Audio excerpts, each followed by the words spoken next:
Reborn once more. While others ascend to Tsinghua University, I find myself back in vocational school playing Do Diju. Zhang Shaoxuan.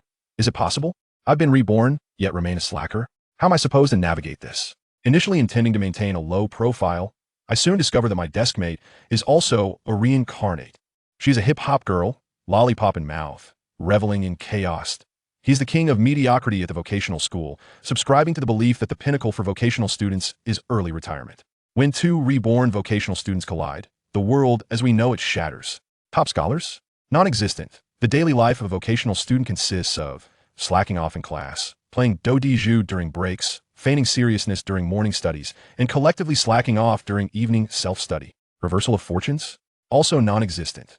The aspiration of vocational students is to return alive after a shower, to game without losing rank, and to eat without being scrutinized for breakfast. Romance? Don't be absurd. The dating scene in vocational school is even more ludicrous than a game of do-do, where relationships blossom swiftly and dissolve even quicker. The world of vocational students is a tapestry woven with fervor and apathy during a tumultuous youth. Fighting in the shower is more exhilarating than gaming.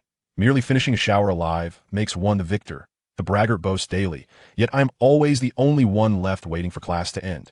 Vocational school couples swap partners faster than dormitory slippers. Sweet today, single tomorrow. Faced with the myriad absurd challenges of vocational life, Zhang Shaoxuan can only shout, I've been reborn not to compete with you on who can slack off more.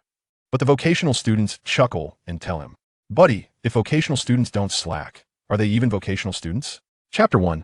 Why was I given a second chance? On the moonlit playground, the dim streetlights cast shadows of couples on the track. They either hold hands or lean into each other, their sweet laughter echoing in the cool night breeze. Meanwhile, on the cement steps at the edge of the playground, a man draped in a fitted black coat sits alone, hands cradling his head, his lips twitching slightly. Is this real? Have I been reborn?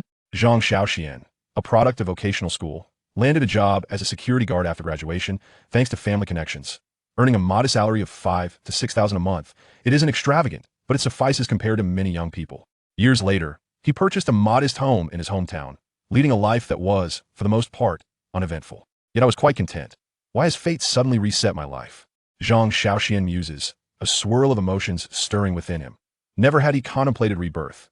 Even in his previous life, when he occasionally heard someone say, if only I could return to my youth, he would scoff. What's the point? Can youth be eaten?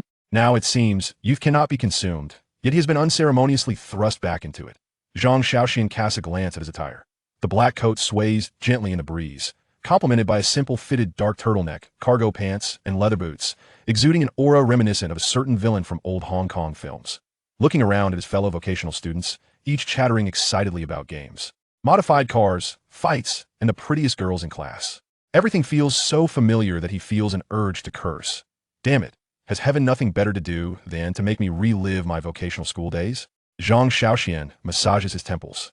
Having already lived a lifetime without much wealth or grandeur, why must he now start anew?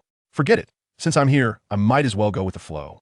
With that thought, he lets out a sigh, slowly rises, brushes off the dust from his pants, and decides to sleep in the dormitory, contemplating how to navigate this life tomorrow. The air is thick with the sense of instant noodles, sweat, cheap perfume, and some low-quality hair gel just sprayed by someone. Clothes are strewn haphazardly across the beds, while posters proclaiming honor of King's leaderboard and my fate is my own, not predetermined, adorn the walls. Zhang Shaoxuan pushes open the door, and the dormitory buzzes with the energy akin to a casino. 3 of a kind. I win. Damn it, you again. Come on, I refuse to believe it. This time, I will definitely win. Zhang Shaoxuan stands at the doorway, observing these brothers destined for factory life, feeling a twinge of complexity in his heart. I end this dormitory of 6. Each one is a talent. He was once among them. Members of the 6-person dormitory. Wang Chong, the love guru, the only one in the dorm who is perpetually in a relationship, the most skilled romantic in vocational school, absent during class, absent after class, only visible while gaming or dishing out relationship advice. Lu Bin, the charming rogue, the embodiment of the vocational school slacker, handsome, smooth-tongued, exuding a cheeky demeanor, the archetype of good-looking, few words, and women flocking to him. Gao Bo, the little merchant, the economic brain of the vocational school, always devising ways to earn a quick buck, whether running errands, ghostwriting assignments, or selling gaming accounts, anything that brings in money. Li Chao, the honest chubby guy, the most straightforward brother in the dormitory, academically among the better students in vocational school, yet merely the best among the 6, often tricked into being the gullible one. Yu Jia, the smooth talker, a master of persuasion, capable of convincing others to buy courses, gaming accounts, or even fake lottery tickets. The only issue is that his earnings mysteriously vanish. Zhang Shaoxuan, once the leader of the slackers, now a reincarnate pondering the meaning of life. Zhang Shaoxuan stands at the entrance, observing these brothers destined to become societal elites, feeling a swirl of emotions within. As soon as Lu Bin sees Zhang Shaoxuan return, he tosses aside his cards, lounging on the bed with legs crossed, grinning as he asks, "Xiangu, where have you been at this late hour?" Sneaking off to the playground to spy on couples. Zhang Shaoxuan, damn it, how did he guess? Wang Chong, with an enigmatic expression, remarks, "I understand. At your age, Xiangu, love is essential. How about I introduce a girl to you?" Gao Bo whistles in agreement. Is that really necessary? With Xianji's looks, he still has some market value in vocational school. Isn't Xiangu always single? Why not give it a try? Li Chao chuckles innocently. Yu Jie shakes his head, feigning profundity. You don't understand. Xiangu seeks not to be bound by love, but rather aspires to a higher level of spiritual freedom. Zhang Shaoxuan's lips twitch as he looks at these jokesters, internally rolling his eyes. I'm not after spiritual freedom. I just don't want to be in a relationship. Get lost. I'm tired and going to sleep. Zhang Shaoxuan tosses his clothes onto the bed and flops down. Lu Bin, Xiangu, are you feeling a bit off? Gao Bo, indeed, weren't you the one who loved playing Do Diju the most? Why not play today? Li Chao, did you get dumped? But you said you had no girlfriend last time. Zhang Shaoxuan can't help but facepalm, gritting his teeth. You're all a bit too nosy. In the night, the dilapidated fan on the ceiling creaks as it turns. The faint sounds of snoring from the neighboring roommate intermingled with the rustling of some fellow's restless movements, while the dormitory was suffused with an all-too-familiar scent of lethargy. At this juncture, one might inquire, why? Pray tell, is there a fan blowing in the midst of winter? This can only be attributed to the unique ensemble of talents residing in room 202, each possessing their own peculiarities. Zhang Shaoxuan lay upon his bed, his hands cradling his head, gazing at the ceiling as he plunged into profound contemplation. I have been reborn. But what shall I do now? Strive for excellence. Pursue higher education? Achieve prominence? Nay, my friend, for I am but a student of a vocational school. What is a vocational school? It is that very place where, upon entering the classroom, the cacophony of snoring surpasses the sound of the teacher's lectures. The distinction between a teacher's instruction and mere soliloquy is negligible. In such an environment, how can one be expected to strive for greatness? Is this a matter of courtesy? With my intellect, if I were truly capable of absorbing knowledge, would I be reduced to merely passing time in a vocational school? Moreover, even if I were to engage with the material, the curriculum of a vocational school could hardly pave the way for my meteoric rise. Am I to languish in mediocrity for a lifetime? Is there a single reincarnated soul who seeks to merely drift through existence once more? This is utterly preposterous. His brows furrowed in discontent. Should not rebirth serve as an opportunity to amend past regrets, fulfill unachieved aspirations, or even defy fate itself? Yet, therein lies the conundrum. In his previous life, he had fared reasonably well. Is it not absurd that one could be reborn only to languish once more? Is the heavens playing a jest upon me? Zhang Shaoxuan's mind swirled with chaotic thoughts, his emotions a tumultuous storm. In this life, he neither yearned to exert effort nor desired to repeat past mistakes. What, then, was he to do? As he pondered, a mobile phone in the corner of the dormitory suddenly illuminated, emitting a raucous sound from a roommate's WeChat voice message. Come on out to play some Honor of Kings. I'll take you to new heights. With that, the roommate sprang from his bed with enthusiasm. Coming. Zhang Shaoxuan could only respond to the silent exasperation. Chapter 2. The Awakening of the Beasts. In the early morning at the technical school dormitory, the air was thick with the pungent essence of a life unfit for human endurance. The damp bedding, the fermented socks, the lingering aroma of instant noodles consumed in the dead of night, the unwashed stinking shoes, and the remnants of takeout surreptitiously ordered by certain beasts the previous night all coalesced into a singular olfactory assault. At precisely 6:40, Zhang Shaoxuan opened his eyes as if summoned by an internal alarm. This was not a sudden epiphany following his rebirth, but rather a habit ingrained from his previous life. The first rule of survival in technical school: only by rising an hour early can one enjoy the luxury of an elegant visit to the restroom. The dormitory hierarchy was palpable, with juniors enjoying the privilege of private bathrooms, while seniors were relegated to communal toilets. It was a well-known fact that students in their final years had devolved into mere beasts, devoid of any semblance of human rights. As a second-year student, Zhang Shaoxuan had long since forfeited any claims to his own dignity. A private bathroom? Did he truly believe himself worthy of such a luxury?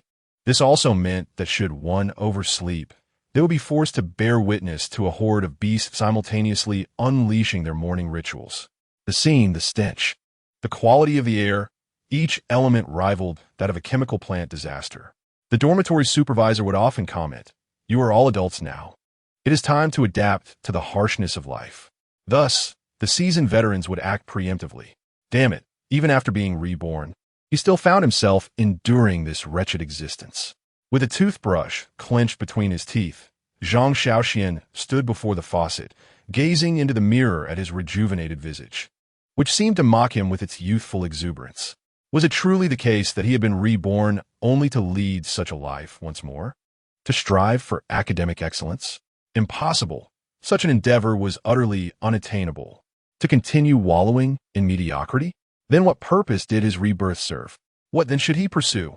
As he brushed his teeth, he pondered the existential significance of his life.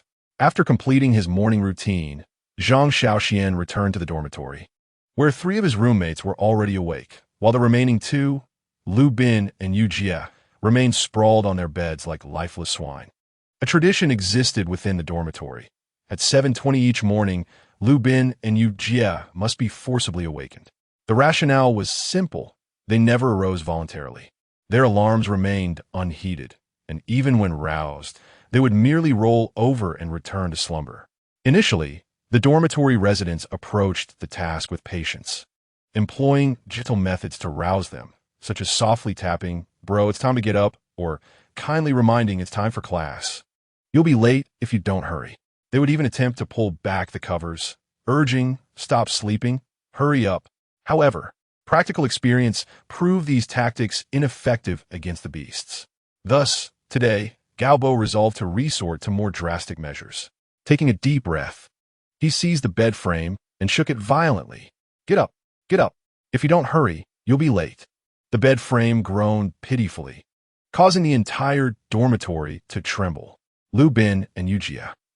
They groggily opened their eyes, glancing at the clock. What the hell? It's 7:20?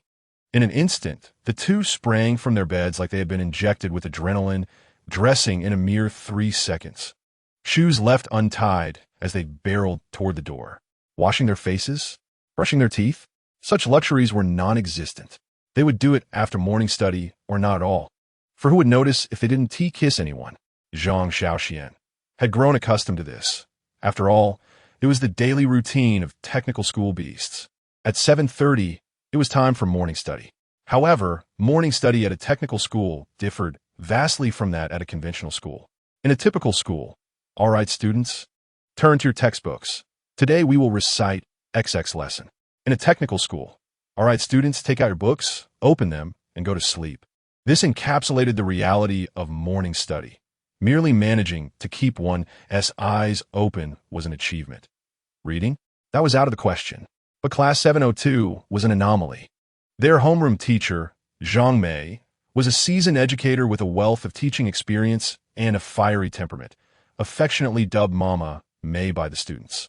Anyone who had heard this nickname knew it was not a term of endearment, but rather a technical jest. Zhang Mei's defining trait was her strictness, unwaveringly strict, to an almost absurd degree, especially concerning morning study. Her standards were the highest in the entire school. While some classes regarded morning study as a mere formality, with teachers indifferent and students either flipping through books or dozing off, in Class 702, reading was non-negotiable. The rationale was straightforward.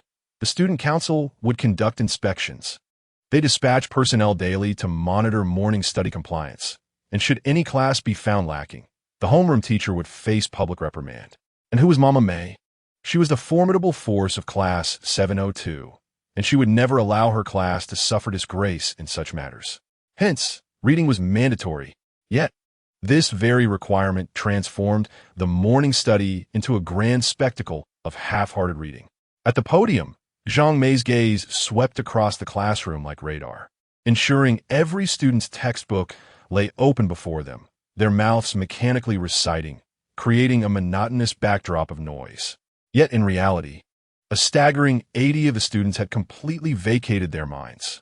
Some were reciting lines, others memorizing scripts, while a portion dozed off, still ostensibly reading.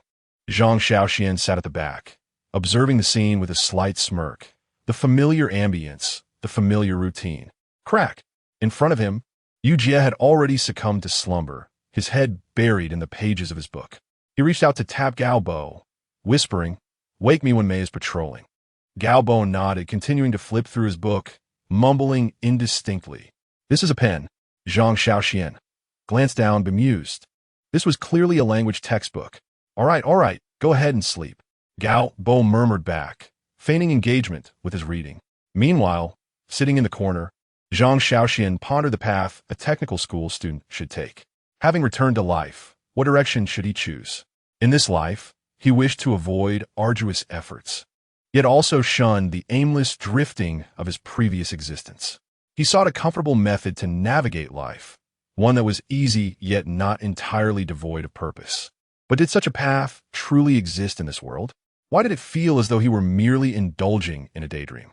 Zhang Shaoxuan, please stand and read this passage aloud for everyone. Snap!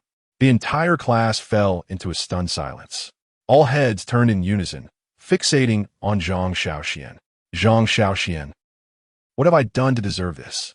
With a resigned sigh, he opened the textbook, his face a portrait of disillusionment as he prodded the class representative for the language course, asking quietly, "Which passage?"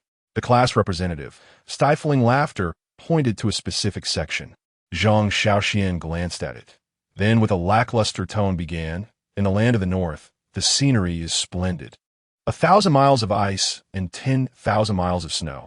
Barely 2 lines in, Zhang Mei's hand struck the desk with a sharp crack. "Zhang Shaoxuan, can you not be more serious?" Zhang Shaoxuan, does it really matter whether I'm serious or not? How many technical school students actually read earnestly during morning study? Isn't your expectation a bit excessive? Before he could voice his frustration, Zhang Mei interjected, "Can you not bring the fervor of a recitation competition into this?" A recitation competition? In an instant, the entire class turned their attention to Zhang Shaoxuan. What?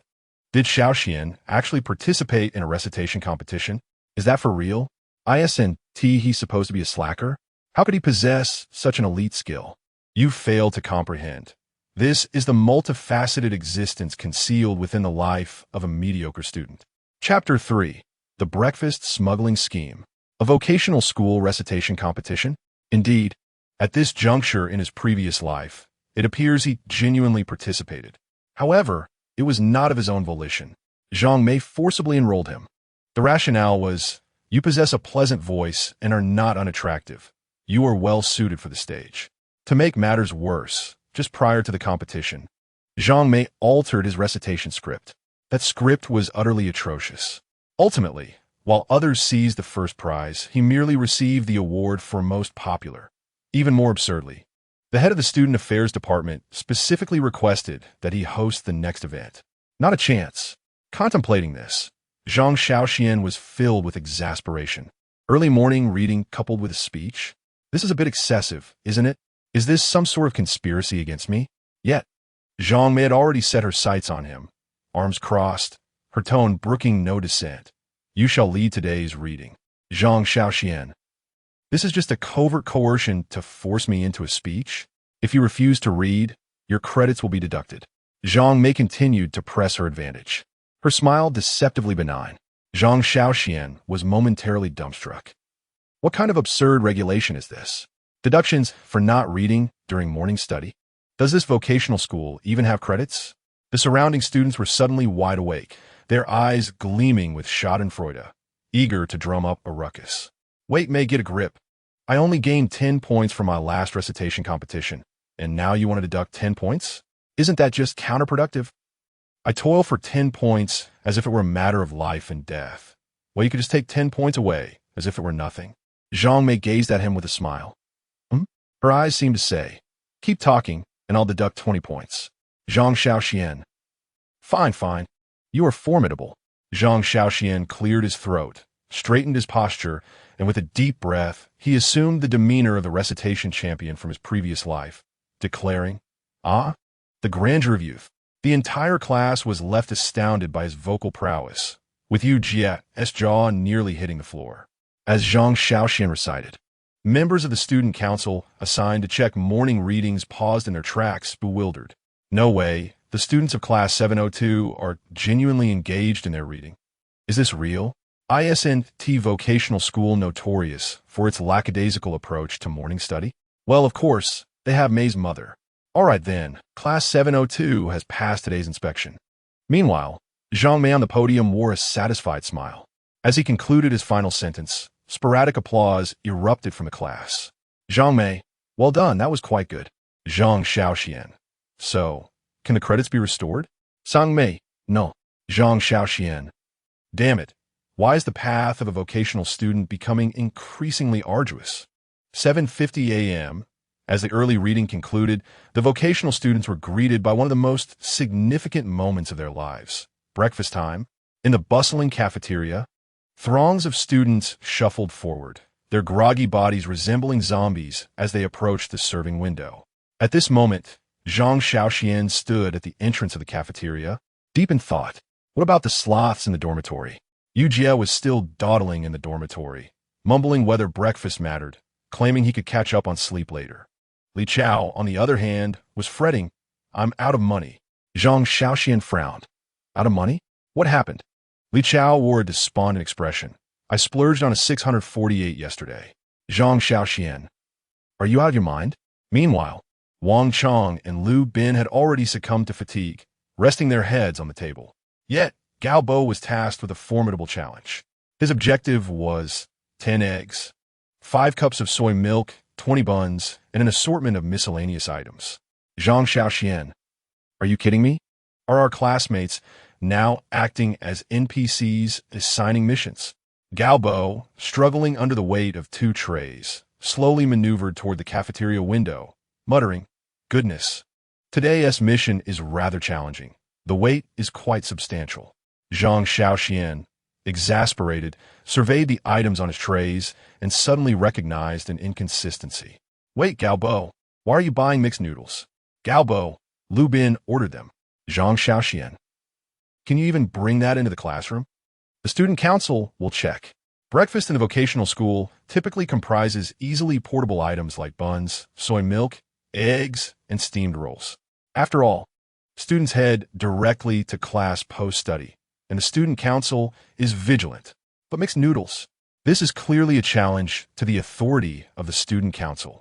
The moment that bag is opened, the aroma will waft throughout the classroom like a catalyst, leaving everyone hungry. Gao Bo frowned, but he really wants to eat mixed noodles. What can I do? You can't spoil him like this. There was no choice. The mission could not fail. Zhang Shaoxuan facepalmed, resigned to the fact that 202 is indeed overflowing with talent. 8:20 a.m., just before classes commenced. At the entrance of the vocational school's academic building, members of the student council had already assembled, beginning their routine breakfast inspection. The method of inspection was rather casual, essentially a cursory glance to see if anyone was concealing breakfast. Typically, these inspections are lenient, given the prevailing culture at vocational schools. It is improbable that they would enforce strict measures. As long as students bring in buns, eggs, and soy milk, the council usually turns a blind eye. However, if someone dares to challenge the student council's bottom line, they will face some humanitarian consequences. A few student council members stood at the entrance, chatting while casually scanning the passing students. Today, Class 702 passed the inspection, performing admirably. That group of students was genuinely engaged in their reading this morning. Quite rare. Let us check the classroom to see if anyone has smuggled prohibited breakfast items inside. No sooner had the words left their lips than Gao Bo, in the distance, suddenly tensed, his heart racing. Oh no, the mixed noodles are still in his clothes. If discovered, not only would he be registered, but he would also have to finish his breakfast on the spot. Stay calm, stay calm, stay calm. Gao Bo took a deep breath, reminding himself to maintain composure. He adjusted his gait, attempting to blend into the crowd, hoping to slip into the academic building unnoticed. Hey you, stop! A member of the student council suddenly locked onto him, their gaze sharp as that of a seasoned detective. Gao Bo. Oh no, this is it. I'm done for. The student council member squinted, scanning Gao Bo's obviously illogical bulging jacket, and skeptically inquired, "What are you hiding under your school uniform? Let us have a look." Gao Bo nearly choked on his own blood. "It's over. I've been caught." But he couldn't panic. The more he panicked, the more likely he was to give himself away. He steadied his breath, striving to appear like an ordinary vocational student, and calmly began to unzip his jacket. In the next moment, an intense aroma of mixed noodles erupted. It was a bag of steaming mixed noodles concealed beneath his chest. The student council member, the surrounding students. Mixed noodles. Good morning, vocational students. At that moment, even the air fell silent. Chapter 4. The Combat-Ready Teacher. The student council member inhaled deeply, his eyes brimming with incredulity at the antics of the vocational school's raucous crowd. "Listen, buddy. Purchasing a steamed egg bun is one thing, and we could overlook a cup of soy milk, but you, standing at barely 6 meters tall, resembling a tank with your bulging physique, have you developed some sort of growth? The most absurd of all is your mixing of noodles. We may turn a blind eye, but that doesn't mean we're blind. Do you honestly think that camera 1T catch you?" The surrounding students erupted into a thunderous laughter. "Ha ha! The noodle smuggling incident has been caught in the act. Bravo, my friend. You are the first to be discovered sneaking noodles into the classroom. The student council has been monitoring breakfast for years, and never have we encountered such audacity." Zhang Shaoxuan, equally flabbergasted, rubbed his temples, his tone laced with complexity. "Gao Bo, can we not act like this?" Gao Bo's complexion turned ashen, recognizing his predicament, and he gritted his teeth. "Then can I just eat it now?" The student council member calmly nodded. "Fine, but according to our vocational school rules, if caught, you must consume it on the spot. Gao Bo, farewell." Noodles of the vocational school. At the crossroads of the vocational school's teaching building, Gao Bo crouched on the ground, facing a spread of breakfast items. 10 eggs, 5 cups of soy milk, 20 buns, and a bag of noodles that had already been devoured. Cause of death, student council. Zhang Shaoxian stood beside him, arms crossed, observing Gao Bo's despondent expression, unable to suppress a sigh. "So what is your plan now? What to do?" Gao Bo lifted his head, a resolute glimmer in his eyes as he slapped his thigh. "The class's hungry souls are waiting to be fed. We must devise a plan to deliver the breakfast." Zhang Shaoxian, "I can't even with this." After a moment's contemplation, Gao Bo's eyes brightened. There's only one solution. He stealthily slipped down to the bottom of the teaching building and, pulling out his phone, dialed a number. In under a minute, the window of class 702 quietly creaked open. Then a rope was tossed down from the window. Zhang Shaoxian, "Whoa, someone is really assisting.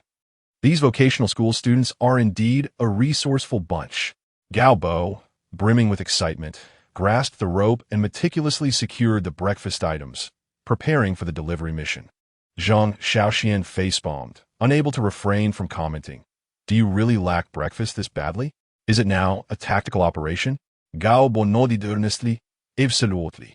This is the last stand of the vocational students." Zhang Shaoxian, "All right then, you win."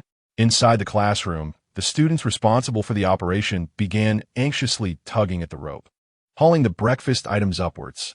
An egg made it to safety. A cup of soy milk successfully reached its target. 2 buns triumphantly arrived at the top. Just as the final bag of soy milk was about to be stealthily smuggled, a sudden exclamation echoed in the hallway. Classroom inspection. Several student council members, badges gleaming, suddenly appeared at the stairway, heading directly towards 702. "Oh no, the student council is here to check breakfast." The students upstairs instantly tensed. Wang Chong swiftly retracted the rope. Yu Jia, with lightning speed, concealed the soy milk into a drawer. Meanwhile, Lu Bin ingeniously bit into a bun, pretending to enjoy his breakfast. Simultaneously, Gao Bo instinctively shrank back into the corner downstairs, hands clasped over his head, squatting down to evade detection. Zhang Shaoxian, "Dude, why are you acting like a convict? What else with the hands overhead maneuver? Do you really think crouching will make you invisible?" The student council inspector stepped into classroom 702, glancing around, furrowing his brow. "What were you all doing just now?" The entire class wore innocent expressions, eyes wide and clear. Nothing at all. "Really?" "Absolutely." In that moment, the students of class 702 transformed into masterful actors, their expressions so natural that they left no room for doubt. The inspector scanned the room, his gaze landing on the bun in Lu Bin's mouth, frowning. "What are you chewing on?" Lu Bin swallowed the last bite, smiling. "Dinner from last night. I just remembered to eat it today." The inspector, who would believe that?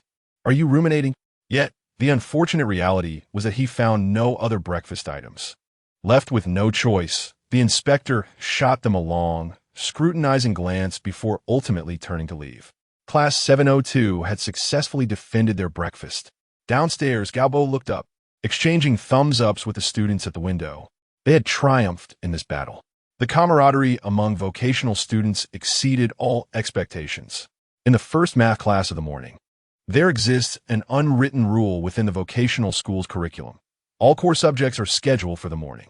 The authorities believe that mornings are when students are most vigorous, their minds clearest, thus yielding optimal learning outcomes. However, the harsh reality is quite the opposite.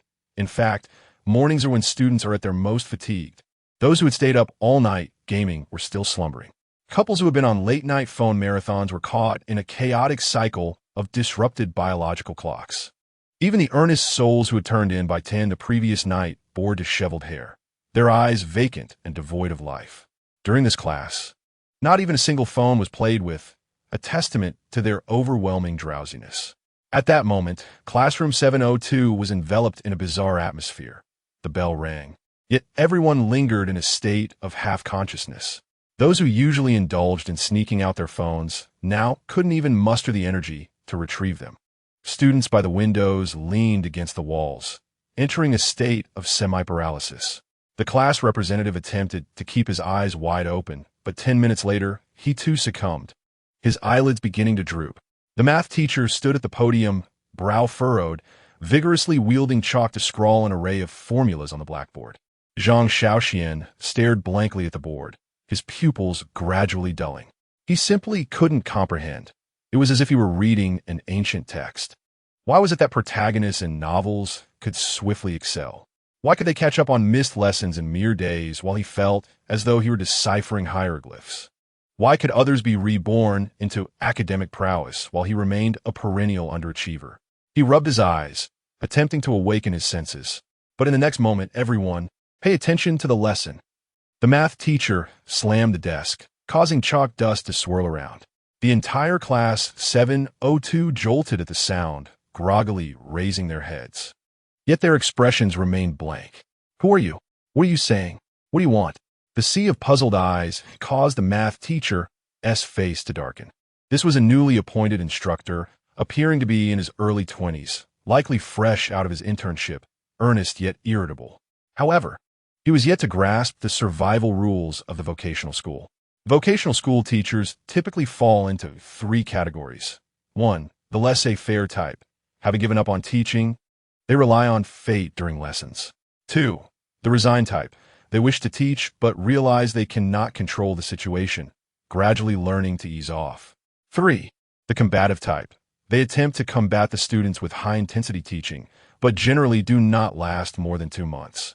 However, the newly arrived mathematics teacher evidently belongs to the combative faction. Chapter 5. Will this affect my bricklaying? The mathematics teacher adjusted his glasses and cast a piercing gaze over the entire class, his chalk striking the blackboard with a resounding thud. "Are you even listening?" The classroom fell into an immediate silence, with only the gentle breeze from outside rustling through the air.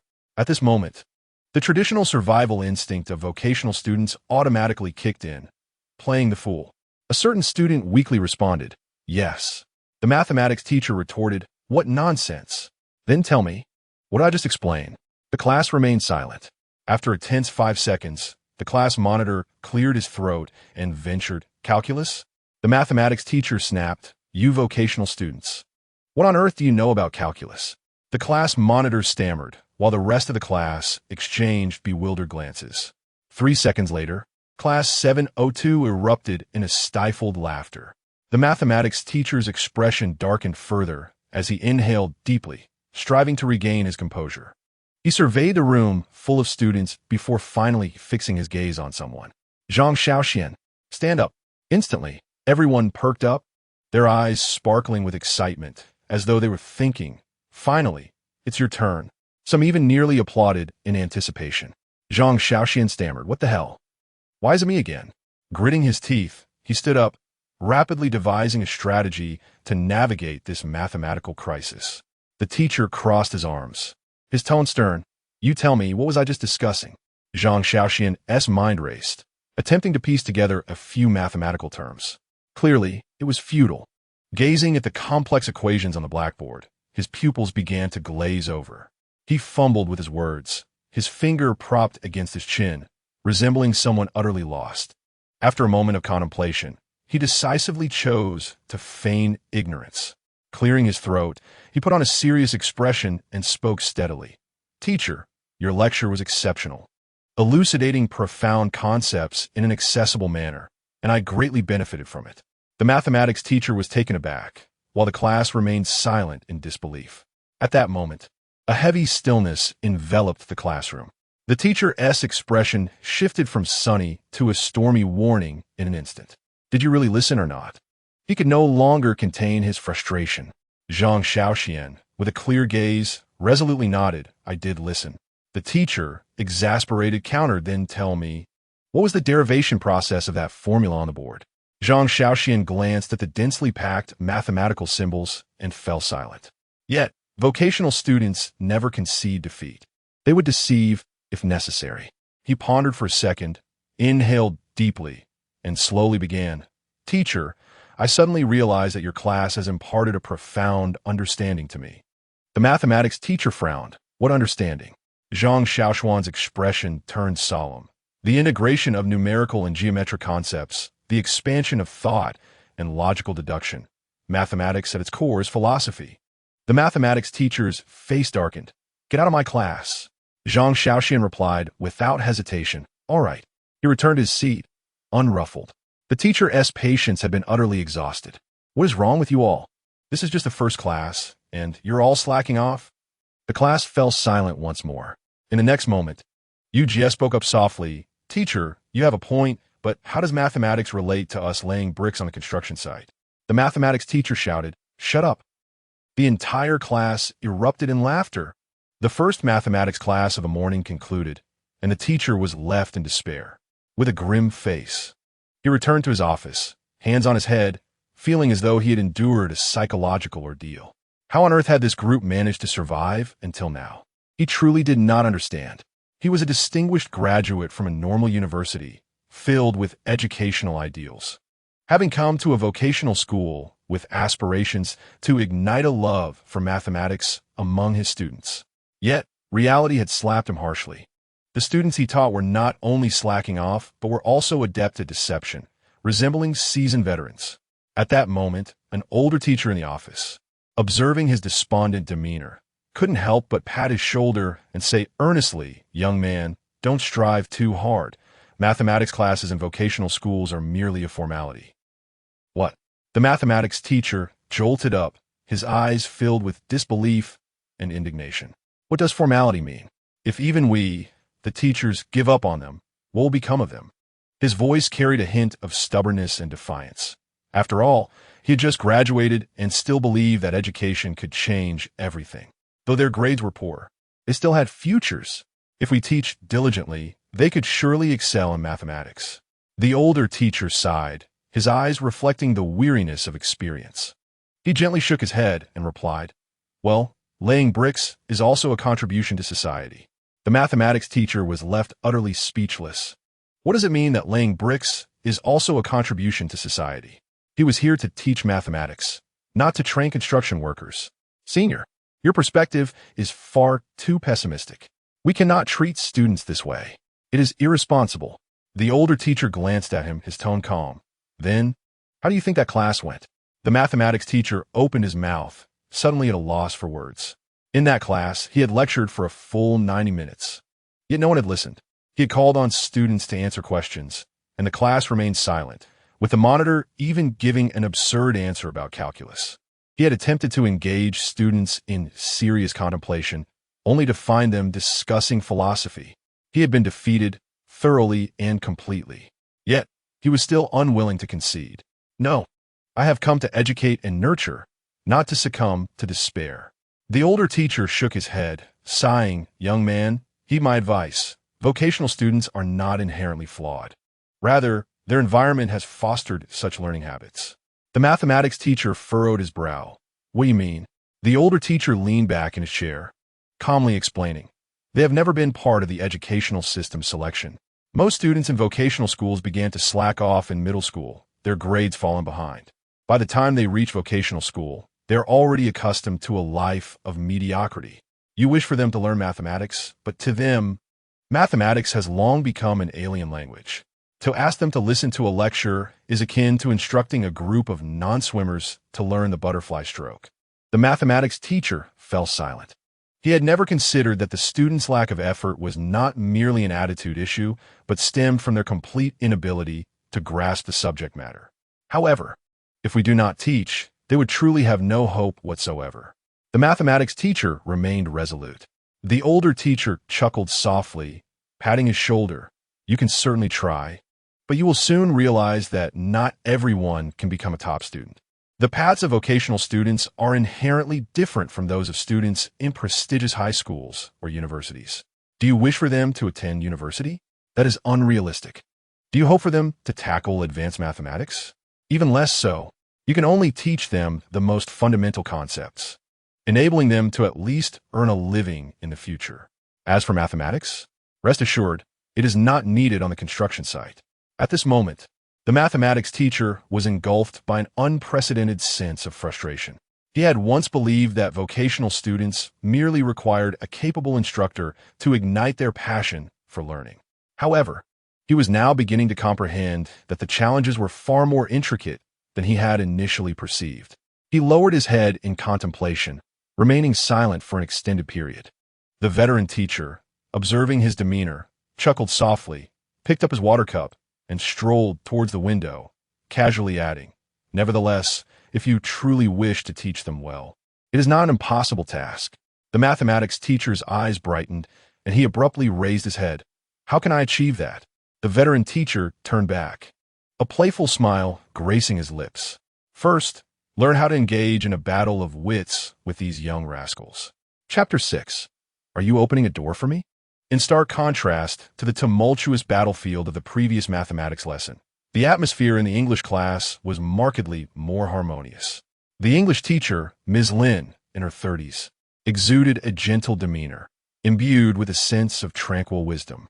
Standing at the podium, she gazed at her students and spoke softly. "Today, we shall discuss the most common greetings in spoken English." The entire class fell silent.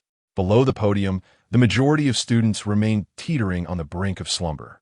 However, unlike the mathematics class, Ms. Lin never resorted to shouting to compel them to pay attention. She understood that most of these children held little interest in English. Coercion would yield no results, and they would absorb what they could. Thus, she conducted her lessons with tenderness, akin to a serene missionary, allowing the vocational students to choose whether to embrace the gospel of knowledge. She taught and guided without imposing her will.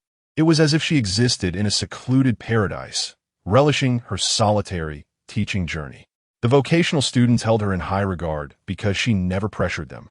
Although sleeping was blissful, there were occasional visits from the old guard to check on attendance, necessitating that they rouse themselves from their slumber. After all, if the entire class were to succumb to sleep, the teacher would deduct points. At this moment, the students of Class 702 had entered a state of relaxed listening.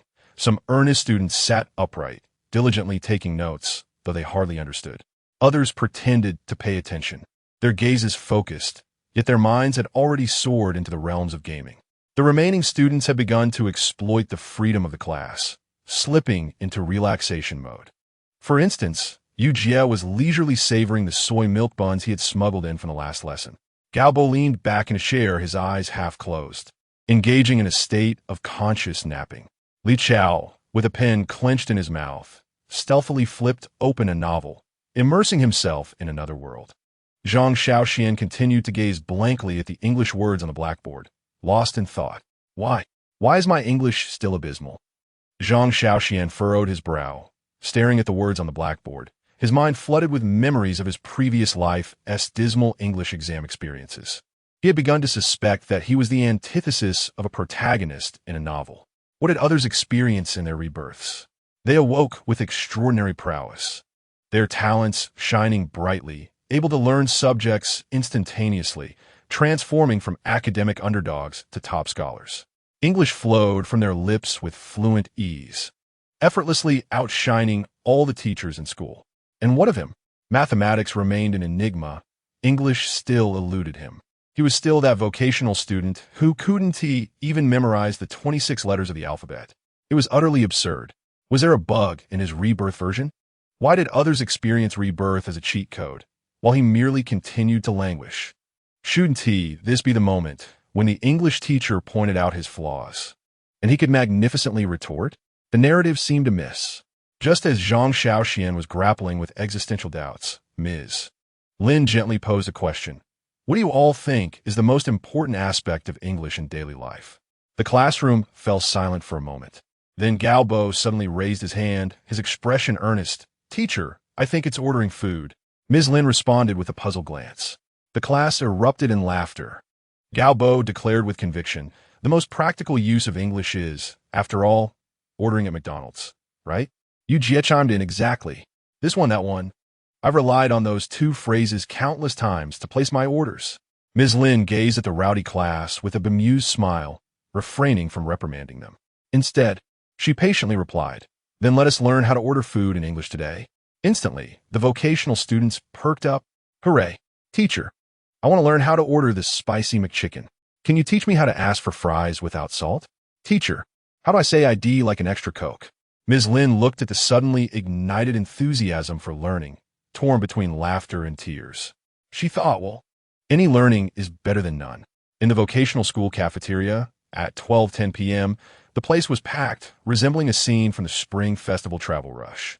Zhang Shaoxuan, holding a plate of 8 yuan fried rice, found a corner to sit down, lazily sipping a spoonful of soup. Ah, this is the life of a vocational student. Simple, monotonous, yet comfortable. After being reborn, it was clear that embracing mediocrity was indeed the path of least resistance. However, just then a familiar voice rang out. Hey, academic underachiever. Why aren't you playing do diju? Zhang Shaoxuan looked up to see a girl clad in an oversized jacket, sporting a baseball cap, and lolling a lollipop in her mouth, standing before him with a cheeky grin. Zhao Nian, the most streetwise girl in the vocational school. Zhang Shaoxuan scoffed, casting her a languid glance. Why is the social queen looking for me instead of bullying someone else? He scooped up a mouthful of fried rice and chewed twice. Damn, the rice was as hard as nails. He felt as if his throat was being scraped as he swallowed it down.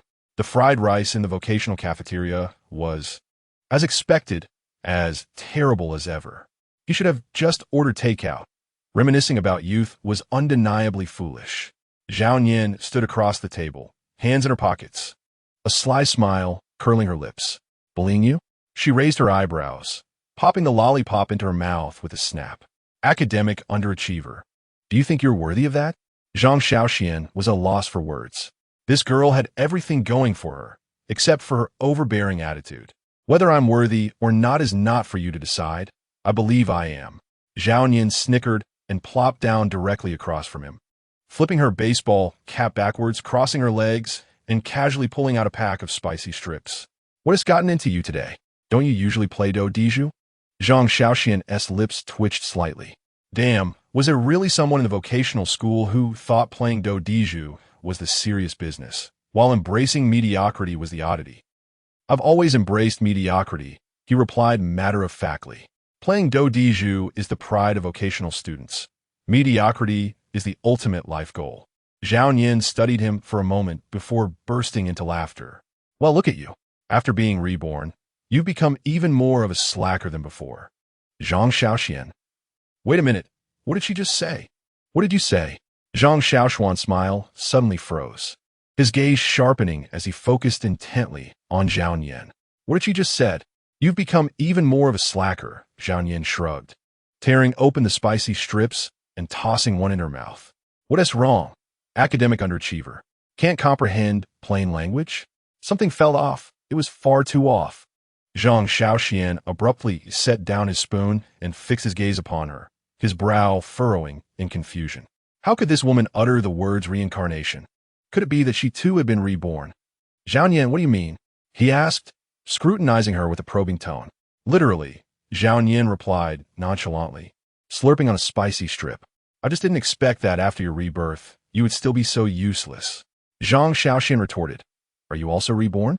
Zhao Nian said, biting into the spicy strip, propping her chin on one hand, tilting her head with a knowing smile.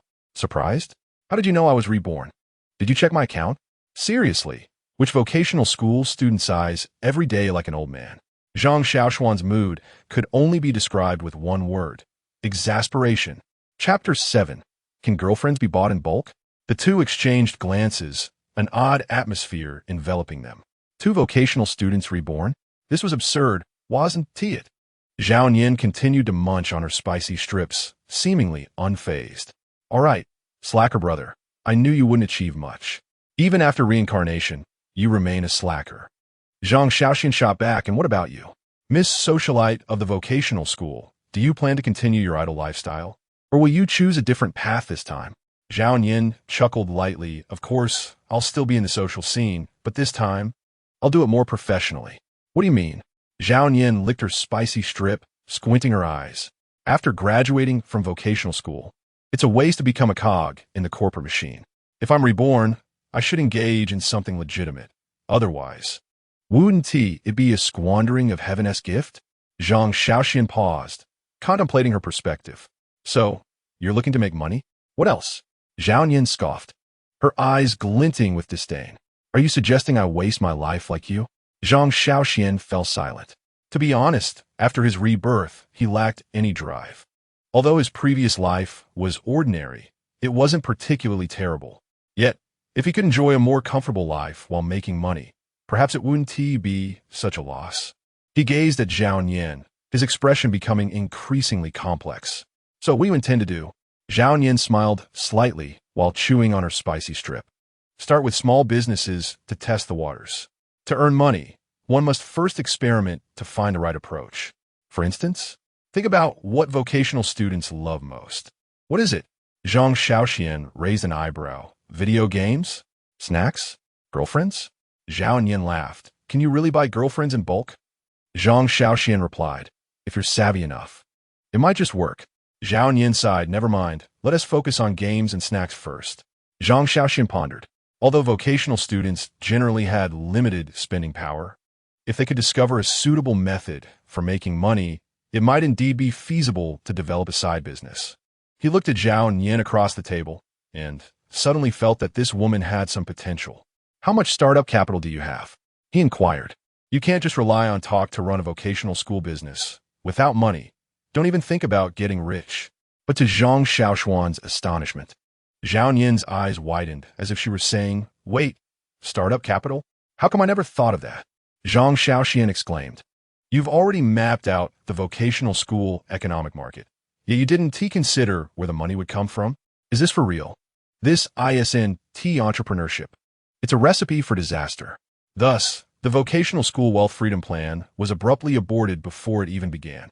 Then, both fell into a silence that lasted 5 seconds, staring at each other in disbelief.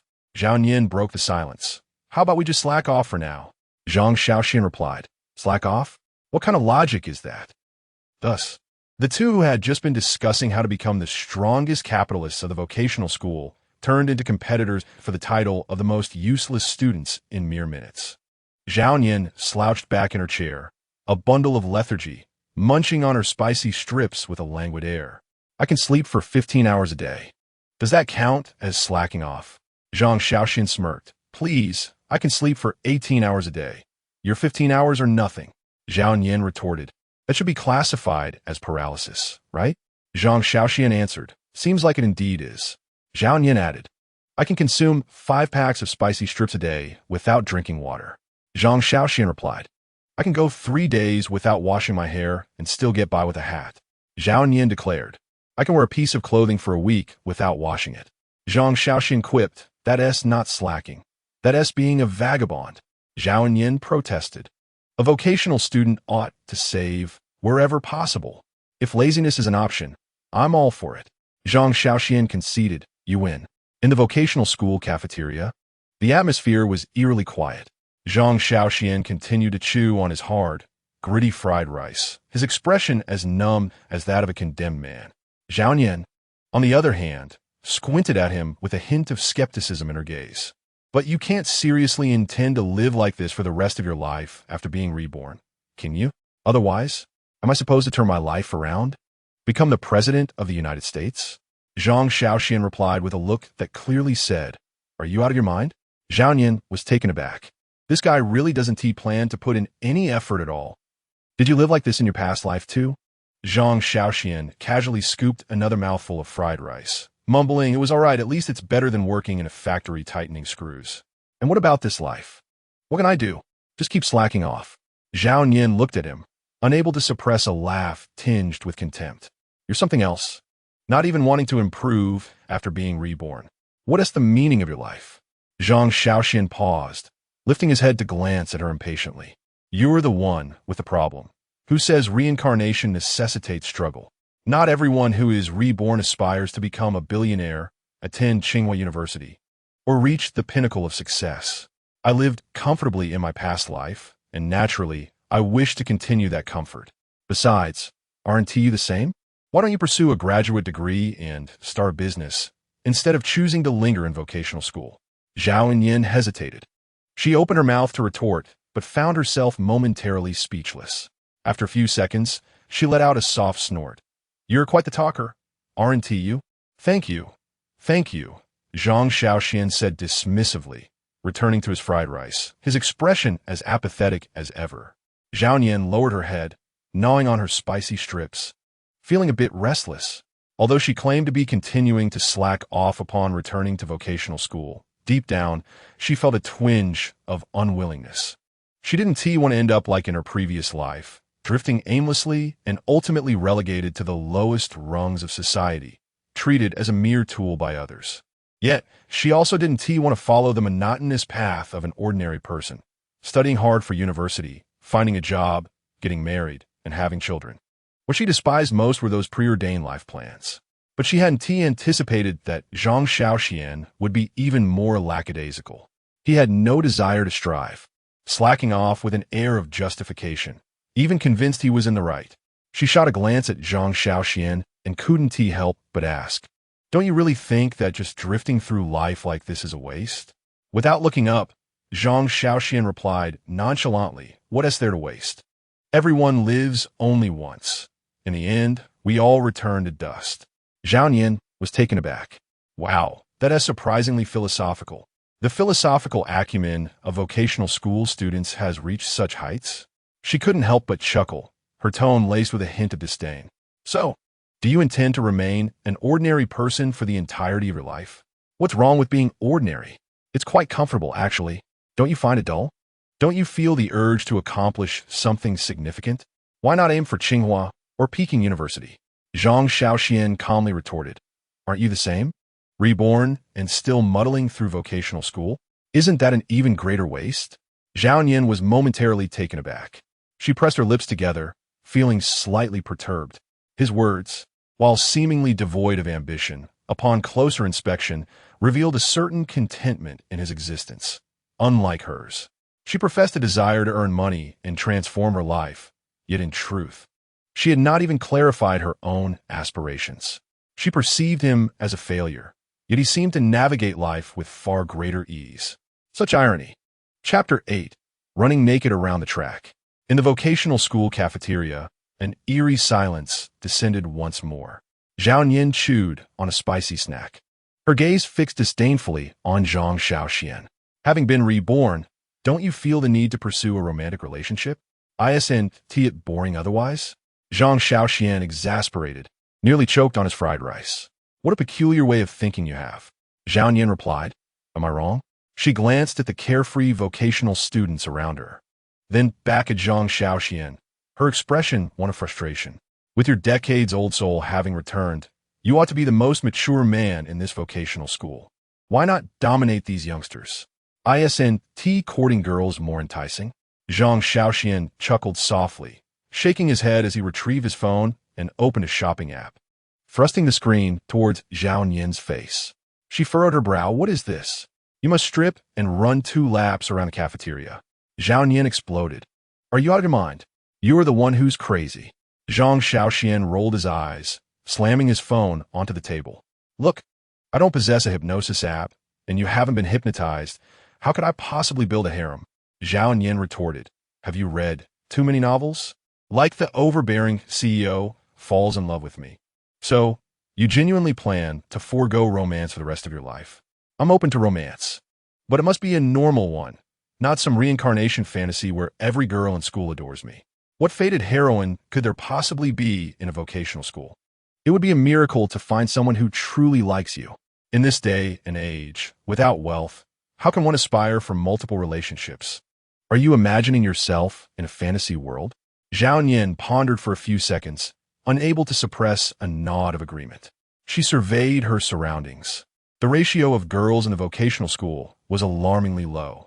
The few she spotted were clad in work attire, impatiently rushing to class, or coupled off with others who had already claimed them. Given this environment, finding a girlfriend is challenging enough, let alone building a harem. It's better to focus on earning money first. Financial stability lays the groundwork for relationships. Zhao Yin frowned. Wait, have you been hurt before? Why so pragmatic about romance? Zhang Shaoxuan scoffed. Pragmatic? You expect a worker without a salary to engage in romance? That is hardly reasonable. The rules of survival in vocational school are quite straightforward. Lacking skills, relying on looks is futile. You might be handsome, but if you're a penniless student merely coasting through life, no girl would stick with you for the long haul. Moreover, the number of girls is already scant. Do you think you can simply claim them? Why not try to snag a deal on a shopping app instead? The dating pool in vocational school is dismally small. How many girls can there be in an entire grade? Exclude those already taken, those who look down on vocational students, and those who have set their sights on graduating and finding wealthy partners. How many remain? The competition is fierce, with many more boys than girls. And even slightly attractive girls face suitors like an assembly line. If you aren't earning, if you lack ambition, if you can't even afford an iPhone, then why should anyone choose you? Just because you've been reborn? Wake up. Vocational students, stop dreaming. Zhao Yin asked, so, you really don't plan to date at all? Zhang Shaoxuan contemplated for a moment before lazily replying. Of course, dating is possible. It depends on fate and suitability. But in a vocational school, romance is a sheer waste of time. Do you seriously believe you can find everlasting love here? Zhao Yin fell silent, fully aware of the nature of romance in vocational schools. Most relationships stem from boredom, a means to pass the time, or loneliness. Few endure to the end. Many couples in vocational schools break up immediately after graduation, or even before that. Surviving until graduation is a miracle. Are you truly waiting to earn money before seeking a girlfriend? Exactly. Dating requires capital. Can you afford to treat someone to dinner? Can you take someone out for fun? If you can't even take care of yourself, what is the point of dating? Zhao Yin stared at him, speechless. Have you really been hurt by a girl? Why so cynical? Zhang Shaoxuan rolled his eyes. This isn't cynicism. It's basic survival awareness for vocational students. So, you don't harbor fantasies of being a reincarnated overlord who captivates everyone, with girls lining up for your affection? That's impossible. Such things don't happen in reality.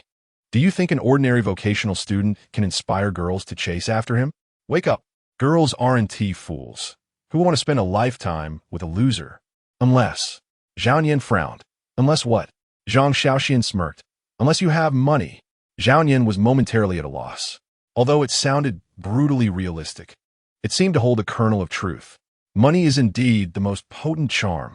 Taking a deep breath, she declared with resolve, all right, just wait. I will definitely make money. Zhang Shaoxuan was taken aback, wondering how her enthusiasm had ignited after their conversation. In the vocational school cafeteria, at 12:40 p.m., lunchtime was nearing its end. Students gathered in small groups, munching on meals, some with half-eaten dough sticks dangling from their mouths, their faces betraying a profound weariness. Zhang Shaoxuan glanced at his watch, calculating the time. Classes resumed at 2 p.m., and he could still enjoy an hour of rest if he hurried back to his dorm. Perfect. The midday nap in vocational school is a sacred ritual. An hour's sleep directly influences the state of survival for the afternoon. Thus, he picked up his tray, preparing to make a hasty exit. However, just then, Zhao Nian seized his sleeve. "Hey, wait. Where are you going?" Zhang Shaoxuan frowned. "What do you want?" Zhao Nian, chewing on her spicy snack, confidently responded, "To chat." Zhang Shaoxuan, exasperated, displayed a deadpan expression. "Chat about what?" "You're here munching on snacks while I need to go back for a nap. Napping is the lifeblood of vocational students. Don't you understand?"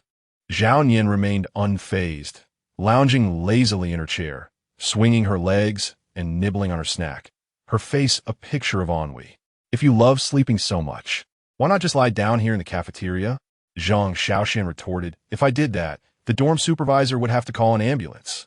"Then don't go back. Stay and chat with me for a while." Zhang Shaoxuan's expression darkened as he fixed his gaze intently on Zhao Nian. "Seriously, my friend, how utterly boring are you? Do you really need someone to accompany you while you indulge in spicy strips?" Zhao Nian blinked innocently and retorted with unwavering confidence. "Well, of course. Eating spicy strips alone is dreadfully dull, isn't it?" Chapter 9. That brute has found love? Zhang Shaoxuan rubbed his forehead, convinced that this woman was beyond salvation. Why not seek someone else? There are plenty of fellows at the technical school. Why not engage them in conversation? Zhao Nian pouted. "But they aren't as entertaining as you are. You're talking about a guy who is the king of slacking off at the technical school, not a stand-up comedian." He replied, "All right, enough of this. Go do what you need to do. I'm heading back to my dorm for a nap. Don't interfere with my precious sleep time." He shook off her hand and was about to make his escape when Zhao Nian, with a playful grin, sidled up to him. "Oh, come on, academic slacker. Are you in such a hurry to return to your dorm? Afraid I might disrupt your nap quality?" "No, I'm more concerned about you diminishing the quality of my life." He shot back. "Ha ha ha ha ha ha." Zhao Nian laughed uproariously, her eyes sparkling with mischief as she clearly relished teasing him. "So, what do you actually do during your afternoon nap? Do you really sleep? What else would I do? Admire the half-peeling latex paint on the ceiling? Honestly, I thought you might indulge in something else. Perhaps engage in a little, or binge-watch a show, or partake in the daily life of a technical school student." What daily life of a technical school student? Playing Do Di Zhu, a card game? Zhang Shaoxuan's expression fell flat. "Seriously, do you harbor some misconceptions about my life as a technical student? I am not the official spokesperson for Do Di Zhu. I am merely an ordinary technical school brute." Zhao Nian, munching on her spicy strips, stroked her chin thoughtfully. "But don't all technical students enjoy playing Do Di Zhu? That's only because the technical school is unbearably dull. What else can we do during our afternoon nap? Lying in the dorm, like a corpse, the graceful technical student. Playing Do Di Zhu, the advanced technical student. Gaming, the esports technical student. Slacking off and watching videos, the semi-slacker technical student. Doing homework, the non-existent technical student." But in Zhang Shaoxuan's eyes, the most sensible choice was undoubtedly to sleep. The survival rule at the technical school was simple. Conserve energy during the day to unleash one's vigor at night. "Are you really just going back to sleep?" Zhao Nian persisted, unwilling to give up. "Yes. What do you expect me to say? Engage in a physics study during my nap? Or contemplate the philosophy of life while lying on my bed? Fine, go ahead and sleep, you lazy dog. Thank you for the compliment. The path to a technical student's afternoon nap is sacred. Technical school dormitory, room 1250, afternoon nap time." As Zhang Shaoxuan stepped into the dormitory, he was greeted by the familiar ecosystem of the technical school. Wang Chong lay under his blanket, soundly asleep, his afternoon nap a matter of faith. Lu Bin and Yu Jie were engrossed in a game of PUBG, their fingers furiously tapping the screen, punctuated by the occasional expletive. Below, Gao Bo was yelling into his microphone, the vibrations from his voice shaking the bed frame. "Get your ass in gear, you useless piece of trash. Quit hiding. Fire your weapon. Damn it, I'm out of bullets." The cacophony of gunfire echoed within the game, and suddenly a message popped up on the screen indicating Gao Bo's elimination. "Damn, you bunch of noobs. Can't carry the game." Gao Bo hurled his phone against the bed, collapsing back with a sigh, as if his entire existence as a technical student had lost its meaning. Zhang Shaoxuan observed the chaos with a wry smile. Indeed, The afternoon nap of technical students is eternally surreal. He scanned the room and frowned. Where's Li Chao? Why isn't he here? Liu Bin casually replied. He went to hang out with his girlfriend. Zhang Shaoxuan was taken aback, a flurry of questions instantly flooding his mind. Wait, he has a girlfriend now. Liu Bin and Yu Jian nodded in unison while continuing their game. Yeah, he confirmed it with her yesterday afternoon. What the hell? A technical school brute has actually found love, Gao Bo exclaimed, sitting up with an expression of disbelief. Li Tao, him? How on earth did he manage to find a girlfriend? Seriously? Aren't all the girls at the technical school reserved for the upperclassmen? Lubin rolled his eyes. It's true. A girl from another class has taken a liking to him, and they got together. Damn, that is so unfair. Why can't such good fortune come my way? Li Chao can only play do di zhu. What give him the right to have a girlfriend? Zhang Shaoxuan mused. The most shocking occurrence in our technical school dormitory is undoubtedly one of us suddenly becoming unattached. But how did Li Chao pursue her? Zhang Shaoxian furrowed his brow, genuinely perplexed. The dating pool at the technical school was so small that female resources were exceedingly scarce, and competition was fierce, akin to vying for a share of $1 billion subsidy on a shopping platform. Finding a girlfriend in a technical school was often more challenging than passing exams. Lubin chuckled. He didn't even pursue her. She took the initiative to approach him. Seriously? What charm does Li Chao possess? Yu Jie shrugged. Who knows? It's fate, I suppose. Gao Bo suddenly had a light bulb moment and sat up straight. Wait a moment. Could it be that Li Chao has secretly struck it rich? Is he hiding a side hustle from us? Could he be an undercover rich kid? The entire dormitory fell silent. A few seconds later, Lubin coldly remarked. Last week, he just spent 648. Now, he is almost out of meal money. Gao Bo replied. So how did he manage to find a girlfriend? At that moment, the technical school dormitory brutes were all plunged into deep contemplation. They stared at the ceiling, engulfed in profound self-doubt. Why were we still single? Was it because our do di zhu skills weren't strong enough? Or was our rank in King of Glory not high enough? What on earth is the principle behind dating in a technical school? Damn it, I want to date too. Gao Bo slammed his palm on the bed and pulled out his phone. No, I need to ask in the group chat how a technical student can find love. Technical School Brutes Alliance. Group chat. Gao Bo. Dum. How does one find a girlfriend at a technical school? Wang Chong. Do you even stand a chance? Yu Jia. Seriously, dude, are you losing it? Lu Bin.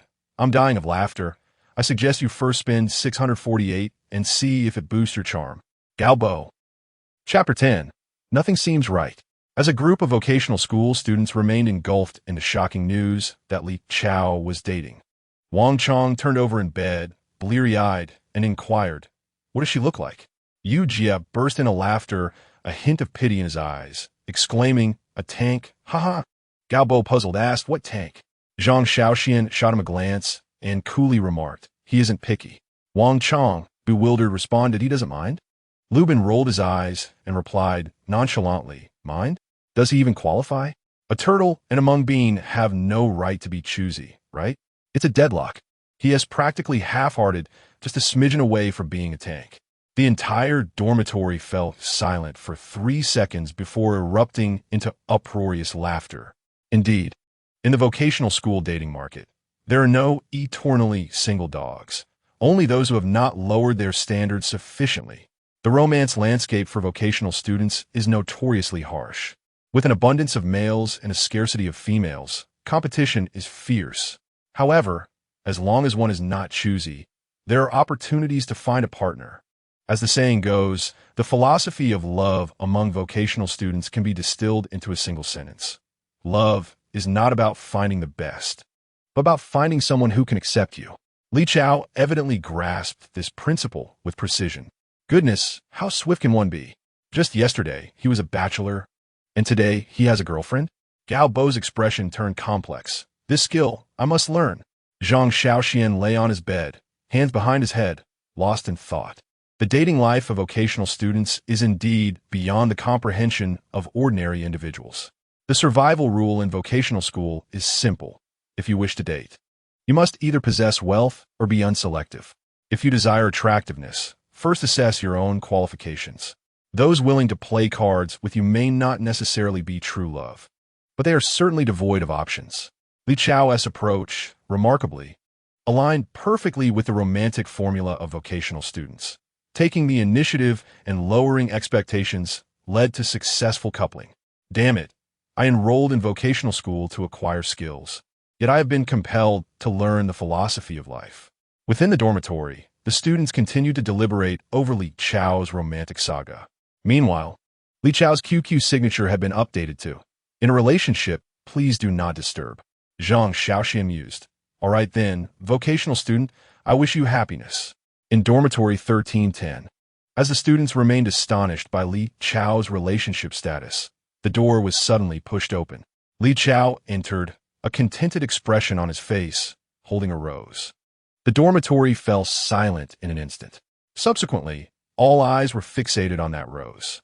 Zhang Shaoxuan glanced at him, a smirk forming. "Not bad. Bringing flowers? Quite romantic." Li Chao proudly waved the rose, "Of course. I also took her out for dinner." The dormitory was silent for 2 seconds. Then what the hell? Gao Bo exploded, his face a portrait of anguish, pounding the bed and roaring, "You have gone too far. I've done your homework countless times. Reminded you so many times when the teacher arrived, and yet you never treated me to a meal. You actually took a girl you've known for less than 2 days out to eat? Wah! Li Zhao, you have truly wounded me deeply." Gao Bo clutched Apollo, resembling a resentful child. "The time I spent doing your homework exceeds the time she has known you. And you didn't invite me for a meal." Wang Chong teased. Grinning mischievously, "Did you get a kiss? Is her mouth soft and warm?" Zhang Shaoxian, rarely interested, perked up, as who could resist gossip. Although he had heard numerous stories of vocational student romances before, they had all slipped from his memory. Listening again wouldn't hurt. He eagerly leaned in, eyes sparkling with curiosity. "Did you kiss? What was it like?" Li Chao, with a proud smile, simply replied, "I did." What the hell? The entire dormitory erupted into chaos. Gao Bo held his head in disbelief. "Impossible. You've only been dating for 2 days. This is moving faster than our card games." Yu Jia appeared skeptical. "You're not pulling our leg, are you? In this vocational dating market, how could you secure a relationship so rapidly? Is the girl more eager than you?" Li Chao leaned back on his bed, scoffing lightly. "You all know nothing. This is what we call emotional resonance." The dormitory students exchanged incredulous glances. Emotional resonance? You've only known each other for 2 days. Where does this emotion come from? Gao Bo clutched his heart, astonished. Damn it, is this world truly unfair to me? Why can Li Chao find love while I'm still gaming?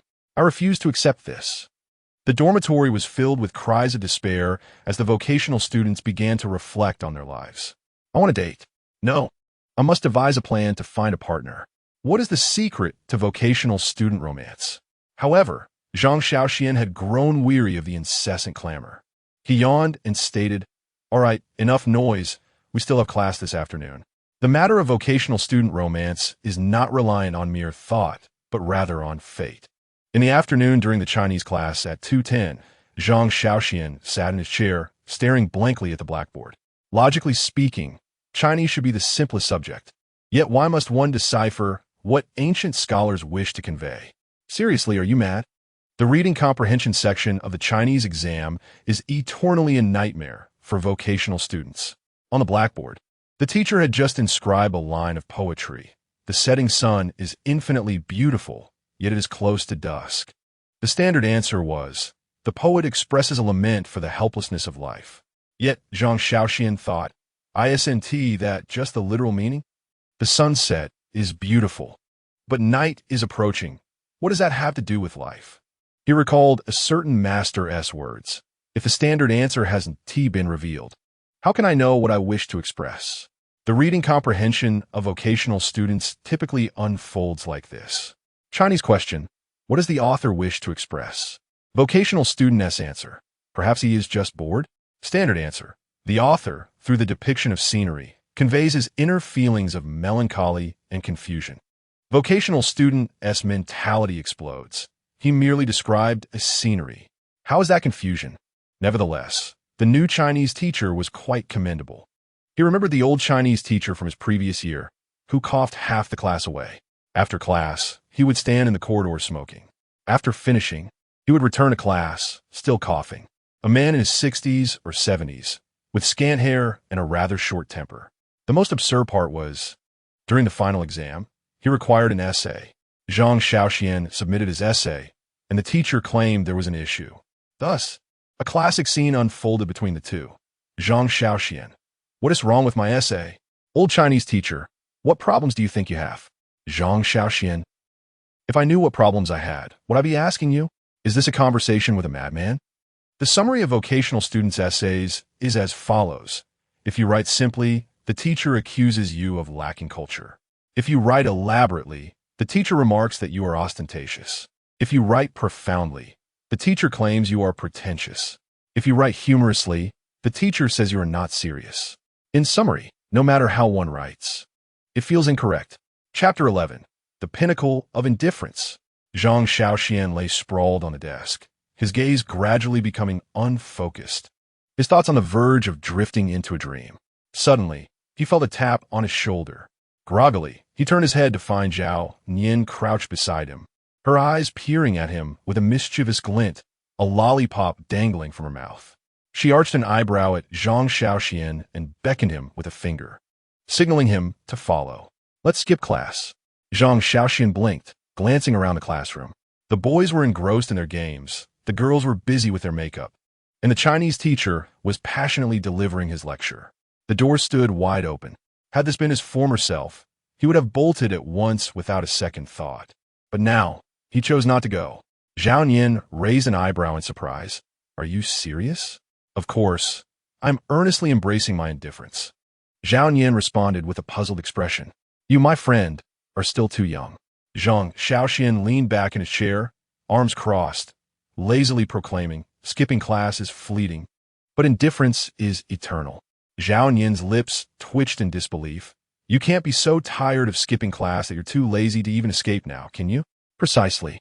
Zhang Shaoxuan nodded, his tone as serene as that of a sage who has transcended worldly concerns. "Skipping class requires movement. Movement wastes energy. Wasting energy leads to hunger. And the cafeteria food is simply abysmal. Thus, to stave off hunger, the best strategy is to remain still, minimizing energy expenditure." Zhao Nian stared at him, utterly speechless. A faint smirk crept onto Zhang Shaoxuan's lips, revealing a sense of pride. The highest state of indifference is the laziness to even care about being indifferent. While you all are skipping class, I have grown weary of it. While you're still gaming, I have become too apathetic to play. While you are falling in love, I have lost the energy to pursue romance. Zhao Nian fell silent for 3 seconds. Then, she pulled a lollipop from her pocket and tossed it onto his desk with a decisive thud. "All right, you win. The pinnacle of indifference in vocational school." She scoffed. "But I want to see just how long you can maintain this indifferent life." With that, she turned and strode away, the door gently swinging shut behind her. In the afternoon, during the Chinese class at 250, Zhang Shaoxuan leaned back in his chair, listening to the teacher's monologue, increasingly baffled by the words being spoken. What on earth was this person talking about? He squinted at the blackboard, where phrases like imagery constructs aesthetic symbolism. Winding paths lead to secluded beauty adorn the surface. Is it possible that vocational students are now delving into philosophy? No. Why is this class becoming increasingly incomprehensible? He gnawed on his lollipop, savoring the sweetness, yet feeling his mouth grow drier. Consequently, he resolved to cease listening and go buy some water. Stealthily, he rose from his seat and made his way to the door. His steps light, his movements discreet, resembling a lurking tortoise. Successfully, he slipped out of the classroom. He exhaled in relief, only to find Zhao Nian waiting in the corridor. Zhang Shaoxuan was instantly at a loss for words. "Wait, aren't you supposed to stay in the corridor if you're skipping class?" Zhao Nian, hands in her pockets, half a lollipop still in her mouth, leaned casually against the wall, raising an eyebrow at him upon his arrival. "What else would I do? Fly away?" You dashed out to avoid the teacher, yet here you are, exposing yourself in the corridor? Zhao Nian shrugged nonchalantly. "Isn't it obvious? I'm waiting for you." Zhang Shaoxuan fell silent. After pondering briefly, he replied earnestly, "What do you mean by waiting for me?" Zhao Nian chuckled lightly, reaching in her pocket to pull out a small bread roll. tearing open the packaging and taking a bite before speaking leisurely. Well, skipping class is more enjoyable with company. Zhang Shaoxuan facepalmed. So, vocational students have turned skipping class into a social experience? Zhao Yin looked up, her eyes scanning the corridor, clearly having made up her mind to escape. Do you want to make a run for it after you buy your water? Zhang Shaoxian licked his lips, contemplated for a moment, then resolutely shook his head. Not going. Zhao Yin stared at him in bewilderment. What is wrong with you? This isn't your usual style. My friend, I'm hungry, but that doesn't mean I've lost my mind. If you want to slip away, do it yourself. I'm just going to grab some water and head back. Zhao Yin stared at him, as if she no longer recognized him. What the heck, you've really changed. Weren't you always the one to skip class? Indeed, I once loved skipping, but now I simply find it tedious. Zhang Shaoxian shrugged, his demeanor calm. While you all are skipping class, I have grown weary of it. With that, he strolled downstairs, purchased a bottle of water, twisted the cap open, and took a sip. He then pointed towards the student on duty at the door, speaking nonchalantly. Are you planning to charge out like a mop dipped in filth? Zhao Yin blinked, her eyes narrowing at the student council member stationed at the entrance, her expression contemplative. That actually sounds feasible? Zhang Shaoxian nearly spat out his drink. Don't scare me like that. Are you really that ruthless, sister society? Think about it. The student council can't exactly use their hands to stop me, right? Zhao Yin analyzed with utmost seriousness. A quick swing of a mop dipped in filth, and no one would dare to stop me. Sister society, you truly are a genius. Too kind, too kind. Zhao Yin squinted at the entrance, plotting her escape. Meanwhile, Zhang Shaoxian remained indifferent. I advise you not to overthink this, given the current setup. If you want to skip class today, it will require some advanced tactics. At that moment, outside the teaching building, two student council members stood with their arms crossed, resembling guards at a gate. The teacher's office was nearby, and even the slightest commotion could lead to their discovery. Attempting to leave through the front door would be tantamount to walking into a trap. Is it really that strict? Zhao Yin frowned. Of course. Do you think the student council at a vocational school is a bunch of pushovers?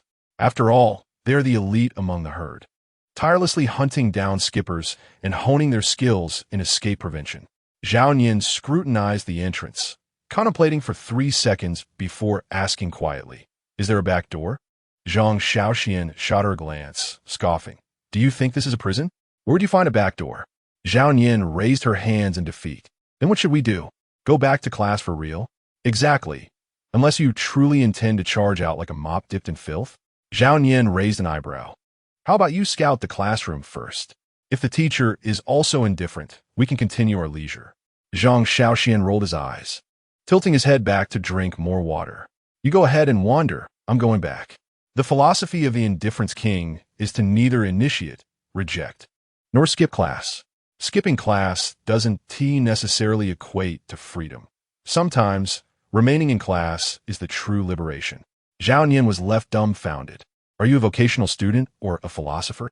Zhang Shaoxian, uninterested in her remarks, turned and ascended the stairs. Zhao Yin stood there, watching his retreating figure. Deep in thought, she lowered her head to lick her lollipop, a faint smile playing on her lips. Chapter 12. Not afraid of cross-infection?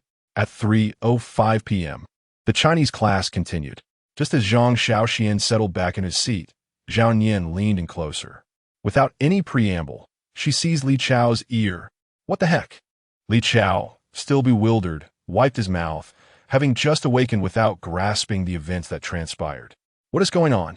Zhao Yin coldly commanded. Change seats.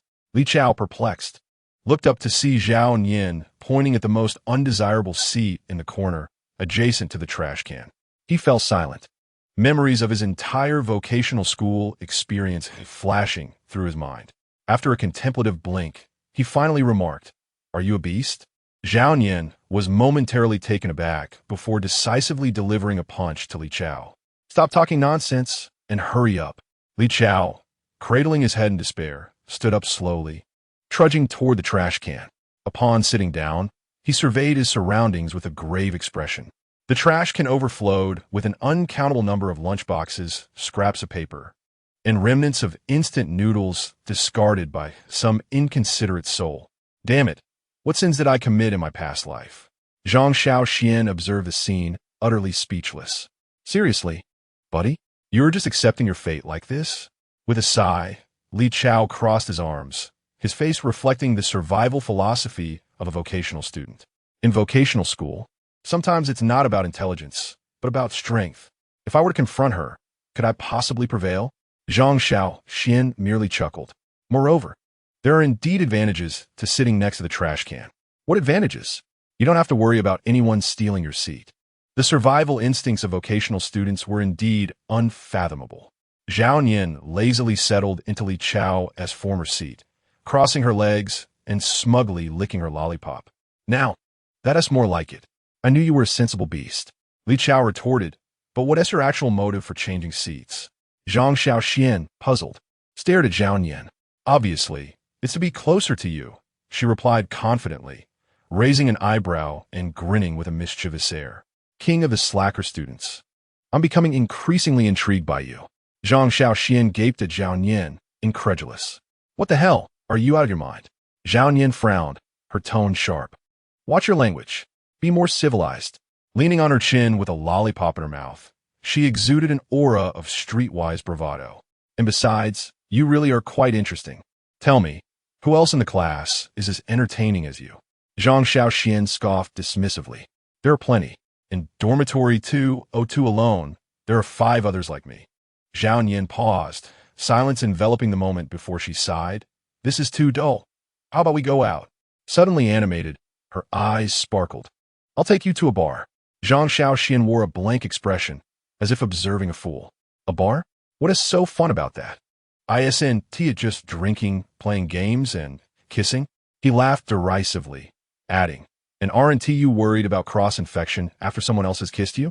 Just stay away from me. He continued, besides, students are broke.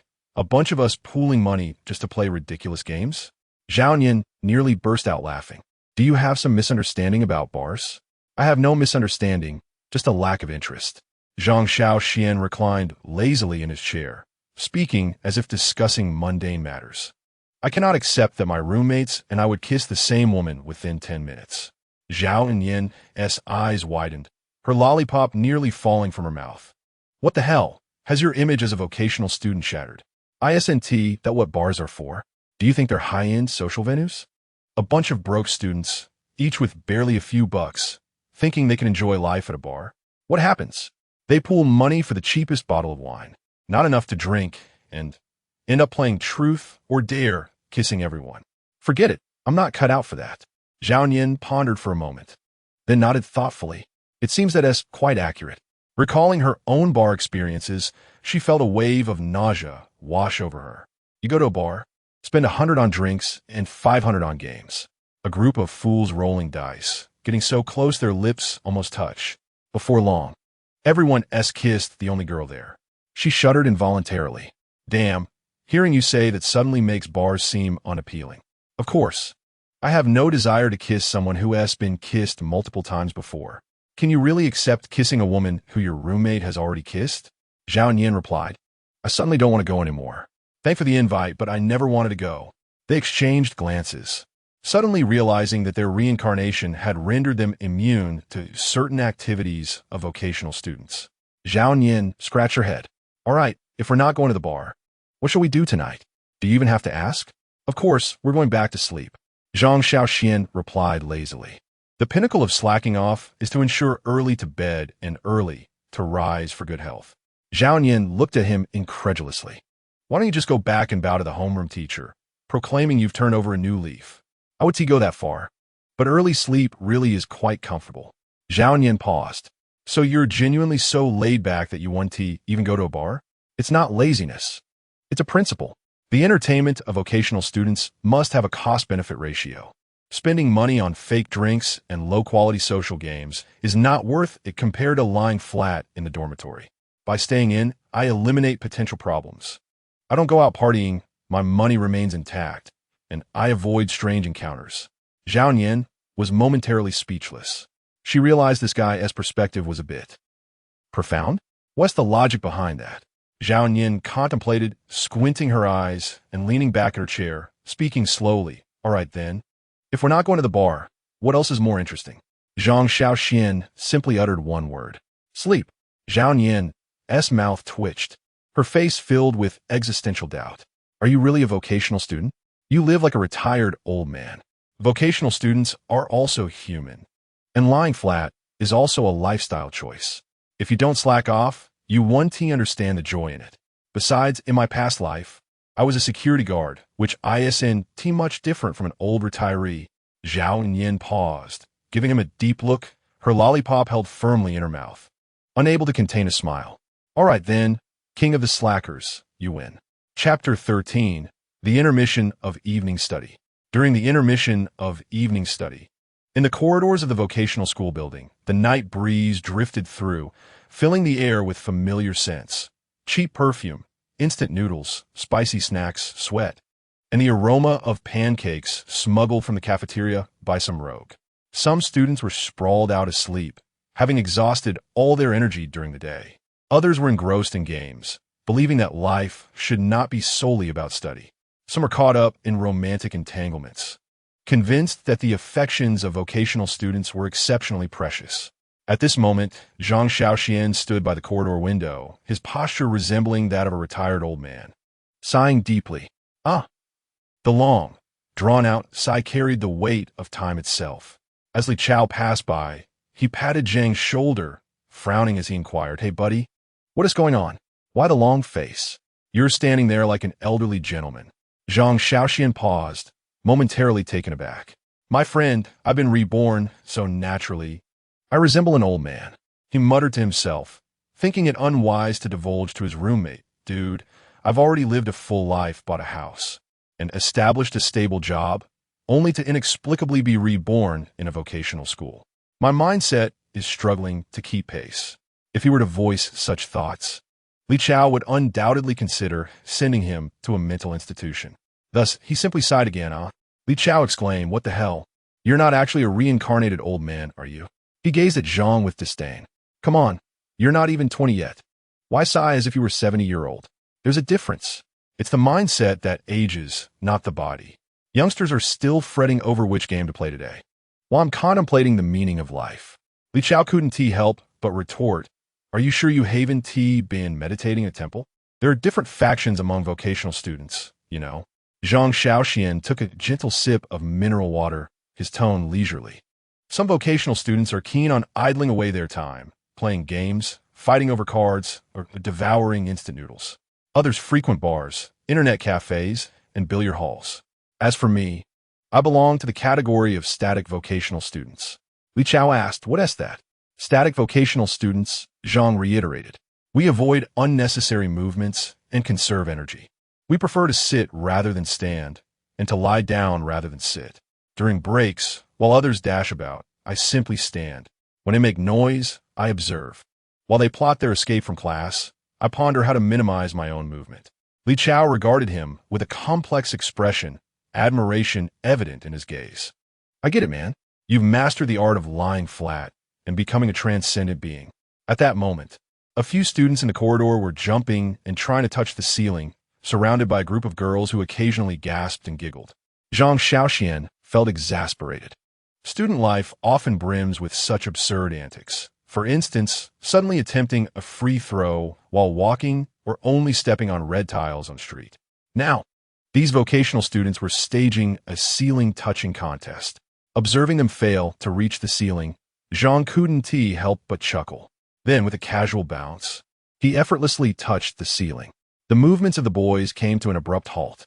They glanced around and noticed several girls staring in their direction, their expressions suddenly awkward.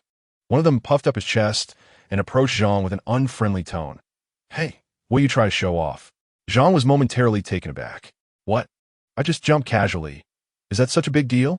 The competitive mindset among these vocational students was even more absurd than that of elementary school children.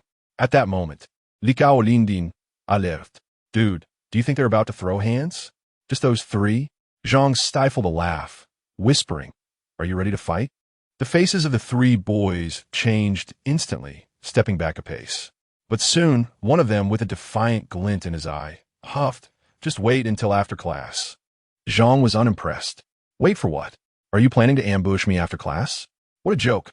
In the hierarchy of tough talk among vocational students, waiting for after-class ranks at the very bottom. Those who genuinely intend to fight would have already engaged. He glanced lazily at them, his eyes calm as if observing a troop of clowns. These boys merely sought to assert themselves in front of the girls, attempting to project a semblance of toughness, but they would never actually resort to violence.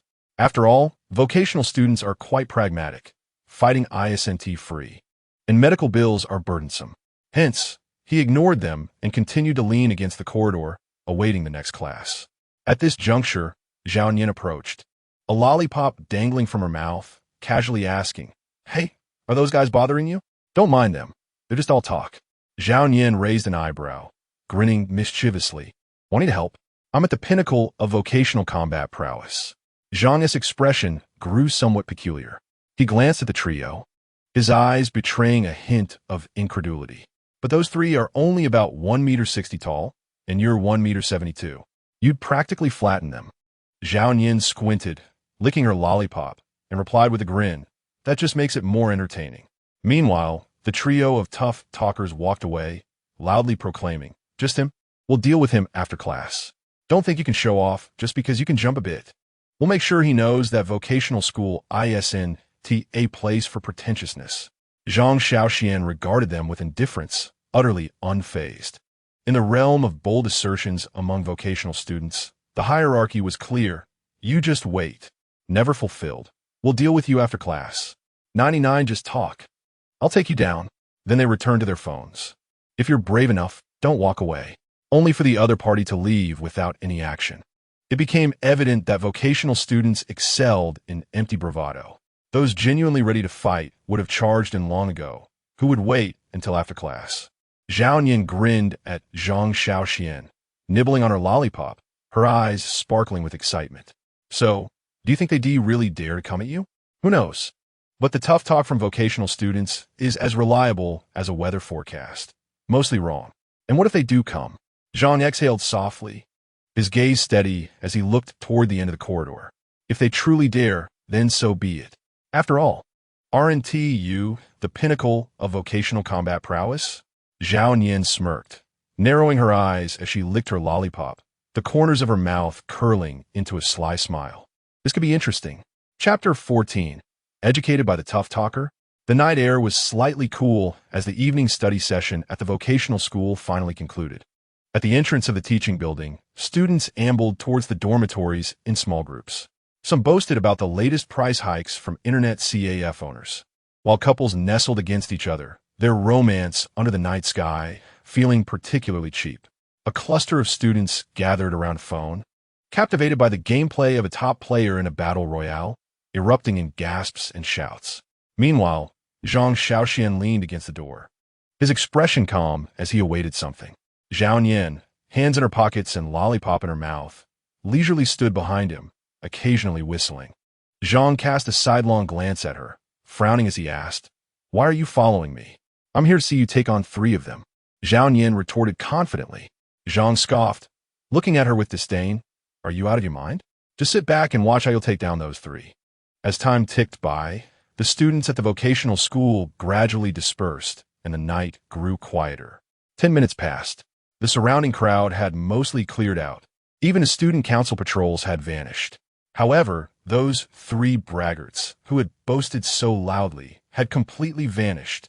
Zhang Shaoxuan couldn't help but mutter a curse under his breath, his expression instantly shifting to one of complex emotions. He suddenly realized an exceedingly foolish truth. He had indeed waited here for over 10 minutes. Zhao Yin glanced around, clicked her tongue, and wore a mischievous grin. "What's going on? Where is everyone? Didn't they say they would wait until class was over?" The bravado of vocational school students had a shelf life of merely 10 minutes before it expired and became void.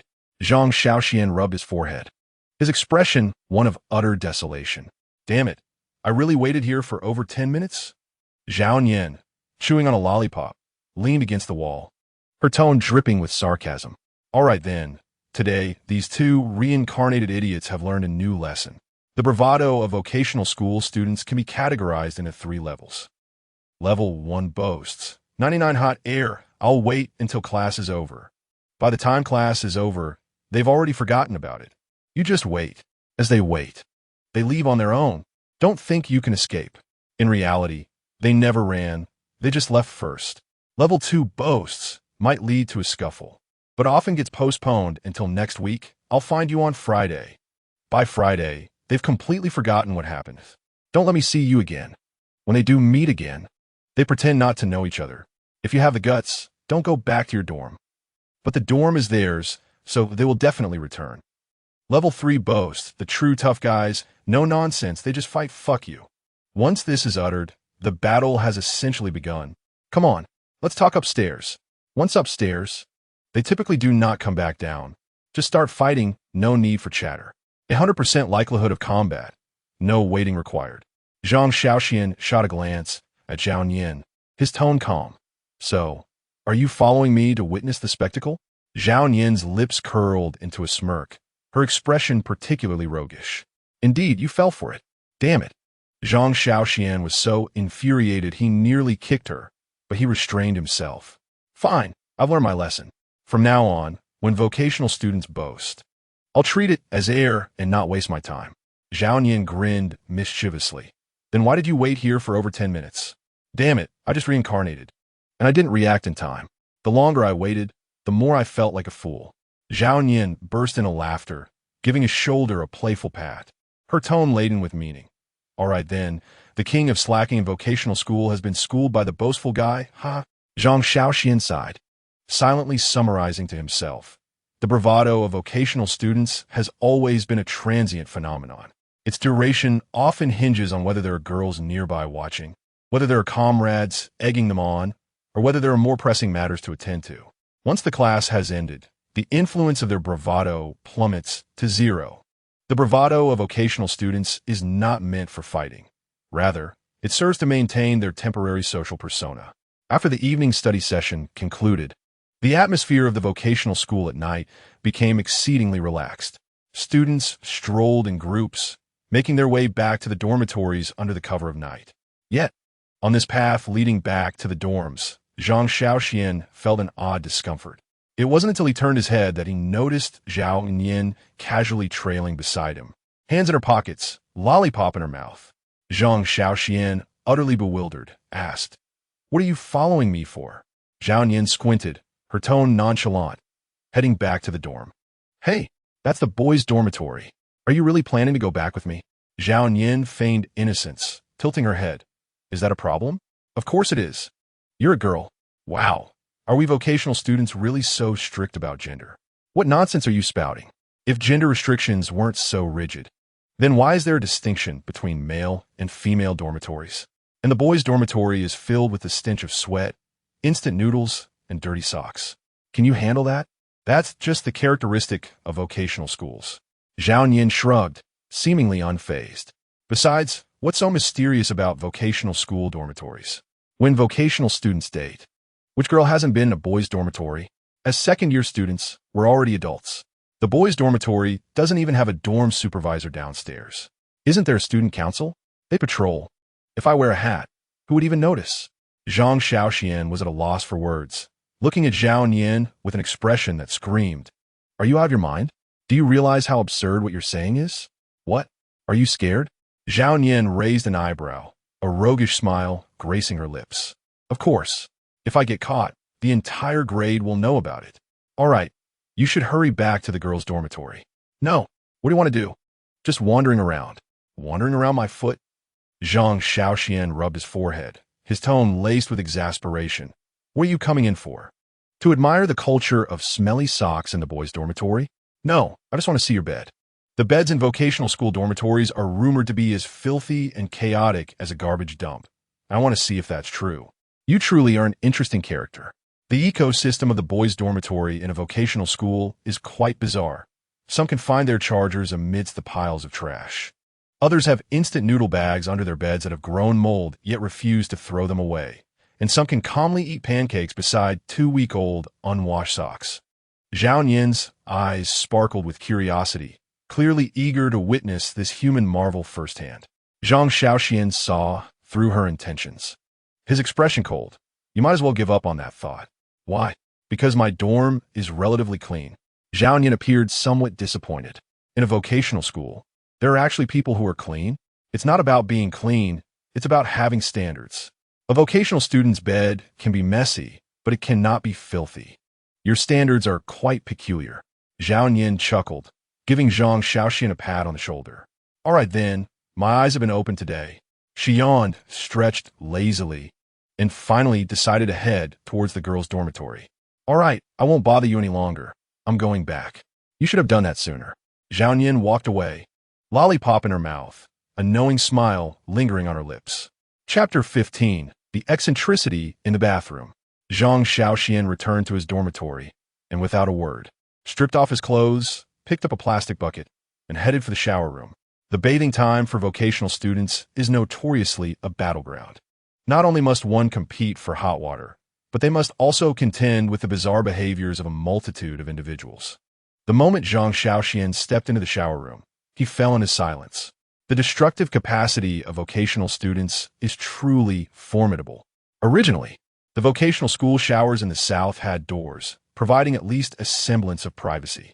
But now, the door was completely knocked down, as if a nuclear bomb had struck. Water was gushing everywhere. The floor of the shower room was already flooded up to his ankles, resembling a scene of a natural disaster.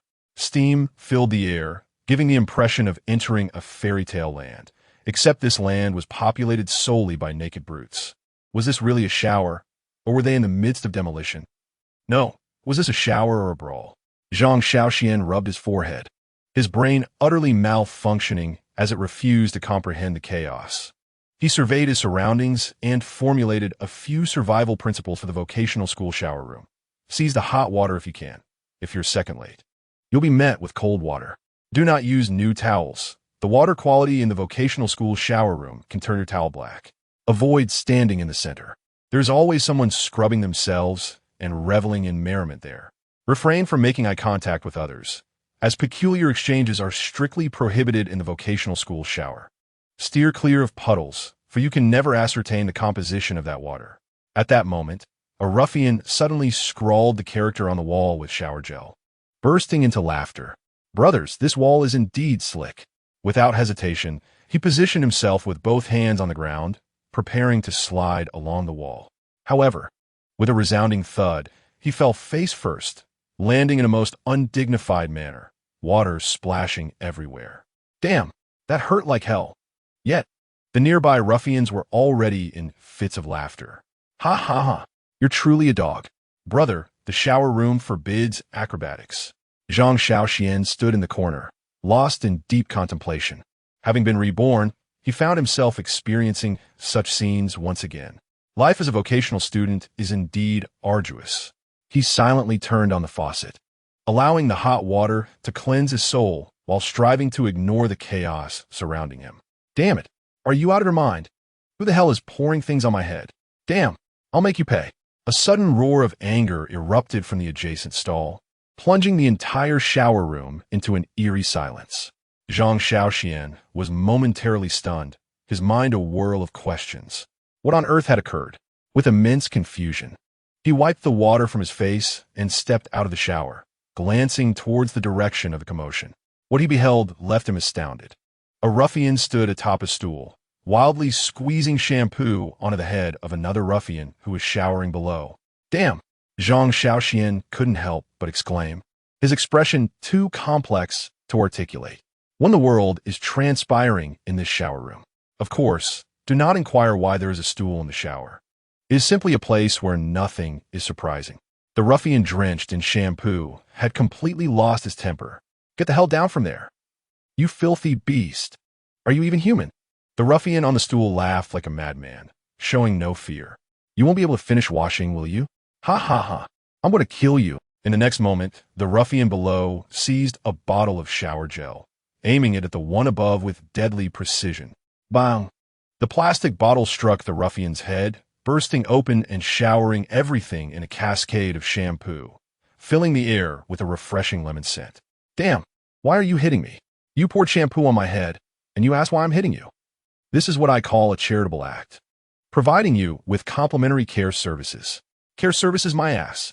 Your hair isn't even clean yet. I'm just helping you out. Zhang Shaoxuan wiped the water from his face, deciding it best to finish his shower quickly and escape before being caught in the fray. However, just as he prepared to return to his shower, a sudden bellow echoed behind him. "Damn! Who threw slippers into my bucket?" Zhang Shaoxuan silently quickened his showering pace. The vocational school shower room is truly perilous. After finishing his shower, Zhang Shaoxuan returned to the dormitory. Upon opening the door, he discovered Wang Chong and Gao Bo tidying themselves up, while Li Chao lay on his bed playing video games. It was exceedingly rare for vocational students to tidy up. Zhang Shaoxuan glanced over, frowning as he inquired, "Where are Lu Bin and Yu Jia?" Without raising his head, Wang Chong replied casually, "They went to the playground to run." "Those two? Running? Vocational students running? That's rarer than scoring full marks on an exam. Were they not always the type to sit when they could and lie down when they could sit?" Indeed, but Wang Chong paused, a complex expression crossing his face before calmly uttering 3 words: "Weight loss campaign." Vocational students truly are pragmatic. Zhang Shaoxuan cast another glance at Wang Chong and Gao Bo, noticing they were actually organizing their clothes, instantly sensing something was amiss. "What are you two up to?" Gao Bo grinned widely, revealing a meaningful expression. "A gathering." "A gathering? With a nursing class? Damn, you two actually managed to invite girls from the nursing class?" Gao Bo beamed with pride, of course. This was a great initiative born from deep reflection. Deep reflection? The events at noon made me acutely aware of the fierce competition in the vocational school's dating market. If one does not take the initiative, they are destined to remain single for life. So, I spent the entire afternoon persuading Wang Chong to ask his girlfriend to bring out her classmates from the nursing class. That actually worked. Wang Chong sighed. He was nearly begging. I would have felt embarrassed not to agree. Zhang Shaoxuan fell into contemplation. The courtship methods of vocational students are indeed unique. The gender ratio in vocational schools is severely skewed, with nursing and early childhood education classes predominantly composed of girls. However, this also means that they do not actively seek external interactions, leaving you with no channels to approach them. Yet if you can get close enough to obtain contact information, there remains a chance. Just as Zhang Shaoxuan was preparing to go to bed, he suddenly felt a tight grip on his neck. Gao Bo, with a serious expression, declared, "You must go." "Why?" Zhang Shaoxuan asked, bewildered. "If you don't go, the average attractiveness in our dormitory will plummet." Zhang Shaoxuan, "Would it be better for you two to go alone for better hunting?" Wang Chong grinned. "I also invited some guys from other dorms. Otherwise, it would be too awkward with just the two of us. But I'm afraid those guys from the other dorms might scare the girls away with their oddities. Hence, you are our backup plan." Zhang Shaoxuan was utterly speechless. "Wait, bringing along oddballs is like sabotaging ourselves. Isn't it?" Gao Bo patted him on the shoulder, his tone grave. "The survival rules for vocational school gatherings first. The number cannot be too small. Otherwise, it makes the male side appear socially inept. Second, the number cannot be too large. Otherwise, the atmosphere might become chaotic. Third, you cannot bring too many oddballs. But it is essential to bring at least one who can engage in conversation. You are that conversationalist." Zhang Shaoxuan, "You two are certain I can converse? Not just converse, but at least ensure the atmosphere doesn't turn cold." "Good grief, so I'm merely a social lubricant." Chapter 16. The Gathering on the Playground. "Where to?" Zhang Shaoxuan asked, utterly bemused. Wang Chong replied matter-of-factly, "Where else could we go?" "The playground." "You're gathering at the playground?" Gao Bo shrugged, as if it were the most natural thing in the world. "Where else? Without money. Isn't the playground the only option? We could buy some snacks at the convenience store, right?" Zhang Shaoxuan was speechless, looking at these two ruffians, unable to resist exclaiming, "You guys are truly pathetic. If you're broke, go ask your mom's boyfriend for help. What kind of gathering is this? Don't disturb my sleep." With that, he turned around, climbing onto his bed, ready to enter a state of blissful laziness. However, before he could completely settle in, both his legs were suddenly seized by 2 hands. "You must go. We cannot withstand those oddballs from room 201. Zhang Shaoxuan retorted, "Then don't call us. We can't handle a 2v6 either." 5 minutes later, Zhang Shaoxuan, clad in loose-fitting pajamas and slippers, was unceremoniously escorted out of his dormitory by 2 imposing figures, casting a dubious glance at the absurdity of life. Wang Chong frowned. Is that all you're wearing? Gao Bo mirrored his disdain. You seem rather indifferent about this, don't you? Zhang Shaoxuan retorted coldly. I never intended to go in the first place. Besides, wasn't it you two who dragged me out? Did either of you grant me the opportunity to change my clothes? Gao Bo scratched his head, revealing a hint of guilt. Well, the playground lights aren't very bright. No one will see what you're wearing anyway. As night descended upon the technical school's playground, a biting wind swept through. The dimly lit convenience store had only a few stalls open, while students formed clusters, engrossed in their own unique brand of social interaction. Some engaged in a game of truth or dare with soda bottles. Others slurped instant noodles while strategizing game tactics, and some boasted about their past glories. The nursing class girls sat scattered about, appearing somewhat reserved yet exhibiting signs of social fatigue. The moment Zhang Shaoxuan and his companions stepped into this peculiar social arena, all eyes were drawn to them. Here they come. Wang Chong, we're the girls from the nursing class. Don't fret, they're all here.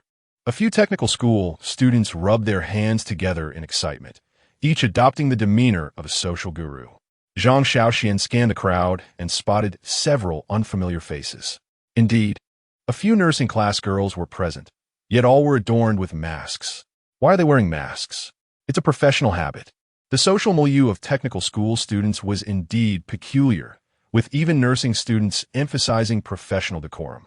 Yet, this was not the most outrageous aspect. The most astonishing sight was Zhao Nian, unmistakably present. Zhang Shaoxuan immediately recognized the familiar figure sporting a baseball cap and a lollipop.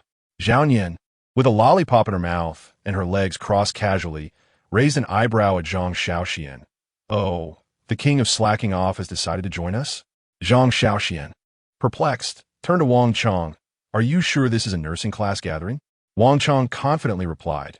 Zhao Nian is indeed from the nursing class. Are you absolutely certain? Not really. Gao Bo, brimming with self-satisfaction, patted his shoulder, but she's here now. So she's part of the nursing class gathering. Zhang Shaoxuan glanced down at his disheveled pajamas, then at Zhao Nian's pink cartoon ensemble, utterly speechless. With a look of existential doubt, he inquired, Wait, aren't you from our class? Zhao Nian, unfazed, replied, Indeed. Then how did you end up at the nursing class gathering? Zhao Nian shrugged nonchalantly. I just wandered in.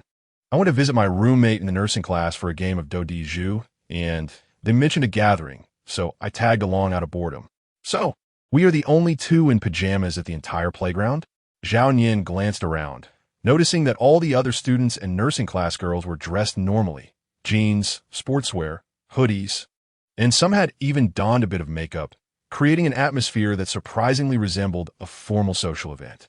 Only the two of them appeared like elderly folks meandering about the technical school social scene. Seems so. Zhao Nian observed her cartoon bear pajamas, her lips twitching slightly.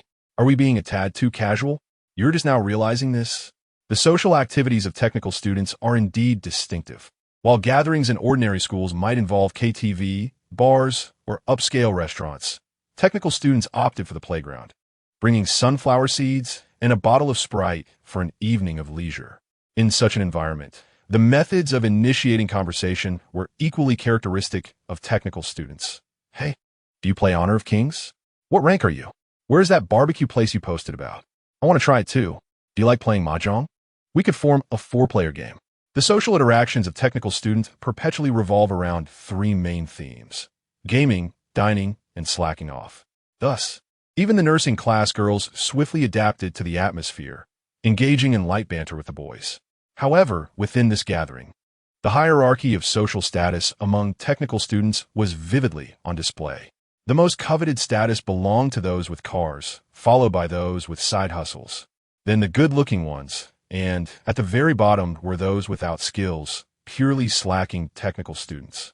As for Zhang Shaoxuan, he had effectively shattered the lowest tier of this social hierarchy, successfully penetrating the social chain in his pajamas and entering the realm of the absurd. Zhao Nian clicked her tongue, patting his shoulder with a complicated expression. Buddy, you're taking this slacking off way too seriously. Zhang Shaoxuan replied, I never wanted to come in the first place. Then how did you end up being dragged out? Gao Bo and Wang Chong said the guys from room 201 were too rowdy. They couldn't handle a 2v6 situation. Chapter 17. The Oddities of the Technical School.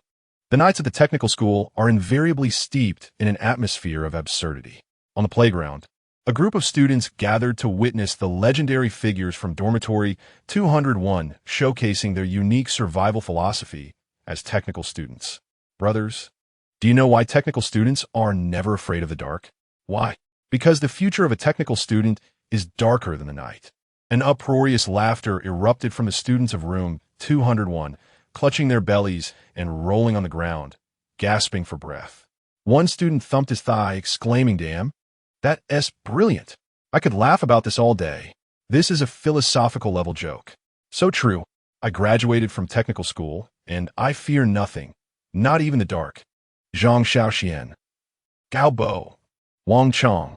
Is this really that funny? Are you guys in a stable mental state? The nursing class girls looked on in disbelief. Wait, are all the students from their dormitory like this? I heard they once fell over in a bid for a pancake. Isn't that a bit exaggerated? Just then, two students from dormitory 201 erupted in a hilarious quarrel.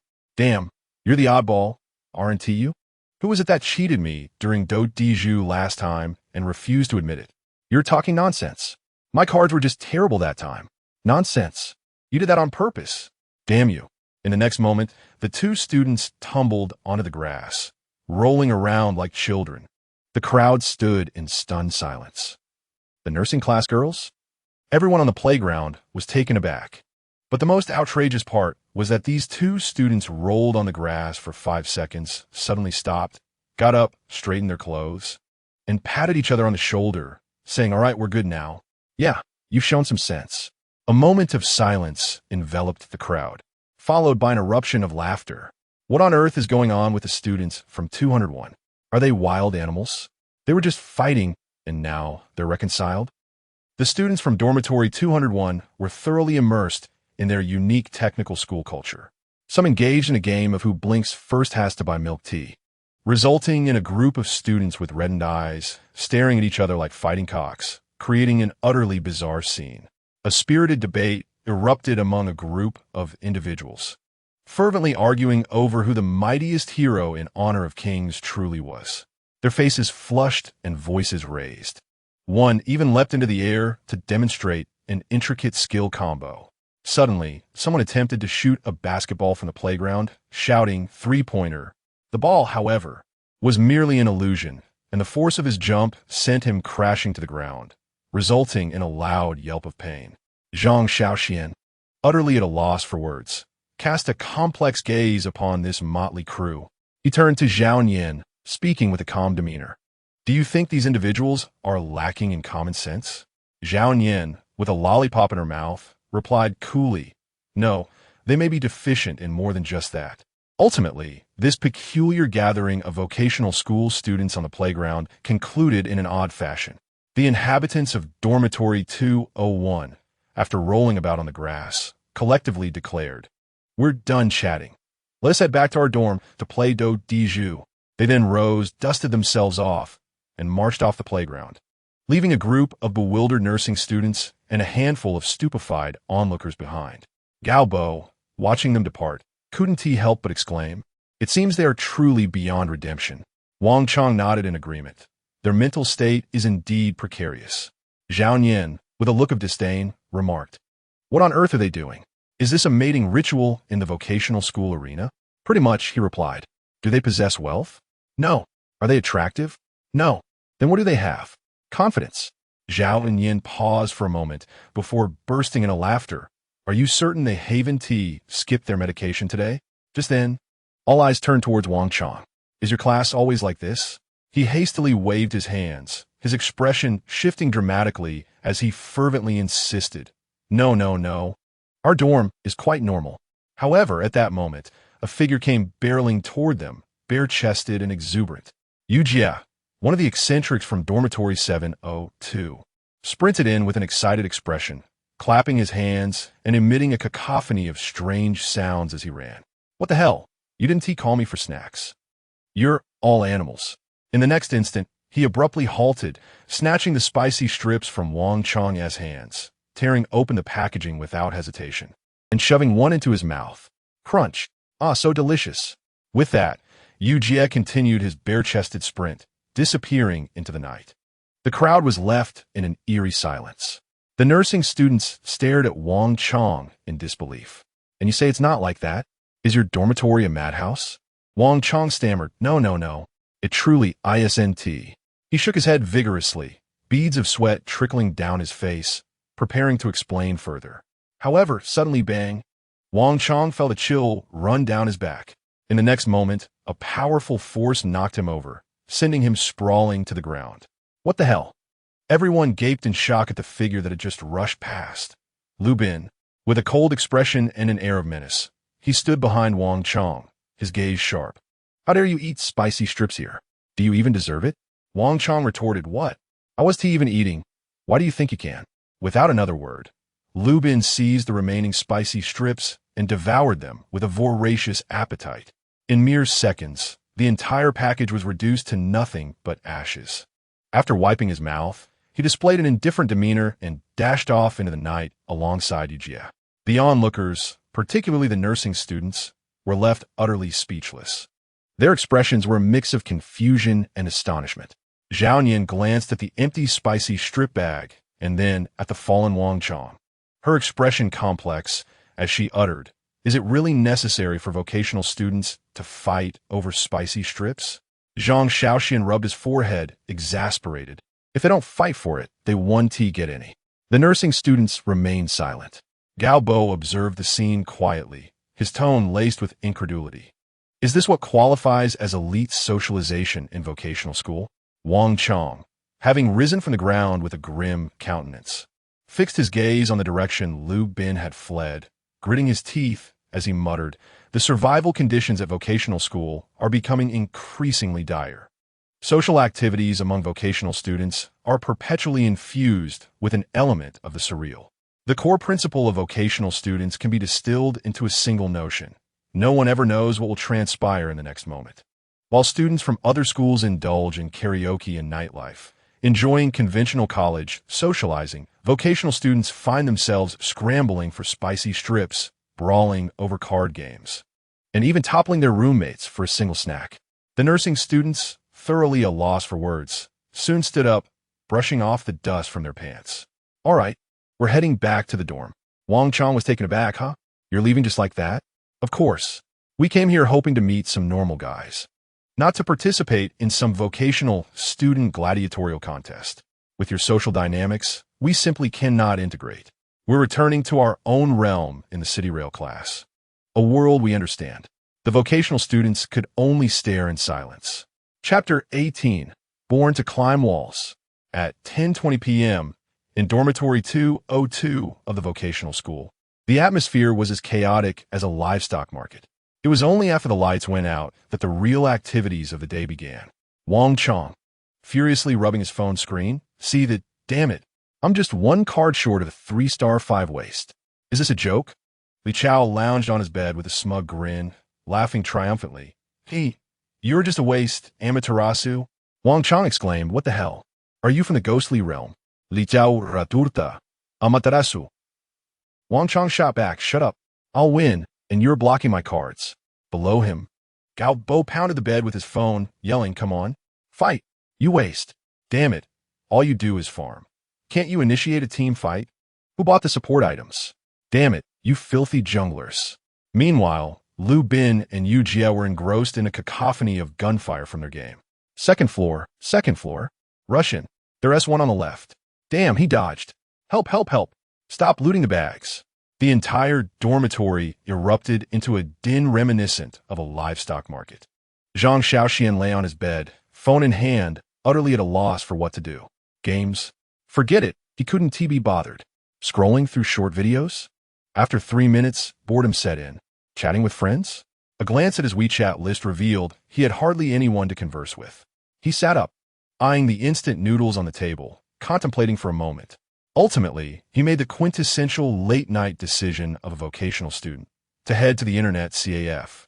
The gates of the vocational school were already locked tight. To venture out One had to scale the walls, climb through windows, or find a back door. Dormitory 202 was on the second floor, making it relatively easy to escape. The standard escape route for a vocational student was as follows. First, step onto the air conditioning unit. Then, leap onto the anti-theft window of the first floor. Finally, with a gentle jump, complete the daring escape. This route is as familiar to vocational school students as the act of relieving oneself. Outside the dormitory building, several individuals, much like Zhang Shaoxuan, are engaged in the same clandestine wall-scaling endeavor.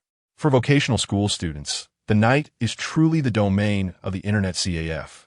The proprietor has grown accustomed to the sight of these students entering en masse during the late hours, opting not to inquire about their ages, instead simply powering up the systems.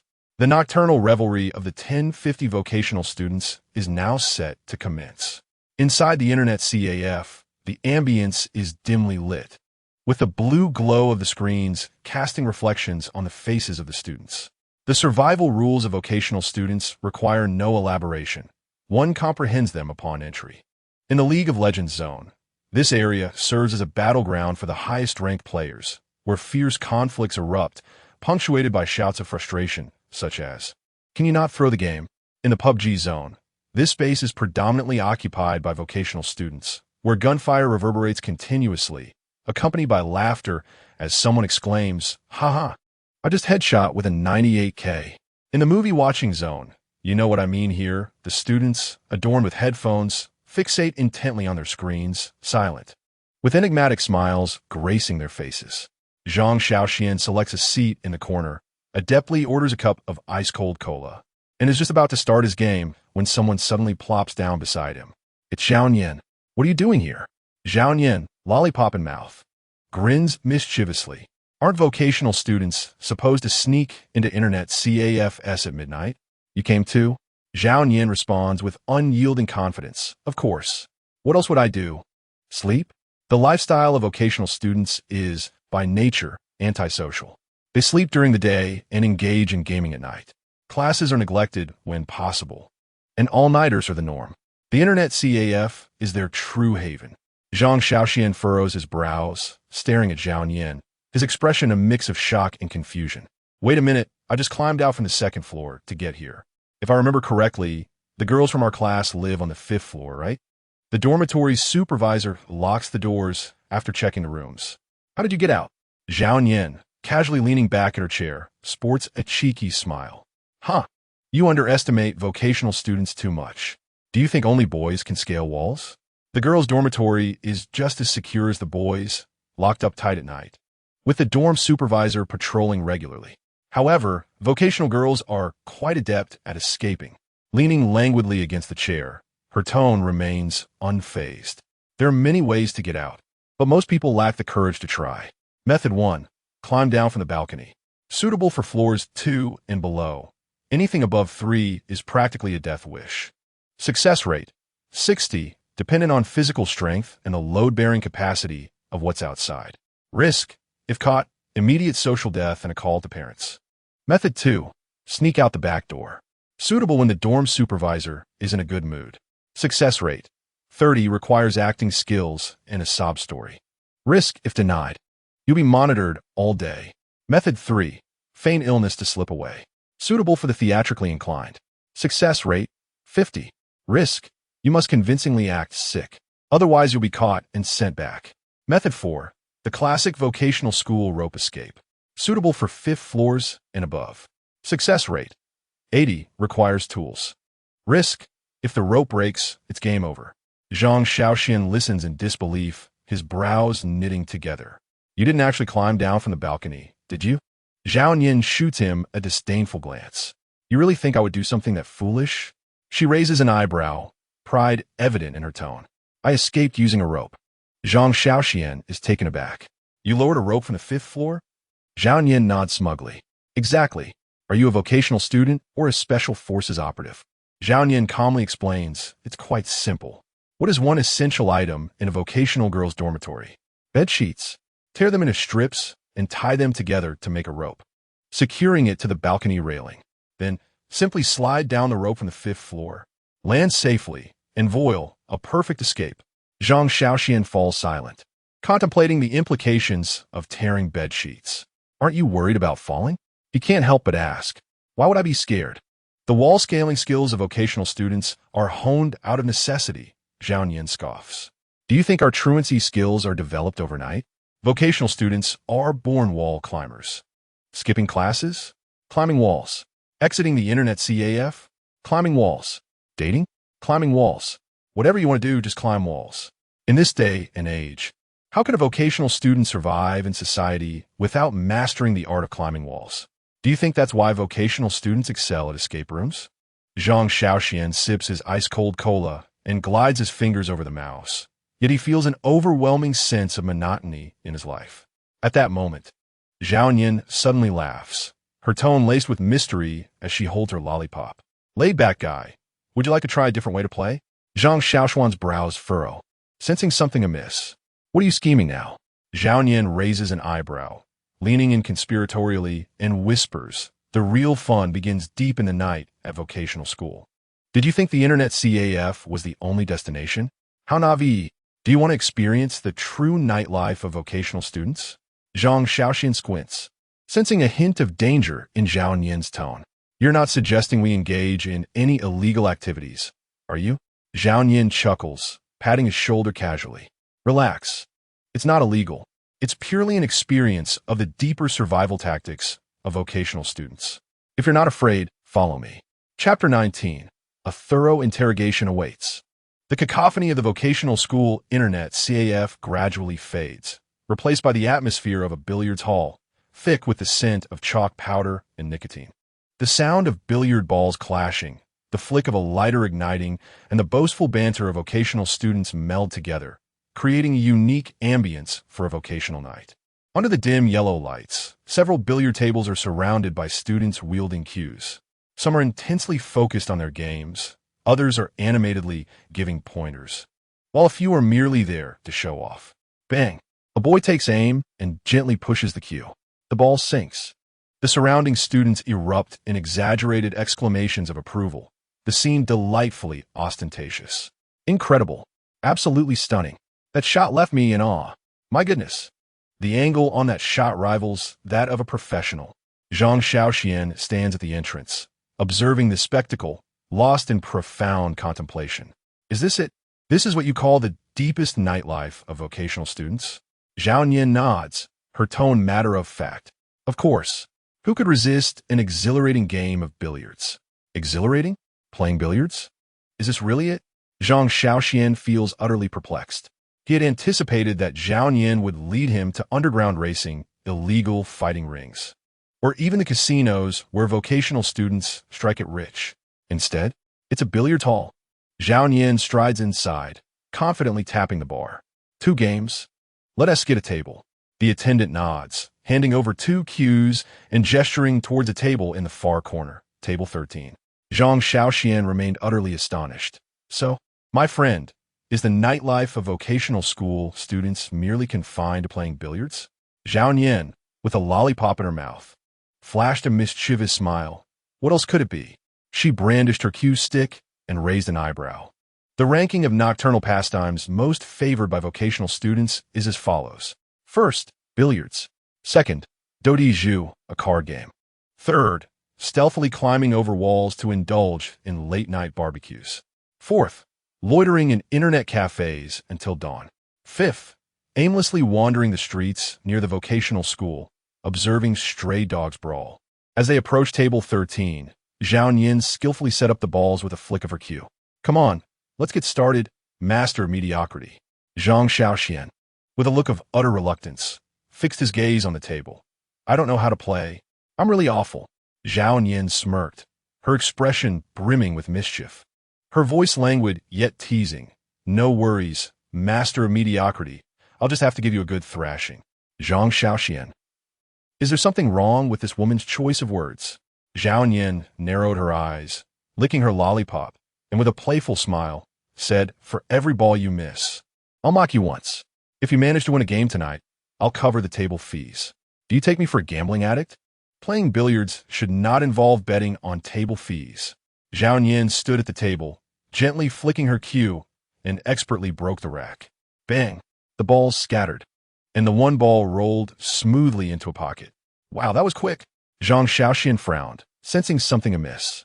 Zhao Nian laughed nonchalantly, continuing her strokes. Bang! Bang! Bang! 3 in a row. Zhang Shaoxuan. Zhao Nian blew the chalk dust off her cue, glanced at him, and raised an eyebrow. Your turn. Master of mediocrity. Zhang Shaoxuan sighed, picked up the cue, and crouched to aim. He focused intently, but soon his composure began to unravel. Damn! He could barely hold the cue steady. The greatest fear for vocational students playing billiards isn't facing a skilled opponent. It's the dread of being utterly incompetent and made a fool of. He gritted his teeth, summoned his courage, and aimed at the 7 ball. Whack! The cue struck with a forceful push. The 7 ball clattered chaotically across the table before finally coming to a stop. It didn't go in. Zhao Nian sighed, patted his shoulder, her tone filled with regret. Master of mediocrity, you've truly let me down. Your billiard skills are as bleak and uncertain as the future of a vocational student. At midnight in the billiard hall, under the dim yellow lights, Zhao Nian leaned in closer, her half-body brushing against him. Zhang Shaoxuan instantly tensed, every hair on the back of his neck standing on end. Damn it! Why was the vocational school's social queen teaching so close? His breath caught in his throat, and all rational thought ceased, leaving only a singular thought. What on earth is this woman up to? Zhao Nian gently grasped his wrist, her other hand pressing on his shoulder, effectively pinning him to the table. Her tone was lazy, laced with a hint of teasing. Don't fidget, just learn. Zhang Shaoxuan felt his heart nearly stop. Damn, she was too close.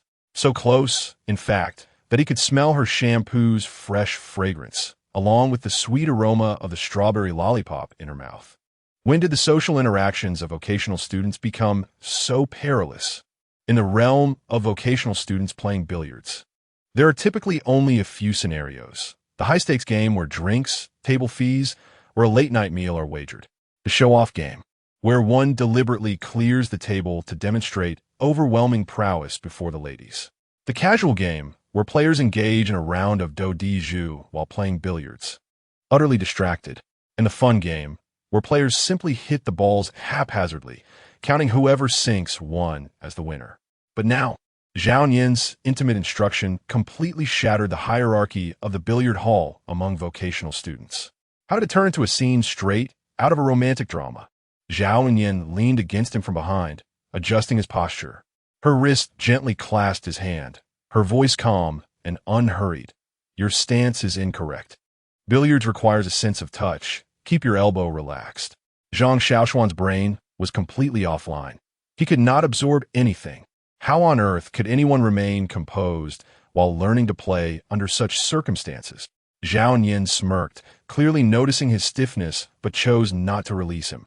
Instead, she leaned in even closer, her warm breath brushing against his ear.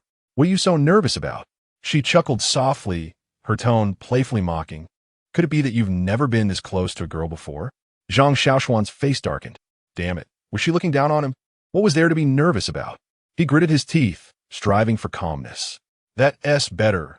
Zhao Nian chuckled lightly, continuing to support his wrist, adjusting the cue to the appropriate angle. Focus on that ball, keep your wrist steady, and don't use too much force. Her fingers lightly touched the back of his hand, applying a gentle pressure that exuded a sense of control. Now, take your shot. Zhang Shaoxuan inhaled deeply, attempting to dismiss the peculiar sensations, steadying his mind, and moved his wrist. Whack! The cue lightly struck the cue ball, which rolled slowly, colliding with the target ball. Thud! It went in. Wow, you're picking it up quite quickly. Zhao Nian blew on her lollipop, grinning with a cheeky expression, her eyes sparkling with playful challenge.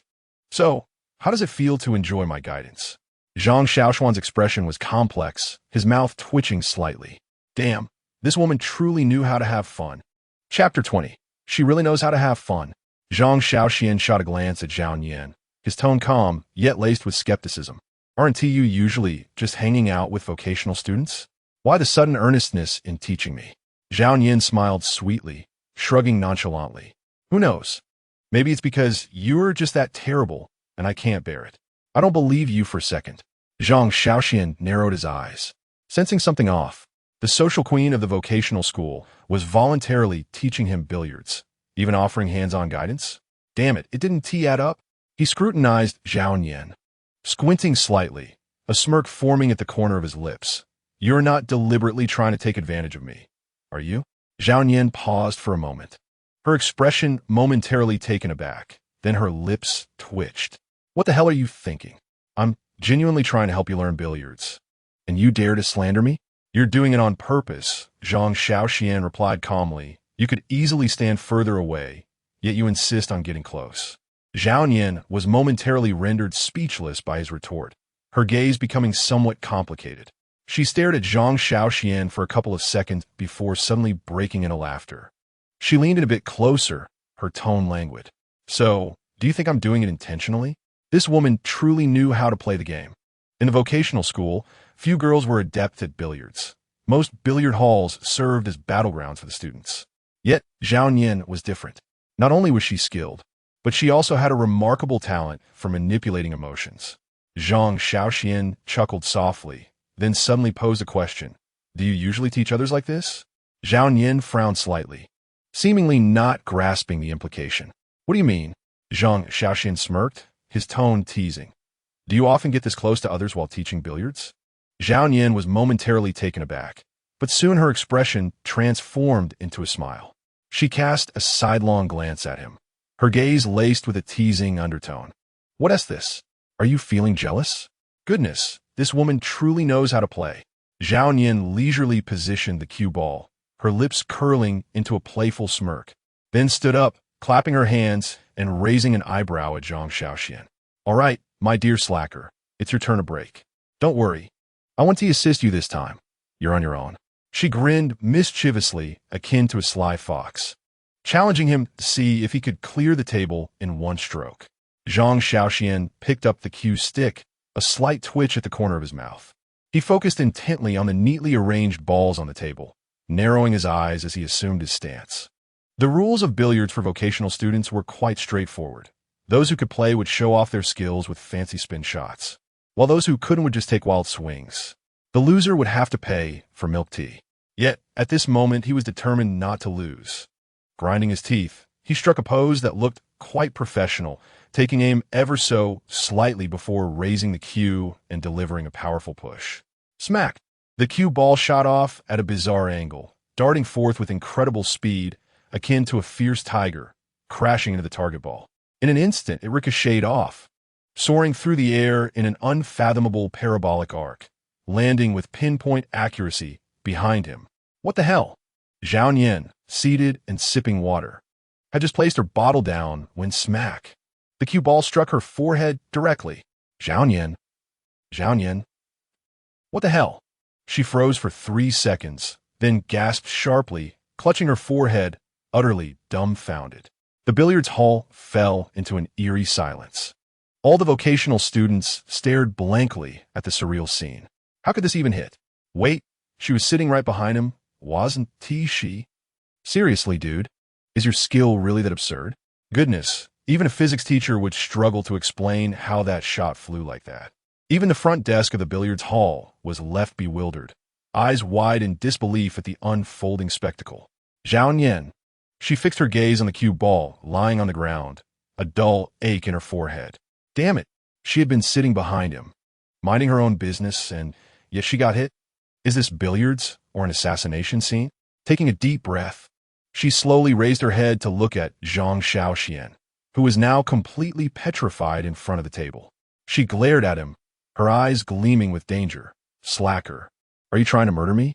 Zhang Shaoxian's face was a portrait of shock, frantically waving his hands, his expression as earnest as an innocent condemned prisoner. No, believe me, I truly wasn't aiming for you. I have no idea why the ball flew like that. Zhao Nian let out a cold snicker, standing up slowly and rolling her neck. Heh, fine, you're impressive. She reached down to retrieve the cue ball, flipping it in her wrist and tossing it toward Zhang Shaoxuan, her tone chilling as she said, let us have another round. This time, I'll personally guide you. Leisurely licking a lollipop, Zhao Nian squinted her eyes and smiled. Then, with a firm grip, she yanked Zhang Shaoxuan's collar, pulling him directly to the table, instantly transforming him. "Listen, Zhang Shaoxuan, if you dare to mess up again," the vocational students collectively gasped in shock. Goodness, is this technical guidance or a terrifying threat? After an intense round of billiards training, Zhao Yan finally nodded in satisfaction, flicking her wrist nonchalantly as she pulled out her phone, skillfully opening a certain app, and then promptly shoved the phone into Zhang Shaoxuan's hands. "Here, film me." Zhang Shaoxuan stared at the phone in his hand, utterly speechless. "What on earth are you up to?" Zhao Yan shot him a sidelong glance, her lips curving into a smirk as she matter-of-factly replied, "Of course. I'm going to film a cool and stylish billiard video to post online." Zhang Shaoxuan's expression was one of disbelief. "Dude, you've been reborn, yet you still enjoy this kind of thing? Isn't that childish?" Zhao Yan let out a cold laugh, her hand perched casually in her pocket. A lollipop clamped between her teeth, showcasing a defiant grin that epitomized the vocational student's flair. "Childish." She patted her chest with conviction. "Do you understand? This is about crafting an image. Vocational students need an image too. Do you think you can stand out just by relying on skill? Wrong. You first need to be memorable." Zhang Shaoxuan stood there in stunned silence, staring at Zhao Yan's audacious face, suddenly realizing that her logic might indeed hold some merit. The social rules among vocational students are as follows. Some gain recognition through their gaming prowess, others through their charm with the opposite sex, and some establish themselves through their unique personalities. As for Zhao Yan, she chose to cultivate the cool persona of a vocational queen bee. However, Zhang Shaoxuan discreetly glanced at her outfit, his mouth twitching uncontrollably. A pink coral fleece bear jacket, a backward yellow duck baseball cap, purple fuzzy slippers. "Zhao Yan, is this your idea of a cool persona? Are you sure it's not adorably silly?" Chapter 21. Cut this part out. Zhao Yan huffed, hands in her pockets, embodying the essence of the coolest girl in vocational school, her tone composed. "You mere mortals wouldn't understand. Fashion is beyond your comprehension. My style is all about contrast." With a casual flick, she stomped her fuzzy slipper onto the floor, producing a loud clap that rattled the billiards table, and then executed a smooth shot that sank 4 balls in one stroke. Have you ever seen someone in a pink coral fleece jacket sink 4 balls in one shot? The vocational students. Well, we certainly haven't. Have you ever seen someone in purple fuzzy slippers playing billiards with professional flair? The vocational students. Fine. She has a point. Zhao Yan scoffed, her lips curling upward as she exuded confidence. "This is the beauty of contrast. I'm not just social. I embody duality. You tasteless vocational students could never comprehend. Are we filming or not?" Zhang Shaoxuan's mouth twitched as he thought. "Goodness, you make it sound so reasonable. Yet why do I feel like you're spouting nonsense?" "All right, you win." He sighed, picked up the phone, and aimed it at her. Click, click, click. Under the watchful eyes of the vocational students, Zhao Yan began her performance.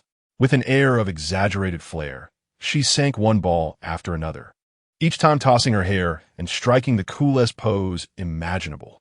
However, her hair was constrained by the baseball cap, making it impossible to flick. So instead, she adopted a different approach, licking her lollipop before sinking another ball, chewing gum before striking again, stomping her purple fuzzy slippers before hitting another shot. The vocational students. Goodness, this is surprisingly cool. A minute later, Zhao Yan withdrew her cue, clapped her hands, and nodded with satisfaction. "All right, hand me the phone." Zhang Shaoxuan glanced down. In the video, Zhao Yan, clad in an absurd ensemble reminiscent of a vocational school socialite, nonchalantly chews on a lollipop while executing a remarkable trick shot, a smirk of playful mockery dancing upon her lips. A group of vocational students stands nearby, utterly entranced by the spectacle. The dim lighting of the billiards hall, coupled with the cacophony of background noise, imbues the scene with an inexplicable aura akin to an underground fight film. Goodness, this video appears to possess quite the flair. Zhao Yan beams with pride. Of course, the billiards goddess of vocational students must exude charisma. She adeptly enhances the footage with a few dazzling effects, accompanied by an explosive soundtrack before casually uploading it with the title, "Midnight Billiards Revelry of the Vocational School Socialite." Isn't it a bit cool? The juxtaposition of the vocational student's nightlife and her billiards prowess is striking. 3 minutes later, the likes soar to 500. 5 minutes later, they surpass 1,000. The comments section erupts. Goodness, a billiards femme fatale? This sister's contrast is too intense. A bare coat, a lollipop, and a perfect shot? I beg you, the most stylish thing in this video isn't the skill, but those purple cotton slippers. So vocational students' nights are this wild. This woman, I'm all in. Zhao Yin licks her lollipop, raising an eyebrow with a grin. See, I told you I was right. The survival rule for vocational students is to make oneself the focal point. Whether it's cool or outrageous, it's all about leaving an impression. Zhang Shaoxuan gazes at her, unable to suppress a sigh. All right, vocational school socialite, you're impressive. Zhao Yin winks, a mischievous smile gracing her face. Naturally, she licks her lollipop, still captivated by the video on her phone, before unhesitatingly handing it back to Zhang Shaoxuan with a determined look. Let us shoot another. Zhang Shaoxuan stares at her, utterly speechless. Are you out of your mind? Didn't we just film one? Why another? Zhao Yin rolls her eyes, hands on her hips, wearing a look of incredulity. You don't understand. This is called inventory. The persona of a vocational school socialite must be consistently maintained. No interruptions allowed. All vocational students must know that the boss of the billiards hall is me. Zhang Shaoxuan buries his face in his hands. His tone flat. Are you shooting a short video or managing an artist account? Zhao Yin responds with an air of certainty. They're practically the same. Goodness. The world of vocational students is truly becoming increasingly surreal. Zhang Shaoxuan finds himself at a loss, stuck with this eccentric individual so dedicated to crafting the socialite persona. Fine, let us shoot. With a look of resigned disinterest, he picks up the phone and positions himself by the billiards table, ready to film. However, just as Zhao Yin strikes a pose, preparing to break in style, disaster strikes. Her purple cotton slippers suddenly slip beneath her, sending her tumbling forward in an utterly ungraceful manner akin to a dog eating feces. Goodness! With a resounding thud, the vocational school socialite meets her glorious demise. She sprawls on the floor, limbs akimbo, the lollipop flying from her grasp. The entire billiards hall falls silent. A few vocational students, wide-eyed, watch the scene unfold. And after a few seconds, they erupt into laughter. Ha ha ha ha! Goodness, the fierce persona of the socialite has shattered. Zhao Yin, you could audition for Dangal now. Didn't you claim to be a vocational school socialite? How did you slip? Zhao Yin. She lies there, utterly despondent, her identity in ruins. Goodness, she, Zhao Yin, the vocational school socialite. How could she have fallen while filming? Her persona, her aura, her prestige, all obliterated. Coughing awkwardly, Zhao Yin forces herself to rise, wiping the dust from her mouth with a blush of embarrassment, striving to maintain her composure. That was a tactical fall. Vocational students. Tactical? You just slipped. What high-end strategy are you pretending to employ? Zhao Yin's face turns green. She quickly reaches for her phone. Delete that. Get rid of that segment. However, she cannot seize it. Zhang Shaoxuan simply holds her head back, rendering her unable to touch the phone. With his other hand, he skillfully navigates her device, adding himself on WeChat and conveniently sending himself a copy of the video. Zhao Yin. She struggles desperately, but standing at 187 centimeters, Zhang Shaoxuan dwarfs her 172 centimeters frame. Goodness, you better delete it. Not a chance.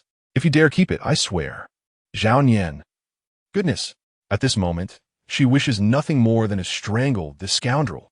What if her vocational school socialite persona is ruined by this foolish video? Yet, what drives her matter is that while she outwardly curses, inside she feels a twinge of delight. Grinding her teeth, Zhao Yin glares at Zhang Shaoxuan, but secretly, she can't help but feel amused. To possess knowledge of another's embarrassing moment is akin to a bond of camaraderie. All right then, vocational slacker, you've got guts. Chapter 22. Treat me to a late-night snack. At 2:40 a.m., on the streets outside the vocational school. The night breeze is cool, with few pedestrians about. Occasionally, The clinking of skewers from nearby barbecue stalls can be heard, alongside a few workers emerging from internet cafes, cigarettes in mouth, faces marked by exhaustion and dark circles.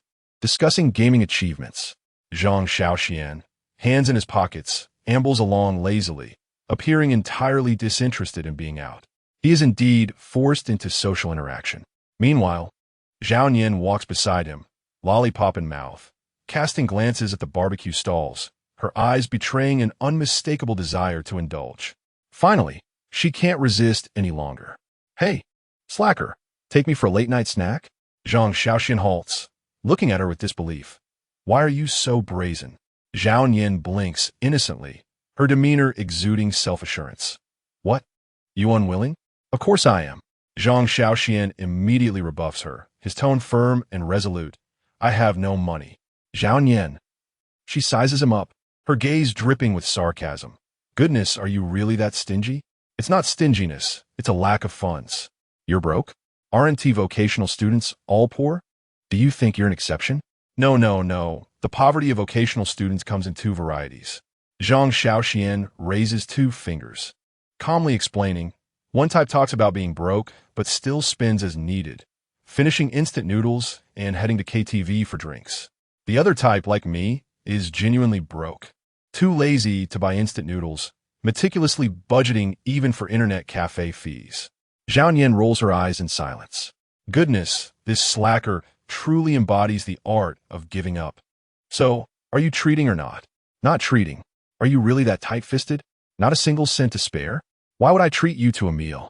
Zhang Shaoxian looks up, his eyes cold and indifferent, as if regarding someone devoid of logic. "We're not related, not family, and we don't share a close bond. Why would I treat you to a meal? You're not my girlfriend, I'm not pursuing you, and I'm certainly not your sycophant. Why would I go out of my way to treat you to a meal?" Zhao Nian. As she listens, her expression shifts from astonishment to shock, finally settling into incredulity. "Goodness, can't you speak with a touch less logic?" "Apologies, but the life of a vocational school student does not require sentimentality. Money holds greater significance than emotion." Zhao Nian disdainfully pressed the button 666, casting him a scornful glance. All right, Mr. Slacker, you are the epitome of a miser, the champion of stinginess. How about I treat you to a meal, then? You frugal soul." Zhang Shaoxian was momentarily taken aback. In the realm of vocational school late-night socializing, there are typically three scenarios: a wealthy elder brother leading the group, everyone enjoying a complimentary meal, splitting the bill, after which everyone returns to their dorms, or the devoted admirer picking up the tab while the girl enjoys herself, leaving the boy's wallet in despair. However, the situation, where a girl offers to treat and the boy is left bewildered, is exceedingly rare. "You're treating me?" Zhang Shaoxian asked incredulously. "Are you certain?" Zhao Nian rolled her eyes, exuding an air of disdain. "What is the harm in treating you? Come on, let us head to the barbecue stand for some food." "Are you really treating me?" "Of course. Once I, Zhao Nian, extend an invitation, I shan't retract it. That's odd logic, my friend." Zhang Shaoxian's expression turned complex. "Just a moment ago, you insisted that I treat you, and now you're the one inviting me?" Zhao Nian squinted her eyes, a knowing smile playing on her lips. "Because I want to see how you eat." "What?" Zhang Shaoxian felt a chill run down his spine, instinctively taking a step back. "Are you a weirdo? Watching me eat? If you don't want me to eat, then forget it." Zhao Nian casually tossed out, turning to leave. "Eat." Zhang Shaoxian nodded decisively. A vocational school student never refuses a free meal. "Where's the barbecue stand?" "Let us go." "Ha ha ha ha ha. That's the spirit." Zhao Nian nodded with satisfaction and led the way. The night market was bustling, with vocational students gathered in small groups, enjoying skewers, drinking, and boasting, all enveloped in a unique, relaxed atmosphere characteristic of vocational schools. Zhao Nian skillfully found a spot to sit and casually pushed the menu towards Zhang Shaoxian, her gaze challenging. "Order whatever you like. Today, it's on me." Zhang Shaoxian took the menu, glanced at it, and calmly replied, "Then I shall not hold back." Zhao Nian retorted, "You think I count the pennies while treating you to a meal? Go ahead and order." Zhang Shaoxian nodded and promptly began to place his order: 10 skewers of lamb, 5 skewers of beef tripe, a serving of fried rice, a portion of crayfish, and a grilled oyster. Zhao Yin's eyes widened slightly as she pressed her forehead in disbelief. Damn, you truly are not holding back. Didn't you say to order freely? Zhang Shaoxuan replied matter-of-factly, flipping through the menu. How about a few bottles of iced cola? Barbecue paired with iced cola is perfection. Zhao Yin exclaimed. You need to know when to stop. My wallet can't handle it. Fine, fine, I'll listen to you. After they placed their orders and awaited their meal, the surrounding vocational students began to take notice of the unfolding situation. After all, it was quite rare for a girl to treat a boy to a meal in vocational school, especially Zhao Yin, a well-known figure who never treated anyone. Soon, whispers began to circulate among the students. Hey, is Zhao Yin treating someone to a meal? What's going on? Wait, I sent tea that our school S slacker. Zhang Shaoxuan? What is their relationship? Could it be that they're getting cozy? Zhao Yin has never been this generous before. If I were treated to a meal by her, I could boast about it for a year. Why on earth does Zhang Shaoxuan get to be pursued by girls? The gossip among the students ignited like wildfire. Yet, neither party was aware of the attention they were attracting. Zhao Yin propped her chin on her hand, gazing triumphantly at Zhang Shaoxuan across the table. Hey, slacker, with so many eyes on us, should we act a bit more convincingly? Zhang Shaoxuan furrowed his brow, wary. Acting? What do you mean? Of course. We should perform a script of an affluent woman treating a man. Zhao Yin smirked, her eyes sparkling with mischief. She casually picked up a skewer of lamb and slowly held it toward Zhang Shaoxuan's mouth. Here, The onlookers' gazes intensified. What the heck? Feeding him?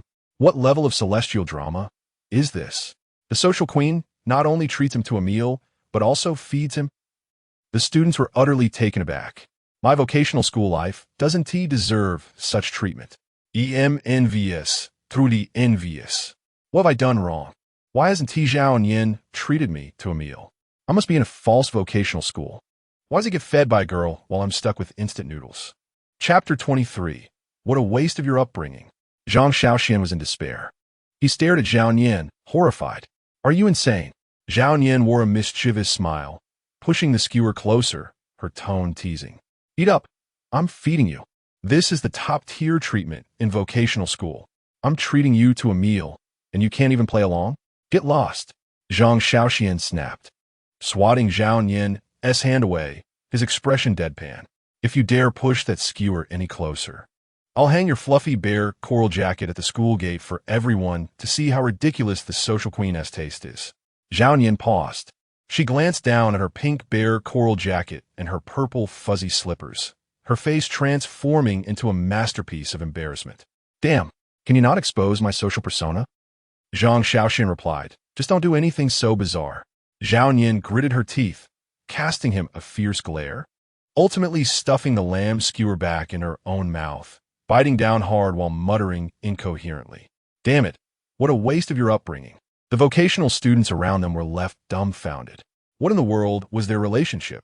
It resembled that of a couple, yet not quite.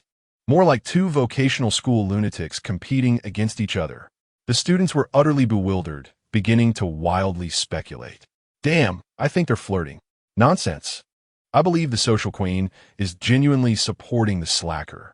The romantic entanglements of vocational students truly defy ordinary understanding. Shouldn't the standards for choosing a partner in vocational school change? Is the ability to charm a girl into treating one to a meal the key to success in romance? I made my decision. Tomorrow, I'll wait outside the nursing class to see if I can find a social queen to treat me to a meal. The vocational students were completely broken. They had never imagined that after so many years in vocational school, they had ended up at the very bottom of the social hierarchy, even having to pay for their own meals. As Zhao Yin chewed on her skewers, she listened with delight to the murmurs around her, a satisfied smile curling at her lips, relishing the fulfillment of her social persona. She glanced sideways at Zhang Shaoxuan, skewered lamb in her mouth, her tone laden with meaning. Hey, listen, everyone is talking about us. Zhang Shaoxuan, unfazed, continued chewing on his lamb skewer, responding nonchalantly, Oh, don't you want to explain anything?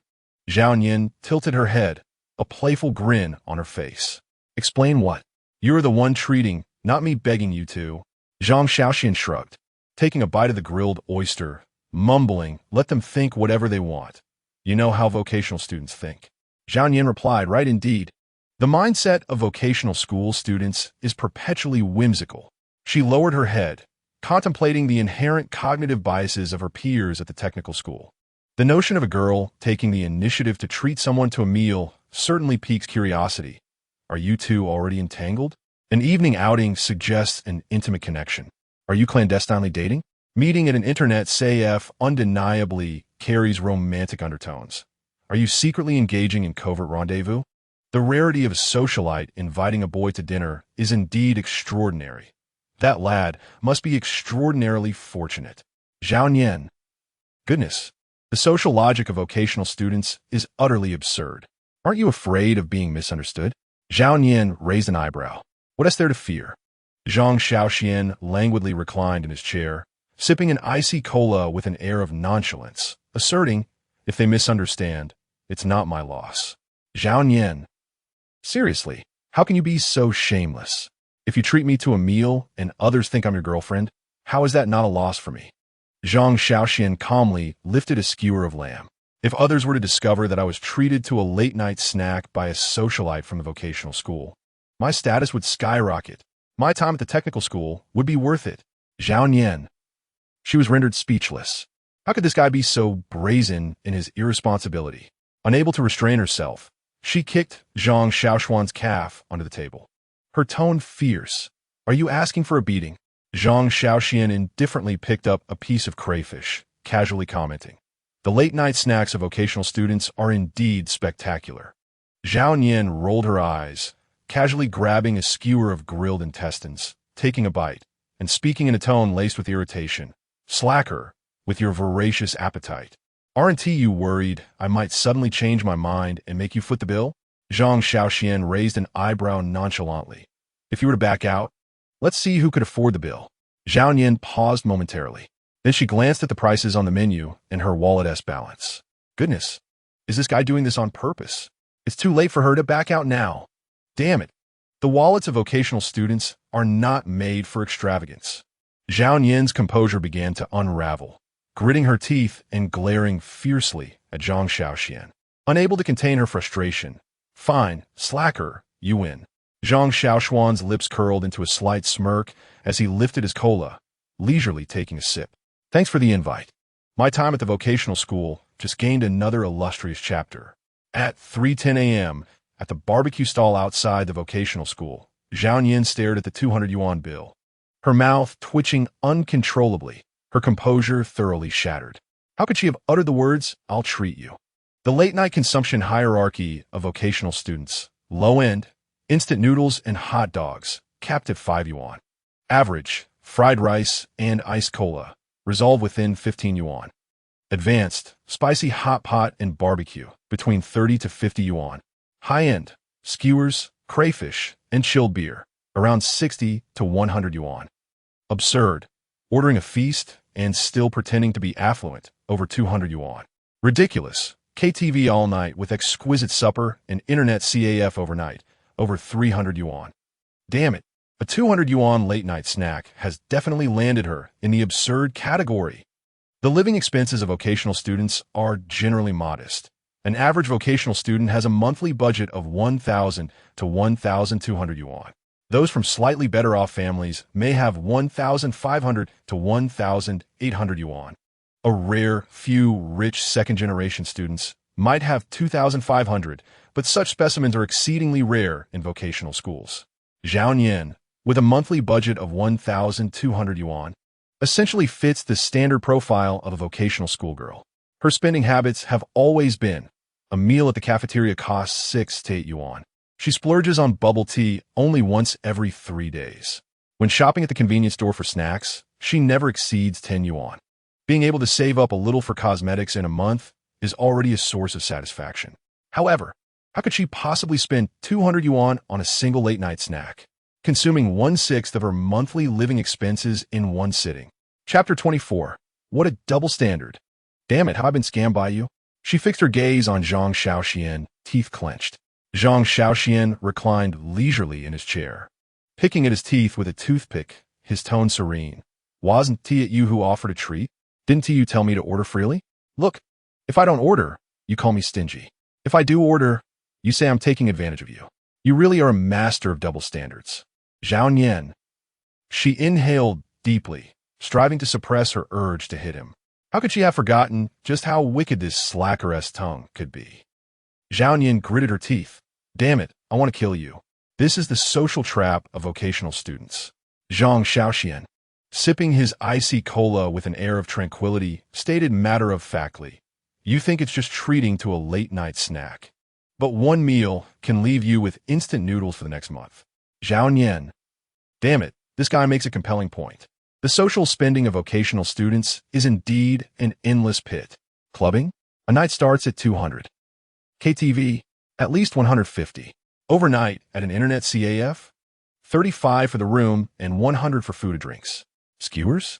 Ordering a feast could easily run over 100. Dating? Not only do you need to pay for meals, but you also need to shop and buy bubble tea for your girlfriend, leading to an instant bankruptcy of your wallet. The wallets of vocational students simply cannot withstand the demands of socializing. Zhao Nian glared at the 200 yuan bill, her gaze icy. Damn it, vocational students really should not pretend to be affluent. Zhang Shaoxuan chuckled softly, stating calmly, the spending rules for vocational students are simple. If you dare to treat, your living expenses will instantly transform into a quantum state. Zhao Nian. She took a deep breath, her eyes suddenly lighting up as she turned to Zhang Shaoxuan, her tone playful. Slacker, since you've enjoyed my late-night snack, shouldn't you offer some form of recompense? Zhang Shaoxuan furrowed his brow, taking a cautious step back, his face filled with wariness. Don't even think about making me pay. One of the principles of vocational students is to avoid spending money whenever possible. Zhao Nian smirked, her eyes glinting dangerously. Don't be so naive. She shifted her gaze to the convenience store across from the barbecue stall, her lips curling into a smile as she pointed. Go, buy me a bottle of bubble tea. You devoured 200 yuan worth of barbecue. What's wrong with getting me a bottle of bubble tea? Are you a devil? The relationships of vocational students cannot be built on monetary transactions. Zhang Shaoxuan replied earnestly. I fear you may develop ulterior motives towards me. Zhao Nian. Damn. I invited you to barbecue without any ulterior motives, but if I ask for a bottle of bubble tea, I suddenly have intentions? Perhaps. Don't you think so? Zhang Shaoxuan leaned back casually, speaking as if it were the most natural thing in the world. Zhao Nian's lips twitched furiously as she stared at him for 3 seconds before finally inhaling deeply and gritting her teeth to utter the word, beast. The late-night escapade of vocational students concluded with Zhao Nian's wallet exploding and Zhang Shaoxuan successfully enjoying a free meal. After finishing their late-night snacks, the two strolled leisurely back towards the vocational school. The streets in the early morning were quieter, with only the occasional tricycle carrying vendors returning from their stalls, enveloping the surroundings of the vocational school in a unique nighttime sense of relaxation. Zhao Nian had one hand in her pocket, and the other holding a lollipop, her heart still bleeding. Damn it, had she known, she would have settled for a jianbing, Chinese pancake instead. Zhang Shaoxuan glanced at her and chuckled. Hey, don't you think your expression when you were paying just now was priceless? I should have captured it for a meme. Zhao Nian. She shot him a fierce glare and declared, if you utter another word, I shall sell you off for supper money tonight. Zhang Shaoxuan rolled his eyes in exasperation, reached into his pocket, pulled out his phone, and lazily remarked, enough with the nonsense. Let us hurry back to the technical school. If we linger any longer, the old man at the gate will come out to patrol. The light in the duty room was still on, and the legendary old man of the technical school sat inside, donned in reading glasses, scrolling through short videos, occasionally emitting a few cryptic chuckles. In the realm of technical school students, staying out overnight was never the issue. The real dilemma lay in how to return. Before them, there were only 2 paths: swagger through the front gate, hoping the old man had dozed off, or feign pitifulness to elicit sympathy. Climbing over the wall, a traditional skill of technical school students, a true test of bravery. Zhao Nian remarked with a raised eyebrow, her tone dripping with sarcasm. Zhang Shaoxuan shrugged, rolling his eyes once more. Why would I? I'm not insane. Why climb the wall? You don't understand. The night at the technical school. Climbing the wall is the epitome of romance.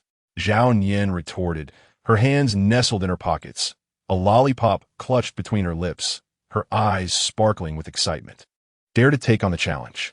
Not a chance, Zhang Shaoxuan replied lazily, his resolve unwavering. The technical school wall stood approximately 2 meters 8, topped with an additional half-meter iron railing. Moreover, certain areas near the gate were equipped with anti-climb spikes, specifically designed to thwart these nocturnal escapades. Thinking of climbing? The difficulty is not to be underestimated. Besides, the risks of failing to scale the wall are far from trivial. He continued, the wall climbing failure leaderboard, getting halfway up only to have your pants snagged on the railing, dangling helplessly in midair, or just as you clear the top. The duty officer appears behind you, delivering a slap to your face, or slipping and landing in an embarrassing heap on the ground, necessitating a trip to the hospital for observation, or getting stuck between the rails, unable to move, becoming the laughingstock of the entire school.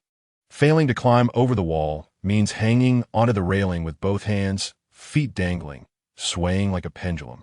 Climbing the wall at the technical school is no trivial matter, understand?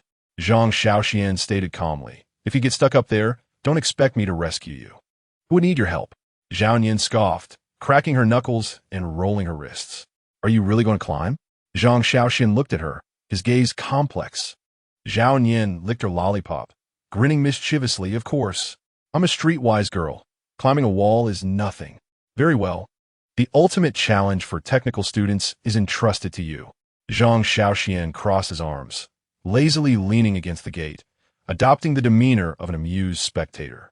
Zhao Nian took a deep breath, squinting at the wall as she began to analyze the best route for her ascent. 3 steps to scale the wall. First, step on the protruding part of the wall S-base for leverage, then grasp the upper railing and use your arm strength to pull yourself up. Finally, find a right angle to land, where you may end up taking a tumble. She took a couple of steps back to gather herself, then sprinted forward, planting a foot on the wall and thrusting her hands upward. Smack! Her hands latched onto the railing with precision. Whoa, she really climbed. Zhang Shaoxian's eyes widened. His interest peaked. As Zhao Nian adjusted her position, she boasted, this is a piece of cake. It won't faze me. However, just as she prepared to leap down, the voice of the technical school officer suddenly erupted through the night. What are you doing? Zhao Nian jolted, nearly losing her grip and tumbling down. Zhang Shaoxuan spun around to see the officer standing at the duty room entrance, flashlight in hand, his gaze piercing. Zhao Nian. Zhang Shaoxuan. Chapter 25. 2 Wall-climbing animals. The technical school officer, seasoned in his duty, had grown accustomed to these nocturnal escapades. He could not only accurately identify which students were attempting to scale the wall, but could even discern their weight by sound alone, instantly recognizing who it was. Get down. The officer barked. Zhao Nian's expression stiffened as she slowly released the railing, sliding down the wall inch by inch until she landed on the ground, her expression devoid of life.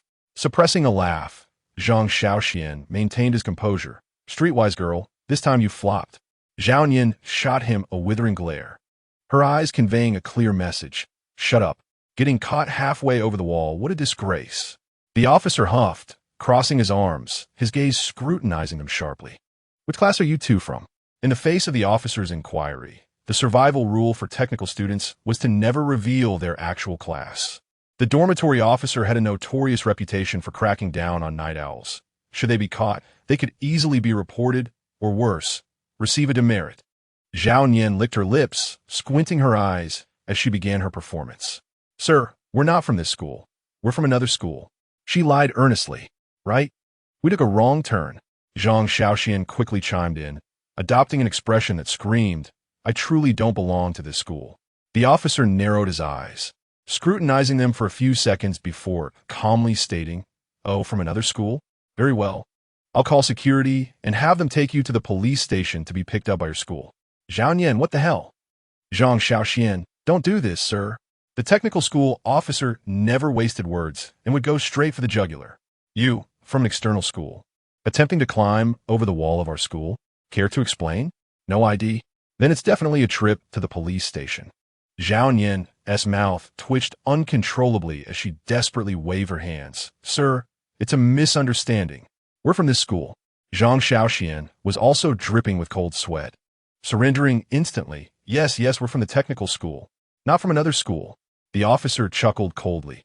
Just now you said you were from another school? How did it change to being from the technical school? Ha! This isn't a joke, sir. Zhao Yan forced a smile that didn't reach her eyes. The officer calmly pulled out a small notebook, flipping to the first page, and asked, what are your names and which class? Be honest. Zhao Yan and Zhang Shaoxuan exchanged glances, beads of sweat forming on their foreheads. Damn it, they have been caught. This was it. Speak up. Which class are you from? The officer's eyes were sharp. In this critical moment, one must be willing to sacrifice. Zhao Yan clenched her teeth, her gaze steely, pointing at Zhang Shaoxuan. He asked from class 201. Zhang Shaoxuan. You're selling me out? In the face of imminent danger. The survival instincts of a technical student kicked in. Zhang Shaoxuan took a bold step forward, glaring at the officer with a fierce demeanor, speaking defiantly. Do you even know who I am? The officer scoffed, utterly dismissive. Ha! I couldn't care less who you are, even if the king himself showed up. I still need your name if you're climbing the wall. You want me to use my authority, don't you? His words were resolute, uncompromising. Zhao Yan. Damn, this officer is even tougher than I imagined. Run. In the next instant, Zhang Shaoxuan seized Zhao Yan and turned to flee. Zhao Yan, stunned, exclaimed, wait, doesn't he not know who we are? Why are we running? He doesn't know. But if we don't run, he'll find out immediately. Damn it, technical students are unreasonable. Let us run first and figure out later. Let us go. The two dashed off into the night. The officer shouted, stop right there. Damn it, stop right there. Zhang Shaoxuan cursed as he ran. The old man was not slow to react. He sprang into action, raising his flashlight and shouting, Old Wong, we've got livestock scaling the walls. Block them. Zhang Shaoxuan and Zhao Yan felt a chill run down their spines. The security guards of the technical school were not fighting alone. They had allies. The old man has reinforcements. Zhao Yan exclaimed in shock. Damn, this old guy isn't a lone wolf. He's a team player. Zhang Shaoxuan's mind was racing.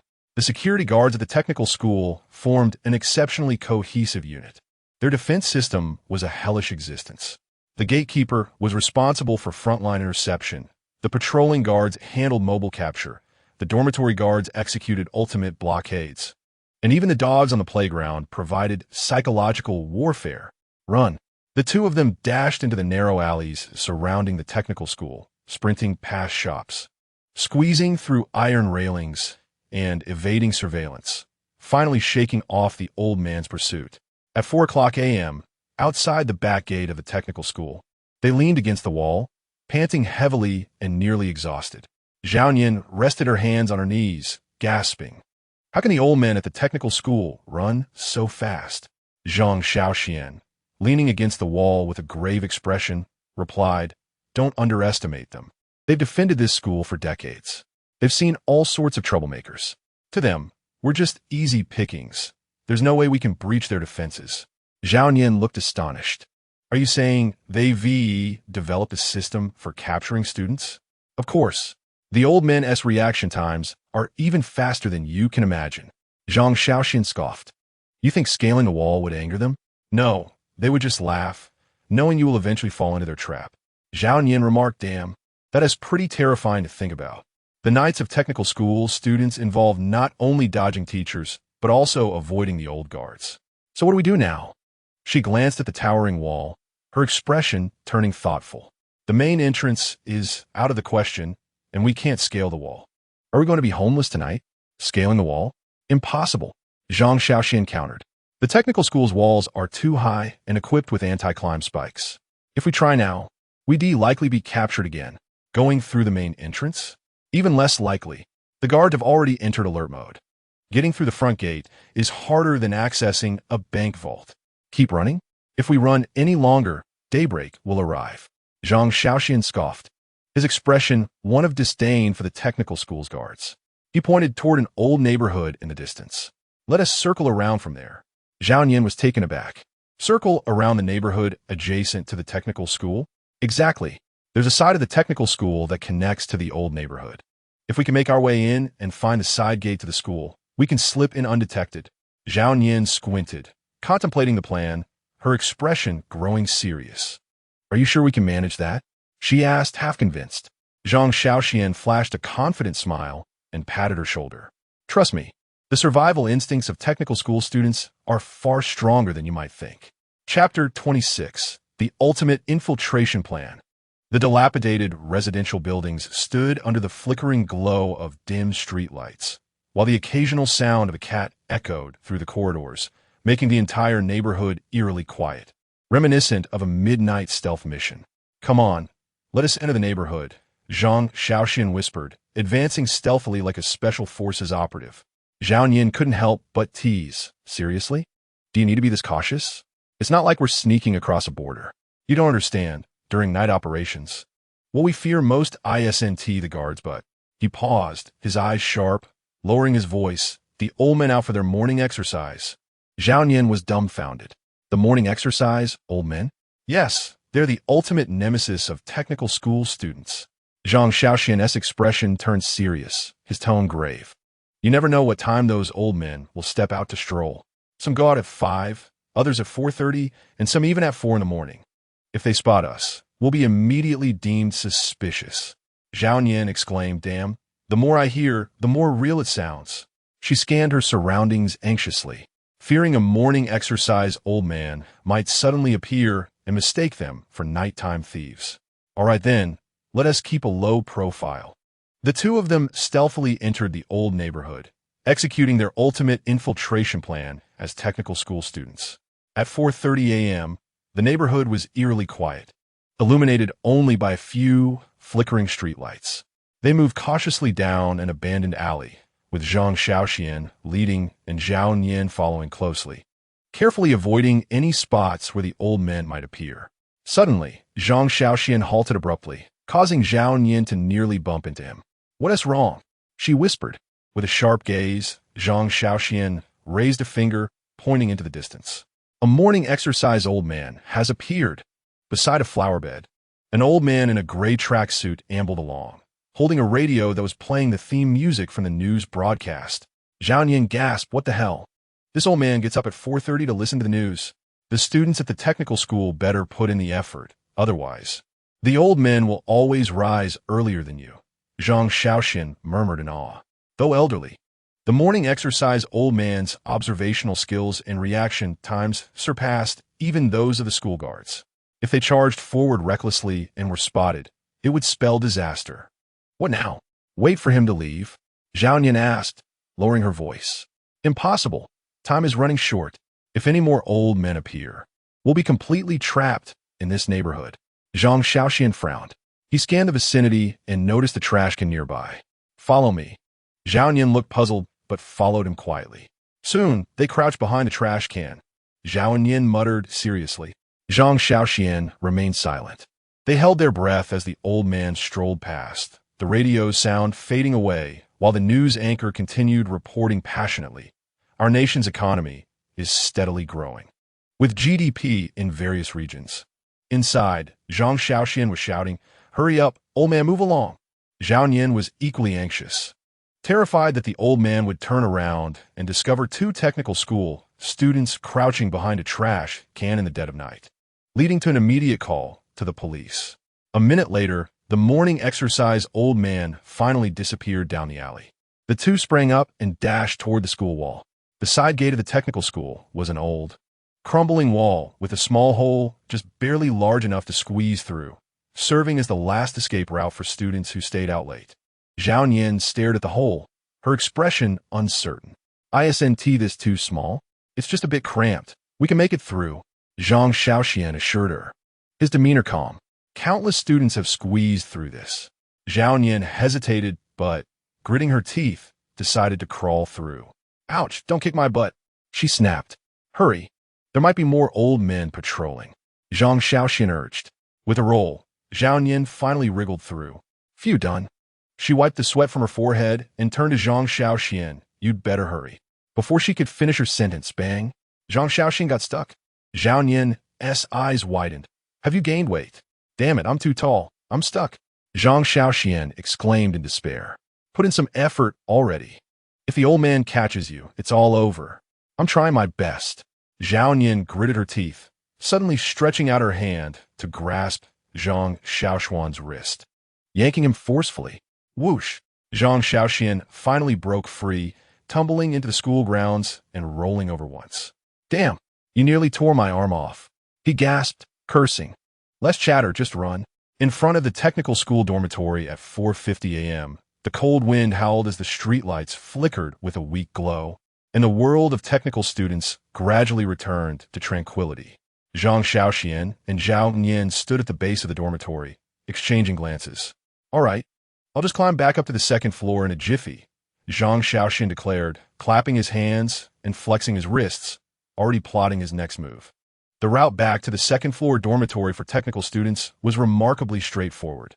Step onto the air conditioning unit, scale the security bars, and utilize the windowsill to flip back in. It was more familiar than reading a book. He took a deep breath, prepared to ascend, only to find Zhao Nian still standing beside him, staring blankly at her own dormitory. Why aren't you leaving? He frowned. What do you mean, leave? I live on the 5th floor. Zhao Nian replied, utterly exasperated. Zhang Shaoxuan suddenly realized a grave issue. He could easily return to the 2nd floor, but Zhao Nian was on the 5th. The technical school dormitory, 5th floor. Are you Spider-Man or something? The two locked eyes for 3 seconds. The atmosphere thick with awkward silence. Zhao Nian's lips twitched, her tone devoid of hope. All right, I'm done for. How about you just stay in the boys' dorm tonight? Zhang Shaoxuan suggested tentatively. Do you think I can get in there? Zhao Nian rolled her eyes. If caught by the dorm supervisor, tomorrow's technical school forum would explode with sensational news. Shock. A societal sister spotted in the boys' dorm. You don't actually intend to climb to the 5th floor, do you? Zhao Nian glanced at the bare wall, took a deep breath, and decisively shook her head. Climb? The walls of this dormitory are as smooth as glass. There is not a single foothold. If I could climb up, I'd sign up for king of climbing right away. Then what will you do? Zhao Nian stroked her chin, pondering, her gaze gradually turning dangerous. What is the most crucial thing for a technical student? Zhang Shaoxuan narrowed his eyes. Unconventional methods. A smirk appeared at the corner of Zhao Nian's mouth as she took out her phone, scrolling through her contacts while murmuring, I remember a girl from the nursing class. She asked the niece of the owner of the corner store by the school gate. She once told me she has a spare dorm key. Are you saying you can ask her to help unlock the door? Zhang Shaoxuan raised an eyebrow. Exactly. As long as she can sneak down and help me open the dorm door, I can sneak back in smoothly. Zhao Nian declared confidently. What are you waiting for? Hurry up and call her. Chapter 27. The self-proclaimed benefactor? Zhao Nian nodded and dialed the number. Beep, beep. 3 seconds later, the call connected, and a groggy voice came through. Who is it at this hour? Hey girl, it's Zhao Nian. I need a favor. Can you sneak down and help me open my dorm door? Zhao Nian's tone was urgent. There was a brief silence on the other end, followed by an impatient yawn. Did you ditch school again? Zhao Nian. Cough. It's not ditching, just an unexpected situation. The other party. Unexpected situation for a technical student usually involves internet cafes, billiard halls, or barbecue stalls. Damn. Just shut up and help me already. Zhao Nian snapped. The other party. No way, it's too late. If the dorm supervisor catches me, I'm done for. Zhao Nian, come on. I'll owe you a huge favor for life. The other party. All right, but remember, you owe me big time. Fine, fine. Hurry down. After hanging up, Zhao Nian sighed in relief and turned to Zhang Shaoxuan with a triumphant look. All set. Impressive. Zhang Shaoxuan couldn't help but admire her extraordinary social skills.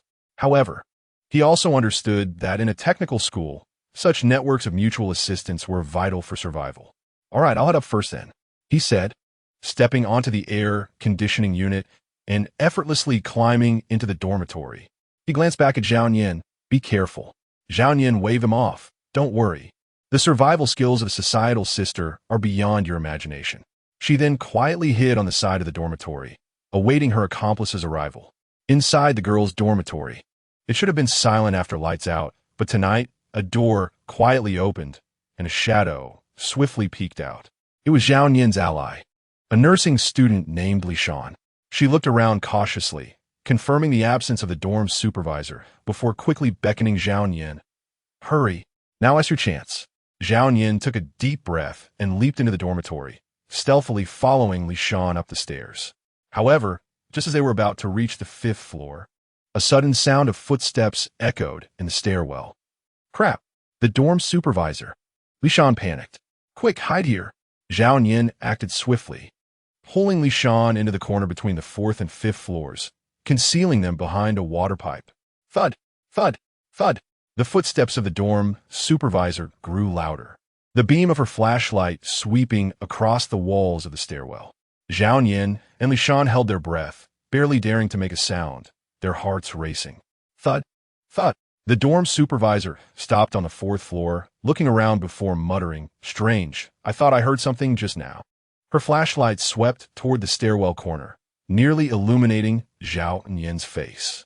Zhao Yin couldn't help but hold her breath, her body tense.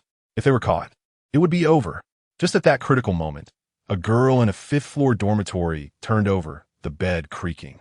The dorm supervisor paused, assuming it was noise from the dormitory, and without a second thought, shook her head and walked away.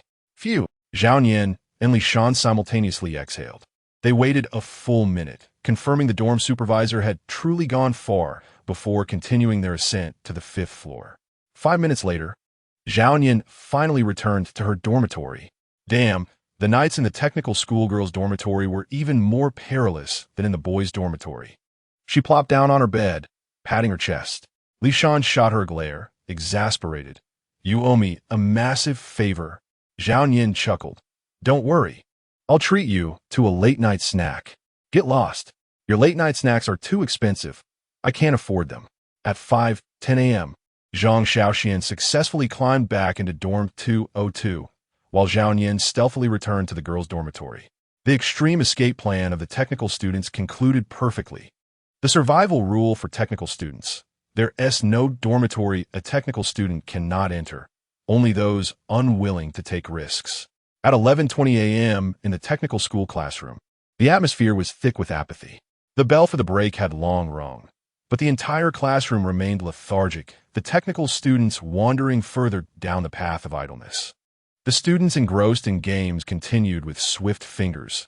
Those scrolling through short videos laughed heartily, and the ones sleeping were in a deeper slumber. Among this slothful crowd, Zhao Yin's posture was the most outrageous. Not only was she lying sideways, but she also had one leg draped over Zhang Shaoxuan's, her arm casually flung over him, even exuding the faint aroma of strawberry-flavored lollipops as her gentle snores filled the air. Damn, what kind of sleeping position is this? Zhang Shaoxuan felt utterly bewildered, his mind awash with confusion. Are you a stray cat? Surely you are a streetwise girl, not a kindergartner. He attempted to shift Zhao Yin's legs aside, but the moment he moved, Zhao Yin emitted a soft protest, twisting her body in dissatisfaction, thereby pressing her legs even tighter against him. No way. Is this woman doing this on purpose? Despite his efforts to curl into a compact ball, striving to minimize his personal space, it seemed futile. With a sudden roll, she elbowed Zhang Shaoxuan in the waist. Damn it. His expression twisted in agony, nearly cursing aloud. He glanced helplessly at Li Chao beside him. Ordinarily, Li Chao should have occupied the seat next to Zhang Shaoxuan, yet here he was pitifully wedged beside a trash bin, cowering in the corner. His face bore the marks of hopelessness, reminiscent of someone who had endured the harshness of life. Buddy, why don't you resist? Zhang Shaoxuan muttered under his breath. Li Chao shot him a resentful glance, sighing, resistance is futile. She simply elbowed me out of the way. Zhang Shaoxuan paused, casting a glance at the peacefully slumbering Zhao Yin. So you've resigned yourself to this? Li Chao shrugged, a knowing look in his eyes. A vocational school streetwise girl. Do you really think I could succeed in resisting? I tried once, and now my seat is here next to the trash bin. Good heavens. Has her authority over seating arrangements grown this formidable? My friend, you might as well savor the air by the trash can. Zhang Shaoxuan patted Li Chao's shoulder with indifference and returned to his desk, seeking to resume his slumber. However, thud. Zhao Yin's elbow struck again. Damn! Zhang Shaoxuan shot upright, his face contorted with rage as he glared at Zhao Yin. Try elbowing me once more. Zhao Yin drowsily opened her eyes, a lollipop dangling from her mouth, her expression clearly conveying her annoyance at being awakened yet again. What are you making noise about? She grumbled while rubbing her eyes. You just elbowed me several times. Can't you keep your limbs to yourself while you sleep? Zhang Shaoxuan's frustration was palpable. Zhao Yin narrowed her eyes, lazily responding. Oh, well, just endure it. Are you out of your mind? You nearly knocked the breath out of me while I was trying to catch some sleep, and you tell me to endure it. Zhao Yin squinted, stretched her body, then nonchalantly retracted her legs, a lazy smile gracing her lips. All right, in light of your company last night while I scale the wall, I shall be magnanimous and spare you. For now, good heavens. So you fancy yourself a benefactor now. Chapter 28, Assaulted by the Streetwise Girl. As soon as the bell rang for the break, Zhao Yin sprang up, as if jolted by a high-voltage current. With a fierce tug, she yanked Zhang Shaoxuan from his seat and hurriedly dragged him towards the cafeteria. Quick! Quick! We must secure a spot. Zhang Shaoxuan, utterly bewildered, could hardly process what was happening. What is the rush? We'll be waiting in line for at least 10 minutes, won't we? Zhao Yin wore a serious expression, as though this was her paramount mission for the day. We need to claim a spot first. Otherwise, we'll have to eat standing up. Lunchtime for vocational students is a battleground. All right, the first rule of vocational school social etiquette. Seize your spot during meal times, never dawdle. The two dashed into the cafeteria, successfully securing an optimal window seat. Only then did Zhang Shaoxuan catch his breath and furrow his brows at Zhao Yin. Why aren't you getting food? Zhao Yin shrugged defiantly, her hands raised in a gesture of surrender. I'm broke. Didn't you treat me to supper yesterday? My wallet's overdrawn. Zhao Yin blinked innocently, as if it were the most natural thing in the world. Zhang Shaoxuan was taken aback. So you mean to say I should treat you to a meal? Zhao Yin blinked innocently again, her tone pure. Is that all right? Zhang Shaoxuan sighed deeply, utterly speechless. Heavens, am I supposed to watch you starve?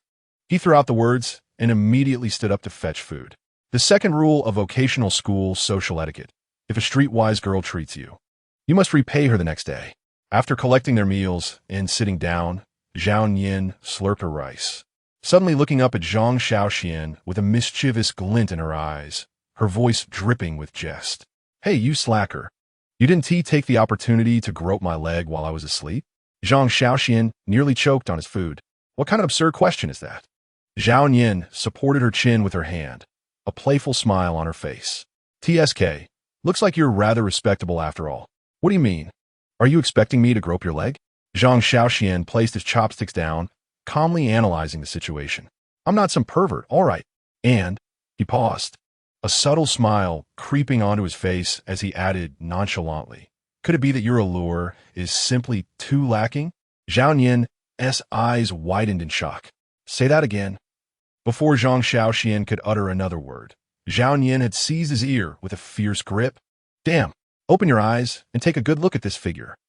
No flab on my abdomen, ample bosom, a pert posterior standing at 172 centimeters, an absolute model physique. How dare you question that? Ouch. Let go, that hurts. Zhang Shaoxuan grimaced, desperately shielding his ear while writhing in distress. Say one more word and see what happens. Zhao Yin's gaze was fierce, her grip unwavering. I am the campus belle of the vocational school. How dare you express disdain? All right. You're beautiful. You're the most dazzling one in the vocational school. Zhao Yin huffed, satisfied, and released her hold, returning to her meal with calm composure. Zhang Shaoxuan rubbed his ear in agony, feeling utterly defeated. Good grief, the consequence of a loose tongue is being battered by a streetwise girl. After finishing their meal, Zhao Yin stood up, stretching lazily, her demeanor exuding casualness. Slacker, I'm tired. She shoved her hands into her pockets, the lollipop still in her mouth, her tone relaxed. Carry me back to the dormitory. Are you out of your mind? Zhang Shaoxuan was left utterly speechless, his brow furrowed, and his lips twitching. He then stood up, pointing at himself, as if to vent all his frustrations. I'm a human, not a mount. Am I not human? I ask you, am I not human? Zhao Yin slammed her hand on the table, exuding an aura of authority, her voice resonating so loudly that the nearby livestock paused in surprise. When I say, carry me, it's a privilege for you. Don't be ungrateful. To hell with that. I'd rather not take such a privilege. Zhang Shaoxuan exclaimed, momentarily stunned, his anger flaring. You're 172 centimeters tall. Do you even know how much you weigh? You really think you can be carried around like a petite girl at 60 kilograms? Zhao Yin immediately bristled. She frowned, pounding her thighs, her voice fierce. What nonsense! I'm all muscle. Admit you're the scrawny one. Scrawny? Is this woman actually berating herself for being too slim? Zhang Shaoxuan took a deep breath, shrugging nonchalantly. Fine, I'm scrawny. Then, with a sudden shift in his gaze, a smirk creeping onto his face, he added, So why don't you carry me? Zhao Yin. Her entire being was left in utter disbelief. What the hell? You want me to carry you? She gazed at Zhang Shaoxuan, incredulous. Indeed, did you not label me as a little dog? Then it is your turn to carry me. Zhao Yin's expression transitioned from shock to speechlessness, then to fury, ultimately morphing into a fierce determination to not be outdone. She narrowed her eyes, the corners of her mouth lifting slightly, a knowing smile gracing her lips. Fine, come at me. I shall carry you today. What transpired outside the cafeteria was an exceedingly bizarre spectacle. Standing at 172 meters, Zhao Yin struggled to bear the weight of Zhang Shaoxuan, who stood at a towering 187 meters, as she awkwardly shuffled towards the dormitory. Passers-by from the technical school halted in their tracks, their gazes filled with disbelief. What on earth is this peculiar situation? Who is Zhao Yin carrying? Is that the slacker dude? Has he been abducted by her? Veins pulsated on Zhao Yin's forehead, her face etched with a fierce, defiant expression. Her hands clamped around Zhang Shaoxuan like iron pincers, squeezing his thighs painfully. Ouch! Be gentler. Are you trying to crush me? Zhang Shaoxuan nearly jumped off her back from the discomfort. Damn it, be quiet. Did you not say you wanted me to carry you? Is this carrying? One might mistake it for slaughtering a pig. Endure it. Zhao Yin gritted her teeth, panting heavily, struggling to advance step by step. She was truly unwilling to concede. She could not allow a slacker to look down upon her. Yet after barely 5 meters, exhaustion overwhelmed her. Damn it, I can't go on. Zhao Yin collapsed onto the ground, gasping for breath, her complexion pale. How much do you weigh, for heaven's sake? Sitting on the ground, she moaned in agony. Slacker dude, hurry and carry me. I haven't had breakfast. Zhang Shaoxuan gazed at her in utter disbelief. What does your lack of breakfast have to do with me? He shot her a sideways glance, his tone indifferent. Did you not just have lunch? You ate more than I did. However, Zhao Yin's next words left Zhang Shaoxuan utterly speechless. You don't understand. I haven't had breakfast, which means my energy supply has been reduced by a third. I can't move at all right now. Carry me, slacker dude. Zhang Shaoxuan's eyes widened in utter incredulity. And now, do you intend to crawl back to the dormitory on your own, or will you continue lying on the ground?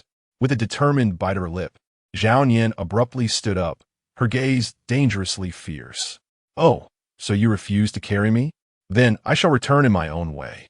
With that, she took several steps back and then sprinted forward, leaping onto Zhang Shaoxuan's back. What the hell? Zhang Shaoxuan lost his balance in an instant. Zhao Yin succeeded, clinging tightly to him. Ha ha! Let us see if you dare to refuse carrying me now. Zhang Shaoxuan. Damn it! Aren't you being a bit shameless? Zhao Yin, sprawled on his back, laughed mischievously. This is called a tactical ambush. You refuse to carry me? Then I'll simply climb up myself. Damn it! Let go. Are you some kind of parasite? Zhang Shaoxuan attempted to break free, but Zhao Yin clung on with all her might. If you dare to throw me off, I'll bite your ear. Damn it! Why are you so ruthless? Carry me or not? Carry me. Chapter 29. How does it feel to touch thighs? Zhang Shaoxuan trudged towards the dormitory with Zhao Yin on his back. Each step heavy, her body pressed against his spine, the soft sensation causing him to frown slightly, his heartbeat unconsciously quickening. The air was infused with the fragrance emanating from Zhao Yin, a delightful blend of strawberry lollipop sweetness and the fresh scent of her shampoo, leaving him somewhat entranced. Zhao Yin appeared to be in high spirits, teasingly asking, So, how do my thighs feel? Zhang Shaoxuan rolled his eyes, too lazy to engage. Yet couldn't he help but retort, What can you feel through my pants? All you can tell is that I'm wearing long underwear. You can even tell I'm wearing long underwear? Did you install a radar on your hand? Zhao Yin burst into laughter. Of course. in this frigid weather? Don't all technical schoolgirls have to wear long underwear to endure? Zhang Shaoxuan scoffed. If you want to touch more, you'll have to unlock that privilege later. After you win me over. Zhao Yin stuck out her tongue. Get lost with your unlocking. Am I some kind of game skin or membership package? Wow. Whoever marries you will be truly fortunate, he continued with exaggerated sarcasm. That would require a minor skirmish every 3 days and a major battle every week. Zhao Yin raised an eyebrow, playfully responding, not necessarily. What if I become a virtuous wife after marriage? Love makes one noble. After all, love makes one noble. Zhang Shaoxuan laughed so hard he nearly lost his footing. As if, it's a miracle if your medical insurance doesn't get maxed out. Zhao Yin, in mock anger, punched Zhang Shaoxuan lightly, feigning rage. What do you mean by that? Do you think I could beat you into the ICU? It might not be the ICU, but the bone fracture package is a given, right? Damn you. Zhao Yin gritted her teeth, yet her lips betrayed a barely contained smile. As they approached the dormitory, the atmosphere grew subtly charged. Zhang Shaoxuan suddenly noticed that Zhao Yin, who had been on his back, had quieted down. She ceased her banter and, instead, breathed softly, as if finding solace. Her chin rested gently on his shoulder, her head tilted slightly, her breath steady, imbued with a faint scent of strawberry lollipop. Are you about to fall asleep? Zhang Shaoxuan exclaimed. No, I'm just relaxing. Zhao Yin's voice was soft, laced with drowsiness. Being carried by you feels quite comfortable. Zhang Shaoxuan frowned, feeling a sense of discomfort. What kind of strange compliment is that? Zhao Yin tilted her head, chuckling softly, her tone lazy yet teasing. Nothing much. I just suddenly felt that being carried by you brings a sense of security. Zhang Shaoxuan was taken aback, his steps faltering. Zhao Yin's words were indeed unexpected. The atmosphere shifted, feeling distinctly off-kilter. He sensed the weight on his back had become more tangible. Hey, are you trying to flirt with me? What? Do you want to pursue me? Zhao Yin burst into laughter, her tone instantly reverting to its familiar cheekiness. All right, I'll give you a chance. Work hard, and perhaps it's possible. Get lost. 1:05 p.m., inside the dormitory. As Zhang Shaoxuan pushed open the door, a strange atmosphere enveloped the air. Gao Bo stood at the entrance, his eyes shimmering with deep betrayal. What the hell? You betrayed me. Zhang Shaoxuan was momentarily taken aback, utterly confused by the situation. Gao Bo suddenly lunged at him, gripping Zhang Shaoxuan's arms tightly as if he had captured a criminal. His expression one of sheer shock. You betrayed me. You betrayed me. I'm your best buddy. How did I betray you? Zhang Shaoxuan replied helplessly, utterly bewildered by Gao Bo's antics.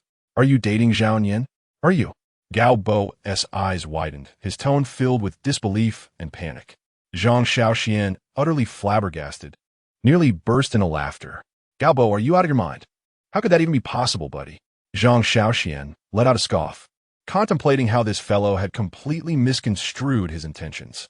Gao Bo's expression shifted from skepticism to astonishment, ultimately revealing a palpable sense of relief. Casting a complex glance at Zhang Shaoxuan, he relinquished his doubts entirely. Is it true? Gao Bo's tone carried a hint of uncertainty, as if he still dared not fully embrace the possibility. Zhang Shaoxuan sighed, nodding earnestly. Indeed, that's a relief. Gao Bo's demeanor instantly transforms, his face lighting up with warmth as he playfully patted Zhang Shaoxuan's shoulder, as if the recent incident of betrayal had never transpired. We're still good brothers. You can't leave me to navigate singlehood alone. At that moment, Zhang Shaoxuan felt a whirlwind of emotions, silently sighing within. You're not that unfortunate, are you? You speak so lightly. Gao Bo furrowed his brow, suddenly appearing somewhat disgruntled. If I could enjoy life like you, scaling walls with Zhao Yin daily, dining together, and carrying her books, I'd gladly embrace such a carefree existence. Zhang Shaoxuan paused, catching a glimmer of admiration in Gao Bo's eyes. Afternoon, 2:00 p.m. At the small convenience store beneath the school, Zhang Shaoxuan yawned, standing in front of the shop, pondering which snacks to select. Today was physical education class, and indulging in some treats was a necessity. After all, PE hardly constituted genuine academic pursuit, and a rare moment of relaxation warranted a few snacks to uplift the spirits. Just as he deliberated on his choices, a hand suddenly clamped around his neck, nearly causing him to stumble. Hey! Before Zhang Shaoxuan could react, he caught a whiff of a familiar strawberry candy scent, accompanied by a teasing voice from above. Ready to embrace my presence, slacker brother? It was none other than Zhao Yan.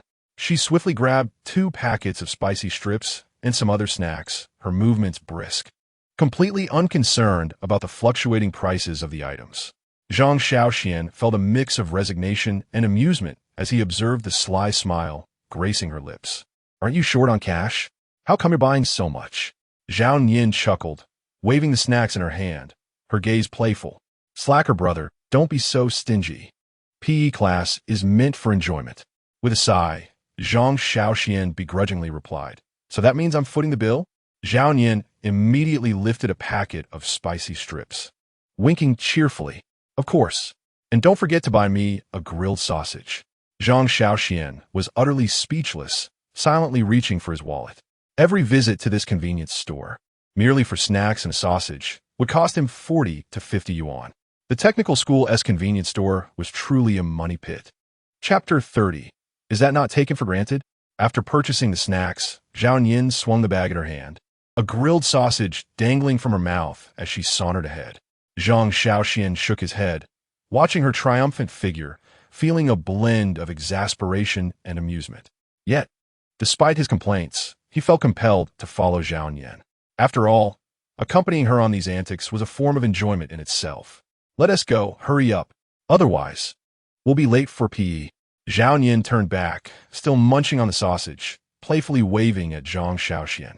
Afternoon, 2:10 p.m. on the athletic field. The PE teacher, Gao Ming, was intently watching his stopwatch. You might think him strict, but in truth, he was rather laid back. One might wonder, if that were the case, why he was timing them at all. Zhang Shaoxuan had once curiously inquired about this. Teacher, why are you timing us? To see how long you're late. He replied nonchalantly. And if we're late? Late? Well, that simply means you're late. I can't traverse through time to retrieve you. At that moment, Zhang Shaoxuan had assumed this newly appointed teacher was quite stern, perhaps making them run laps for tardiness. Little did he realize, the timing was merely a remedy for his boredom. Despite being an intern, Gao Ming's accomplishments were not to be underestimated. Zhang Shaoxuan had seen a drawer full of medals in his dormitory, including a gold medal. Such a teacher was indeed overqualified for a technical school.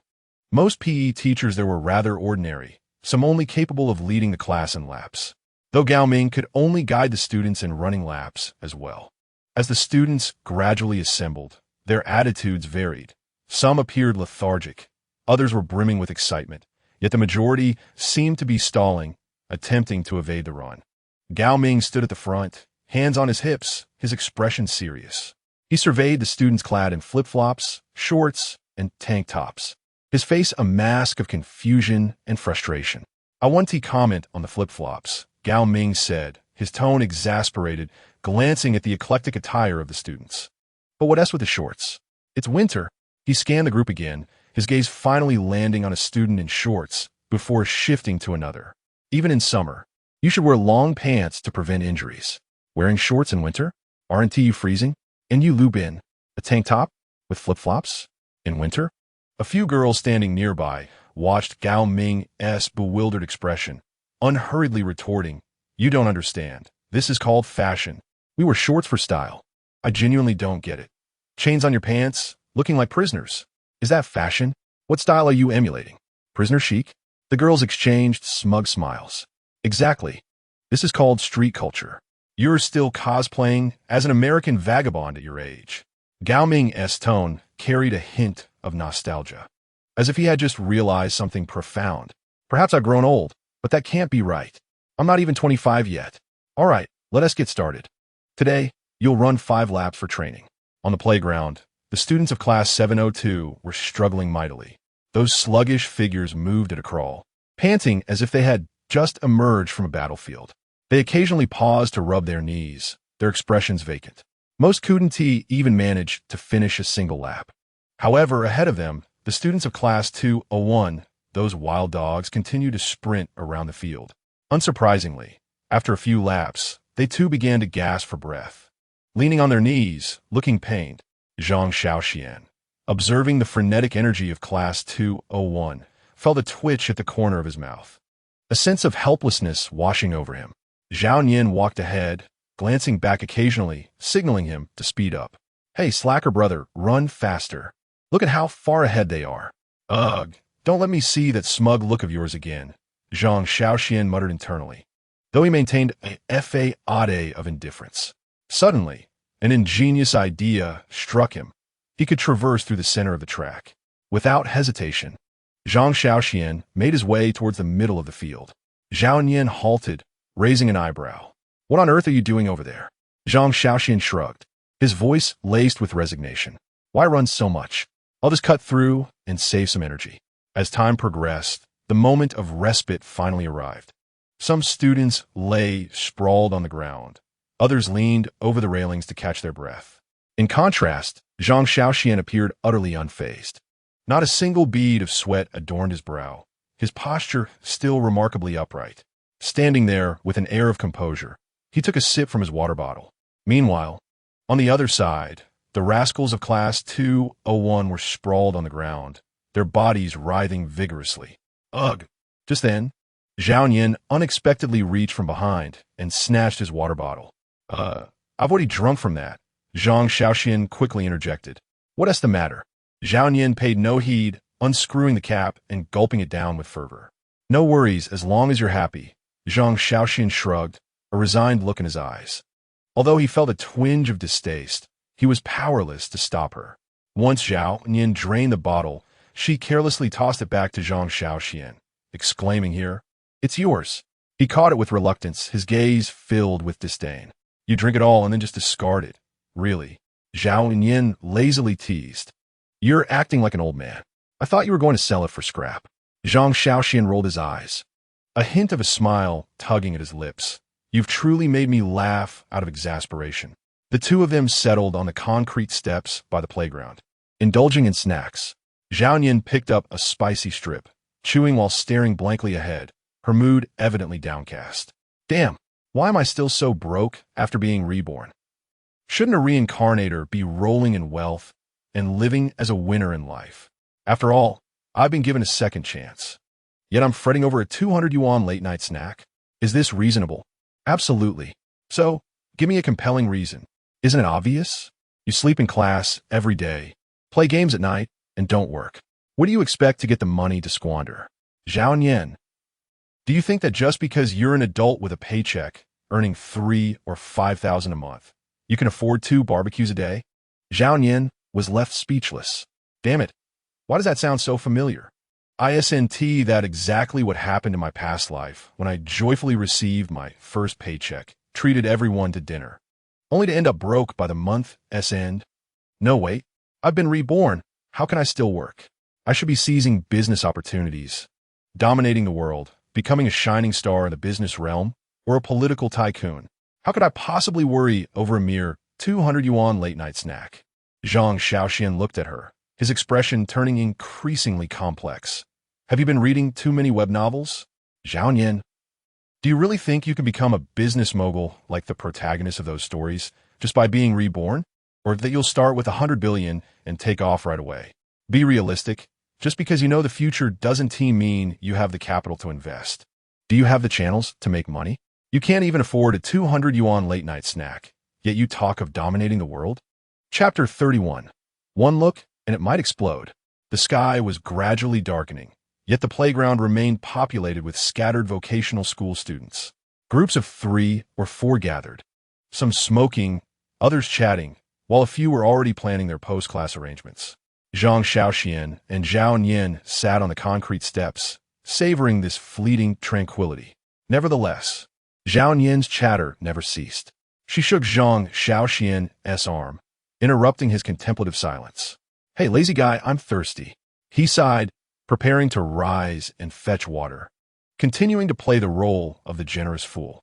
However, Zhao Nian held on his arm, her grip firm, adopting a playful demeanor. What do you want now? Zhang Shaoxuan asked, exasperation etched on his face. Zhao Nian blinked innocently, her voice sweet.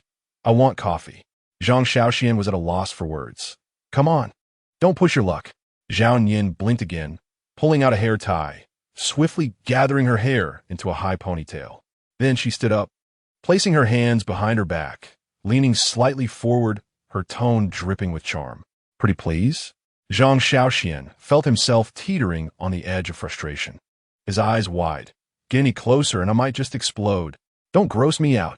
I might just show you my toe dexterity right here. Seeing he remained unresponsive, Zhao Nian grasped his arm and gently shook it. Pretty please? Zhang Shaoxuan, utterly devoid of temper, rubbed his forehead in exasperation. You're a vocational school socialite, not a maid from a comic convention. That tone is quite enough. Fine, I'll buy it for you. I'll buy it. Just let me be. As Zhang Shaoxuan and Zhao Nian approached a corner of the playground to scale the fence, he wished to avoid the front entrance, which would require a detour and a face-to-face encounter with the teachers. The lower part of the fence was made of concrete, while the upper half was iron, standing about 1.80 meters tall. For Zhang Shaoxuan, this posed no challenge. He could easily step onto the concrete section and leap over. Zhao Nian took a running start, stepping onto the concrete block, bracing herself against the fence, and effortlessly vaulted over. Well, lazy guy, did I impress you? Zhang Shaoxuan glanced at her, shaking his head, cautiously stepping onto the concrete block. After getting 1 foot over, he struggled to lift his other foot over and then jump down. Why do you act like an old man? What if you trip? It'll hurt you, and there's no need to show off. All right, lazy guy, stop pretending. You're just afraid of falling, aren't you? Afraid of falling? I'm just being practical, avoiding unnecessary theatrics. Lazy guy, you really know how to make excuses. In the afternoon, at 4:10, Luckin Coffee. As the door swung open, a rich aroma of coffee enveloped them, warm and robust, inducing an involuntary relaxation. The CAF was not overly crowded, with a few scattered patrons, comprising students and nearby office workers, their low conversations occasionally audible. Zhang Shaoxuan, a coffee enthusiast, had no reason to refuse when Zhao Nian suggested this place. They each ordered their preferred beverages. A latte was Zhang Shaoxuan's staple choice, relishing its silky texture and the rich coffee notes mingled with milk. Zhao Nian, on the other hand, casually selected the orange sea Americano, likely drawn to the word orange on the menu. They settled by the window with their coffees, watching as the sun dipped lower, casting golden rays across the glass, creating a warm and cozy atmosphere. Zhao Nian picked up her orange sea Americano, hesitating briefly before taking a sip. Ugh! She instantly grimaced, her face contorting in distaste. It was bitter. Zhang Shaoxuan, just about to sip his latte, nearly spat it out upon hearing her reaction. He looked up, incredulity in his tone. You don't drink coffee regularly, do you? Not really, Zhao Nian replied, setting down her cup, her lips pouting slightly. But isn't this supposed to be your favorite? Zhang Shaoxuan paused, gazing at her. The evening sun's glow filtered through the window, illuminating her profile with a soft, playful radiance. A smile crept onto his lips, though he remained silent, his eyes betraying a hint of mirth.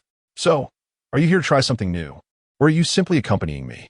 He asked, a teasing lilt to his voice. Zhao Nian, caught off guard, averted her gaze momentarily before asserting, of course. I'm here to try something new. Oh, Zhang Shaoxuan drawled with a hint of meaning. You might as well drink a few more sips then. Upon hearing this, Zhao Nian's face instantly turned somewhat awkward. After a moment of hesitation, she steeled herself and took another sip, only to scrunch her face in distaste. Is this something a person should drink? Zhang Shaoxuan couldn't help but chuckle, reaching for Zhao Nian's cup and nudging it closer to himself before pushing his latte toward her. The Americano is too bitter. Try the latte instead. At least it won't make you question your existence. Zhao Nian blinked, hesitating for a moment, but ultimately lifted his latte and cautiously took a sip. The moment it touched her lips, she realized it was indeed much smoother than the Americano, with a subtle hint of creaminess. Although it still bore some bitterness, it was within her tolerable limits. She licked her lips in surprise, exclaiming, wow, this is so much better. Zhang Shaoxuan smiled, lifting her Americano with a hint of mischief, taking a sip without hesitation. The intertwining bitterness and citrusy tang danced in his mouth, offering a unique, refreshing sensation. Though it wasn't particularly to his liking, it wasn't unbearable either. It's passable, he commented, but the latte suits you better. Zhao Nian propped her chin on her hand, tilting her head to look at him, a glimmer of mischief in her eyes. Hey, laid-back guy, with your attentiveness, have you ever considered finding a girlfriend? Zhang Shaoxuan raised an eyebrow, his gaze languid. Not necessary. TSK, TSK. No wonder you're single. Zhao Nian feigned a sigh. If a little girl were here, she'd have been warmed to the core by you by now. Well, vocational school students aren't that easily swayed. We value reality. If a coffee could make you fall in love, then a late-night snack would surely seal the deal. Zhao Nian paused for a moment, then burst into laughter. You make a valid point. She stirred her coffee with a small spoon, her expression suddenly taking on a profound tone. But, there are always exceptions. Zhang Shaoxuan remained silent, merely lowering his head to sip his coffee, a vague smile still lingering at the corner of his mouth. Outside the window, the setting sun was nearing the horizon, painting the sky in warm hues of orange and red, enveloping the entire city in a blanket of tranquility and warmth. In that moment, the life of a vocational school student didn't seem so bleak, though it would have been even more perfect if the pile drivers on the road weren't thumping away. The two sat quietly in the CAF, gazing out at the scenery, savoring this rare moment of peace. As the twilight faded, the streetlights gradually flickered to life. Groups of vocational school students ambled down the streets, some heading back to their dorms, while others met friends for a meal. Zhao Nian stretched lazily, leaning back in her chair, a nearly finished lollipop dangling from her mouth. Hey, laid-back guy, I'm hungry. Zhang Shaoxuan shot her a bewildered glance. Are you hungry again? Wasn't that coffee supposed to sustain you? The coffee can't substitute a meal. Plus, it's so bitter that it drains energy. You owe me a meal. Zhang Shaoxuan rolled his eyes and casually asked, What do you want to eat? How about spicy hot pot? Upon hearing this, Zhao Nian immediately straightened up, her eyes glinting with intrigue. Oh, laid-back guy, when did you become so accommodating? She narrowed her eyes playfully, a teasing smile creeping on her lips. You're not secretly trying to woo me, are you? Zhang Shaoxuan, bewildered, retorted. Are you out of your mind? Didn't you say you're broke? Should I just let you starve? Zhao Nian instantly adopted a pitiful expression, dramatically wiping away non-existent tears. Her tone sorrowful. Honestly, I could survive on instant noodles and junk food. You don't need to go through all that trouble. Eating junk is a bit of an exaggeration, isn't it? If you said you were surviving on leftovers from the cafeteria, I could empathize a bit. Zhao Nian immediately broke character, spitting out, Get lost. You're the one eating leftovers. Are you going to eat or not? If not, I'm going by myself. Zhang Shaoxuan, uninterested in continuing the banter, stood up. Zhao Nian quickly followed, her curiosity piqued. Laid-back guy, how much do you get a month? How can you afford to eat out? 2,000, what's it to you? Zhang Shaoxuan replied nonchalantly. Zhao Nian's eyes widened in shock. You earn 2,000 a month? Is that common for vocational school students? Don't you know there's a huge wealth disparity among vocational students? Zhang Shaoxuan shrugged, stating matter-of-factly. Someone like you, living carelessly, could get by on 1,200 a month. But some folks get a few thousand just from their families, and those renting apartments often have living expenses upwards of 5,000 or 6,000. That makes sense. Zhao Nian nodded. Then her expression shifted, her tone accusatory. So why didn't you treat me to a late-night snack yesterday? You made me pay. Zhang Shaoxuan sighed in exasperation. We're not related. Why would I treat you? Zhao Nian looked at him, puzzled. Then why are you treating me today? Zhang Shaoxuan sighed, his tone serene. Today we are friends, so this is a normal expense. Upon hearing this, a sly smile crept onto Zhao Nian's lips. Admit it, you just want to woo me. You've concocted quite the story in your head, haven't you? Enough chatter. Let's go eat. I'm starving. Zhao Nian giggled, cheerfully chiming, all right. Let's go. Spicy hot pot. At 5:20 p.m., at the Spicy Hot Pot restaurant outside the school. The dining habits of vocational students are quite distinctive. The Spicy Hot Pot joints outside serve as one of their cafeterias. At meal times, one can always find a throng gathered around metal basins and plastic tables, selecting their favorite ingredients, paired with a bottle of chilled soda. Inside, the air was thick with steam and the scent of spice, creating an atmosphere of urban relaxation. This place is good. I came here with Li Chao and the others before, Zhang Shaoxuan casually remarked, expertly grabbing a basket and heading toward the ingredients section. Zhao Nian, like a curious cat, wandered around the ingredients area, mumbling to herself, "Wow, there are quite a few varieties." However, once she finished selecting her ingredients and turned around, she was taken aback by Zhang Shaoxuan's basket, which was overflowing with meat. Pork belly, beef tripe, luncheon meat, spicy chicken wings, and fatty beef rolls. All meat. Zhao Nian stared, astonished. "Whoa, lay back guy, are you starving? This is all meat." Zhang Shaoxuan replied nonchalantly, "Of course, spicy hot pot is all about the meat. You pick your own, don't mind me." Zhao Nian rolled her eyes at her own basket. Potatoes, enoki mushrooms, tofu skin, kelp, and lotus root. What the heck? Why did I pick all vegetables? No way. Our baskets need to balance out. What are you trying to do? Zhang Shaoxuan asked, retreating cautiously. It's simple. You put some vegetables in your basket, and I'll take some meat. You call that balance? Zhang Shaoxuan laughed in frustration. That's stealing.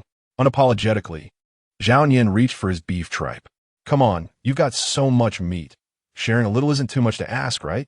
Zhang Shaoxuan scoffed, protectively cradling his basket. Want some? Go get your own. You're so stingy. Aren't you the crazy one? In the end, I'm the one paying. The two individuals engaged in a fierce competition, while the nearby shop assistant, accustomed to such antics, paid them no heed and casually tossed their baskets towards the weighing area. All right then, into the pot you go. They each carried a steaming bowl of spicy hot pot and settled at a plastic table outside the small eatery. Zhao Nian glanced into her bowl, filled to the brim with vegetables, then cast a resentful look towards Zhang Shaoxuan's bowl, brimming with meat. Her expression darkened. Are you really not going to share even a little? She attempted to salvage the situation.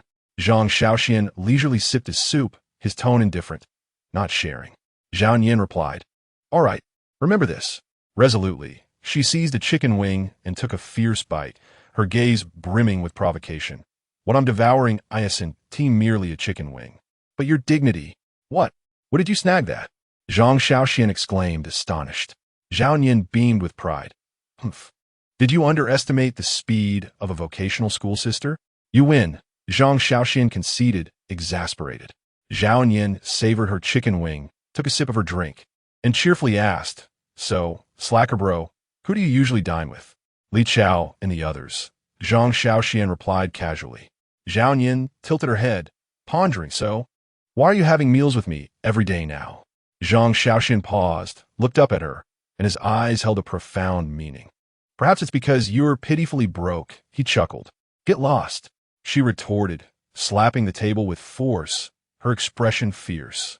I'm merely experiencing a temporary cash flow issue. Once my living expenses arrive next month, I'll treat you to barbecue. Don't go making promises too casually. Be careful, it might still be me treating you, Zhang Shaoxuan teased lightly. Zhao Nian, stubbornly defiant, declared impossible. After my rebirth, how could I let you treat me indefinitely? She continued, By the way, slacker bro, how come you endure hardship so well? Zhang Shaoxuan had just taken a bite of chicken strips and nearly choked on the spice. What do you mean? You earn $2,000 a month, which is quite decent among vocational school students, yet you still live so frugally. Why don't you splurge a little, like going to bars, enjoying night markets for crawfish, or buying some new clothes? Because the money of a vocational student must be spent wisely, he replied. Zhao Nian exclaimed, What kind of wisdom is that? As long as you're full, hydrated, and have paid for internet, everything else can be saved. Your logic is truly despairing, Zhang Shaoxuan shrugged. The essence of being a vocational student is to meticulously plan one's meager budget. Yet here you are, living with more finesse than the average university student, she remarked. I'm not living with finesse, but rather facing reality, he replied, sipping his soup. You must accept this truth. Whether vocational students can rise above their circumstances largely depends on luck. And how is your luck? Zhao Nian inquired. Zhang Shaoxuan chuckled. Pretty good. At least I'm not poorer than yesterday. Zhao Nian finished the last piece of tofu skin in one bite, patted her stomach in satisfaction, and sighed contentedly. All right, I'm full tonight. Tomorrow we continue to slack off. Chapter 33. Everyone, tidy up.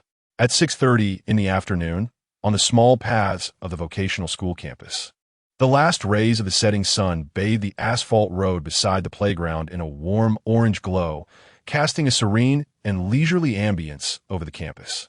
Groups of vocational students strolled about, some playing basketball, while others formed clusters heading to internet cafes in a bid to skip evening study sessions. Among them, Zhang Shaoxuan and Zhao Enyan walked side by side. Zhao Enyan's gaze fixated on the plastic bag in his hand, her expression filled with curiosity. "Slacker bro, why did you save 2 sausages?" she asked, tilting her head. Zhang Shaoxuan's lips curled into a mysterious smile. "You'll find out soon." Zhao Enyan squinted, suspicion in her eyes. "You're not planning to go back for a second meal, are you?" "No way." Zhang Shaoxuan shot her a look. "Even if I'm hungry, I wouldn't use sausages as a main dish. They serve a far more important purpose." Zhao Enyan, perplexed, could hardly fathom a more significant use for sausages and couldn't help but inquire, "You're not feeding stray dogs, are you?" Zhang Shaoxuan chuckled mischievously, offering no explanation as he quickened his pace toward a small grove beside the playground. The sunlight filtered through the treetops, casting golden spots on the ground, and the gentle breeze carried the rustling of leaves. After a short walk, Zhang Shaoxuan suddenly stopped, crouched down, and called towards the bushes, "Senior." Zhao Enyan blinked, about to scoff at the odd title, when, to her astonishment, a plump British short-haired cat emerged from the underbrush. "No way. How did you know there was a cat here?" she exclaimed, stunned, gazing at the feline senior. Zhang Shaoxuan grinned, nostalgia evident in his voice. "We should call it Cat Senior. I discovered it in my past life, and it's still here in this one." The cat, slightly pudgy with exceptionally smooth fur, bore a lazy yet cunning gaze.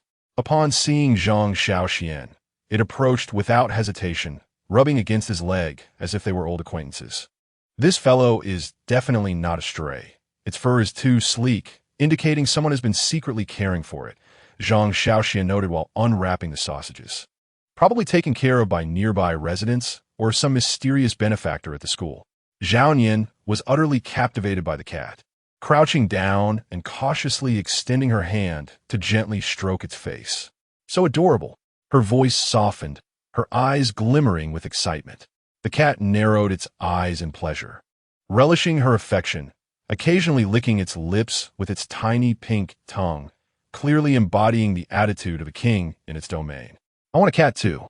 I absolutely must have one." "Better focus on taking care of yourself first," Zhang Shaoxuan replied. "Say that again." Zhao Enyan protested, indignant. "It's not that I look down on you, but you can't even afford a midnight snack, and you want to raise a cat? Where's the money for cat food, vaccinations, and litter coming from? You can't even sustain yourself, yet you dream of having a cat? You little rascal." "What do you know?" Zhao Enyan retorted, hugging the cat defiantly. "Cats are emotional support. Once you have one, you'll be driven to earn money." "Ha ha. So you think a cat will motivate you to improve? You believe teachers and parents can't save you, yet you're counting on a cat to rescue you?" "Cat Senior, would you like to save her?" he asked, looking down at the cat. The cat merely responded with a disinterested meow. "Go away." "Damn!" Zhao Enyan exclaimed. The two squatted by the playground, petting the cat until darkness enveloped the surroundings. Reluctantly, Zhao Enyan stood, brushing dust off her pants, and turned to the cat with a forlorn expression. "I'll come back to play with you tomorrow." The cat replied with a nonchalant meow, "Whatever." Zhang Shaoxuan, maintaining his indifference, added, "Tomorrow, when she asks out of money for food, she won't be thinking of you." "Shut up," Zhao Enyan snapped. At 6:30 in the evening, the classroom for evening study buzzed with activity. Students lounged on desks, some engrossed in their phones, while others passed notes, sharing vocational school gossip. A few were caught in the throes of childish antics, such as Zhang Shaoxuan and Zhao Enyan.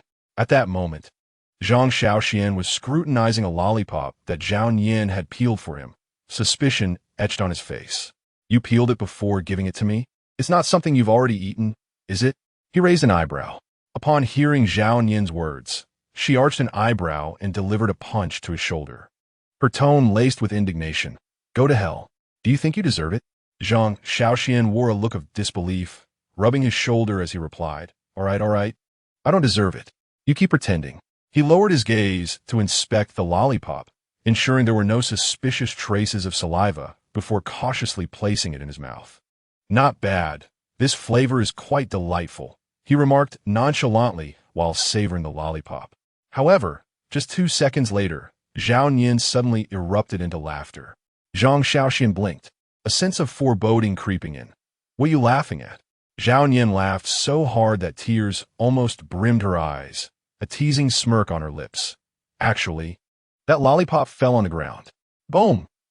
What the hell? Zhao Nian, you crazy woman. Ha ha, you actually ate it. Damn, I can't believe I still trusted you. This is a lesson learned. This is what we call a trust crisis among vocational school students. Remember this for the future. Zhang Shaoxuan, just wait. I'll make sure you fall into the same trap.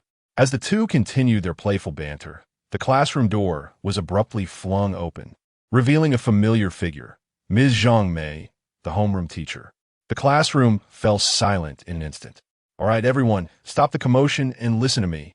Ms. Zhang clapped her hands on the podium, her gaze sweeping across the room, compelling all to cease their laughter and direct their attention to her. After surveying the class, she announced a shocking revelation.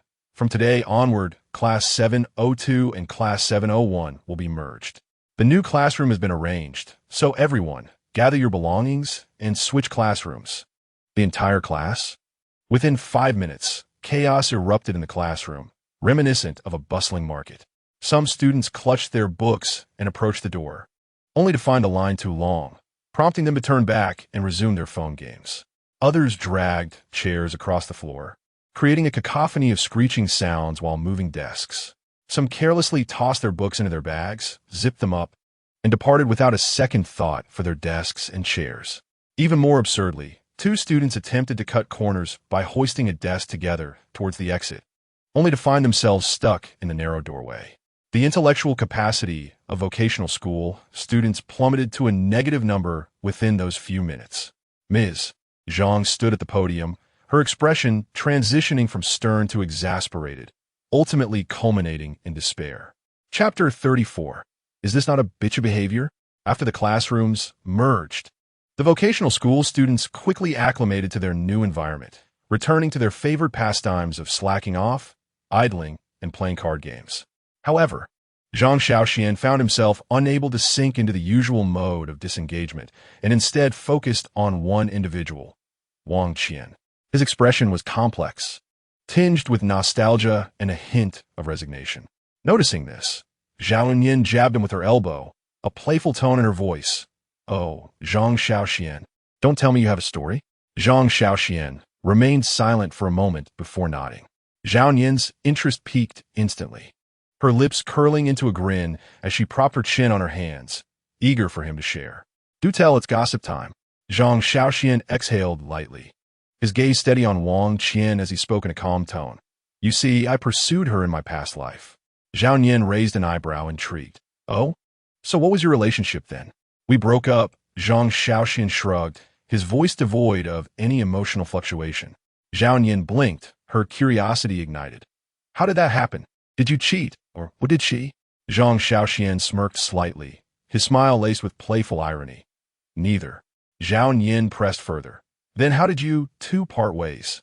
Because of a certain Zhu Gang lie, Zhang Shaoxuan replied nonchalantly. Zhao Nian looked utterly bewildered. Wait, what did you just say? Zhu Gang lie, literally translated. It refers to a man who is both overweight and unattractive. Zhang Shaoxuan elucidated without hesitation. Zhao Nian's eyes widened in disbelief.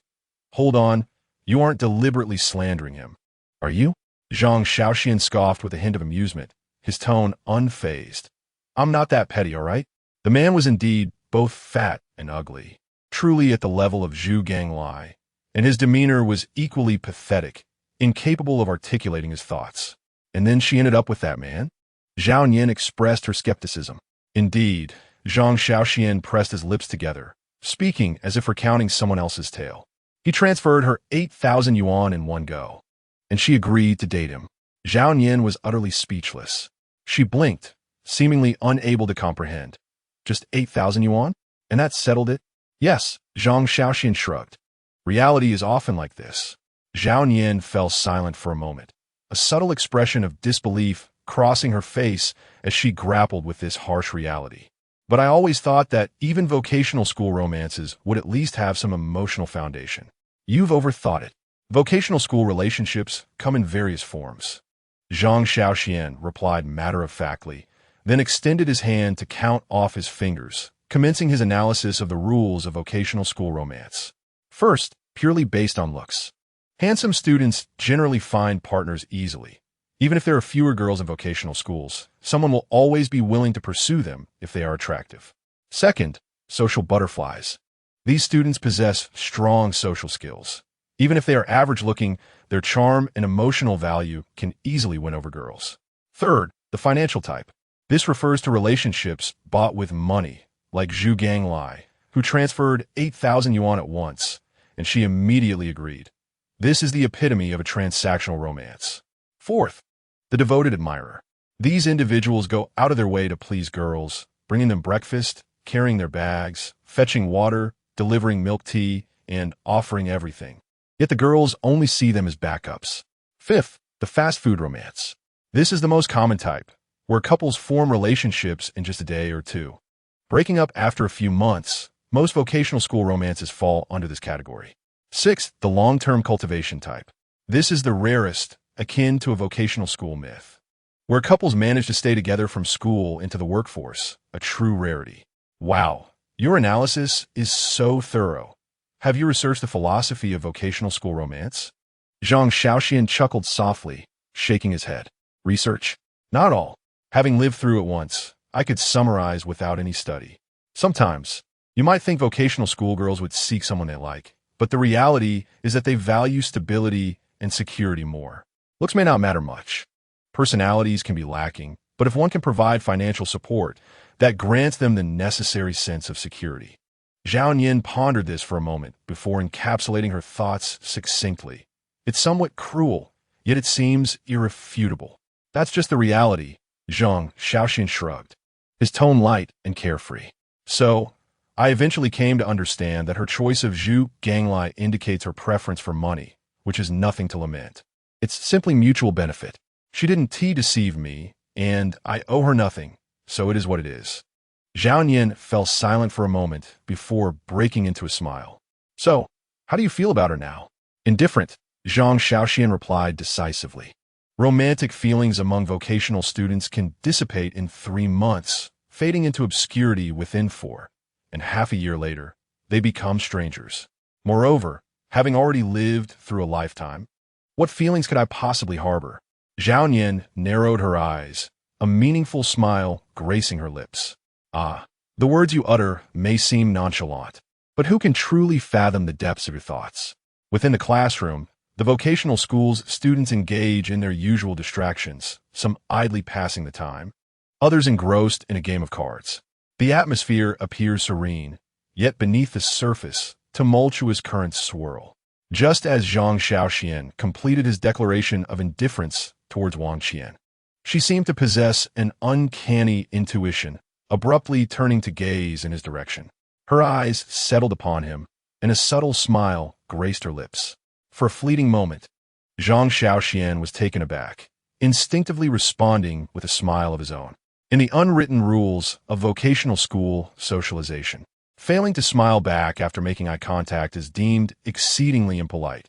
He wished to avoid any unnecessary misunderstandings, thus he smiled reflexively. However, Zhao Yin was intently observing him at that moment, her gaze sharp as if she were interrogating a suspect.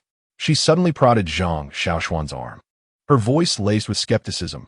You can't possibly still have feelings for her, can you? Zhang Shaoxuan's lips twitched, a scoff escaping him. How could that be? Zhao Yin narrowed her eyes, scrutinizing his expression with a hint of disbelief. Then why were you two smiling at each other? She crossed her arms, her brow furrowed, exuding a sense of certainty. There has to be something between you two. Zhang Shaoxuan, at a loss for words, pinched the bridge of his nose and sighed. That's just how she is. She tend to get along well with the boys, especially in a vocational school where the gender ratio is so skewed. Zhao Yin raised an eyebrow. And then? Then, she doesn't mind many of the boys' advances. For instance, she can strike up a conversation with anyone and engage in those ambiguous interactions that leave many boys believing she has feelings for them, Zhang Shaoxuan explained. Zhao Yin's expression shifted subtly. Indeed, She neither openly admits her affections nor clarifies her indifference. Zhang Shaoxuan let out a derisive laugh, his eyes reflecting a detached understanding of the world's complexities. She doesn't state her feelings, and many boys end up concocting their own narratives, convinced they've deciphered her intentions. Zhao Nian looked taken aback, as if she had never encountered such a precise manipulation of emotions. After a moment of silence, she remarked, "Isn't that just a manipulative behavior? Enjoying the attention of others without guilt?" "Absolutely," Zhang Shaoxian chuckled, a hint of sarcasm lacing his words. "It's rather shameless, isn't it? But she doesn't demand anything outright. The dogs are willing participants. It's a mutual agreement of sorts. One is eager to please, while the other accepts."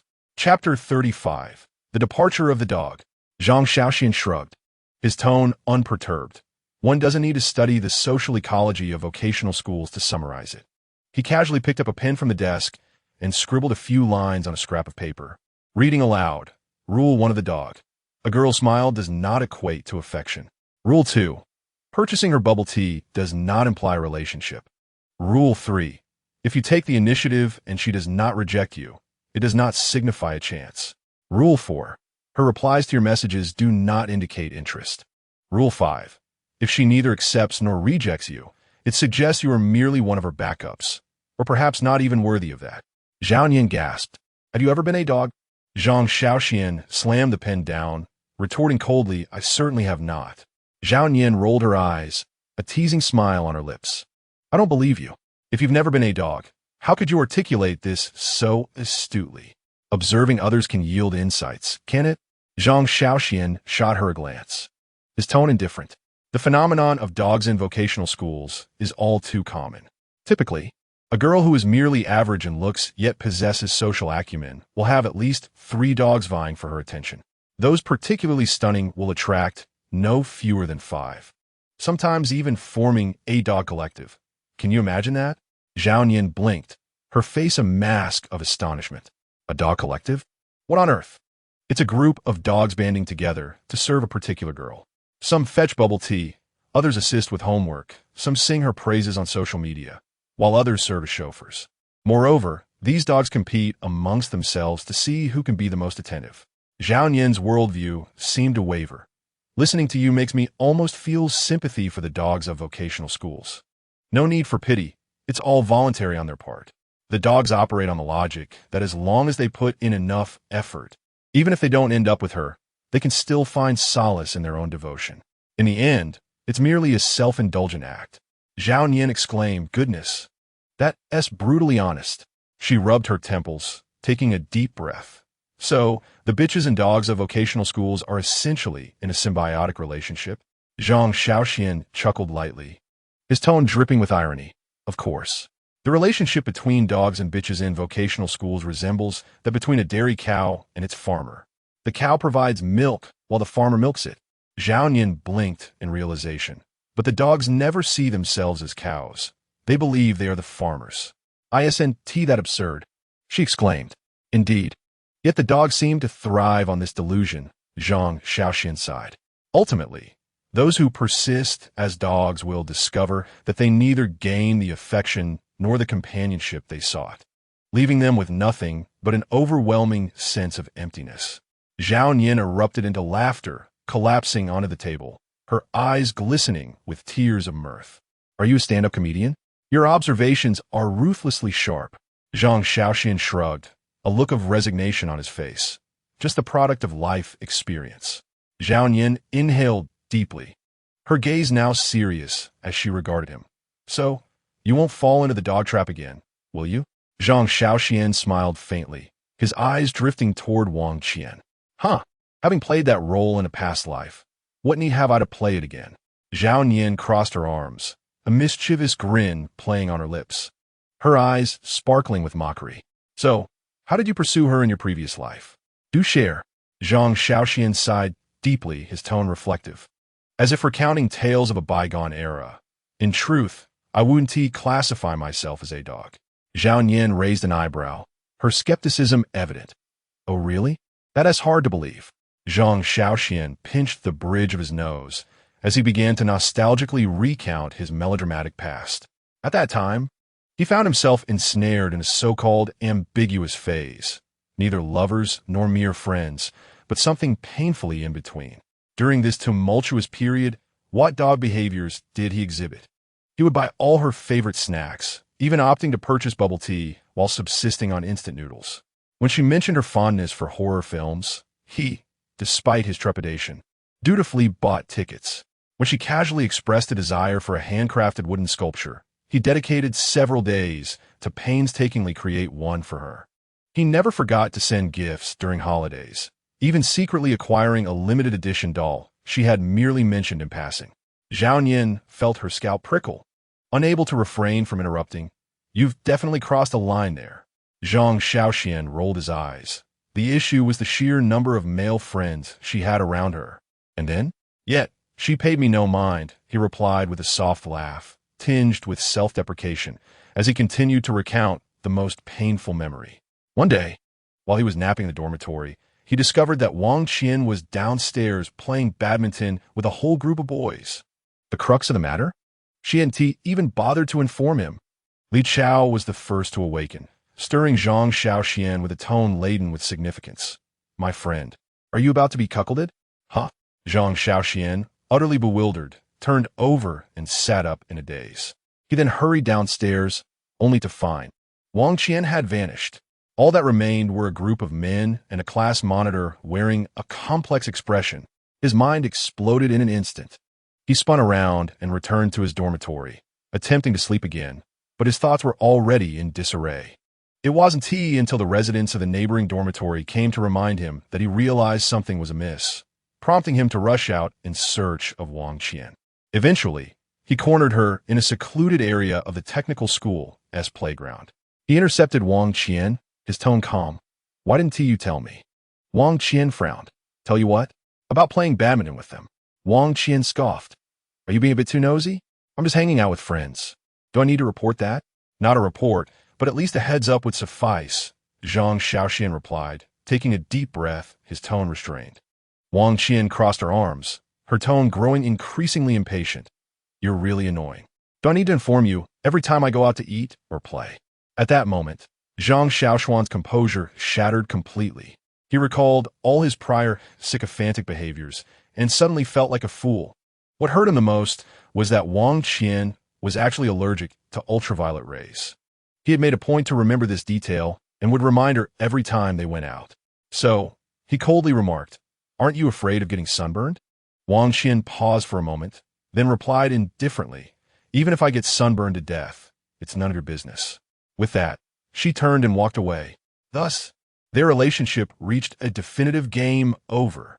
After the breakup, Zhang Shaoxian did not erupt in a fit of rage, but rather silently retreated behind a tree on the technical school as playground. There he crouched, secretly watching Wang Qian dine with that group of boys. In that moment, his heart shattered completely. Hidden behind the tree, he could not help but shed silent tears, his emotions reaching a breaking point. Then, the class monitor approached, holding a badminton racket, casting a complex glance in his direction, lightly patting his shoulder without uttering a word, before returning to the dormitory to summon other roommates to comfort him. The sycophant of the technical school had officially exited the stage. Chapter 36. When am I even licking? Yet, the most ludicrous moment for Zhang Shaoxian occurred that summer when temperatures soared to 42°C around the technical school. Wang Qian casually remarked, "Xiaofang, my best friend, bought me some desserts. She is so good to me." And what did Zhang Shaoxian do? He braved the sweltering heat of 42°C to purchase desserts for her. He stood by the roadside, drenched in sweat, waiting an eternity for a taxi. Fearing the desserts would melt, he cradled the dessert box in his arms to keep it cool.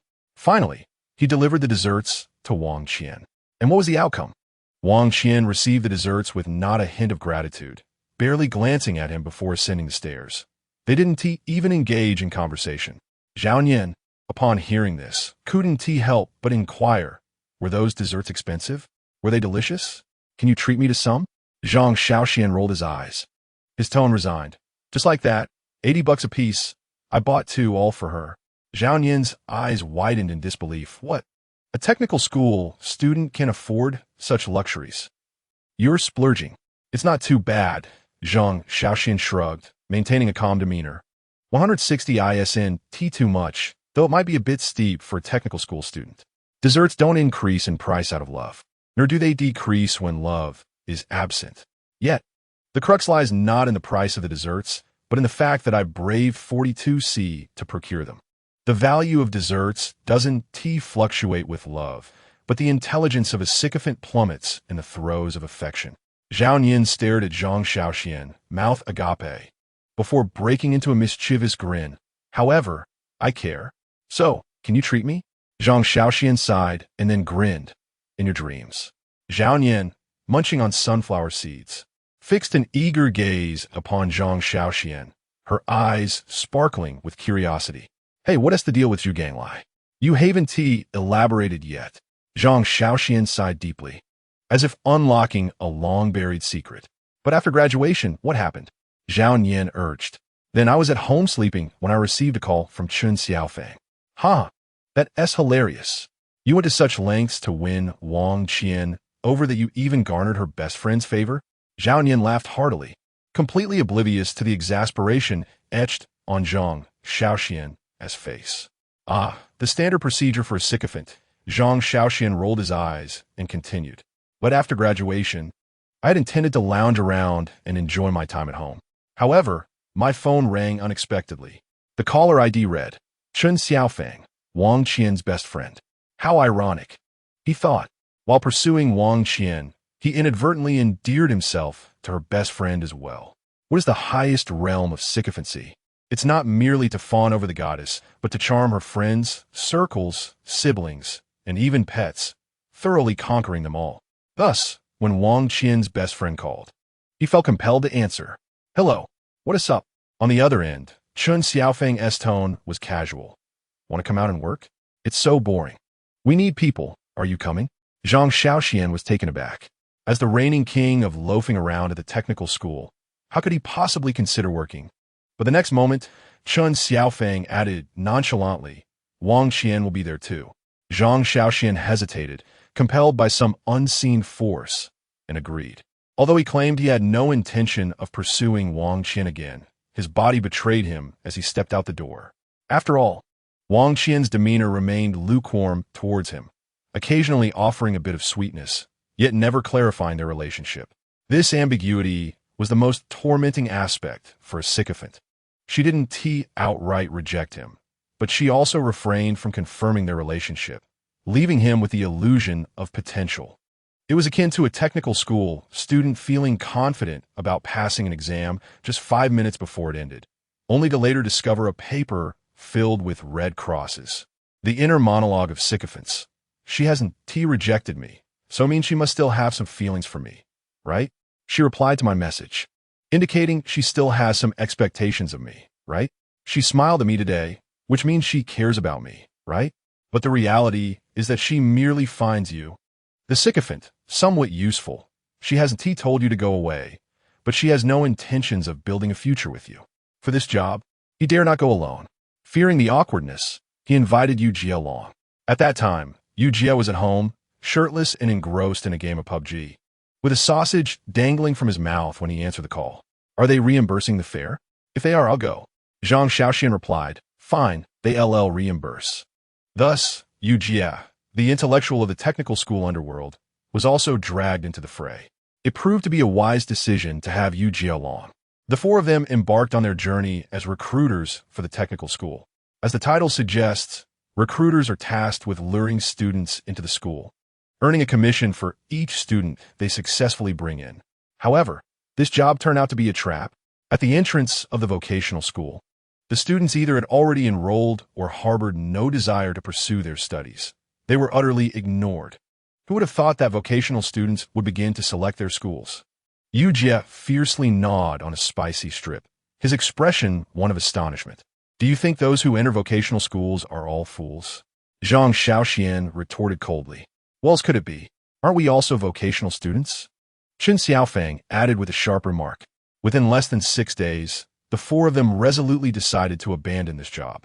Then, Yu Jie suddenly proposed they work in a bar as marketers. Bar marketing, in simple terms, involves promoting alcoholic beverages and attracting patrons to spend, allowing oneself to earn a commission. The four of them, almost as if under a spell, ventured forth, and as a result, that night, Zhang Shaoxuan finally grasped the true nature of Wang Qian's worthlessness. She sat beside a bald man, who pulled out 200 yuan, gently placing it in her hand before reaching out to caress her thigh. Wang Qian did not refuse. She even smiled and clinked glasses with the bald man. At that moment, Zhang Shaoxuan's heart turned to ashes. After all this time pining for his goddess, he realized that a mere 200 yuan could buy someone the privilege to touch her thigh. He finally understood. What the hell have I been yearning for? Observing this, Yu Jie patted his shoulder, sighing with a tone of gravity. Buddy, although you haven't earned a single penny these past few days and even lost a few thousand, you have gained something. At least you've seen a woman's true face. With that, Yu Jie felt in his pocket, his tone suddenly lightening, as the great benefactor. Why don't you buy me a pack of Halican? Zhang Shaoxuan was momentarily stunned. I've already suffered so much in this emotional mess. And you still want me to buy you cigarettes? Yet ultimately, he sighed and purchased a pack of Halican, handing it to Yu Jie. He merely replied, fine, you deserve the credit. Then, he directly returned home. After all, his sole purpose for working was to pursue Wang Qian. With that ambition extinguished, there was no reason for him to remain. Zhang Shaoxuan went home. Meanwhile, Yu Jie fell into contemplation, gazing at the empty rental apartment and then at his wallet. He pondered for a full 10 seconds. He then took out his phone and sent a message to Zhang Shaoxuan. Buddy, could you reimburse me for the train ticket back? Damn it. Chapter 37. Afraid of being retaliated against by the sister? As for the matter of Zhu Ganglai, it was later revealed to him by Chun Xiaofang. A few days later, Chun Xiaofang sought him out again. This time, her tone was laced with a hint of gossiping excitement. Hey, are you still thinking about Wang Qian? Zhang Shaoxuan replied, what is up? She's in a relationship. Oh, don't you want to see the photo? Not really. If you don't look, you will truly regret it. Zhang Shaoxuan initially had no desire to see it, but Chun Xiaofang's mysterious tone piqued his curiosity. He glanced at the photo. Then, his eyes nearly blinded him. The man in the picture stood at 168 centimeters, weighed 240 kilograms. His face was riddled with acne scars, resembling Zhu Ganglai to a T. His physique was akin to a moving mountain of flesh, clad in a distorted imitation trendy sweatshirt. Holy hell! Zhang Shaoxuan was utterly dumbfounded. What in the world is this? He could accept someone being more handsome, wealthier, taller, stronger, or more adept at flattery than himself. But you went for a Zhu Ganglai? Looking that hideous? What on earth could you possibly see in that? I'm afraid he might suddenly shout, Genshin Impact. Activate. Chun Xiaofang, relishing his shock, patted his shoulder. Aren't you glad now that you didn't keep pursuing her? Zhang Shaoxuan inhaled deeply, his gaze gradually turning indifferent. Everyone has their own aspirations. Zhao Nian listened to this tale, her lips twitching in disbelief, unable to suppress her exclamation. Damn. How did you endure such a miserable existence before? Zhang Shaoxuan scoffed. That's why I've chosen to give up now. I've had an epiphany. Zhao Nian. Then can you treat me to some dessert? Zhang Shaoxuan shot her a glance, rolling his eyes in disdain. Haven't you always said I'm a simp? How could I possibly treat a girl to dessert? Zhao Nian grinned mischievously, leaning closer, her tone teasing. But I'm your friend. Didn't you say yesterday that treating friends is a normal expense? Dream on. I'm not paying. I want dessert too. If you treat her, you must treat me as well. Zhang Shaoxuan grinned, his eyes filled with mischief. Do you think you're worthy? Zhao Nian, screw you. She stomped her foot in frustration. Yet her face bore a smile, clearly not genuinely angry. A reincarnated old hand is hard to fool. Had it been your non-reincarnated self, I could have easily handled you. Oh, really? Zhang Shaoxuan lazily leaned against the table, speaking casually. In your past life, I never saw you attend class. Zhao Nian, wasn't it because I thought studying was unnecessary? Zhang Shaoxuan raised an eyebrow. Do you think studying is necessary now? Zhao Nian pouted, letting out a reluctant sigh. There's no choice. Retracing my steps is truly boring. You have no idea, in my previous life, I just drifted through days. occasionally flirting with handsome guys, and in the end, I live like a salted fish. Coming back this time, I find the life of a vocational student is still so dull. However, Zhao Yin crossed her arms, her eyes gleaming with mischief. Shouldn't you be plotting to take revenge on Wang Qian, despising her, ruining her? Why aren't you doing anything? Zhang Shaoxuan looked exasperated. There's no need for that. Zhao Yin, puzzled. Don't you find her disgusting? Don't you want her to pay the price? Zhang Shaoxuan snorted, his tone casual. This time around, I'm not in a relationship with her, so she doesn't owe me anything. What is the point of revenge? Shouldn't you adjust your worldview a bit? Zhao Yin, you're too cowardly, aren't you? If it were me, I'd definitely wipe her out at the source, haha. Zhang Shaoxian, you're more ruthless than an old man from vocational school. Zhao Yin shrugged, her expression one of nonchalance. Mercy towards enemies is cruelty towards oneself. If you don't ruin her, she might go on to harm others in the future. Just think about how many simps will be led astray by her. Zhang Shaoxian squinted, his gaze somewhat playful. Do you know why simps exist? Zhao Yin. Simps are willing to submit because they are willing. They don't contemplate whether the other person is worth it. They're immersed in their own constructed dreams, believing that as long as they persist, they will be rewarded. Such people, even without Wang Qian, would find another girl to simp for. You understand? Therefore, the problem lies not with Wang Qian, but with the simps themselves. After listening, Zhao Yin fell silent for a moment, then couldn't help but clap her hands, grinning with mockery. Impressive. The king of vocational school's apathy. You have truly seen through the philosophy of simps. I admire you. However, she narrowed her eyes, a sly smile gracing her lips. But don't you want to disgust her a little? Just a tiny bit? Zhang Shaoxian paused for a moment, then laughed. Disgust her? He stroked his chin, seemingly deep in thought. It was entirely unfeasible. For instance? Zhao Yin leaned in a little closer, her eyes alight with curiosity. Quite simple. Zhang Shaoxuan's lips curled into a subtle smirk, his tone casual. If I feign even a modicum of interest in her, she will undoubtedly continue to flirt with ambiguity. Then, I shall seize an opportunity to play her ruthlessly, leading to her social demise and completely severing her supply chain of admirers. Zhao Yin. She froze for a moment, then couldn't contain her excitement. Slapping the table, wow, that's brilliant. Are you really going to cut off her financial support? Zhang Shaoxian smiled without a word. Once the supply chain of sycophants is disrupted, Wang Qian's pool of male admirers will plummet, and even if she wishes to continue her game of ambiguity, her tarnished reputation will deter anyone from pursuing her. Low cost, high reward, and not easily detected. This is the philosophy of revenge for vocational school students. Zhao Yin looked at him with admiration, truly living up to your reputation as the king of laid-back students, managing to execute revenge so economically. Zhang Shaoxian. This is the approach of the astute. Why expend effort and energy to ruin her? It is utterly unnecessary. Zhao Yin pondered for a moment, then suddenly raised an eyebrow, her lips curling into a mischievous grin. Hey, why don't you try being ambiguous with me as well? Let us see if I'll fall for your tricks. Zhang Shaoxian. He shot her a disdainful glance. You really are the quintessential social butterfly of vocational school. How can your thinking be so askew? Zhao Yin burst into laughter, triumphantly patting his shoulder. Are you scared? Afraid of being outsmarted by me? Zhang Shaoxian rolled his eyes. Get lost. I have no interest in social butterflies. Zhao Yin shrugged. Oh please, it's only a matter of time. The day you genuinely fall for me, I'll make you buy me desserts every day, until your wallet weeps, and you're on your knees begging for mercy. Zhang Shaoxian.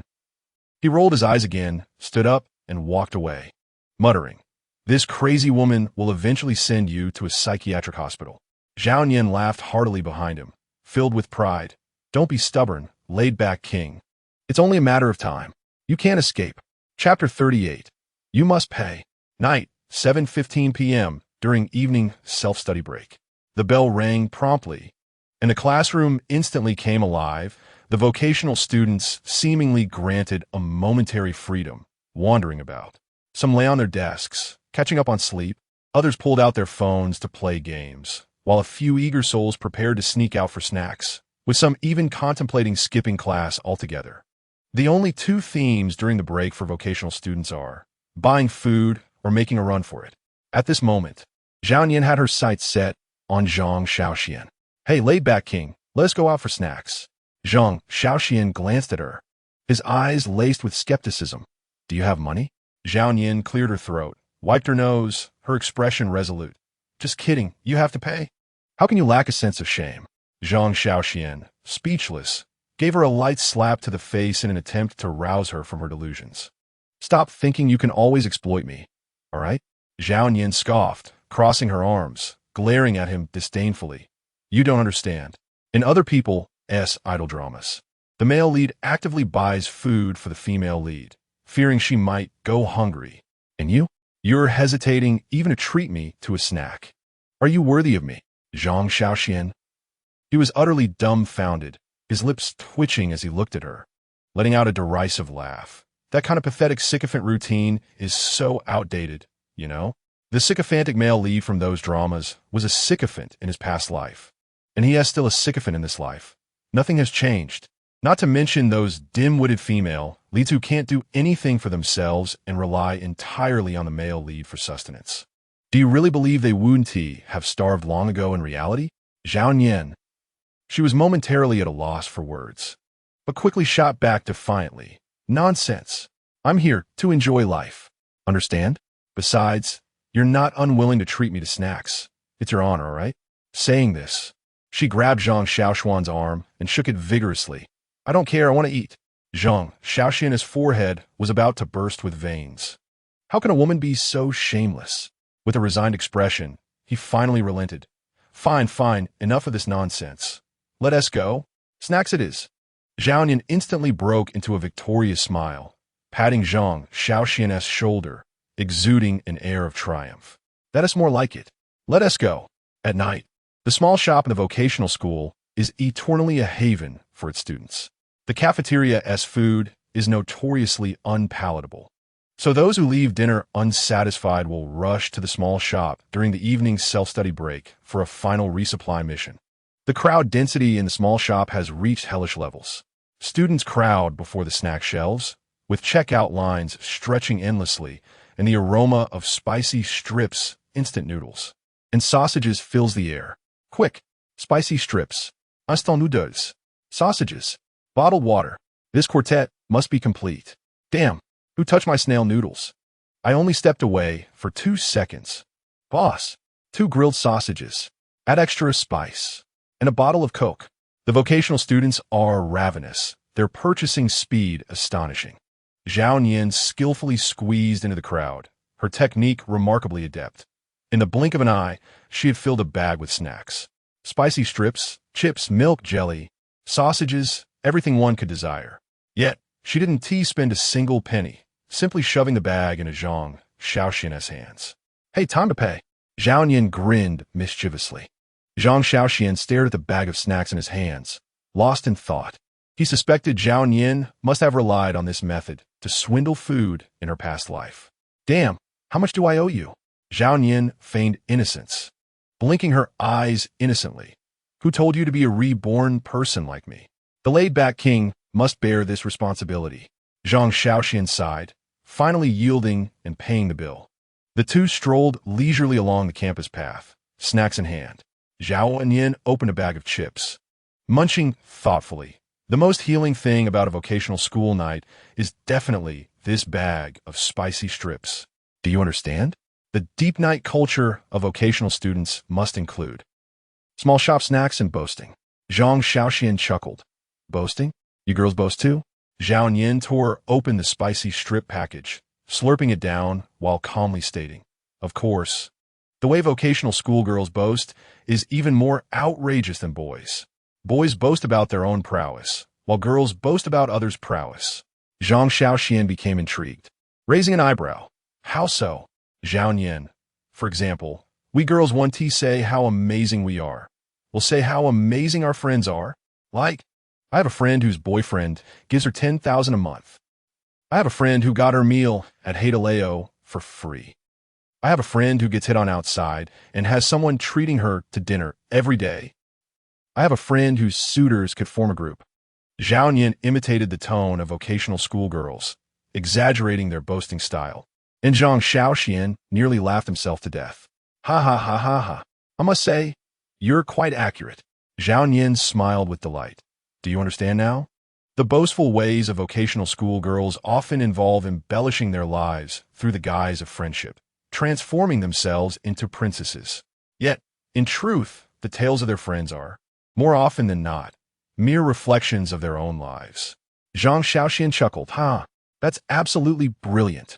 As Zhao Nian munched on spicy strips, she playfully patted his shoulder. Right? Enough of this.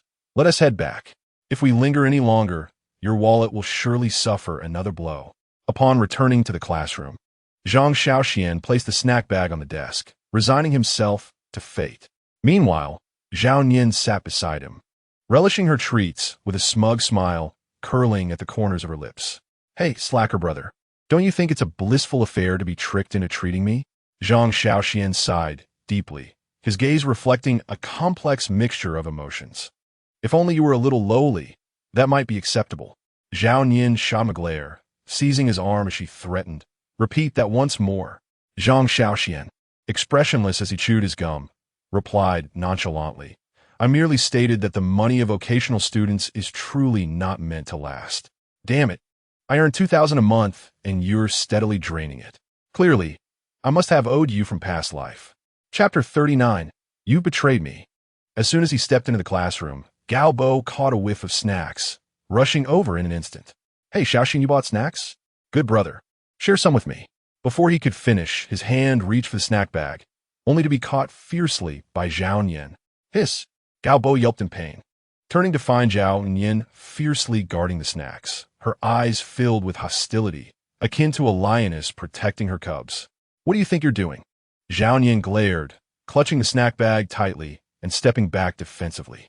Zhang Shaoxuan raised an eyebrow, bewildered. Is this really necessary? However, Gao Bo remained unfazed, dramatically clutching his chest and feigning heartbreak, as if he had just been betrayed by a lover. You've betrayed me. You've truly betrayed me. I can't go on living. I must end it all.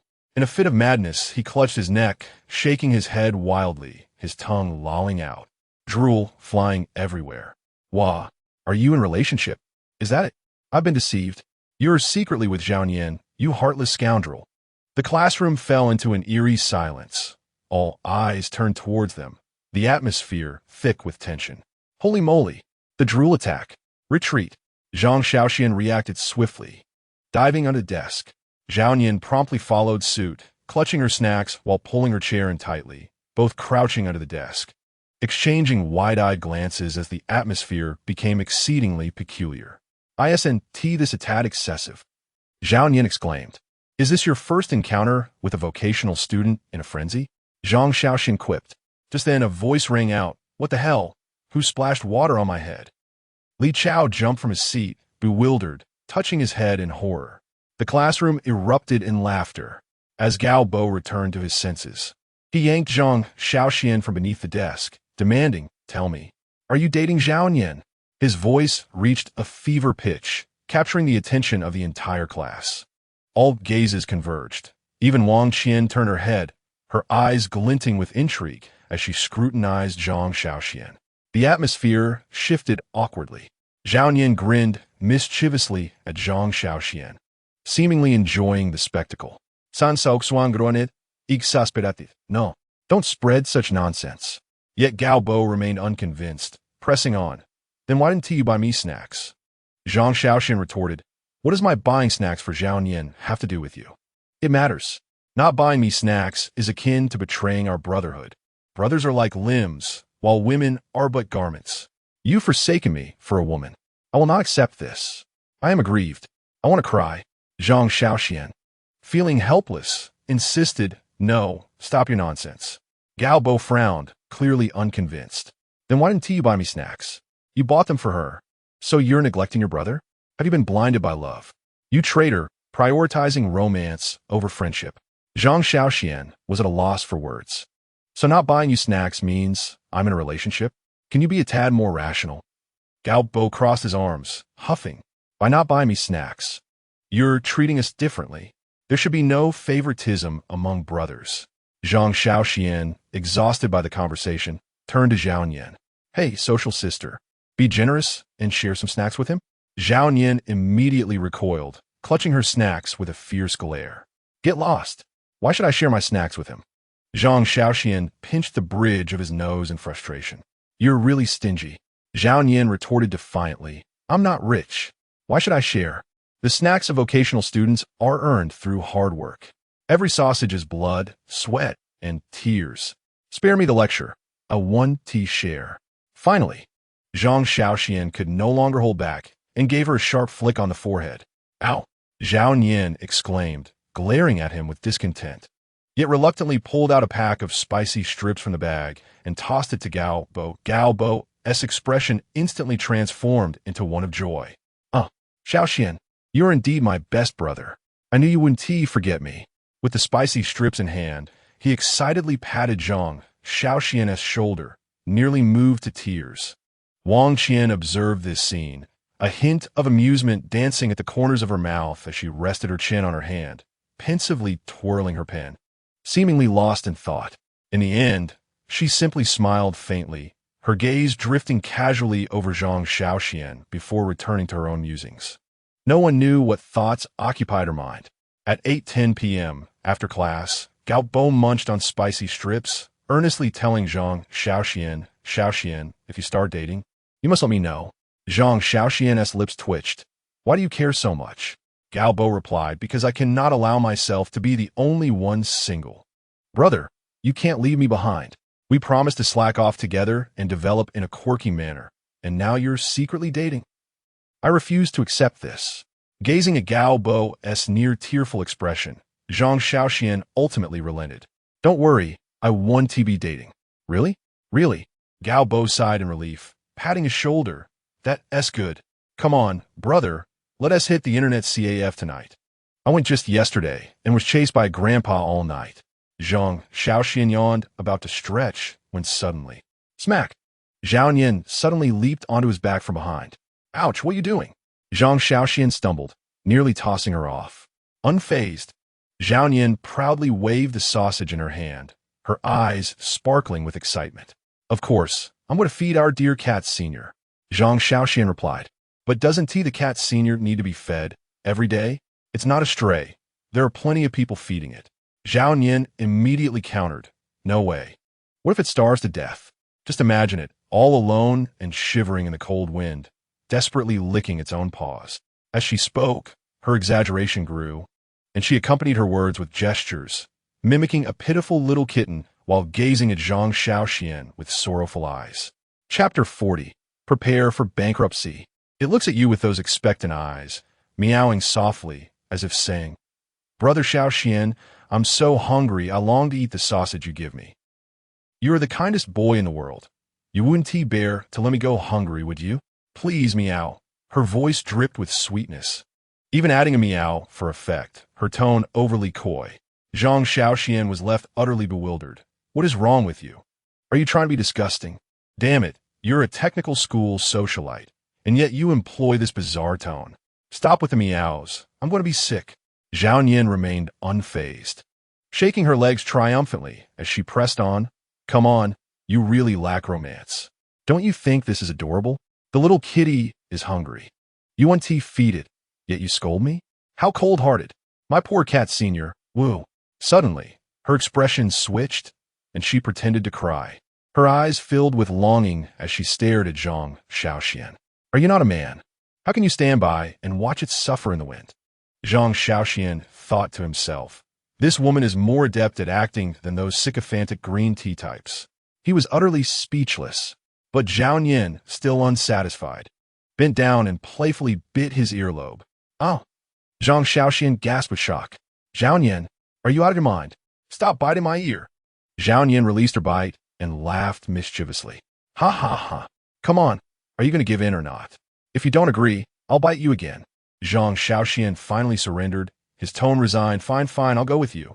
Zhao Nian triumphantly waved the sausage in her hand. That is more like it.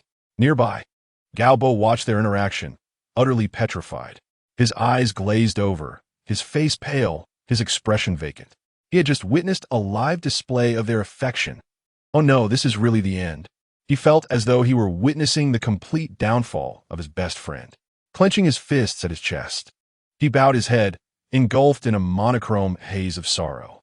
He looked at the heavens and cried out, why? Why? How could my best buddy be flirting behind my back? You betrayed me. You betrayed our technical school single-dog alliance. He dramatically grasped his throat, shaking violently, his tongue protruding in an exaggerated display. The passers-by looked on in disbelief. Is this guy insane? What kind of lunatic escaped from a mental hospital? Maybe it's from Pengjiaqiao. The place is nearby. Zhang Shaoxuan rolled his eyes in utter exasperation and pushed Gao Bo away, sighing in frustration. Can you not go crazy? What betrayal are you talking about? We just want to feed a cat. Feed a cat. Zhao Nian was on the verge of tears from laughing, patting Zhang Shaoxian's shoulder, grinning mischievously. Don't bother explaining. It's pointless. Gao Bo whined. Shaoxian, are you really not going to turn back? Have you truly abandoned me? We could be slacking off together, gaming at the internet CAF. He clung to Zhang Shaoxian's arm, eyes brimming with tears, resembling a pitiful, abandoned puppy. Zhang Shaoxian could no longer tolerate it and swatted him away. Get lost. Gao Bo cried out, aw, you've really changed. At 8:30 p.m., on the technical school campus pathway, the duo arrived at the territory of the Cat Senior. Sure enough, the Cat Senior appeared right on time. Senior, Zhao Nian exclaimed, crouching down and waving her sausage. The Cat Senior glanced over, gracefully strutting towards her, letting out a soft meow. Meow. Ha, look, it called for me. Zhao Nian's heart swelled with joy, clasping her hands together in delight. Zhang Shaoxian stood beside her, maintaining his composure. The Cat Senior is interested in your sausage, not you. If you came empty-handed, it wouldn't even acknowledge you. Zhao Nian scoffed. You don't understand at all. This is fate. The Senior likes me, right, Senior? The Cat Senior completely ignored her, pouncing on the sausage, expertly tearing open the packaging, and began munching contentedly. Zhao Nian sighed. All right then, the sausage is the true love. The two crouched beside the bushes, watching the Cat Senior eat. The night was gentle, the moonlight cascading down, and a soft breeze caressed their faces. In that moment, everything felt exceedingly tranquil and pleasant. Shaoxian, don't you think this is quite nice? Zhao Nian rested her chin in her hands, gazing at the Cat Senior, suddenly speaking softly. Zhang Shaoxian glanced at her and smiled lightly. Yeah, it's nice. Have you ever thought about what you want to do in the future? The future of a technical school student is indeed darker than darkness itself. Do you truly want to continue slacking off like this? Zhao Nian suddenly asked, her tone devoid of her usual playful demeanor, bearing a hint of sincerity. Zhang Shaoxian was taken aback for a moment before shrugging. Who knows? One step at a time. For a technical school student, just figuring out what to eat tomorrow is already quite an achievement. After hearing this, Zhao Nian chuckled softly. That's true. She lowered her head and gently stroked the Cat Senior's head. The Cat Senior closed its eyes in contentment, purring softly. Zhao Nian grinned lazily. Resting her chin on her hand, Shaoxian, if you really have no goals in the future, why not become a cat petter, specializing in petting cats? $100 a day, much better than bricklaying. Zhang Shaoxian shot her a look. Can you be a bit more realistic? How would petting cats make money? Besides, am I petting you? You don't pay me. Zhao Nian chuckled. If you can train the Cat Senior to be as obedient as a dog, I'd be willing to pay you. All right then, prepare for bankruptcy. Zhang Shaoxian scoffed, uninterested in continuing the conversation. After finishing the sausage, the Cat Senior stretched lazily, flicked its tail, and with elegant strides, disappeared into the shadows. Zhao Nian reluctantly stood up, clapping her hands. All right, Senior, you've had your fill. Let us return. The evening breeze was pleasantly refreshing. The two walked side by side along the path of the playground, occasionally exchanging playful banter and engaging in light-hearted scuffles. Behind them, Senior Mao stood quietly in the shadows, observing them, his tail flicking gently. Meow. At that moment, the night at the technical school seemed to soften just a tad. Chapter 41. The lickspittle gains nothing. As Zhang Shaoxian pushed open the dormitory door, he was greeted by the sight of Gao Bo sitting on his bed, fervently slapping his own face. Crack, crack, crack. I am such a fool. A complete an utter fool. How could I be this foolish? His gaze was forlorn, his expression pained, muttering repeatedly about his own foolishness. His face darkened like a victim of betrayal thrice over. Zhang Shaoxuan, what is the matter? What has got you so rattled? After a moment of contemplation, he quickly recalled. At this time in his previous life, Galbo was also in the dormitory, wallowing in self-pity. Why? Because of love. The love of technical students is eternally steeped in tragedy. Galbo harbored feelings for a girl named Shengfun. She dressed in a cool manner, wearing a motorcycle jacket, adorned with black earrings, and sporting a pair of sharply defined eyeliner. She exuded an aura that was distinctly captivating. Within the confines of the technical school, she resembled an aloof feline, bearing a hint of streetwise charisma intertwined with an air of chilling mystery. To be candid, she was undeniably alluring. Furthermore, Galbo was genuinely infatuated with her, to the point of desperation. However, the predicament was that she already had a boyfriend. Galbo still brought her breakfast daily, assisted with her homework, and showered her with snacks. He was practically offering himself on a platter. He dared not confess his feelings, content to remain a silent guardian of her affection, and even a mere thank you. "You're so sweet" from Shengfun could send him into ecstatic spirals on his bed. Wasn't this the quintessential definition of a lickspittle? And what made it all the more outrageous? She had a boyfriend. She had a boyfriend. She had a boyfriend. The sage words ring true. A lickspittle ends up with nothing in the end. Zhang Shaoxuan couldn't help but smirk, feeling an immense pity for his friend. Yet, upon further reflection, he realized that Galbo continued to pursue her despite knowing she was already taken. While he contemplated how to utter some disingenuous words of comfort to his lickspittle friend, Yujia had already sprung into action. Shaking his head with a sigh, he settled beside Galbo, speaking earnestly. Yujia, the emotional mentor of technical students, sat cross-legged on the bed, embodying a sage-like demeanor, and said gravely, "Galbo, you must understand, a lickspittle ultimately ends up with nothing. Women's love differs from men's. Men adhere to the law of conservation. If they like someone, their affection remains constant. Women, however, follow the law of light speed. They only adore those who can quicken their heartbeats. Do you comprehend?" Galbo, with a woeful expression, shook his head. "What am I to do?" Yujia, with a somber pat on his shoulder and a penetrating gaze, replied, "Delete her contact information and sever your longing." Galbo, delete? Yujia, yes, delete. A man must be decisive. Whether in games or in love, it's the same. If you drag your feet like this, you will only end up as a laughingstock. Galbo clenched his teeth, opened his phone, and gazed at Shengfun's WeChat. Hesitating, his finger hovered over the delete friend button, his eyes trembling, his face awash with conflict. Ultimately, he deleted her. Damn it! With a determined grit, he pressed the button and removed Shengfun from his WeChat. Well done. Yujia heartily patted Galbo's shoulder. You finally escaped the lickspittle mode. From this moment forth, you are a free man. Galbo, with a face full of despondency, looked skyward and spoke in a melancholic tone. Am I truly free? Yujia nodded. You are free. You can now aspire to be a competent technical student once more. Just then, a rumble emanated from Yujia's stomach. He patted his belly, wearing an expression of resigned amusement. I've consoled you for so long that it's made me hungry. Galbo, since you're no longer shackled by love, could you please head downstairs and prepare some instant noodles for me? Galbo. So you're treating my heartbreak as an entertainment program? Yujia replied with utmost seriousness. Of course not. I am using your heartbreak as payment. You bastard. Galbo, exasperated, slammed his fist onto the pillow. However, in the end, he silently donned his shoes, resigned to fate, and trudged downstairs to fetch instant noodles for Yujia. The dormitory of the technical school returned to a brief tranquility. Zhang Shaoxuan, observing Yujia, couldn't help but chuckle. You're truly impressive. Your emotional guidance just now had a touch of mastery about it. Yujia laughed heartily, adopting an enigmatic expression. The romantic dilemmas of technical students are all fundamentally the same. Once you come to terms with it, all is well. If not, simply reboot. Nevertheless, the finest form of relief is always instant noodles. After all, when you're busy, you have no time to ponder. Zhang Shaoxuan turned over, staring at the ceiling, feeling a wave of helplessness. A lickspittle never looks back.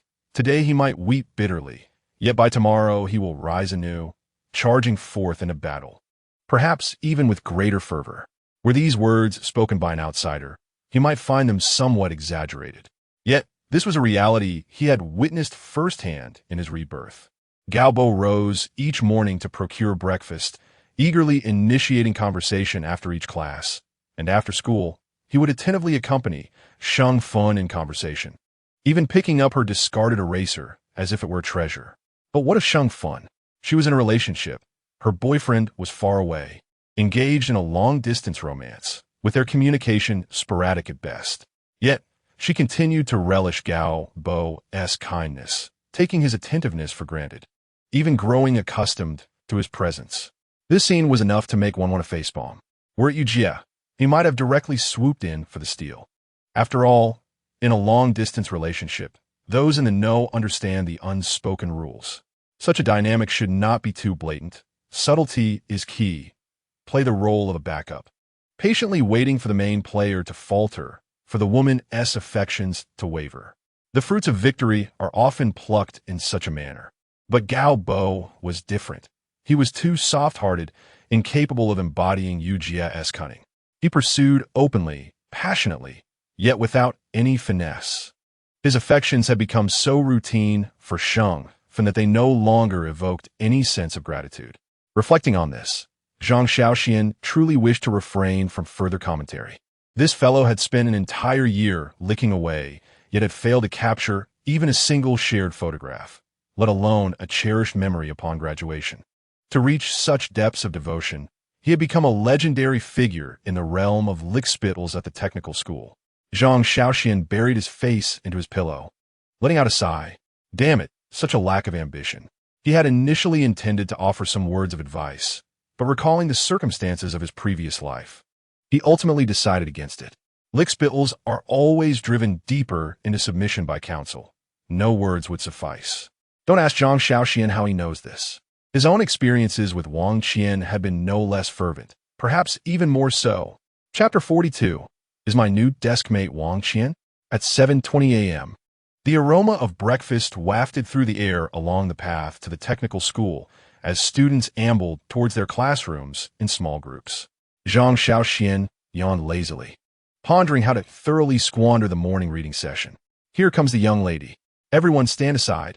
The mechanical voice blared incessantly, sending shockwaves through the entire campus.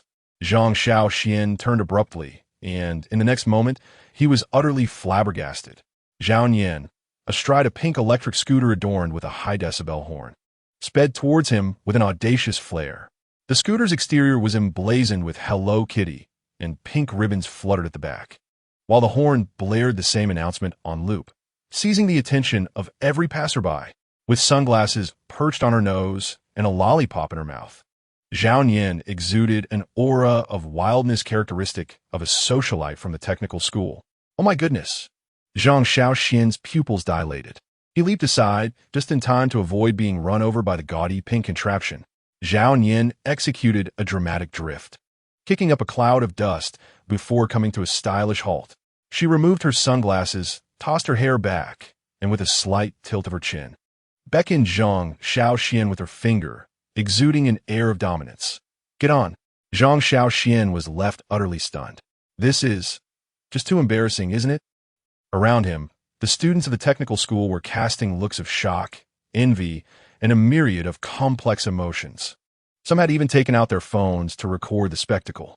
Zhang Shaoxuan couldn't help but facepalm, his expression one of exasperation. Zhao Nian, is this really necessary? With a disdainful curl of her lip, Zhao Nian retorted, What do you know? This is called making an entrance. When I arrive, I must be the brightest star in the room. Zhang Shaoxuan scrutinized the garish pink scooter once more. Hello Kitty stickers, a pink body, 2 fluttering pink ribbons, and a massive horn blaring. Here comes the young lady. Everyone stand aside. The level of audacity was comparable to the confession wall at the technical school. He sighed in resignation. Can you not be a little more normal? Zhao Nian shot back. Being normal is not the daily routine of a technical school student. Zhang Shaoxuan puzzled, asked, "Aren't you a day student? Where did you get this electric scooter?" With a nonchalant shrug, she replied, "A junior from the preschool teacher class took a leave of absence, so I borrowed a ride." Zhang Shaoxuan paused, unable to suppress a sigh. "Your social network is truly extensive." Zhao Yin beamed with pride. "Of course. My connections are unmatched in this technical school." He shook his head in disbelief. "But the classroom is less than 500 meters from the dormitory. Is it really necessary to ride an electric scooter?" Yet, after considering, he figured that any chance to walk less was indeed a blessing, as a technical school student's energy must be conserved. Thus, he conceded and hopped on. "Now, that's more like it." Zhao Yin nodded approvingly, then suddenly yanked Zhang Shaoxian's hand to her waist. "Hold on tight. I'm going to accelerate." Zhang Shaoxian stammered. "What are you doing? Let go of me." Zhao Yin laughed. "Nonsense. I'm about to speed up. If you don't hold on, what if you fall off?" Zhang Shaoxian was left speechless. The onlookers around them were agog with disbelief. Oh my goodness, what is their relationship? Nobody was clarifying anything, and some were even preparing to record the moment for the technical school group chat. Meanwhile, Zhao Yin, exhilarated, twisted the throttle and shot forward. The pink electric scooter roared down the pathway of the technical school.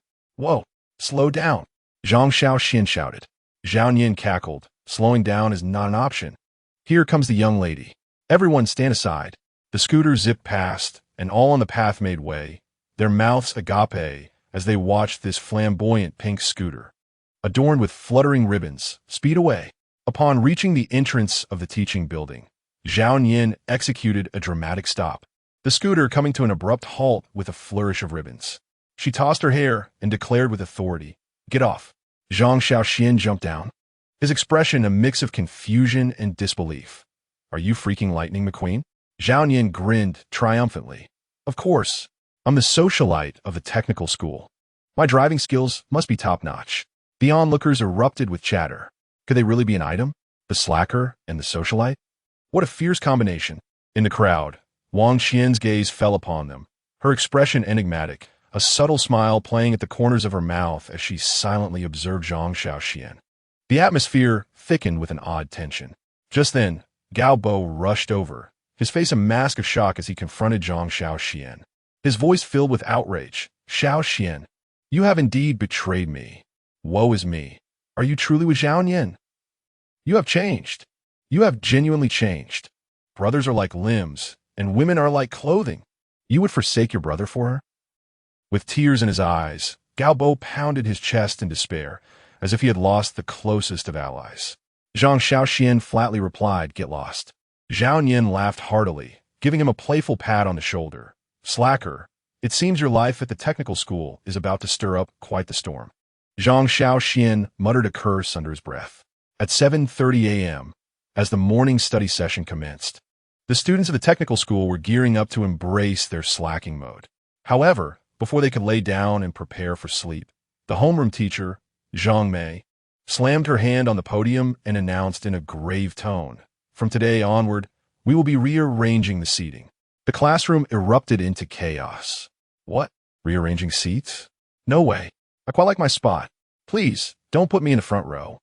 The students were thrown into disarray, casting anxious glances at Zhang Mei, their faces a mix of concern and dismay.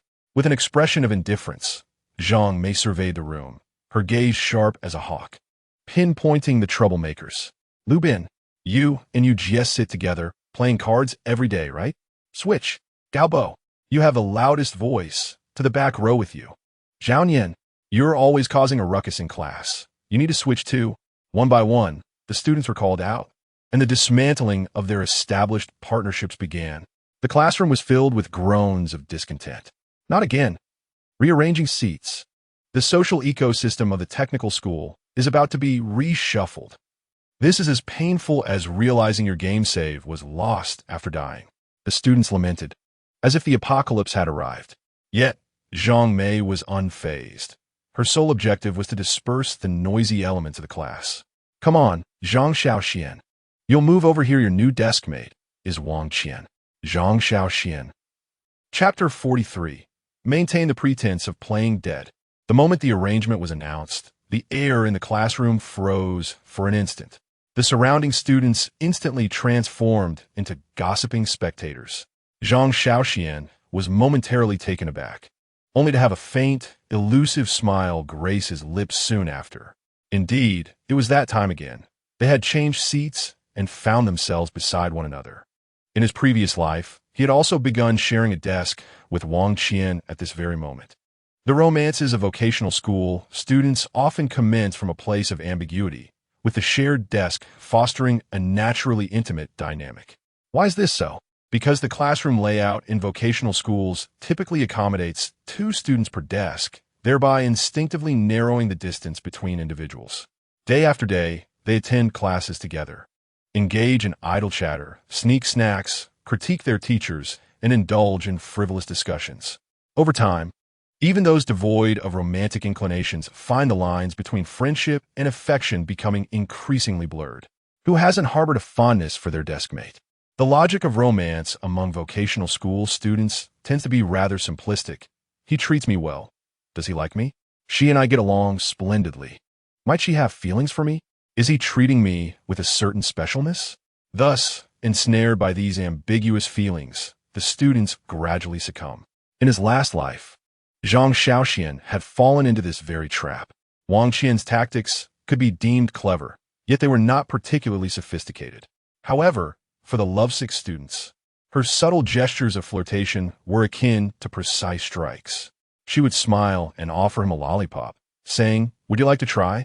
She would inadvertently lean closer, lightly tugging at his sleeve, and ask, "Why are you so quiet today?"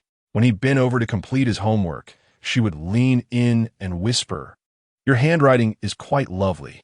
Damn it, in this life he took a good look at his scrawl, which resembled a mere scribble, and she had the audacity to call it beautiful. What a joke! Such seemingly casual interactions gradually blurred the boundaries, leading the lovesick to entertain the illusion of mutual interest. But the most lethal aspect? She neither rejected nor confirmed his feelings, dangling hope before him while perpetually withholding any affirmation of their relationship. She basked in his affection, yet denied him any official recognition. The most fatal flaw of a lovesick was their unwavering devotion, which ultimately left them with nothing.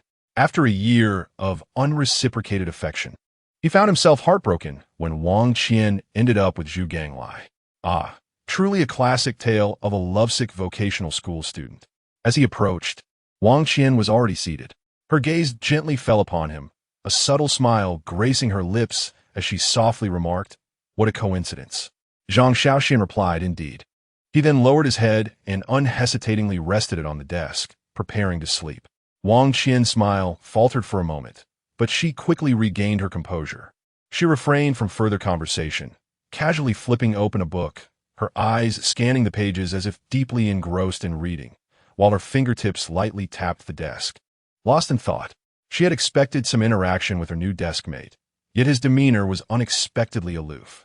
Typically, regardless of who it might be, even the most apathetic of vocational students, when a girl initiated conversation, they would usually engage in a few exchanges. However, Zhang Shaoxuan seemed entirely disinterested. With his head lowered and hands cradling his forehead, he breathed steadily, appearing genuinely intent on catching up on sleep. Was he truly unwilling to engage with her? Or was there something else at play? Wang Qian slightly furrowed her brow, but soon returned to her natural demeanor. She understood that in the fluid social environment of a vocational school, relationships evolve and individuals become familiar with one another over time. Sharing a desk is simply one of the easiest ways to establish connections in the social milieu of vocational students. She felt no urgency to take initiative.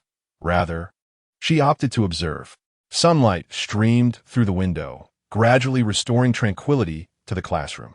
Few students genuinely paid attention during morning reading sessions, with the majority sprawled across their desks in a state of lethargy, while a few spirited souls quietly scrolled through their phones. Zhang Shaoxuan remained in his death-like slumber, undisturbed. Wang Qian cast a glance at him, a subtle smirk playing at the corners of her mouth, before she gently twirled her pen and resumed her focus on the book. Choosing silence once more, the classroom had descended into a peculiar equilibrium. At 11:25 a.m., during the second major class, What is the daily routine of vocational students? Naturally, it involves napping at their desks. Thus, Zhang Shaoxuan lay sprawled in the quintessential posture of a vocational student, slipping into a deep slumber. However, the peace was shattered. Zhao Nian tapped Wang Qian on the shoulder, her tone laced with impatience. Change seats. Wang Qian tilted her head slightly, squinting her eyes, a faint smile lingering at the corners of her lips. Her tone carried a hint of laziness and disdain. Why should I? Zhao Nian. She blinked, her brow furrowing momentarily as her expression soured. Who does she think she is, demanding a seat change? Wang Qian chuckled lightly, her gaze scrutinizing Zhao Nian. Her tone nonchalant. Oh, you're quite domineering, aren't you? You have no claim over him, so why dictate who sits next to him? Are you forbidding girls from sitting beside him? TSK. Are you trying to control him? Zhao Nian, what the hell? Is this woman being sarcastic? Is she implying she has some sort of claim on Zhang Shaoxuan? Zhao Nian was instantly incensed, her fury igniting as she clenched her fists, trembling with rage. But she composed herself. It was class time. If she were to flip the desk now, Zhang Mei would likely ensure her social demise in an instant. Thus, she could only endure. Yet enduring does not equate to forgetting. You wait. Zhao Nian gritted her teeth, her expression dark as thunderclouds, her eyes ablaze with fury. Zhang Shaoxuan, are these two women insane?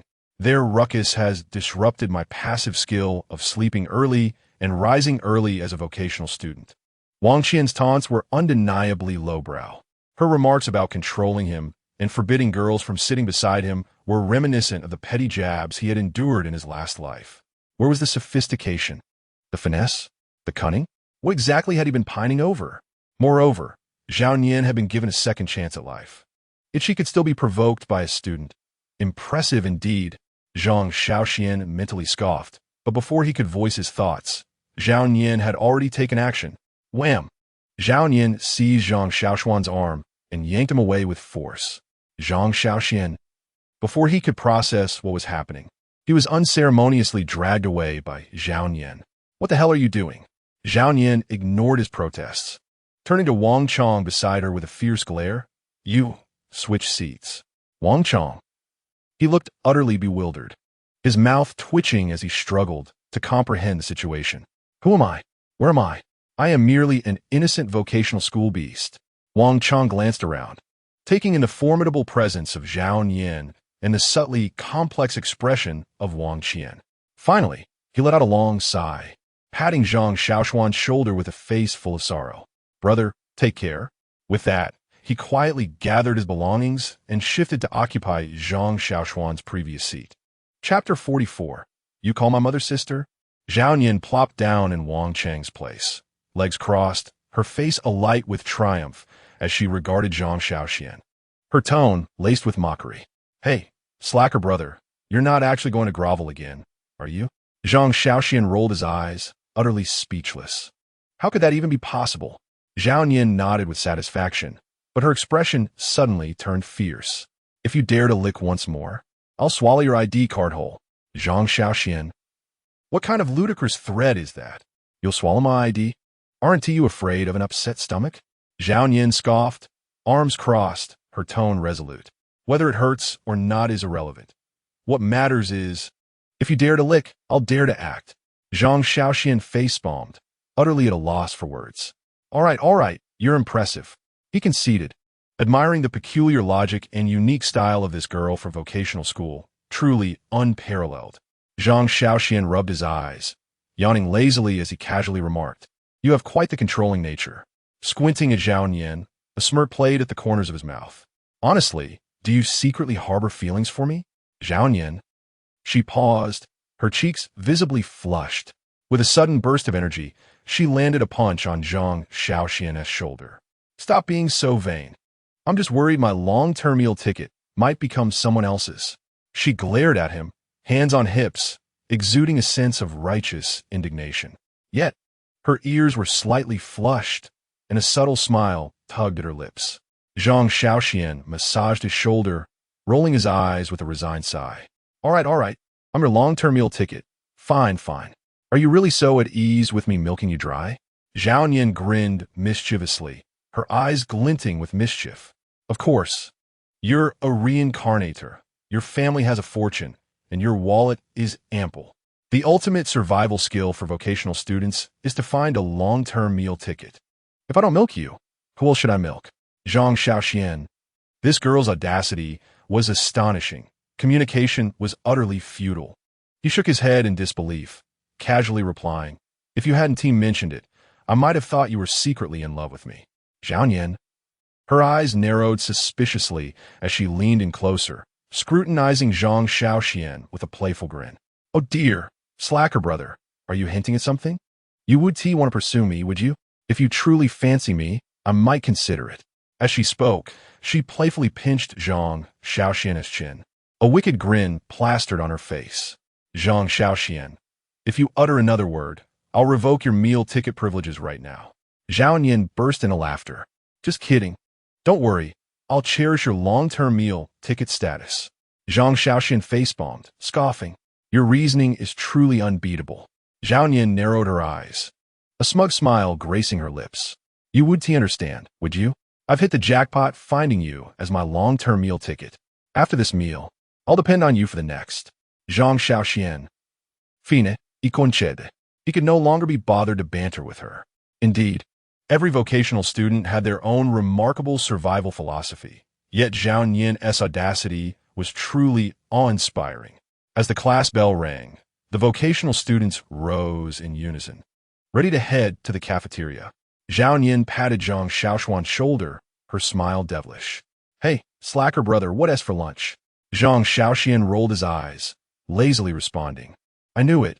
You're only here for the food." Zhao Nian nodded earnestly. "You truly understand me. Come on, lunch is on you, and I'll treat you to a smile." Zhang Shaoxuan. Your smile isn't worth a single cent. Yet ultimately, he stood up, resigned, and followed Zhao Nian toward the cafeteria. At 12:15 p.m., in the vocational school cafeteria, the aroma of chicken legs wafted through the air. The vocational students were huddled in various corners, devouring their meals without a care for decorum. Zhang Shaoxuan and Zhao Nian settled in a corner, leisurely enjoying their lunch. Just then, Zhang Shaoxuan's phone rang. He glanced at the screen, seeing the contact labeled Mom. "Hello, Mom?" A familiar voice echoed from the other end. "Son, don't schedule anything for this Sunday. It's my birthday. I've rented a villa for a party, and you better be there. Also, bring Li Chao and your cousin along. The more, the merrier." Zhang Shaoxuan nodded. "Sure, no problem." However, before he could hang up, Zhao Nian suddenly interjected in a high-pitched voice, "Shaoxuan, can I come too?" Zhang Shaoxuan. He was instantly taken aback, staring at Zhao Nian in horror. Meanwhile, on the other end, Mrs. Chun paused momentarily. After a brief silence, she slowly inquired, "Are you in a relationship?" Zhang Shaoxuan exclaimed, "Mom, don't jump to conclusions. She's just stirring up trouble." Mrs. Chin retorted, "I don't care whether you are in a relationship or not. I certainly want to be footing the bill for your girlfriend." Zhang Shaoxuan. "Mom, so that's what you're concerned about." Zhao Nian chuckled, her shoulders shaking, covering her mouth, her eyes sparkling with mischief. Yet, she showed no signs of stopping. She leaned closer to the phone, cheerfully asking, "Andy, can I come too?" Mrs. Chin hesitated for a moment, then burst out laughing. "Of course, if you want to come, you're more than welcome." Zhang Shaoxuan. "Wait a minute, Mom, what do you mean? You actually agree?" Zhao Nian beamed with triumph, raising an eyebrow at Zhang Shaoxuan, her expression one of unyielding confidence. Zhang Shaoxuan's forehead twitched, and he took a deep breath, unable to hold back his sarcasm. "You call my mom sister? Have some dignity. What is your standing? Shouldn't I be calling you Annie instead?" However, the moment his words fell, Mrs. Chun exploded with indignation. With a resounding slap, she struck the table, the sound reverberating through the phone. "How dare you speak like that? Your mother is forever an 18-year-old maiden. All right. Don't forget to bring your little girlfriend along." Click. The call ended. Zhang Shaoxuan. Zhao Nian. The two exchanged glances for 3 seconds. Zhao Nian suddenly slammed the table, laughing uncontrollably. "Ha ha, the slacker brother. Your mother has already tacitly accepted me as your girlfriend. You can't run away now." Zhang Shaoxuan took a deep breath, pinching the bridge of his nose, striving to maintain his composure. She's just joking. You mustn't take it seriously. Zhao Nian's laughter grew even more exuberant, her eyes squinting with delight as she cheerfully remarked, "Well, since I have your mother's approval, I must strive to uphold my dignity as a prospective daughter-in-law. When we go to the party this weekend, I should dress beautifully, right? After all, I am the one meeting the parents." Zhang Shaoxuan retorted, "Stop talking nonsense." "Ha ha ha ha ha." Zhao Nian laughed hysterically, her joy reminiscent of a child who had just tricked someone into giving them sweets. Chapter 45. Are you really secretly in love with me? At 9:30 a.m., Zhang Shaoxian stood at the school gate, his gaze fixated on the bouquet of flowers in Zhao Nian's hand, utterly bewildered. A large bouquet of roses, vibrantly red and eye-catching. He remained silent for a full 5 seconds before slowly uttering, "Zhao Nian, you're making me lose face here." Zhao Nian, with a lollipop in her mouth, retorted defiantly, "What's wrong? It's your mother's birthday. Aren't you supposed to bring a gift?" Zhang Shaoxian's expression shifted to one of profound awkwardness. "Damn it, I didn't prepare anything, and you just brought an entire bouquet? Aren't I going to get scolded? Are you betraying me?" Li Chao, observing the scene, furrowed his brow and without a word, turned and headed towards the flower shop. Zhao Nian gazed at Zhang Shaoxian's face, which was painted with the look of someone who had been thoroughly duped, and laughed mischievously. "Slacker, brother, your mother has recognized me. I'm the prospective daughter-in-law. Should I be a bit more understanding? Prospective daughter-in-law?" Zhang Shaoxian scoffed, stepping forward to grasp Zhao Nian's chin. His fingers felt cool, and though his grip was gentle, it startled Zhao Nian. He chuckled softly, squinting his eyes, a dangerous glint in his gaze, his lips curling into a wicked smile. "So, you're the prospective daughter-in-law, huh? Shouldn't we have some requirements for a prospective daughter-in-law?" Zhao Nian's face instantly flushed. Her pupils dilated slightly, and she froze in place. "What the?" She abruptly turned her head away, her cheeks burning. If she didn't pull away, the air fell silent for a moment. Zhang Shaoxian's smile vanished in an instant. He had merely intended to make a jest. But Zhao Nian's reaction suddenly struck him as rather peculiar. "No way. I consider you a buddy. You can't possibly have a secret crush on me, right?" Zhao Nian's ears turned crimson, but she forced a disdainful expression, maintaining a haughty tone. "Tisich, don't flatter yourself. I'm just worried that my long-term meal ticket might be taken by someone else, you understand? If I let you be snatched away by another woman, what will I eat in the future?" Zhang Shaoxian squinted slightly, observing Zhao Nian's overly defensive demeanor, and a realization dawned upon him. This woman is definitely hiding something. However, he chose not to confront it. After all, dating is far too troublesome. It's much more comfortable to be alone and do nothing. All right, enough banter. Let us hurry to the villa. If my mother truly thinks we're dating, I'll be socially dead. Zhao Nian smirked, patting Zhang Shaoxian's shoulder, her tone laced with mockery. "All right, as long as you're aware of your situation." Zhang Shaoxian, "What do you mean by being aware of my situation? What the hell do you mean?" Ultimately, the three of them took a taxi from the school gate, heading towards the villa party venue. Zhao Nian leaned against the window, her head bowed as she secretly touched her chin, her thoughts a whirlwind. "Damn, why was my heart racing so fast just now? This can't possibly be infatuation, right?" She shook her head vigorously. Damn, a technical school social girl could never be infatuated. Yet, the reflection in the window revealed a face that was impossibly flushed. At 1:30 p.m., at the villa entrance. As soon as the taxi came to a halt, Zhang Shaoxian's first glance fell upon his cousin Zhang, who was busy in the backyard, hauling a box of beer into the house. Upon seeing them arrive, Zhang raised a hand in greeting. "Hey, Shaoxian, you're here?" Zhang Shaoxian shrugged. "Yeah, I'm here." Meanwhile, the kitchen was filled with the aroma of sizzling food, bustling with activity. His aunt was working energetically. Several ladies were chopping vegetables, stir-frying, and plating. It was evidently the prelude to a grand family gathering. Li Chao, looking utterly bewildered, poked Zhang Shaoxian's arm and whispered, "Shaoxian, how should I address everyone?" Zhang Shaoxian shrugged nonchalantly. "Whatever. You're not a relative of mine anyway." Li Chao frowned. That one tea do. If your mother asks me later, I can't just call them randomly, right? Zhao Yin, unwilling to be outdone, also poked Zhang Shaoxuan's arm, tilting her head to ask, what about me? How should I address them? Zhang Shaoxuan rolled his eyes. You can call them whatever you want. Zhao Yin narrowed her eyes, a sly smile creeping onto her lips, characteristic of a technical school social girl.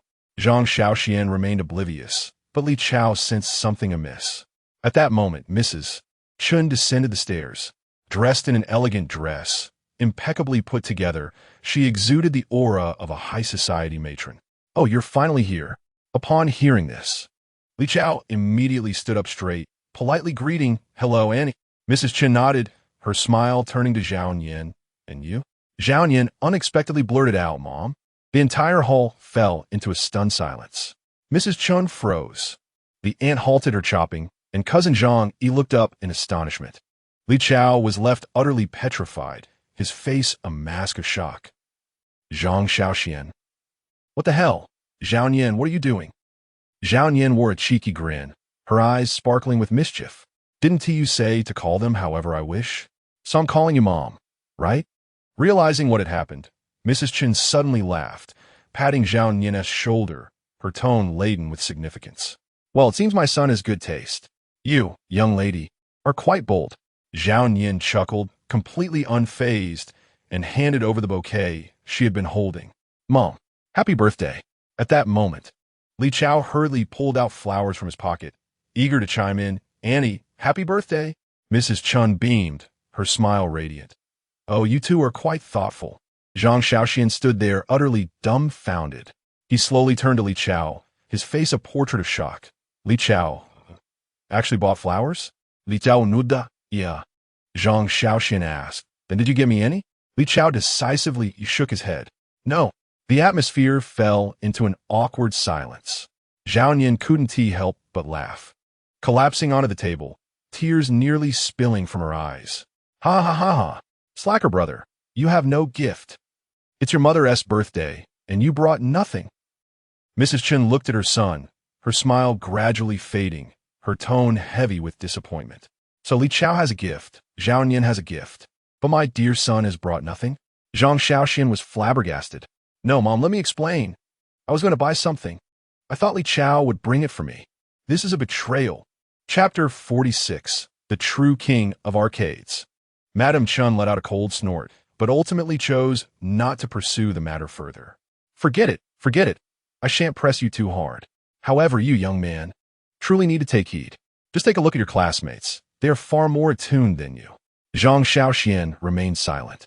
Zhao Yin, standing nearby with an air of smugness and a wicked smile, leaned in and whispered, Oh dear, slacker brother, are you regretting not buying a gift now? Look at that. Even your mother seems to favor me more. Zhang Shaoxuan took a deep breath, gazing at her with a calm demeanor. He smirked slightly and then flicked Zhao Yin's forehead with a swift motion. Smack! Ouch! What was that for? Zhao Yin exclaimed. With a composed demeanor, Zhang Shaoxuan retracted his hand and replied, Consider it a test for the prospective daughter-in-law. Zhao Yin was taken aback. What do you mean? How does this forehead flick equate to a test for a prospective daughter-in-law? It's utterly unfair. I will seek revenge. Slacker brother, you better not run away from me. Madame Chun observed the scene with amusement, unable to suppress a soft chuckle. This girl truly possesses some charm. After the playful banter concluded, the aunt beckoned Zhang Shaoxuan into the kitchen. Inside, the flames of the stove flickered brightly, and a pot steamed with fragrant vapor, while the cutting board was adorned with an array of meticulously chopped ingredients. The aunt was busy preparing a cold dish when she noticed Zhang Shaoxuan's arrival and casually inquired, Is the cold dish too spicy? Give a taste. Zhang Shaoxuan casually grabbed a slice of cucumber, popped it into his mouth, and nodded. Not bad. Quite flavorful. Just as he finished speaking, Zhao Yin suddenly poked her head through the doorway, her expression cheerful as she chirped. Aunt, is there anything I can help with? The aunt paused for a moment, then smiled warmly, saying you can help with the skewers and give the cold dish a toss. If you get tired, feel free to go play. Zhao Yin nodded enthusiastically, transforming into a diligent little wife from vocational school. All right, I will do a splendid job. Zhang Shaoxuan observed her obedient demeanor with a scoff and whispered sarcastically, "Your attitude has shifted faster than a sycophant for vocational school. Just a moment ago, you were so arrogant, and now you're suddenly so docile?" Zhao Nian, grinning and holding a bamboo skewer, replied with a hint of pride, "You wouldn't understand. This is called cultivating rapport with elders. Understand? Besides, I am the prospective daughter-in-law. I must make a good impression if I manage to win over your mother and aunt. How could you not marry me in the future?" "Ha ha ha!" Zhang Shaoxuan exclaimed. "What? Get lost. I'm not blind. Keep being stubborn. Just wait until I charm your mother to my side. Then we'll see what you do." Zhang Shaoxuan, uninterested in further banter, waved his hand dismissively and exited the kitchen, heading straight for the second floor. In a guest lounge on the second floor, a group of adults was engaged in conversation over tea.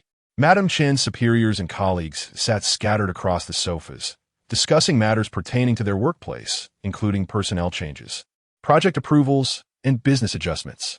Zhang Shaoxuan listened with mild interest for a moment, but quickly lost his enthusiasm and slipped into the attic.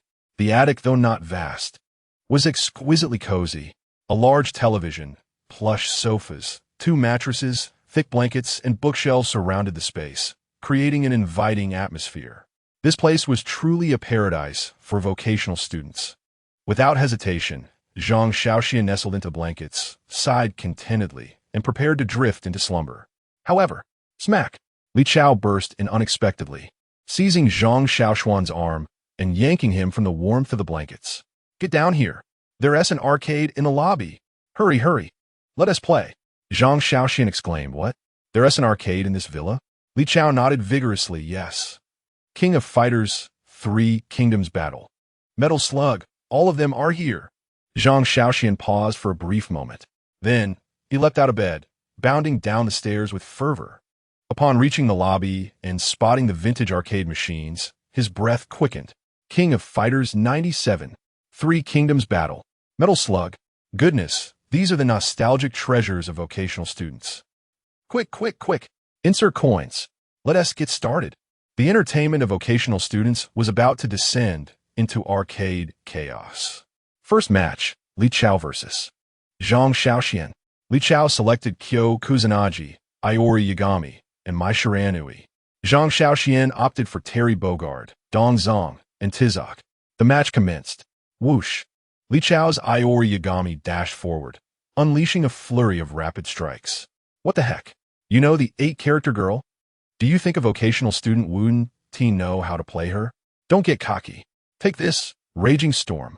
Zhang Shaoxuan's Terry slammed down, sending Iori flying back with a powerful strike. In the lobby, Zhao Nian lounged on the sofa with a box of chips, casually snacking while watching the spectacle unfold. Slacker brother, go for it. If you lose, you'll have no face to show in vocational school. Li Zhao. Defeat him. 3 minutes later, Zhang Shaoxuan was utterly crushed by Li Chao, cradling his head in despair and lamenting, "I've become utterly pathetic. I'm done playing. Li Chao, go find old Zhang to fight. I won't join anymore." Li Chao, reveling in his victory, shook the joystick triumphantly, a victorious smile gracing his lips. "Ha ha ha, slacker brother, you're falling behind. You've completely lost your foundational skills as a vocational student." At that moment, Zhang Yi strolled over, having just finished washing vegetables in the kitchen, water droplets still glistening on his hands as he casually wiped them on his clothes. He glanced at the arcade screen with a calm demeanor, a faint smile tugging at the corners of his mouth. "Oh, what is happening here?" Li Chao's eyes lit up as he patted Zhang Yi's shoulder.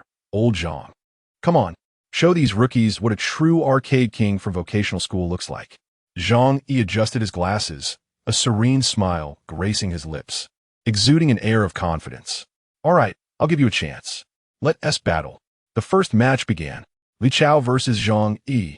Li Chao immediately executed a series of expert moves with Iori Yagami, attempting a powerful rush, aiming for another flurry of strikes. However, whoosh!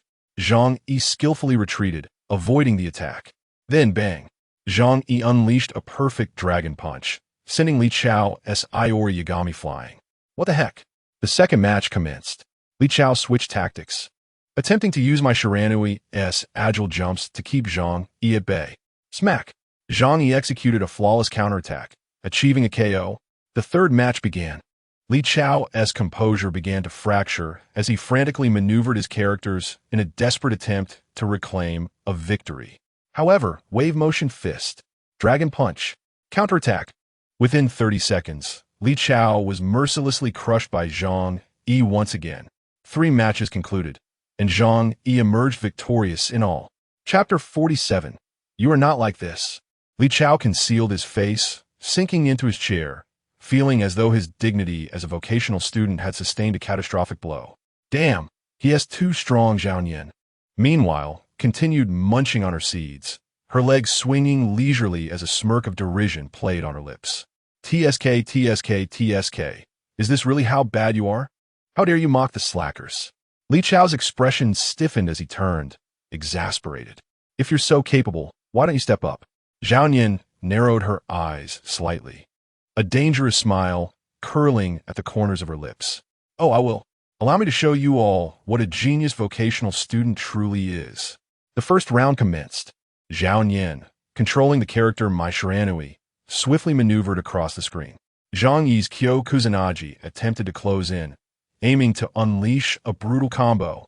However, Zhao Yan deftly dodged, relentlessly wearing him down, denying him any chance to approach. Zhang Yi furrowed his brow, his expression growing grave. Could this woman truly play? And with such skill? Zhang Shaoxuan and Li Chao stared in disbelief at Zhao Yan's fluid gameplay, momentarily baffled.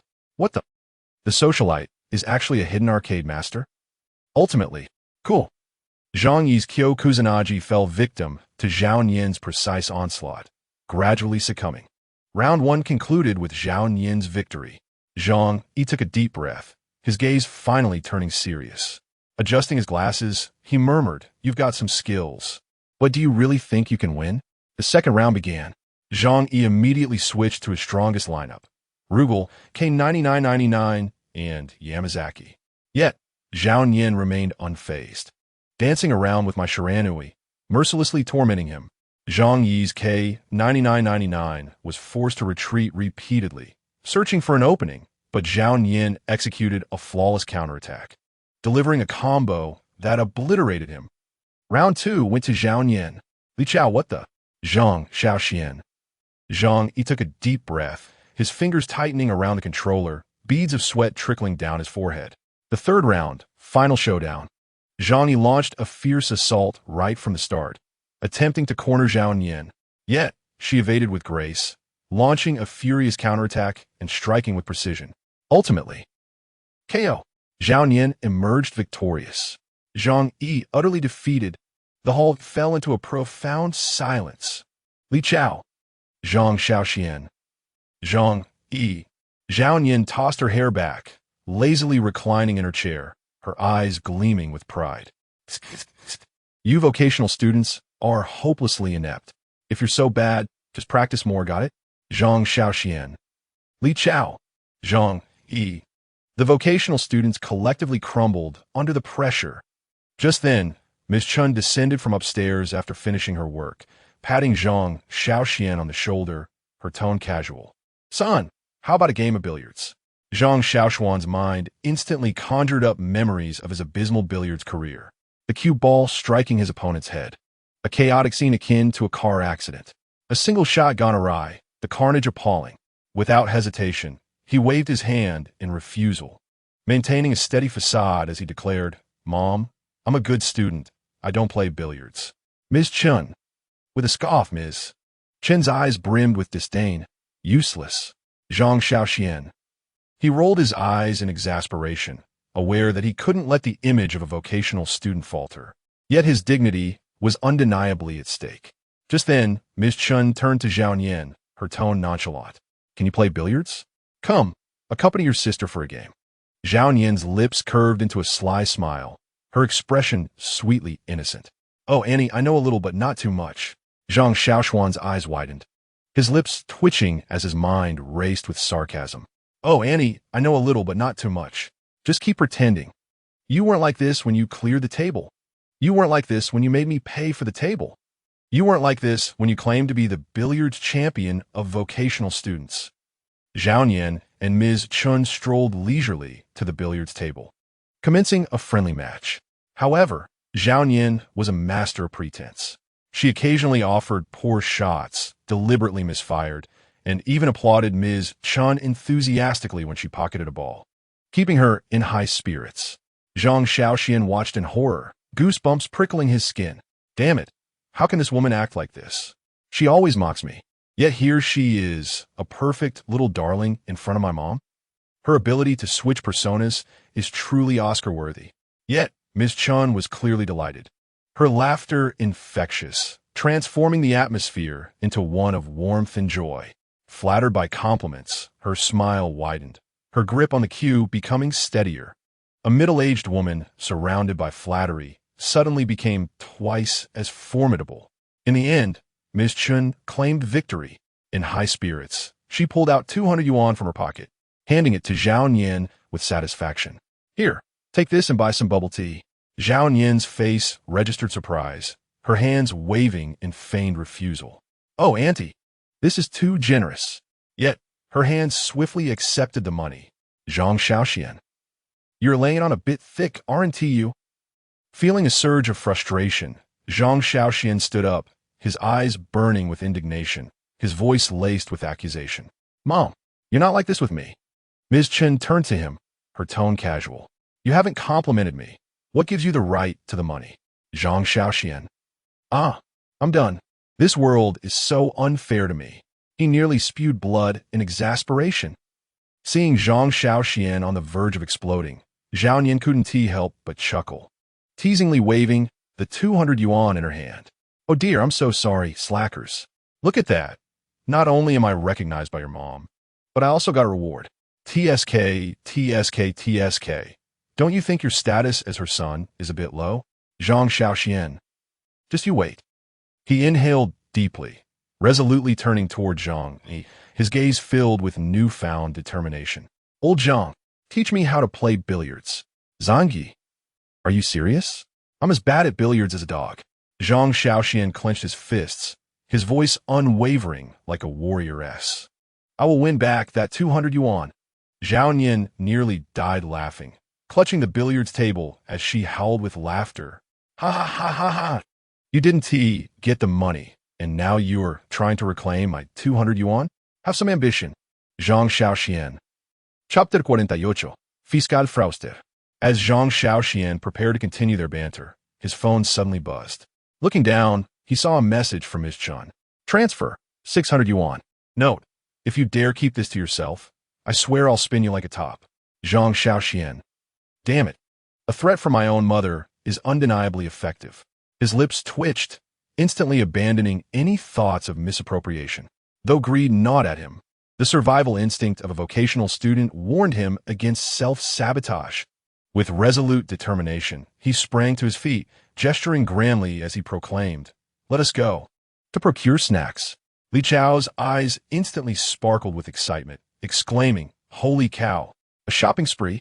Zhang Yi, adjusting his glasses with calm composure, replied, All right, let us get something to eat.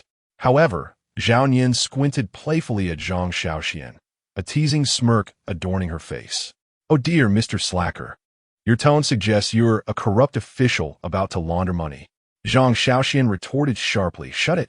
They prepared to set off on 2 small electric scooters, with Zhang Shaoxuan riding one and Zhao Yan perched behind him, while Zhang Yi rode the other with Li Chao in tow. Yet, the travel style of vocational school students was perpetually imbued with a certain ingenuity born of necessity. The moment Zhao Yan hopped on, she clung tightly to Zhang Shaoxuan's waist. Holy moly, he stiffened, every hair on his body standing on end. Was this really the intimate embrace of a vocational school socialite? Unfazed, Zhao Yan leaned her head against his back, her tone unabashedly bold. Damn it, it's freezing. Your broad back shields me from the wind. Zhang Shaoxuan protested. Isn't this a bit too forward of you? I feel quite embarrassed. Loosen up. You're squeezing the breath out of me. Zhao Yan ignored his complaints, clinging to him like a pendant. Enough chatter. Drive already. I'm freezing. Zhang Shaoxuan grumbled. Damn. The audacity of this vocational school socialite is indeed unparalleled. Meanwhile, on Zhang Yi's scooter, Li Chao was grumbling in dissatisfaction. Why aren't we taking a cab? For people crammed into 2 scooters, it's freezing. Zhang Shaoxuan turned back, indignantly chastising him. Is 20 yuan not money? You're always thinking about cabs. Do you have any idea how tight our living expenses are as vocational students? We must be prudent with our spending. The moment those words left his mouth, Li Chao fell silent. Upon reflection, 20 yuan was indeed a considerable sum for vocational students. A serving of instant noodles costs 3 yuan, a spicy strip 2.50, a sausage 2, and a bottle of soda 3.50. 20 yuan could easily cover a lavish meal of fried skewers and drinks. Biting his lip, Li Chao ultimately chose to remain silent. Yet, Zhao Nian narrowed her eyes, a skeptical expression on her face as she scrutinized Zhang Shaoxuan, her tone dripping with sarcasm. Mr. Slacker, tell me honestly, are you trying to embezzle that 20 yuan? Zhang Shaoxuan's eyes flickered as he quickly defended himself. Nonsense. I'm merely trying to bolster everyone's resolve. Zhao Nian smirked, her lips curling in derision. Oh, please. Just admit you want to tuck that 20 into your tight little wallet. I can't even be bothered to expose your pitiful schemes, Mr. Slacker. 15 minutes later, they arrived at the supermarket without incident. The 4 of them pushed shopping carts, ready for a grand shopping expedition. Yet, the spending habits of vocational students proved to be both precise and frugal. The shopping list was as follows. Sausages, a necessity, can serve as a meal. Spicy strips, the spiritual sustenance of vocational students. Snail noodles, a culinary sin that could waft through the entire school cafeteria. Instant noodles, a classic. The ultimate companion for late-night study sessions. Soda, the thrill of poverty, a life-sustaining drink. Chips, a skillful endeavor, perfect for snacking while playing cards. And chocolate pies, an occasional indulgence to elevate the lives of vocational students. Ultimately, the total at checkout amounted to 59.95 yuan. Zhang Shaoxuan's lips twitched. Damn, I can still keep 50 cents. Zhao Nian patted his shoulder with a serious expression. Oh, Mr. Slacker, take it easy. It's a miracle for vocational students to save 50 cents. Zhang Shaoxuan sighed deeply, resting his forehead in exasperation. Damn it. I feel like I'm living as if I were a finance minister. On the way back, Zhao Nian still clung to Zhang Shaoxuan, a mischievous grin on her face as she teased. Oh dear, Mr. Slacker, are you blushing? Your back feels warm. Zhang Shaoxuan's lips twitched, his tone laced with despair. Damn it, I'm no longer cold, but I can barely breathe with you squeezing me. Zhao Nian burst into laughter, waving 200 yuan in her hand behind him. Hee hee, this is a reward from your mother. After all, I'm your future daughter-in-law. Shouldn't you treat me a bit better? Zhang Shaoxuan retorted, Get lost. Is this daughter-in-law act never going to end? Suddenly, Zhao Nian leaned down and gently pressed her lips against Zhang Shaoxuan's back. That subtle sensation caused him to freeze, his heart skipping a beat. What the hell? He whipped around, astonished, his voice trembling slightly. What the hell are you doing? Zhao Nian tilted her head, a playful smile on her lips. Oh, just testing to see if you'd blush. He nearly slammed on the brakes, almost sending this woman tumbling off. Upon returning to the villa, Zhang Shaoxuan carried a large bag of snacks, resembling a delivery man as he reported the items to Ms. Chun. Chicken feet, snail noodles, sausages, instant noodles, chips, milk, and bread, all accounted for. Ms. Chun glanced over the shopping bag, swiftly retrieving a receipt. Everything checks out. You haven't embezzled. Quite rare. Zhang Shaoxuan wore a face of dismay, lamenting how difficult it was for vocational students to earn money, let alone pocket money. His mother had finally entrusted him with a snack shopping task, yet the scrutiny was so stringent. Could she not trust her own son just once? However, upon hearing this, Miss Chen's lips curled into a knowing smile as she patted his shoulder, her tone calm and unhurried. If you weren't born of my flesh and blood, there would be no trust between us. Zhang Shaoxuan, bewildered, realized that his sole credit of trust was indeed rooted in their blood relation. His lips twitched in frustration. It seemed he would never escape the label of financial fraud. In the ensuing chapter, Zhao Nian, munching on sunflower seeds, interjected with a smug expression, TSK, Mr. Slacker. It appears you're destined to carry the stain of embezzlement forever. Even your mother doesn't trust you. How tragic. The credit rating of vocational students is in the negative. Zhang Shaoxuan shot her a glare, his tone filled with exasperation. Shut the hell up. Zhao Yin chuckled, her shoulders shaking with laughter as she scrutinized him with a teasing gaze. But seriously, your mother checks even 600 yuan. Wait a moment. Her eyes sparkled with mischief. What if it's your future girlfriend? Would your mother demand her to account for the expenses too? Zhang Shaoxian snapped. Get lost. Stop planting bizarre jinxes on me. I'll never fall to the level of having to account to a girlfriend. However, upon hearing these words, Ms. Chen suddenly raised an eyebrow, her tone tinged with a playful sarcasm. Oh, judging by your words, do you intend to remain single for a lifetime? Or perhaps you believe that the financial burden of a girlfriend's expenses should rest solely on your shoulders. Zhang Shaoxian, what the hell? Are you implying that I am destined to become an ATM? Just as Zhang Shaoxian was about to divert the conversation to escape the awkwardness, Li Chao timidly interjected. So, can we perhaps indulge in some snacks first? The preoccupation of vocational school students, indeed, perpetually revolves around food. Ms. Chun cast a sidelong glance at him, casually tearing open a bag of chips and tossing it his way, while also distributing some milk and instant noodle for the group to satiate their hunger. Li Chao immediately seized the chips, devouring them voraciously, hardly bothering to express his gratitude. Zhang Yitu leisurely grabbed a bottle of milk, taking a sip with an air of nonchalance. The appetite of vocational school students, as expected, is remarkably pragmatic. Zhang Shaoxian rolled his eyes, snatching a pack of spicy strips and tearing it open to take a bite. Observing the group engrossed in their snack frenzy, Ms. Chen poured herself a cup of tea and remarked languidly, All right, enough of that. Don't overindulge. We still have a meal to attend to. Zhao Yin's eyes widened instantly. There's more food. Ms. Chen raised an eyebrow. What did you think? Do you believe snacking alone constitutes a birthday celebration? Zhao Yin glanced at the spicy strips in her hand, momentarily hesitant. The capacity of a vocational student's stomach is indeed limited, if a proper meal follows. Should she perhaps exercise a bit of restraint?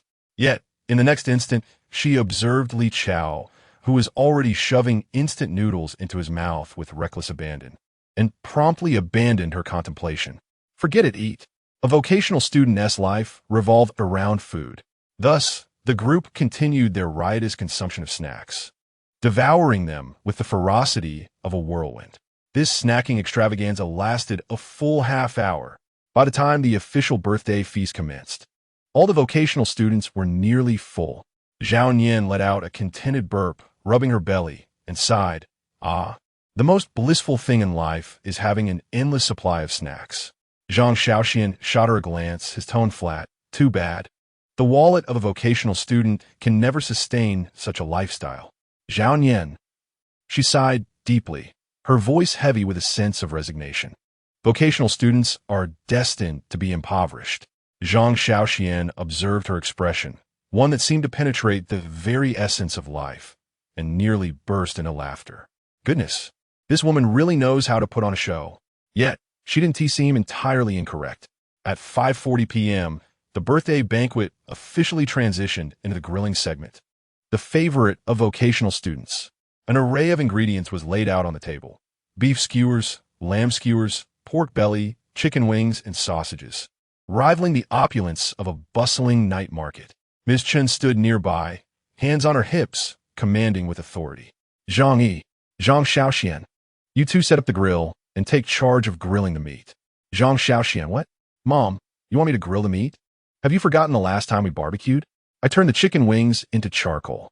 Ms. Chen scoffed dismissively. What is there to fear? There are plenty of people today. Someone will manage to eat it. The ambiguity of her words left Zhang Shaoxian uncertain whether to find comfort or threat in them. Zhang Yi was tasked with lighting the fire, while Zhang Shaoxian arranged the charcoal.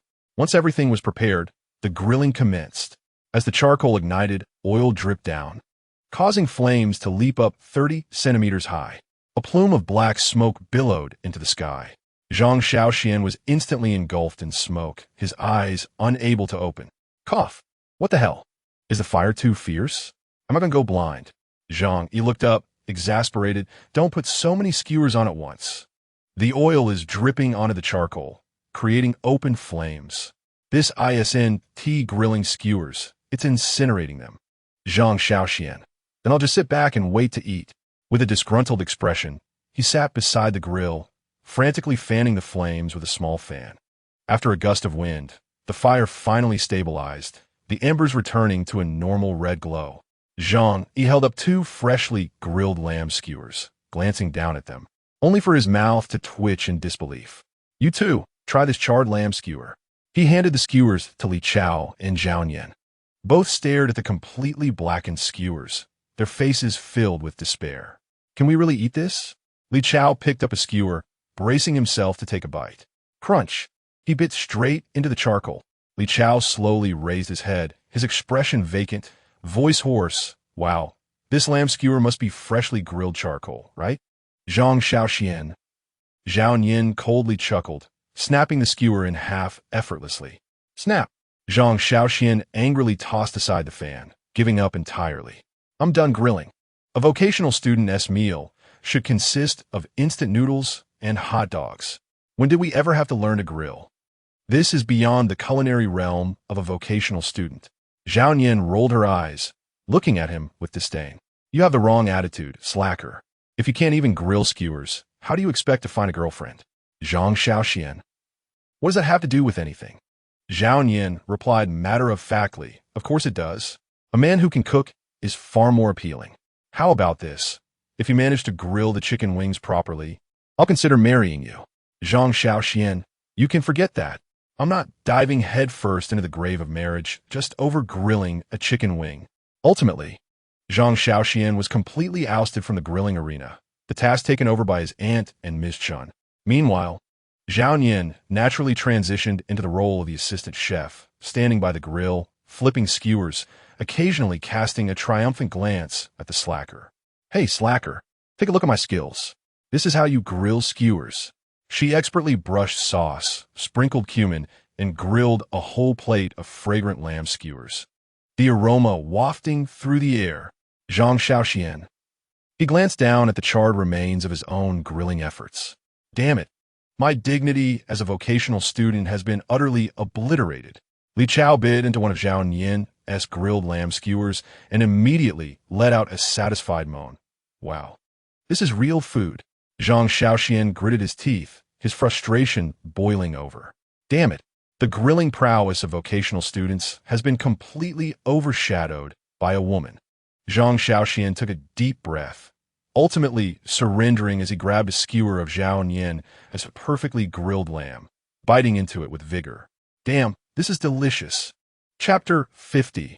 Underestimating my drinking ability? Zhang, he clapped his hands and shouted at the top of his lungs, come on, let us drink. Cheers to life at its peak. Li Chao shot him a sidelong glance, unimpressed. How much can you really drink? Zhang, he confidently patted his chest. I can down a whole bottle. Can you?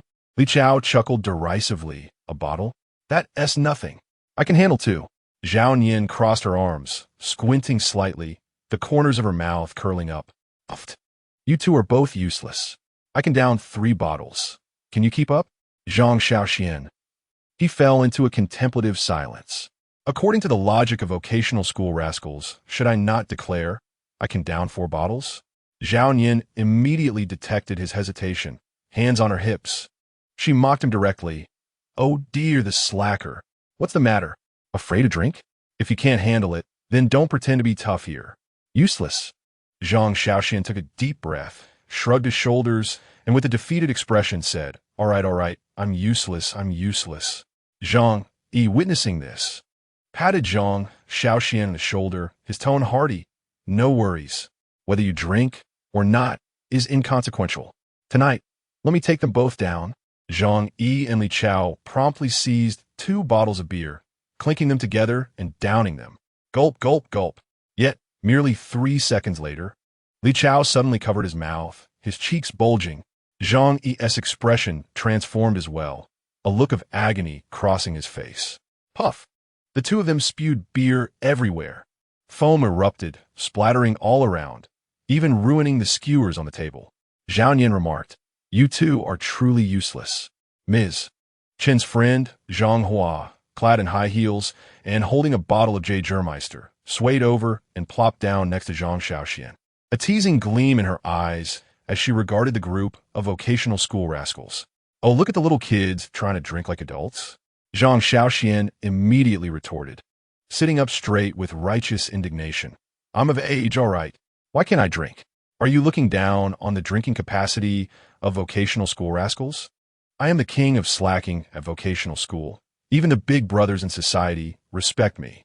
Zhao Nian scoffed beside him, glancing his way. "Ha, vocational school rascal? Guarantee you just a useless one?" Zhang Shaoxian was left speechless. "Damn it, I can't lose. I must regain my face today." Zhang Hua observed the exchange between the vocational school rascals with a slight smirk. She slammed the Jägermeister bottle onto the table with a thud, turning lazily to Zhang Shaoxian, her tone laced with mischief. "What does beer compare to this? Come on, let us play for real. Drink Jägermeister." Instantly, the atmosphere froze. All the vocational school rascals fell silent. Li Chao, Zhang Yi, and Zhao Nian exchanged glances, their expressions complex. Li Chao, Zhang Yi, Zhao Nian, Zhang Shaoxian. Damn, that S.J. Jägermeister. Typically, vocational students drank beer, occasionally indulging in a bit of liquor or ergo too when mingling in society. But Jägermeister, a potent foreign spirit, was something they had never encountered. Zhang Hua, noticing their silence, couldn't he help but chuckle. "What's the matter? Aren't you all vocational school rascals? Don't the big brothers in society respect you? Why are you hesitating to drink? Damn, the dignity of vocational school rascals cannot be compromised." Zhang Shaoxian took a deep breath, thumping his chest. "Fine. If we're drinking, let us drink." Zhao Nian smirked.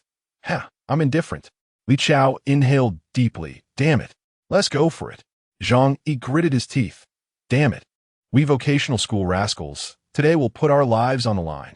Zhang Hua smiled smugly, casually lifting the bottle, tapping the table with a languid tone. "All right then, let us play a game. Okay, you little kids, do you all know how to address me?" The three immediately turned to Zhang Shaoxian, waiting for his response. Clearing his throat, Zhang Shaoxian said earnestly, "Well, you should call me Andy, right? After all, you kids should know some manners." Before he could finish slap, Zhang Hua slammed her palm on the table, her gaze sharp. "Who's Annie? Call me sister." The three were momentarily stunned, quickly correcting themselves. "Hello, sister." Zhang Hua nodded in satisfaction, then pushed the dice cup forward. "Come on, 5 dice each. How many will you guess?" Everyone nodded in agreement. The night for vocational students never lacked alcohol or gambling. Dice rolling was an essential survival skill for every vocational school rascal. The first round officially commenced. 5 dice were tossed into the cup, the crisp sound of dice colliding resonating as the vocational school rascals shook their cups. Bang! Everyone slammed their cups down on the table simultaneously. The tension in the atmosphere became palpable. Li Chao squinted his eyes, speaking first. "I'll open with 4 threes. Who dares to challenge?" Zhao Nian chuckled lightly, raising an eyebrow. "Ha, 5 threes. Zhang Yi scoffed. 6 threes. Zhang Shaoxian sneered. 6 fours. Li Chao gritted his teeth. 7 fours. Zhang Hua's lips curled into a slight smile, speaking nonchalantly. 8 fours. The expressions of the vocational school rascals shifted. Zhang Shaoxian bit his teeth, contemplating for a second. He scrutinized Zhang Hua, trying to find a flaw in her expression. But Zhang Hua's demeanor was exceedingly calm, revealing no hint of a tell. Was she bluffing, or did she genuinely possess 4 fours? Damn it, this is a psychological battle. After a moment of thought, Zhang Shaoxian glanced at his own cup, finding not a single 4, and finally he gritted his teeth. "I don't believe it. Let's see." The crowd lifted their cups. "What the hell? She really had 4 fours. Damn it." Zhang Hua grinned triumphantly, raising an eyebrow. "All right, vocational school rascals, it's time to drink." The group looked at Zhang Shaoxian with a mix of resignation. Li Chao patted his shoulder, speaking earnestly. "Brother, safe travels." Zhang Yi took a deep breath, his expression sorrowful. "Remember, we'll take care of your remains." Zhao Nian crossed her arms. a smirk of schadenfreude playing on her lips. King of dice at vocational school? More like useless rascal. Damn it. Zhang Shaoxuan gritted his teeth, steeling himself, and down a glass in one go. Gulp, gulp, gulp. The strong liquor burned his throat. In the next moment, damn, that's spicy. He clutched his throat, tears nearly spilling out. Damn it. The liver of a vocational school rascal cannot withstand this. Ha! Little kids are indeed little kids. If you can't drink, don't act tough. The dice cup began to shake. Clatter, clatter, clatter. The sound of dice striking the walls of the cup was crisp and rhythmic, filled with excitement. Bang! 5 dice cups fell simultaneously, and everyone focused intently on their dice. Zhang Hua smirked slightly, speaking first. I'll start with 10 fours. Zhang Yi squinted. Are you serious? That bold? Zhang Hua replied. Believe it or not, it's your turn. Zhang Yi gritted his teeth. 10 fives. Li Chao followed suit. 12 fives. Zhao Nian cheerfully exclaimed. 14 fives. Zhang Shaoxuan, damn it, why don't you all call lower? 18 fives. Silence enveloped the room. Zhang Hua's lips twitched. Little rascal, are you serious? Who called that high? Zhao Nian, astonished, remarked. Slacker brother, you're impressive. Zhang Yi gritted his teeth. All right, let us see. The crowd flipped their cups. The outcome, a mere 15. Zhang Shaoxuan. I'm a leper, my friend. Zhang Hua laughed heartily and poured a glass of Jade Germeister before him. Come on, little brat. Don't say that your sister is bullying you. Drink it yourself. Zhang Shaoxuan. Chapter 51. You're the fastest at licking. The drinking session continued, the vocational school rascals swaying as they drank, and Zhang, he was thoroughly intoxicated. Ha ha! One more. He shook the dice cup in his hand, his excitement palpable as if he had just unlocked the meridians. Bang! Suddenly, he slammed the table. Holy hell! Zhang Shaoxuan watched in disbelief as the 5 sixes he had just rolled scattered with that blow. The dice rolled and settled anew. 2, 3, 5, 5, 6. Zhang Shaoxuan. Damn! I finally rolled 5 sixes with great difficulty. He inhaled deeply, turning to glare at Zhang Yi. Zhang Yi, you bastard. Before he could finish, Zhang Yi's eyes glazed over, a long belch escaping his lips as he collapsed onto the table. One more. The vocational school rascals. Damn, this guy is completely done for. The atmosphere grew tense, and Ms. Chun could no longer bear it, gently tapping the table. Enough. Don't drink too much. Zhang Hua narrowed his eyes, shooting her a cold glance. Oh, you're such a buzzkill. Isn't this just getting started? What's wrong with drinking a bit more? Ms. Chun sighed helplessly, rubbing her forehead. Smack! She raised her hand and flicked Zhang Hua's forehead. Zhang Hua was taken aback, then suddenly covered his forehead in shock. You flicked me? Damn, you're still as violent as ever, woman. Ms. Chen huffed. Speaking coolly, play if you must, but drink in moderation. Zhang Hua stared at her, silent for a moment, before breaking into a smile. At that moment, Zhao Yin's gaze sharpened as she focused on the table. She reached over and took Zhang Shaoxuan's glass, a slight smirk on her lips, her tone casual. I'll drink for Zhang Shaoxuan. The room fell silent in an instant. Zhang Hua shot Zhao Nian a meaningful glance, a hint of amusement gracing his lips. Oh, you'll drink for him? Zhao Nian shrugged, appearing nonchalant. What is wrong with that? Zhang Hua watched her with keen interest for a few seconds, then laughed. Interesting. He grabbed a bottle and poured Zhao Nian a full glass, a mischievous grin on his face. All right, a heroic woman, let us drink. Zhao Nian grinned, lifting her glass and downing it in one go. The Jade Germeister slid down her throat, its spicy flavor instantly engulfing her palate. Cough, cough, cough. She coughed violently, her face turning crimson. Zhang Shaoxuan couldn't help but pat her back, frowning as he said, Are you all right? Zhao Nian shot him a glare, her tone irritable. Shut up.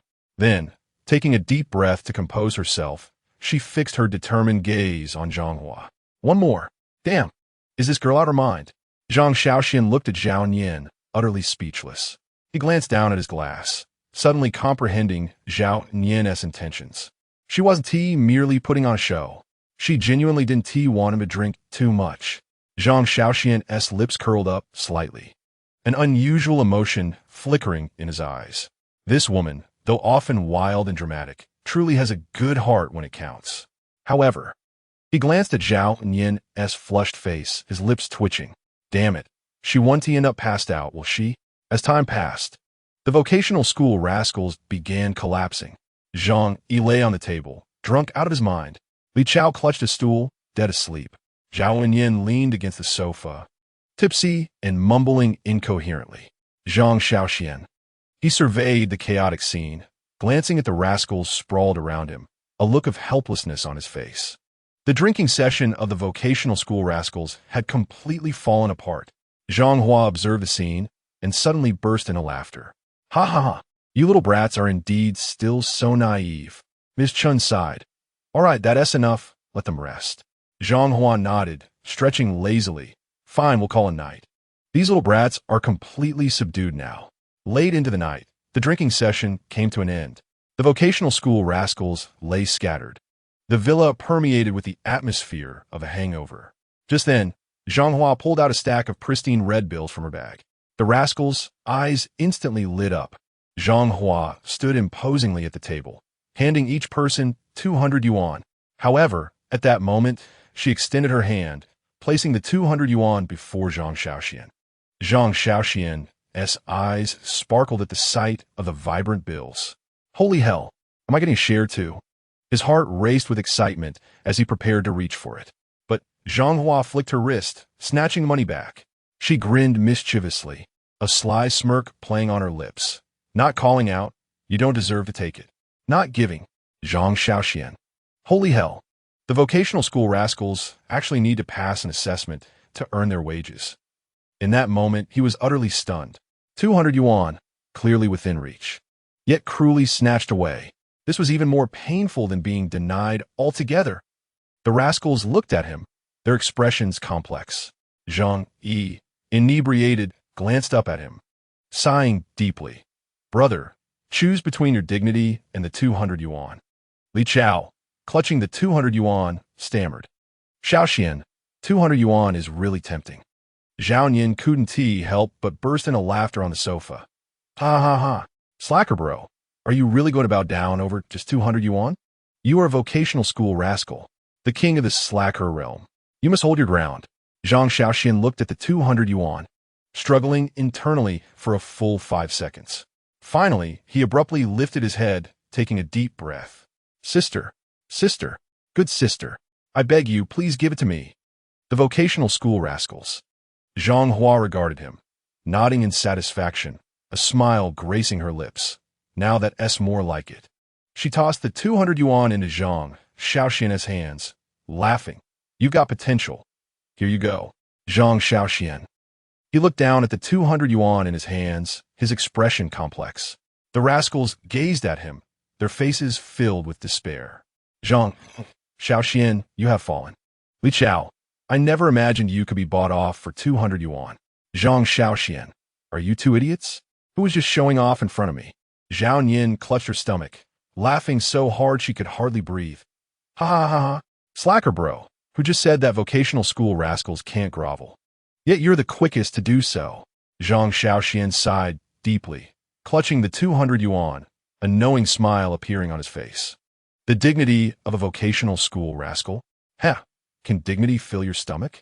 In the face of 200 yuan, dignity is worthless. In that moment, the vocational school rascals fell utterly silent. Chapter 52. The atmosphere grew subtle. Miss Chen glanced at the time, tapping the table. All right, it's raining outside. Do you all want to head back? The vocational school rascals turned to look out the window. The rain poured down, the wind howling, the raindrops hammering against the ground, splashing up a curtain of water. Zhang Yi stroked his chin, contemplating for a moment. Let us stay for the night. Zhao Yin nodded in agreement. That works, after all. With such a large villa, it would be a shame not to sleep here. Li Chao followed suit with a nod. I have no objections. Everyone turned their gaze towards Zhang Shaoxian. Zhang Shaoxian exclaimed, You all seem quite eager. He ruffled his hair and looked at Mrs. Chun. Mom, where are we sleeping tonight? Mrs. Chun casually gestured toward the attic. Well, there's an attic. Zhang Shaoxian was taken aback. But the attic only has 2 beds. How are we supposed to sleep? Mrs. Chun shrugged nonchalantly. You three guys can squeeze into one bed, while Zhao Yin sleeps in the other. Li Chao's lips twitched. 3 grown men in one bed? Zhang Yi scoffed. If you're willing to cuddle, I have no objections. Zhao Yin, seated on the sofa with her arms crossed, wore a smug smile. Haha, you three can squeeze together while I get the big bed all to myself. Zhang Shaoxuan pinched the bridge of his nose, feeling a headache coming on. Damn, what kind of hellish arrangement is this? At that moment, Mrs. Chun suddenly called Zhang Shaoxuan aside, a knowing smile gracing her lips as she lowered her voice. Shaoxian, let me give you a heads up. It's fine to have fun, but don't go overboard. If anything happens, I won't be footing the bill for raising a child. Zhang Shaoxian. What the hell? He was utterly bewildered, nearly thinking he misheard. Mom, you're in your 40s. Is it appropriate to make such jokes? Mrs. Chin remained unfazed. I'm just reminding you. Look at those technical school students, so young. Be careful not to get into trouble. I've heard enough news about them. Besides, that Zhao Yin girl seems quite... She paused, adding with a knowing glance capable of keeping you in check. Zhang Shaoxian, damn it. Zhao Yin is not my girlfriend. Mrs. Chun raised an eyebrow. Isn't she? The way you two interact. Are you trying to fool me? Zhang Shaoxian gritted his teeth. We're just ordinary friends, a revolutionary friendship typical of technical school. Mrs. Chun chuckled, her tone playful. All right then, ordinary friends. So you'll be squeezing into bed tonight. Zhang Shaoxian. In any case, I won't be helping you with any grandchildren, so take care of yourself. In the hall, the atmosphere felt peculiar. Zhao Yin, while indulging in cake, scooped a large mouthful of cream with her spoon, licking her lips with a hint of mischief. She suddenly looked up, her smile teasing. Hey, slacker brother, how about you sleep with me tonight?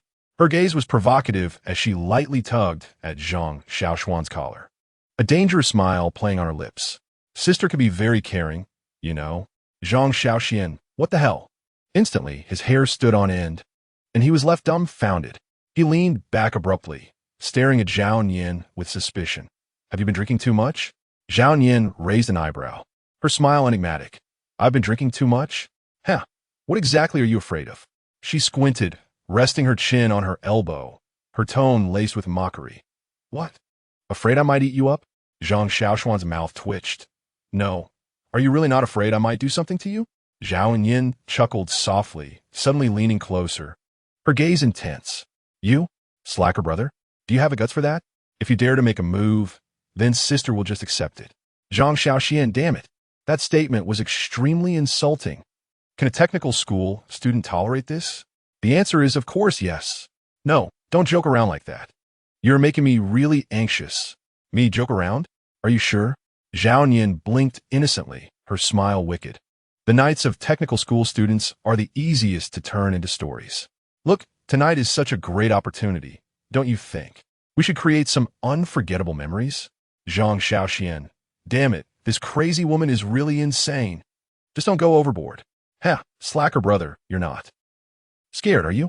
Zhang Shaoxian. Who has scared of whom? Zhao Yin narrowed her eyes, her lips curling into a slight smirk. Oh, then do you dare? She tapped her fingers lightly on the table, her gaze challenging. If you're a man, you should dare to agree. If you're a man, you want to back down. If you're a man, you'll sleep with sister. What do you say? Slacker brother, do you dare? Her voice echoed through the air, dripping with provocation. In that moment, Zhang Shaoxian felt his dignity severely challenged. His expression changed dramatically, and his mind was torn between two voices. The left brain, damn. She is provoking you. You can't back down. The dignity of a technical school student cannot lose. The right brain, calm down. She is a crazy woman. She definitely has a backup plan. In the world of technical school, there are no free meals. The left brain, nonsense. You're a man. A man must be bold. The right brain. If you believe her nonsense, you'll definitely be socially dead tomorrow. Zhang Shaoxian. Zhao Yin, do you really dare? Zhao Yin blinked slowly, her smile deepening. Do you think I wouldn't dare? She stood up slowly, leaning closer, speaking each word deliberately. What I fear is that you won't dare. You're scared, aren't you? Can you hold onto the dignity of a technical school student? Do you dare? Do you really dare? Zhang Shaoxuan stared intensely at Zhao Nian, his mind in turmoil. In that moment, he seemed to relive the scene of choosing between the dignity of a technical school student and 200 yuan. His heart raced, palms slightly sweating, as he could hear the furious roars of his fellow technical school students. If you back down, you're no longer a technical school student. If you retreat, you're no longer a slacker brother. If you yield, she will forever have the upper hand. Zhang Shaoxuan felt a rebellious mentality rising within him, narrowing his eyes. A dangerous smile creeping onto his lips as he spoke in a deep tone. Heh, who says I wouldn't dare? Zhao Nian raised an eyebrow. Oh, then give it a try? She purposely leaned back, lazily stretching her arms, as if to say she was giving him a chance, her eyes filled with mockery and disdain. Come on, slacker brother. Let me see if you really have guts. In that moment, the atmosphere became palpably tense, under the glow of the hall lights. The two locked eyes. Zhang Shaoxuan's gaze flickered slightly as he stared at Zhao Nian, then suddenly reached out. Slap! He abruptly patted Zhao Nian on the shoulder, speaking solemnly. Forget it, you win. Zhao Nian. Chapter 53. You're such a coward. Zhao Nian exploded with anger, raising her fist to punch Zhang Shaoxuan's shoulder. Slacker brother, you're such a coward. Zhang Shaoxuan retorted with confidence. I'm not a coward. I'm rational. Sister, you need to understand one thing. Women cannot be touched casually. If you touch them, you have to take responsibility. And taking responsibility means spending money. And I, for one, will never spend money. Zhao Nian, what the hell? They continued eating cake, a mischievous smile lingering on Zhao Nian's lips. Ah, you slacker. Let me ask you one more question. Do you really not like me? Zhang Shaoxuan smirked, casting a sidelong glance at her. The trap in your words is rather evident. Zhao Nian chuckled. Haha, you're just a coward. Zhang Shaoxuan replied. Incorrect. I'm a man who counts every penny. Zhao Nian narrowed her eyes dangerously. So, you truly don't like me? Zhang Shaoxuan leisurely took a bite of cake, his tone nonchalant. Technical school brutes do not require romance. Zhao Nian nearly spat out her cake, laughing heartily. Haha, why does that sound so tragic? Zhang Shaoxuan shrugged, appearing utterly unbothered. Love is a luxury. Technical school brutes must be pragmatic. Zhao Nian laughed so hard she pounded the table. Huh, slacker. You truly are something else. She looked at Zhang Shaoxuan, her gaze subtly implying, but I can't shake the feeling that you will eventually crash. Just wait. One day, you'll fall head over heels for me. Zhang Shaoxuan smirked slightly, displaying a calm yet arrogant grin. Sister, you are overthinking. The heart of a slacker like me cannot be grasped even by technical school instructors, let alone you. Zhao Nian exclaimed, damn, this guy is truly audacious. As Zhang Shaoxuan ascended the stairs, he found the attic furnished with merely 2 mattresses. Li Chao was already sprawled out on one, snoring thunderously alongside Zhang Yi, who occupied the entire mattress, even having his feet dangling off the bookshelf. Zhang Shaoxuan thought to himself, damn, where on earth am I supposed to sleep? Gazing at Zhang Yi's corpse-like posture, he was overwhelmed with irritation. How has this guy survived with such a sleeping position? If he were to fall off in the middle of the night, would he break his neck? Or has he already fallen before? Zhang Shaoxuan sighed as he observed the 2 sprawled figures. These 2 truly could sleep. He turned to Zhao Nian and lowered his voice. You know, I could actually tolerate sharing a bed with you. Zhao Nian raised an eyebrow, a playful smirk on her lips as she threw back the covers and patted the space beside her, her eyes glimmering with jest. Come on, hop in. Zhang Shaoxuan thought. Damn, how is this woman bolder than the technical school brutes? His lips twitched, but ultimately, he resigned to fate and climbed into bed beside Zhao Nian. Fine. It's not like I haven't squeezed into a tight space before. However, just as he settled down, Zhao Nian abruptly seized his arm, hugging it tightly and resting her head on his hand. Zhang Shaoxuan exclaimed, what the hell? His eyes widened as he attempted to retract his arm. But Zhao Nian held on tenaciously, lazily saying, don't move. This is your fee for occupying my bed.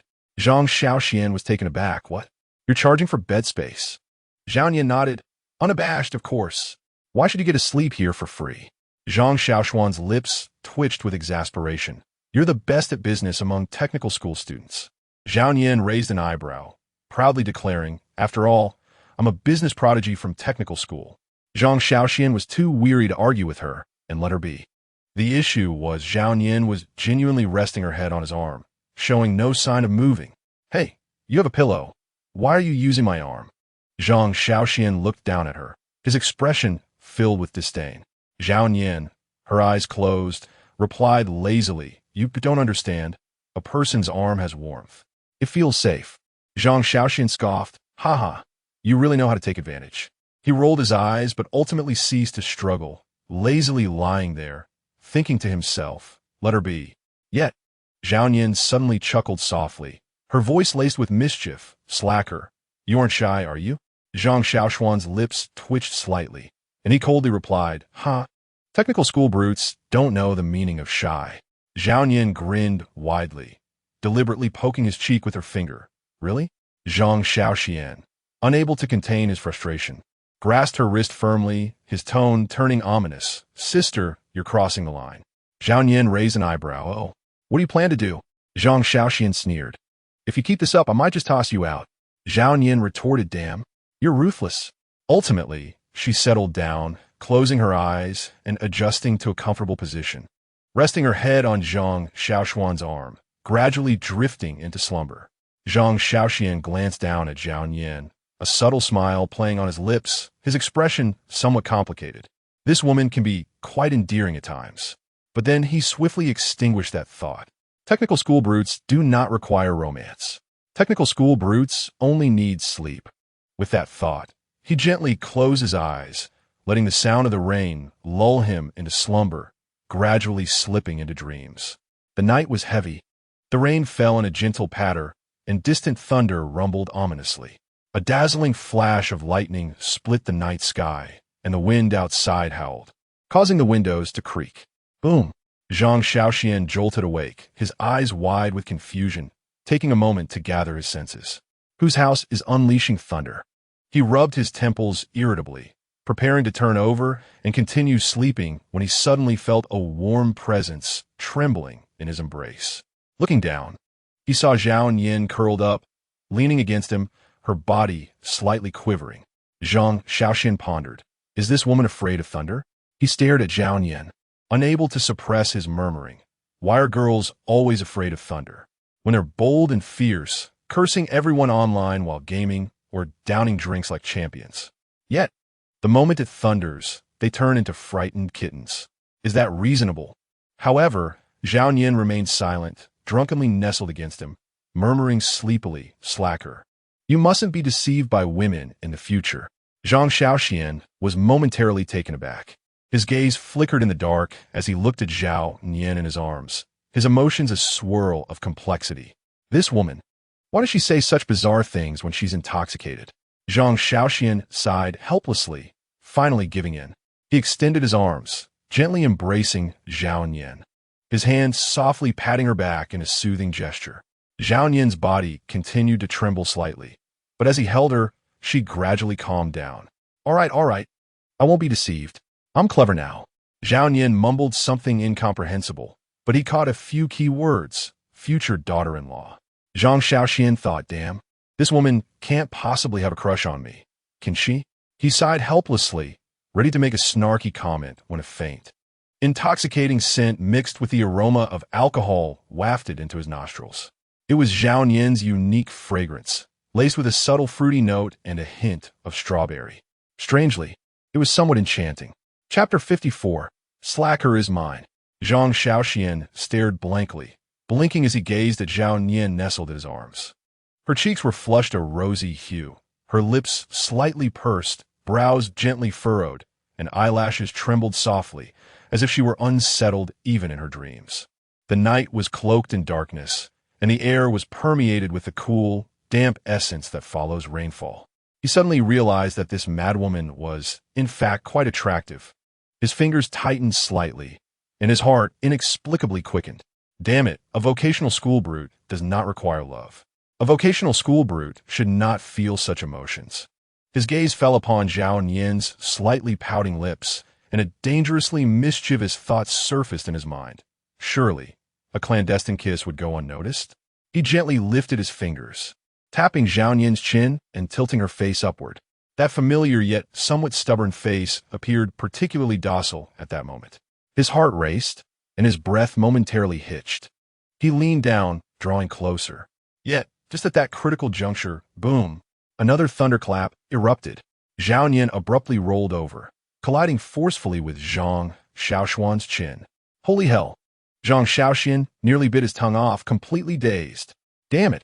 The pain caused him to gasp sharply, while Zhao Nian remained blissfully asleep, entirely unaware of her recent act of violence. Zhang Shaoxuan. He looked down at the culprit who had nearly dislocated his jaw, his expression darkening ominously. Ultimately, he took a deep breath, resignedly reclining back, silently vowing, "Damn it, I shall never show weakness towards this madwoman again. If anyone ever makes me feel this way about her again, I'll swallow my student ID." However, unbeknownst to him, this vow would one day come back to haunt him.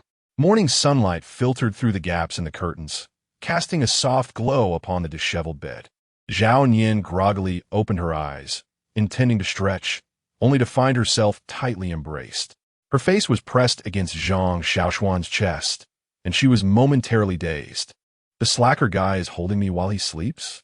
Her first instinct was to scream, but just in the nick of time, her rationality slammed the brakes. Wait, he is still asleep. In this situation, it must be that he subconsciously pulled me closer after dozing off. She blinked, observing the still sleeping Zhang Shaoxuan, and an impish thought crossed her mind. The slacker guy, is actually quite handsome. Her gaze wandered over his features, thick eyebrows, a prominent nose, and a smoothly contoured jawline. With a hint of disheveled sleepiness, he exuded an indescribable languor. This guy usually appears so carefree, yet when asleep, he looks somewhat attractive. Zhao Nian blinked again, her heart inexplicably racing. Then, as if possessed by a wild impulse, she conceived a reckless idea. A secret kiss would surely go undetected, right? She stealthily lifted her head, her eyes landing on Zhang Shaoxuan's lips, so close she could distinctly see their texture. Her heart raced with a sudden surge. Damn it! How could I even think that? A battle raged within her mind, but she ultimately chickened out. Never mind, I can't do it. So I'll just let it go. Taking a deep breath, she endeavored to regain her composure. Yet even if she couldn't kiss him, she still wished to indulge a little. Thus, she quietly buried her face in Zhang Shaoxuan's chest, inhaling deeply. Ah, the scent of pheromones. She closed her eyes, her face alight with intoxication. Why does this man smell so delightful? There is not a trace of the vocational school brute's stench. Instead, it carries a hint of refreshing fragrance. She wrinkled her nose, stealing another whiff, becoming somewhat enamored with this aroma. Is this the slacker guy's unique body scent? She glanced up at Zhang Shaoxuan, only to find him sleeping soundly, showing no signs of awakening. Instantly relieved, she nestled back into his chest, rubbing against him fervently. Thank goodness he didn't wake. Otherwise, he would surely exclaim, "What kind of perverse behavior is this?" A faint smile crept onto her lips as she curled up contentedly. Damn it, love among vocational school students is indeed perilous. But just as she was lost in her reverie, the person beside her stirred suddenly. She froze, her heart racing. Holy hell, what if I'm discovered? However, Zhang Shaoxuan merely turned over, tightening his embrace. Zhao Nian. She instantly stiffened, too afraid to move. Her heart raced erratically. What in the world is happening? Is the slacker guy sleepwalking? Suddenly, a low murmur escaped Zhang Shaoxuan's throat. He furrowed his brow, seemingly dreaming of something, his lips moving slightly as he uttered a few words. Future daughter-in-law. Zhao Nian. Her face flushed crimson. What the hell? This guy is calling me his future daughter-in-law in his dreams? But soon, she was left in shock as Zhang Shaoxuan mumbled a few more words, his voice still hazy. Zhao Nian, you idiot. Zhao Nian. She felt a mix of embarrassment and indignation, wishing she could strangle this insufferable man. What on earth has he been dreaming about? Yet, she felt a twinge of guilt, recalling that she had been drunk the previous night. Had she perhaps said something peculiar as well? At this thought, a wave of panic washed over her. She took a deep breath, secretly reaching out to grab Zhang Shaoxuan's waist, twisting it suddenly. Ah, A scream echoed throughout the loft. Zhang Shaoxuan jolted upright from the bed, utterly bewildered. Damn it! That hurts! Who pinched me? Zhao Yin maintained a straight face, blinking her big innocent eyes. I have no idea. Maybe you cramped up in your sleep? Zhang Shaoxuan. Do you take me for a fool? He glanced down to see Zhao Yin still curled up in the blankets, her expression remarkably calm, as if she had no inkling of what had just occurred. Yet her ears were flushed a deep red. Zhang Shaoxuan. Damn it, this woman must have done something. But he was too lazy to investigate, as his head was still spinning, likely a remnant of last night's hangover. He turned over and casually asked, "What time is it?"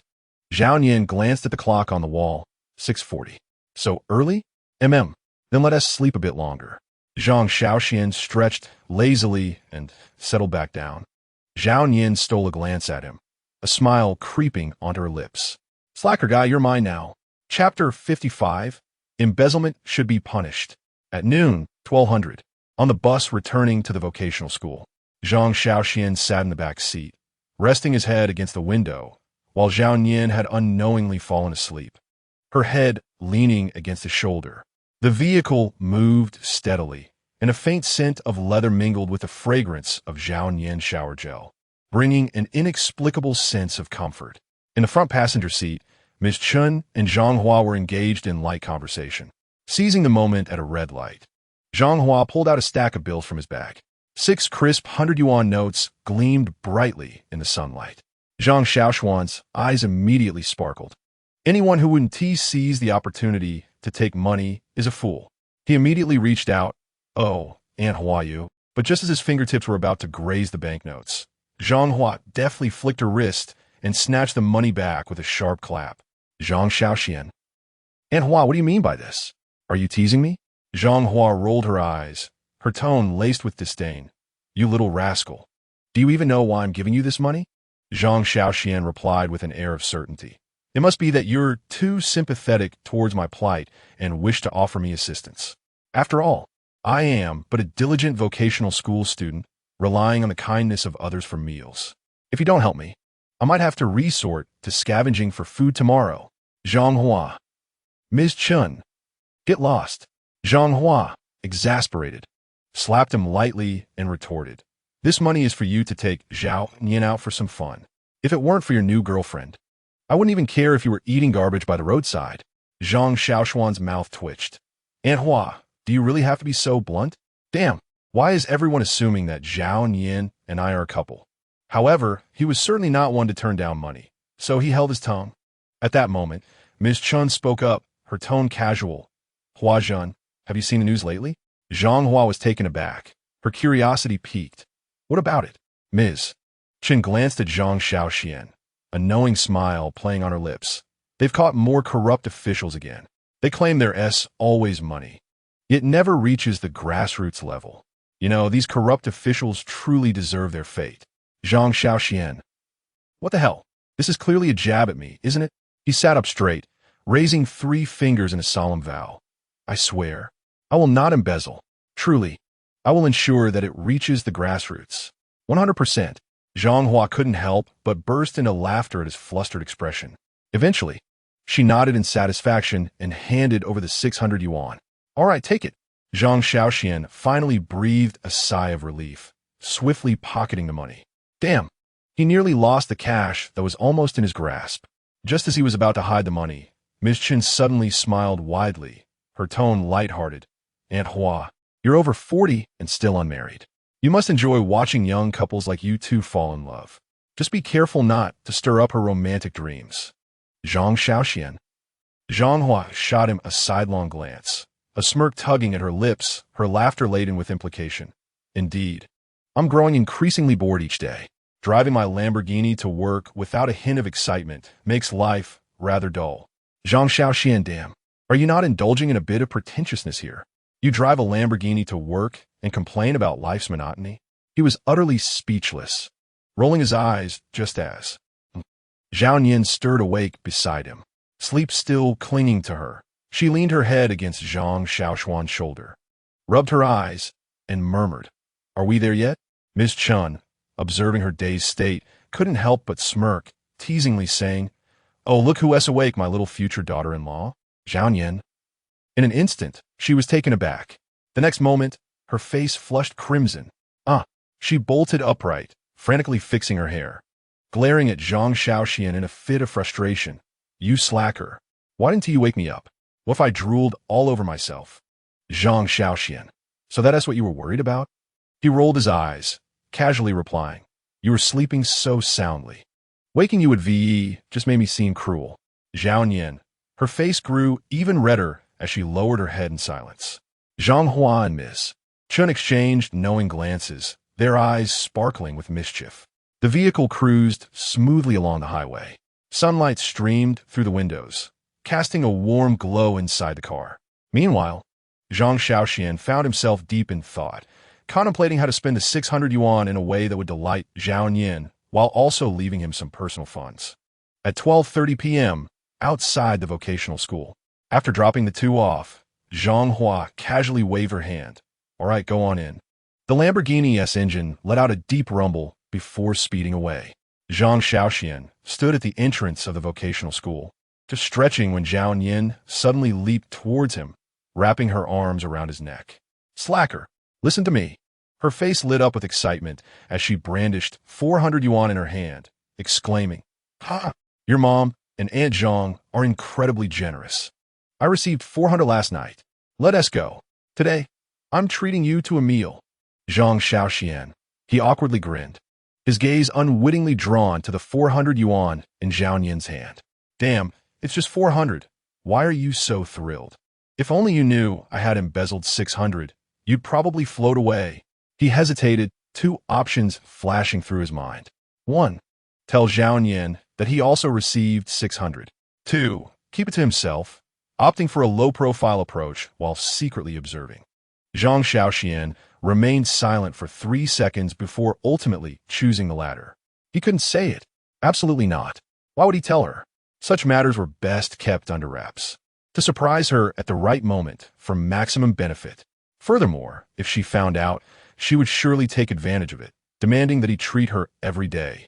For a vocational student, financial management is all about information disparity.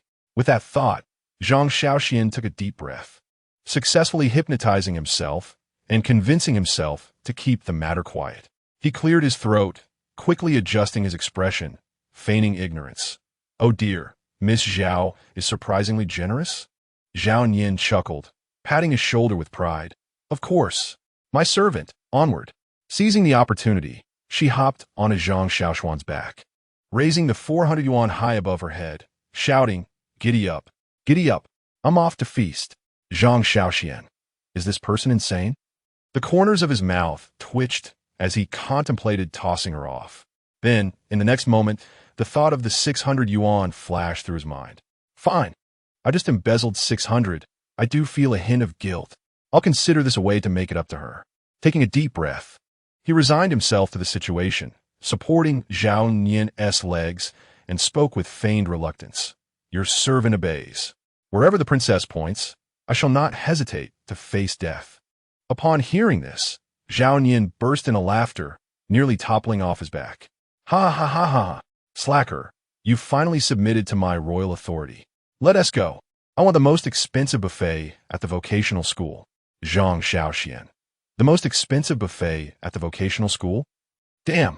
ISNT, that just a 38 yuan, all-you-can-eat hot pot buffet. He sighed in exasperation. "Miss, could you not have a bit more ambition? An all-you-can-eat buffet is one thing, but you're only going for a 38 yuan option?" Zhao Yan shot him an incredulous look. "What do you know? For vocational students, it's not about the price of the buffet, but rather the ability to eat your money's worth. If you can enjoy a 38 yuan buffet and feel like it's worth 380, that's what's truly impressive." Got it. Zhang Shaoxuan, all right. The economics of vocational school students has been learned. Chapter 56. You are indispensable.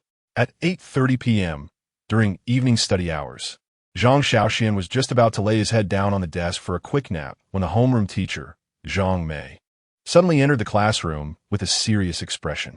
"Zhang Shaoxuan, step outside for a moment." The classroom fell silent for a brief 2 seconds. The vocational school students raised their heads, looking at Zhang Shaoxuan with expressions of glee. Ha ha ha ha. The slacker is in trouble now. Goodness. Could it be that he's been caught skipping evening study? Heh. Maybe he got caught cheating on exam. Shoo. Shoo. Let us observe 3 seconds of silence for him. Zhang Shaoxuan sighed in exasperation, lazily stood up, and strolled out of the classroom, following Zhang Mei into her office. Inside the office, the atmosphere was tense. Zhang Mei sat behind her desk, tapping a pen lightly on the surface, her gaze piercing into Zhang Shaoxuan. Zhang Shaoxuan, she sighed, her tone steady yet laden with implications. You seem to be getting quite close to Zhao Nian lately. Translation: I suspect something is going on between you two. Supplement: regardless of the truth, I have to intervene. Damn, the seasoned teacher has a way of speaking in circles. It's rather uncomfortable. Zhang Shaoxuan maintained a blank expression. It's fine, I guess. He straightened up, adopting an attitude of feigned indifference. Zhang Mei continued, her tone growing increasingly subtle. The school has been cracking down on conduct lately. Translation: the school has been particularly strict about dating, especially in vocational schools where students often engage in unruly behavior. You know, even though we are a vocational school, we place great importance on conduct. Translation: a vocational school is still a school. Don't think it's a place where anything goes. If the administration catches wind of your antics, you're done for. If any inappropriate behavior is witnessed by the school leaders, it could spell trouble. Translation: the vocational school is rife with surveillance. If you're caught on camera or targeted by the administration, I can't protect you. Supplement: I don't care what you do outside of school, but you must behave while you're here. Of course, I'm not singling you out. As your teacher, it's my duty to remind you. Translation: I am indeed targeting you. If you don't rein it in when the leaders come for you, it won't be easy to negotiate. Zhang Shaoxuan listened impassively, though internally, he had already deciphered her words. He scratched his head, weighing his words carefully, and decided to respond vaguely. Oh, teacher, I will be cautious. Zhang Mei nodded in satisfaction, yet she clearly had more to say. Abruptly, she shifted topics, casually stating, by the way, you will host the upcoming graduation ceremony. Zhang Shaoxuan. He paused in surprise. Am I graduating already? Zhang Mei rolled her eyes. No, it's your senior classmates' graduation ceremony. Translation: don't play dumb with me. You understand what I'm saying, right? Zhang Shaoxuan. Time flies for vocational students. He pondered for a moment, ready to concoct an excuse to refuse, when Zhang Mei spoke again. If you do well, I'll grant you extra credits. Translation: you better handle this well as a form of compensation for not reporting your antics to the administration. Supplement: if you manage this well, I'll reward you, and I'll turn a blind eye to your matters in the future. Damn, the social survival tactics of vocational students are too convoluted. If I refuse, I might get caught next time. If I agree, hosting a graduation ceremony is a hassle. Zhang Shaoxuan's inner turmoil deepened. With that thought, his head began to throb. But extra credits are a precious resource. If I can obtain them, it's a guaranteed gain. Taking a deep breath, he finally nodded. All right, I'll host. Zhang Mei revealed a satisfied smile. Excellent. She patted his shoulder, imparting with a knowing tone. Remember, your future is in your own hands. Zhang Shaoxuan. That phrase sounded rather peculiar. With a sigh, he resigned himself and exited the office. All right then, since I'm hosting, I need to prepare adequately. Subsequently, Zhao Nian was also summoned to the office. Taking a deep breath, she resolved to remain calm. No panique. The strategy of vocational school teachers is to engage in a silent standoff. 1 minute passed. 2 minutes passed. Zhao Nian decided to continue playing dumb. After all, vocational students excel at feigning ignorance. 5 minutes passed. Finally, Zhang Mei set down her pen, lightly tapping the desk, and spoke in a nonchalant tone. Zhao Nian, you've always had quite the personality. The teacher has noticed. Zhao Nian narrowed her eyes, alarm bells ringing in her mind. Damn, here we go again. You're a good student, but you're quite clever. However, the teacher has always thought highly of you. But such an introduction is the classic prelude to a teacher reprimanding a student. But she couldn't falter. She needed to stay composed. So she smiled, feigning nonchalance. Hey, Teacher Mei, I've been quite well-behaved, haven't I? I haven't caused any trouble. Indeed, you've been well-behaved, Zhang Mei nodded, then shifted her tone, her words laden with significance. However, recently, there has been quite a commotion on the school forum. Zhao Nian, damn. This woman is subtly laying a trap, feigning innocence. She shrugged. Teacher Mei, you know how it is. Students love to gossip on the vocational school forum. Who doesn't he engage in a bit of gossip? Zhang Mei smiled, her gaze piercing into Zhao Nian, sharp as a blade. Is that so? Yet, how come you are always at the center of such gossip? Zhao Nian, damn. That question pinned her down. Chapter 57. Hosting the graduation ceremony. Zhao Nian's mind raced as she quickly analyzed the situation. Someone must be gossiping about her on the school forum. Otherwise, Zhang Mei wouldn't have called her in for a discussion. However, Zhang Mei's words suggested a bit of excitement rather than outright accusation, indicating the matter hadn't escalated too far. Although Zhang Mei's demeanor seemed serious, it left room for negotiation, suggesting the issue was still manageable. Zhao Nian swiftly made a judgment and decided to employ a tactical retreat. She adjusted her tone, feigning surprise. Oh? Teacher Mei, have you misunderstood something? I can't help that I attract gossip. First move, play the emotional card, feigning victimhood. Zhang Mei's gaze remained unchanged, her tone flat. But why is everyone discussing your relationship with Zhang Shaoxuan? Zhao Nian's heart sank. This was indeed the direction she feared. Instantly, she recalibrated her strategy, adopting an innocent expression. Well, you know how it is in a vocational school.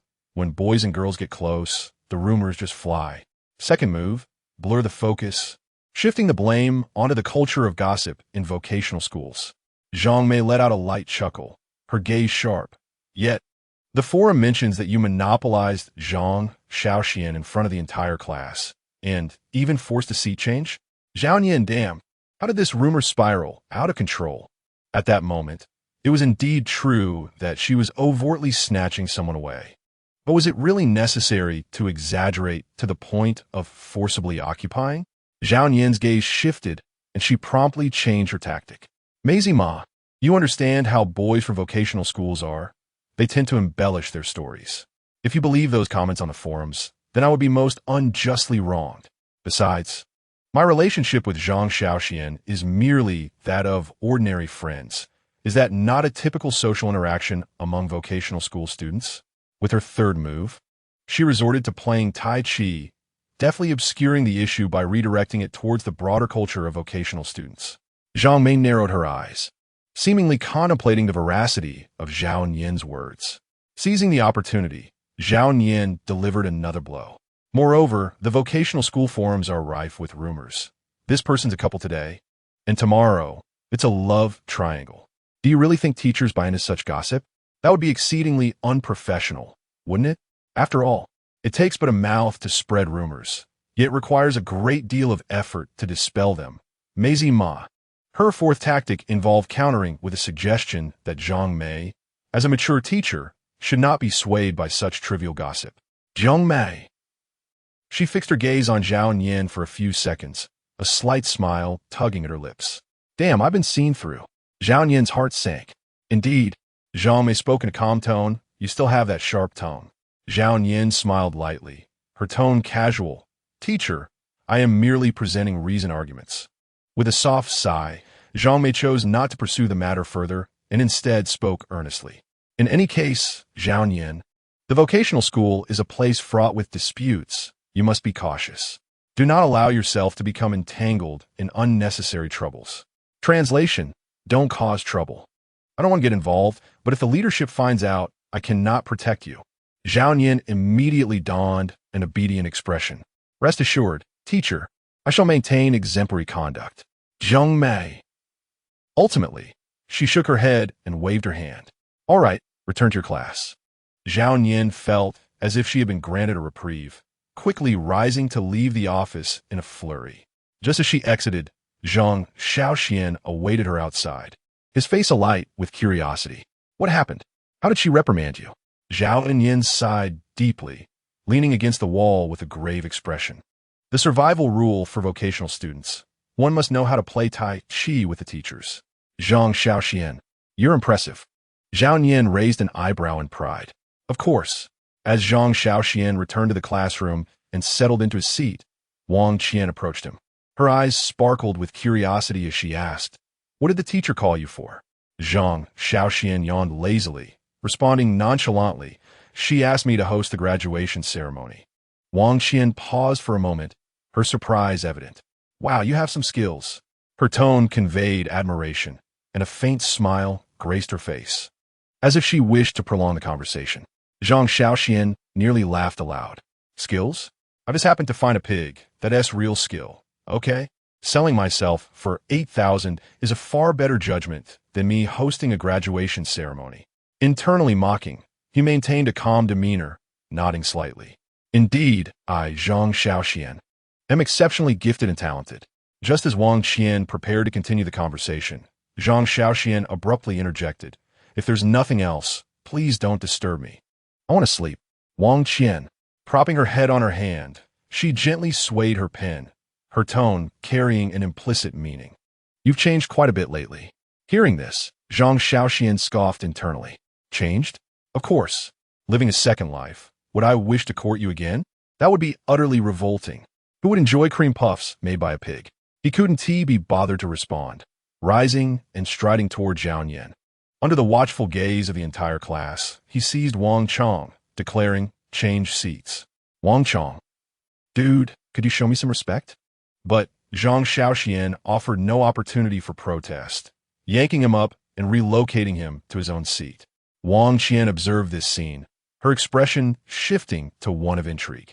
Initially, she had expected Zhang Shaoxuan to behave like the previous sycophants, eagerly seeking conversation, perhaps even wanting to showcase himself for being able to host the graduation ceremony.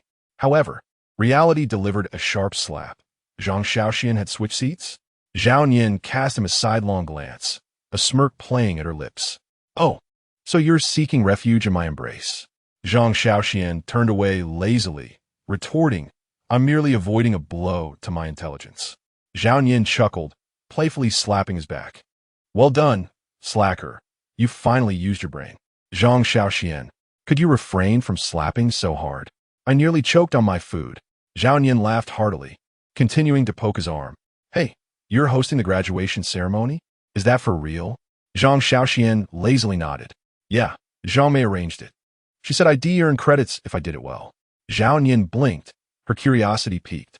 "So how do you plan to handle it?" Zhang Shaoxuan opened one eye, raising an eyebrow. "What else is there to do? Just go through the motions." Zhao Yan.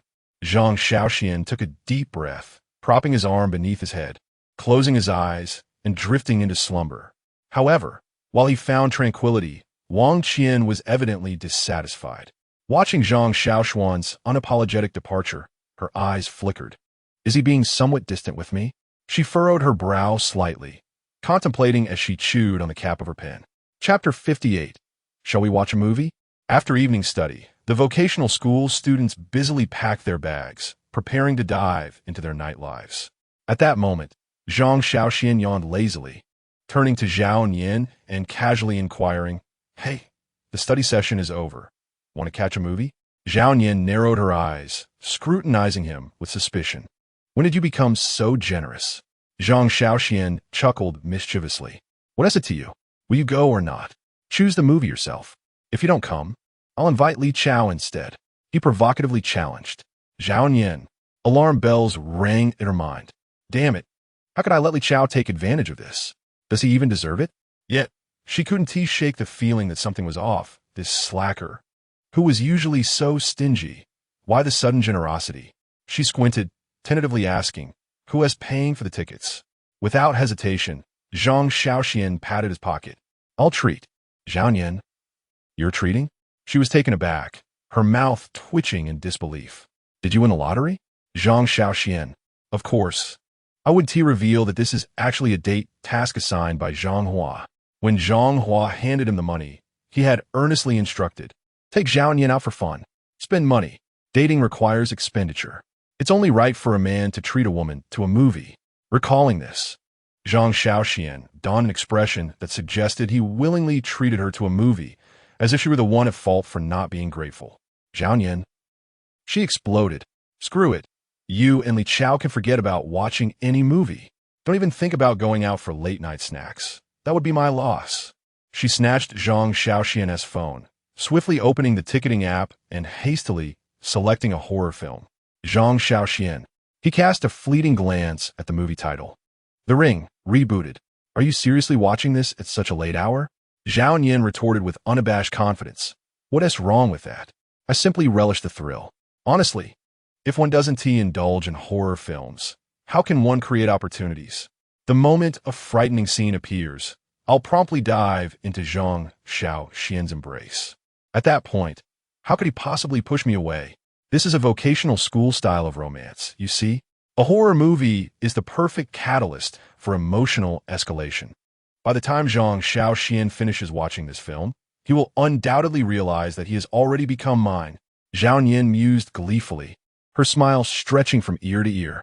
Zhang Shaoxuan squinted lazily, casting a sidelong glance at her, a silent scoff echoing in his mind. Huh? Do you really think I can't see through your intentions? You think you can manipulate me? You're still rather inexperienced. However, he chose not to expose her, instead feigning a sigh of resignation, his expression one of profound disinterest. Fine, fine, as long as you're happy. Zhao Yin patted his shoulder, beaming with pride. That is more like it. Obediently heed my words. The two reached a mutual understanding, and their cinematic escapade was officially underway. At 9:30 p.m., within the dimly lit cinema, the lights gradually dimmed and the screen flickered to life. The eerie soundtrack of the horror film commenced, and couples around them began to embrace one another, while the vocational school students continued to munch on popcorn with abandon. Zhao Yin cast a subtle glance at Zhang Shaoxuan, silently counting down the moments until the first jump scare. Just wait. The instant that first fright occurs, I shall leap into your arms, and then you'll be trapped. She reveled in her clever scheme, her palms slightly damp with anticipation. Yet, merely 10 minutes into the film, as she awaited her moment, Zhang Shaoxuan suddenly slapped her shoulder with a jolt. What the hell? Zhao Yin jumped, nearly leaping out of her seat. What are you doing? She hissed through gritted teeth, her eyes seething with fury. Do you have any idea how close I was to soaring out of my seat just now? Zhang Shaoxuan feigned innocence, a playful smile gracing his lips. Aren't you the one who enjoys thrills? Zhao Yin. Enraged, she kicked at him, but Zhang Shaoxuan was prepared, effortlessly dodging her attempt. He seized her ankle, a smirk playing on his lips as he whispered, "Oh, so you really do want to dive in my arms?" Zhao Yin's face flushed crimson as she broke free from his grip, gritting her teeth. You insufferable man. Just wait. I'll remember this. Meanwhile, the film reached its climax. On the screen, the heroine turned anxiously in a dark room, only to be met by a grotesque visage in the mirror. The entire theater erupted in the shrieks of frightened women, with men instinctively shielding their girlfriends, the atmosphere reaching an exhilarating peak. Zhao Yin glanced over, her expression souring. Damn it, I should have been the one diving into his embrace. It was supposed to be me seeking comfort, with this dog a man left with no choice but to hold me. She bit her lip in frustration, casting a disgruntled look at Zhang Shaoxuan, who was leisurely munching on popcorn, a faint smile still adorning his face, utterly unfazed by the horror unfolding before them. Zhao Yin, is this even a human being? Hey, aren't you scared at all? She inquired, her voice lowered, laced with skepticism. Zhang Shaoxuan glanced at her, casually replying, Isn't this just a low-budget horror film? What is so terrifying about it? Listen to the sound effects. The post-production is laughably cheap. And the special effects? Clearly a pittance. This director probably spent all the budget on hiring actors. Zhao Yin. What on earth? Is he here to critique the film or to watch it? She gritted her teeth in exasperation, unable to resist pinching Zhang Shaoxuan's arm fiercely. Zhang Shaoxuan raised an eyebrow in surprise. What was that for? Zhao Yin huffed, to show you what it feels like not to be scared. I want you to experience fear. Is this woman still intoxicated? Zhang Shaoxuan found himself both amused and exasperated, opting not to argue further. As the film concluded, Zhao Yin glared at Zhang Shaoxuan throughout, her expression screaming, "We didn't play by the rules. Do you even care about me?"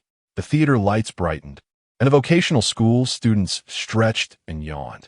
Damn, that movie was terrifying. I nearly peed myself. I only closed my eyes twice. The rest was an act of calmness. Huh, I didn't blink once. Then why were your hands over your face the entire time? Shut up.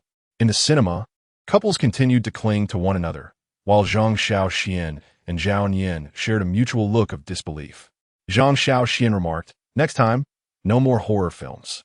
Zhao Yin, hands on her hips and pouting in anger, retorted, "You shut your mouth.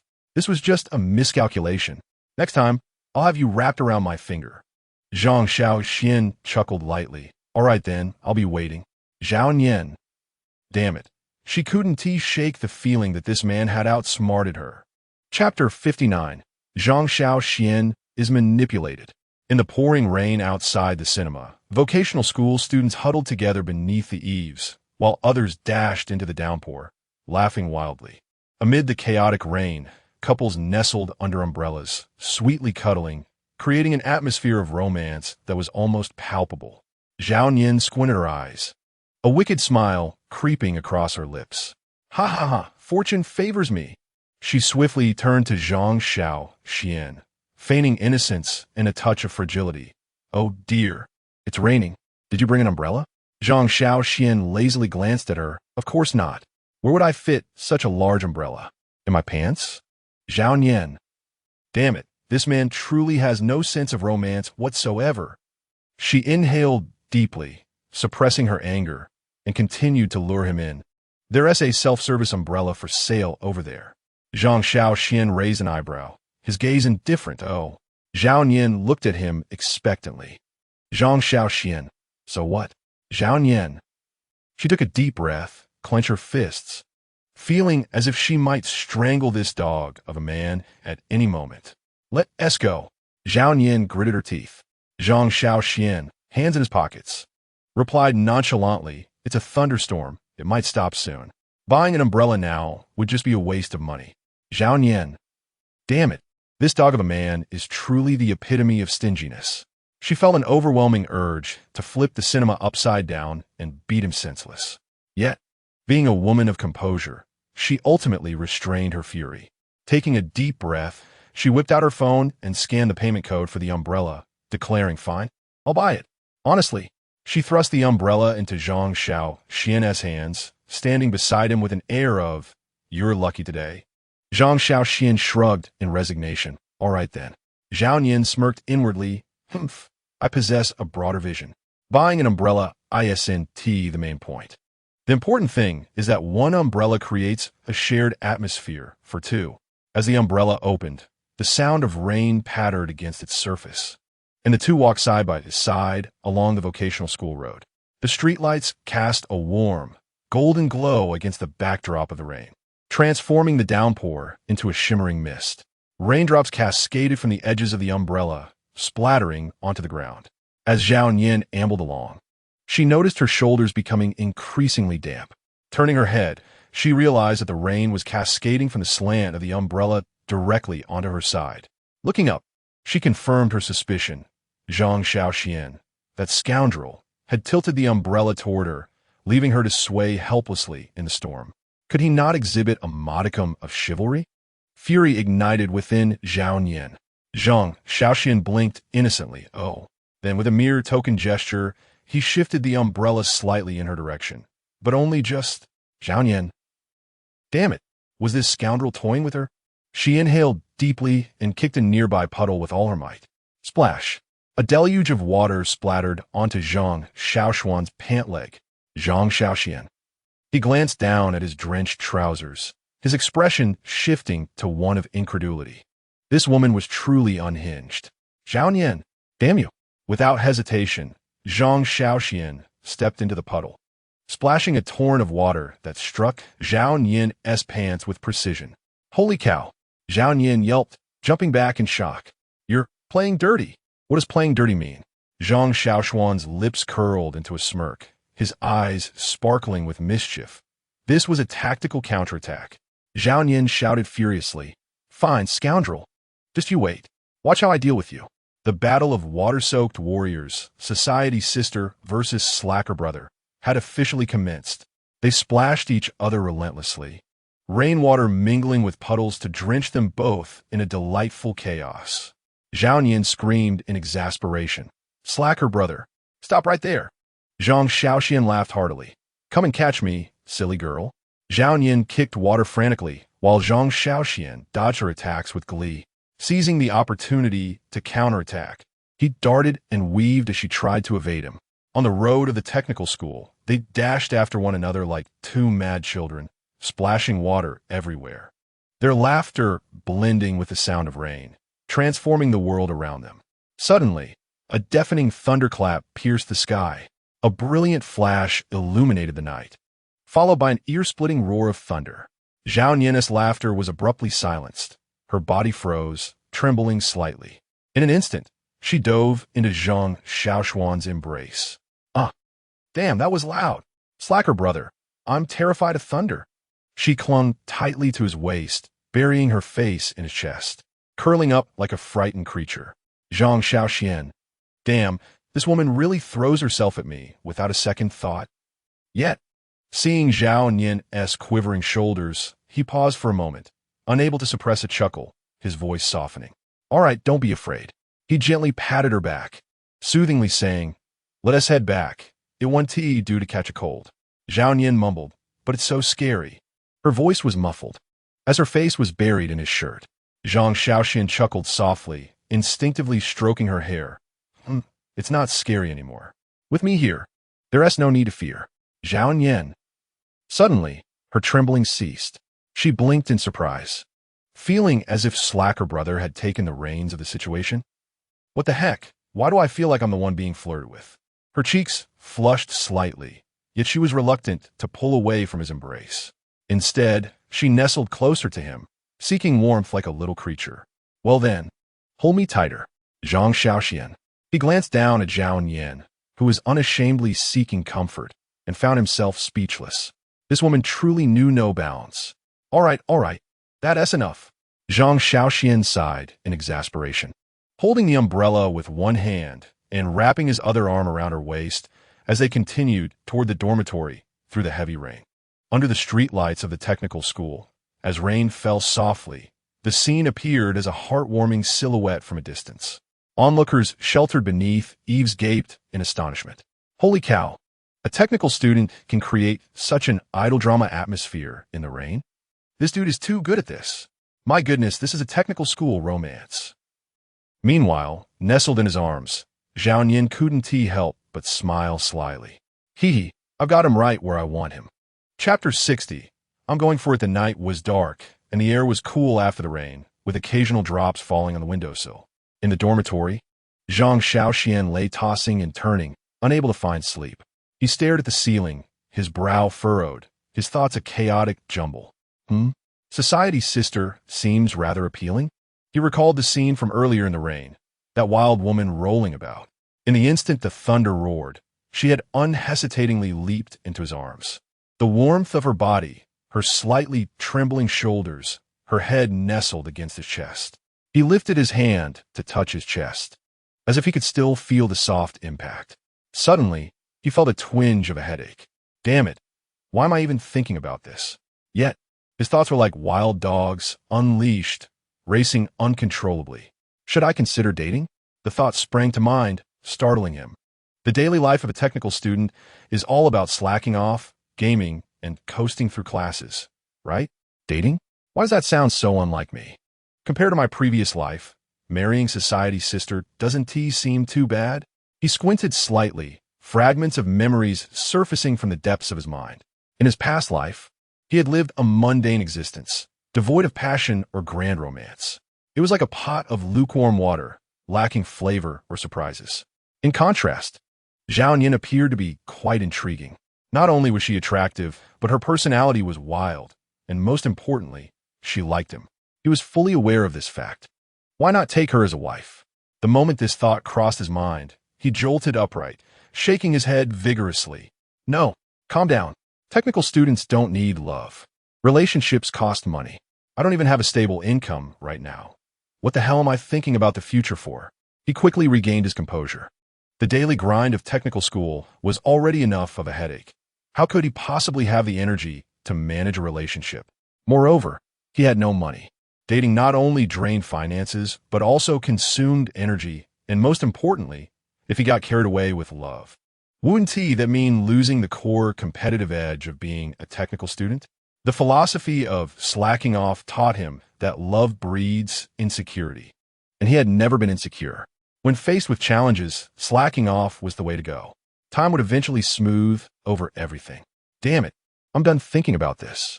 He rolled over in irritation, wrapping himself tightly in his blanket. Earning money was the priority. Dating? Impossible, at least not right now. Sleep. Sleep. Closing his eyes, his turbulent thoughts gradually settled. However, just as he was on the verge of slumber, the image of Zhao Yin's triumphant smile suddenly flashed through his mind. Damn it, I can't sleep. Meanwhile, Zhao Yin was tossing and turning in her bed, utterly unable to find rest. She clutched the blanket, rolling about frantically, her face marked by despair. What on earth does that lazy guy mean? Is he truly as dense as a rock, or does he simply not like me? She was so incensed that she wanted to kick the bed frame. But fearing the noise might disturb her roommate, she stifled her rage. Hadn't her behavior today been overt enough? Impossible. Absolutely impossible. If thunder struck, I would leap into his arms without hesitation. Afraid of thunder? Nonsense. She merely wanted to gauge his reaction. Yet, that stubborn blockhead had the audacity to comfort her with the utmost seriousness. Don't be afraid. I'm here. What the hell is this? A line from a romantic drama. She covered her face with her hands and rolled around on the bed in frustration. This insufferable man must be doing this on purpose, throwing out a smokescreen to leave me utterly baffled about his true intentions. The more she pondered, the angrier she became, even questioning whether she had been too proactive today. After all, she had never been this reckless before. Truly infuriating. I have made my feelings so clear. Is he mentally challenged? This is beyond ordinary stupidity. It's the kind that drools. If it were another man, he would have been utterly captivated by her charms by now. The more she thought, the more exasperated she became, almost ready to storm into Zhang Shaoxuan's dorm room and demand clarity. You insufferable man, are you genuinely oblivious, or merely pretending not to know? She flipped over, burying her face in the pillow, frantically tousling her hair, nearly driven mad by her own emotions. But suddenly, she froze. Blinking, a more distressing question emerged in her mind. When did I actually start liking him? She was taken aback. Had she ever seriously contemplated this question? Leaning against her headboard, clutching her pillow, she felt somewhat dazed. It was as if, without her realizing, he had seamlessly infiltrated her life. Bit by bit, he had come to occupy her thoughts as if it were the most natural thing in the world. Since when had she grown accustomed to his sharp tongue? Since when had she taken to bickering with him over trivial matters? Since when had she, on stormy nights, unhesitatingly thrown herself into his embrace? Furrowing her brows, she fiercely tugged at her hair, suddenly realizing that, damn it, she might have already fallen.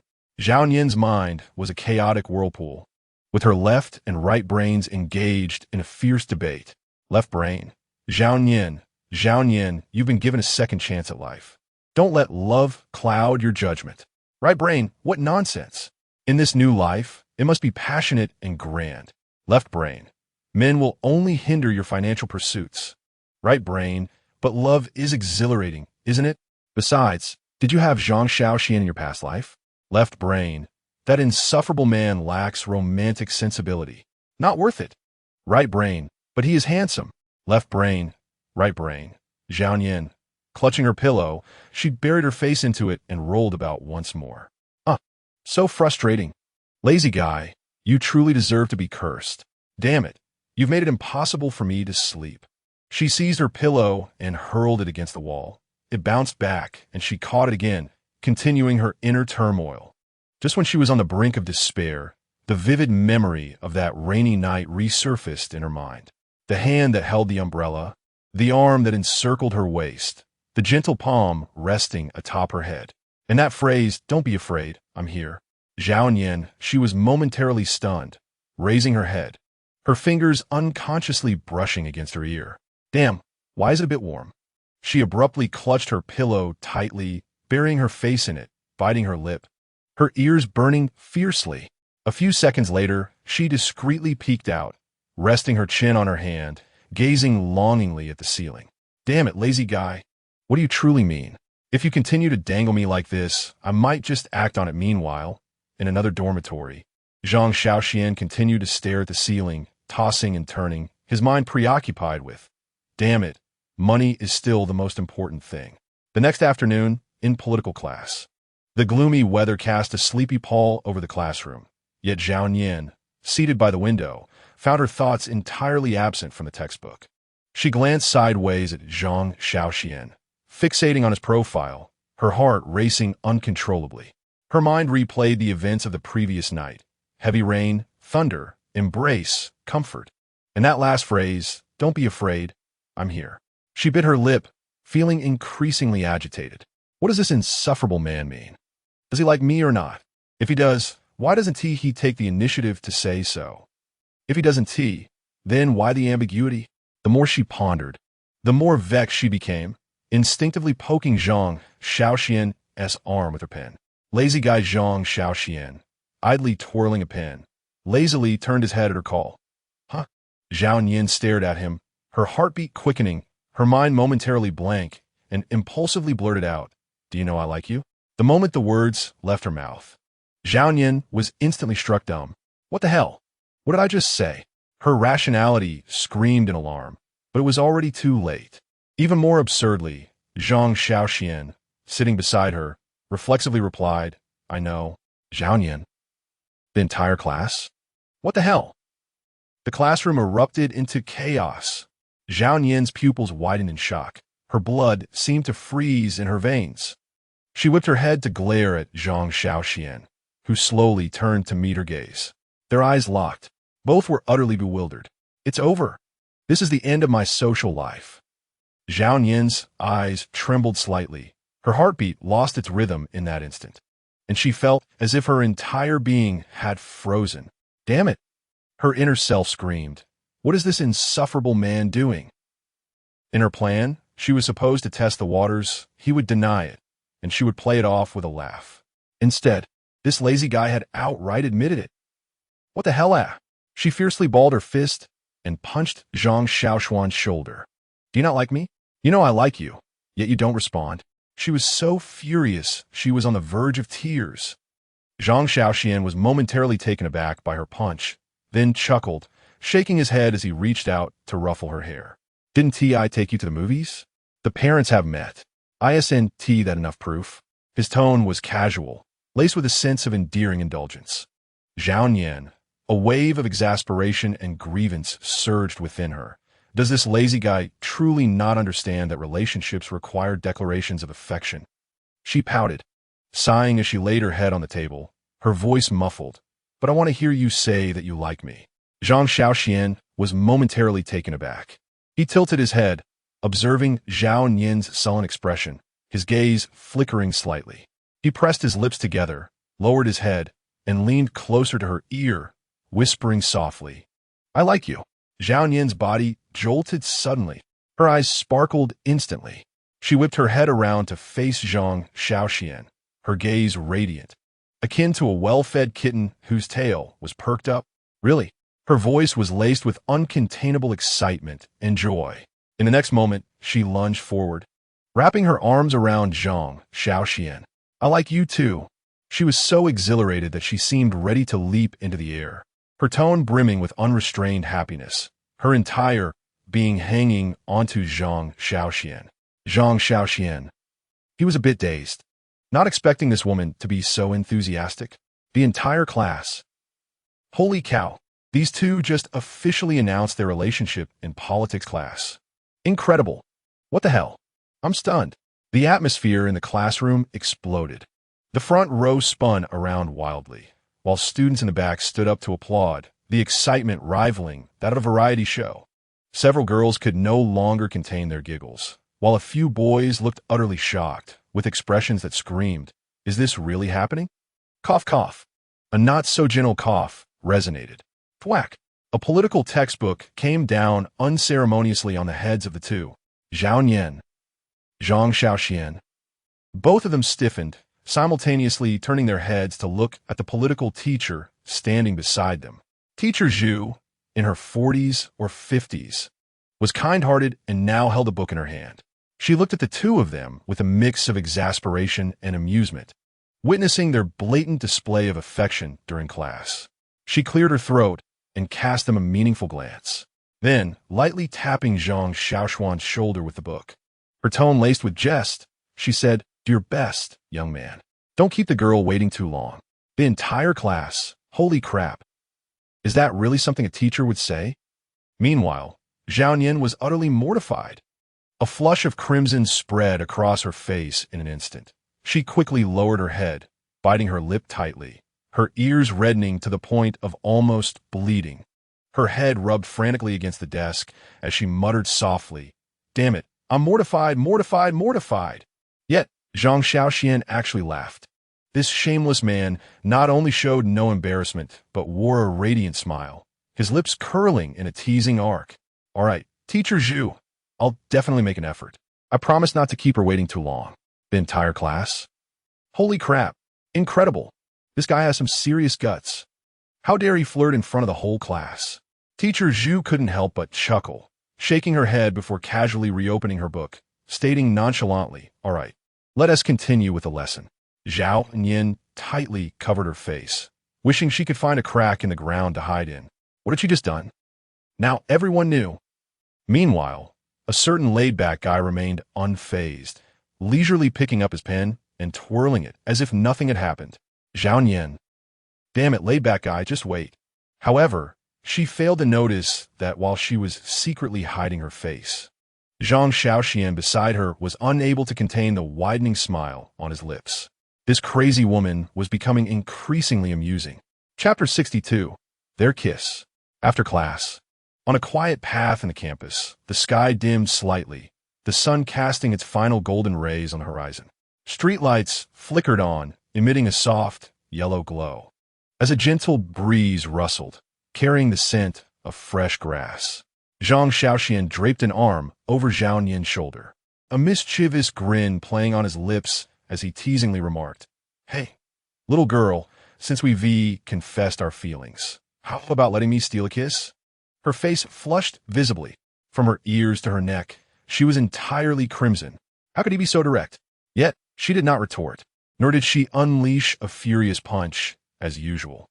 Instead, she resembled a kitten being teased, lowering her head and remaining silent, her fingers unconsciously tugging at the hem of her clothes, her gaze wandering. Zhang Shaoxuan was taken aback. Holy crap, this crazy woman isn't blowing up? He had merely intended to tease her and wait for Zhao Yan to retaliate, relishing in her fiery reaction, only to find that she had turned shy instead. Had her soul been swapped? His eyes glimmered, and he feigned a deep sigh, deliberately muttering to himself, "Alas, it seems Miss Zhao doesn't like me. Since she doesn't like me, I suppose it's best to let it go." Zhao Yan suddenly yanked on his collar, pulling him fiercely close. "I like you. I like you. I really like you." She gazed intently into Zhang Shaoxuan's eyes, her expression earnest. It felt like a declaration, or perhaps a challenge. Her tone urgent, fearful of being misunderstood. Zhang Shaoxuan. Holy crap, this crazy woman is serious. Zhao Yan clutched his collar tightly, shaking him to the point where he nearly staggered back a step. All right, I like you too. No need to repeat it so many times. My brain is about to get scrambled," he shouted while being jostled around. Zhao Yan. She blinked, immediately feeling a pang of guilt as she released him, clearing her throat nervously, her mind racing. Damn it, I got too excited. Is it too pathetic how I just acted? She quickly lowered her head, fidgeting with her clothing, and softly mumbled, "So, can we still kiss?" Zhang Shaoxuan. This woman was something else. She had just been shy, and now she was the one asking? He smirked, suddenly wearing a mischievous grin, leaning closer to her and lowering his voice. "No kiss." Zhao Yan. She shot her head up, her eyes widening in disbelief, her face flushed with anger. Why not? She gritted her teeth, her tone filled with resentment, disappointment, and hints of impending violence. "Damn it, you tease and then run away?" Zhang Shaoxuan chuckled, playfully gesturing, "Because there are cameras. Look over there." Zhao Nian instinctively turned her head to look, only to find nothing there. Her mind went blank for a moment, and just as she was about to turn around to question him, suddenly, an arm wrapped tightly around her waist. Zhao Nian gasped in surprise, and before she could react, Zhang Shaoxuan had already leaned down and kissed her. The soft sensation, the gentle warmth, carrying a hint of freshness after the rain, mingled with the youthfulness of a boy. Zhao Nian's mind exploded. Holy crap, holy crap, holy crap. He actually really kissed me. Her breath became ragged, her pupils dilating, her hands instinctively gripping Zhang Shaoxuan's shirt tightly. The entire being was utterly engulfed by the sudden kiss, as if an explosion had rendered them into a mere puddle of emotions. The cacophony surrounding them seemed to be abruptly silenced, and the world stood still in that fleeting moment. All that remained was the whisper of the wind and the rhythm of their heartbeats. Thud, thud, thud, accompanied by a kiss that belonged solely to them. It was unclear how much time had passed when Zhang Shaoxuan gradually released her, his eyes glimmering with a hint of amusement. He inquired playfully why. Lowering his gaze, he chuckled softly, his voice laced with a mischievous charm. Because if I had directly said I wanted to kiss you, would you dare? Zhao Nian. She was utterly flabbergasted. Her face flushed crimson like a ripe tomato, and in the next instant, she lifted her foot and stomped down fiercely on Zhang Shaoxuan's toes. You rascal. Zhang Shaoxuan, are you playing me for a fool? Oh dear, she's hit the nail on the head. Zhang Shaoxuan gasped, wincing in pain, yet his grin only widened with cheekiness. Alas, who told you to be so easily deceived?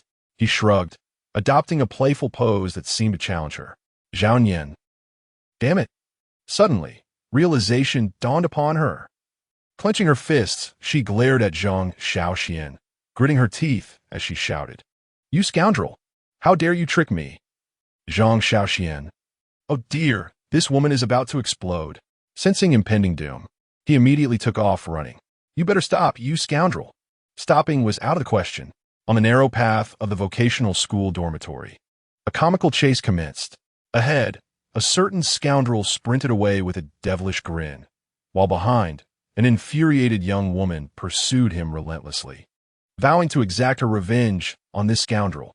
As the sun dipped low, the two figures chased and playfully tussled, their shouts and laughter intertwining in a vivid tapestry. This scene was reminiscent of a climactic music video from a romantic drama. The romance of vocational students requires no contrived plots. It is straightforward, passionate, and utterly unpretentious. They are neither domineering CEOs nor brooding intellectuals. They are simply vocational school students. Their love ought to be just this way, playful, whimsical, filled with laughter, yet profoundly genuine. As this vocational style escapade unfolded, the sun fully set and the night gradually descended. At 6:30 p.m., during evening study hall in the student affairs office, Zhang Shaoxuan lounged in a chair, his legs crossed, reclining on the sofa, exuding an air of nonchalance devoid of any tension. The printer buzzed incessantly, while the director of student affairs, Zhang Ping, focused intently on printing a speech. The office was so quiet that one could hear the soft rustle of toner. Zhang Shaoxuan was well aware. This was merely a formality. Sure enough, within 3 minutes, a knock echoed from the door. Knock, knock.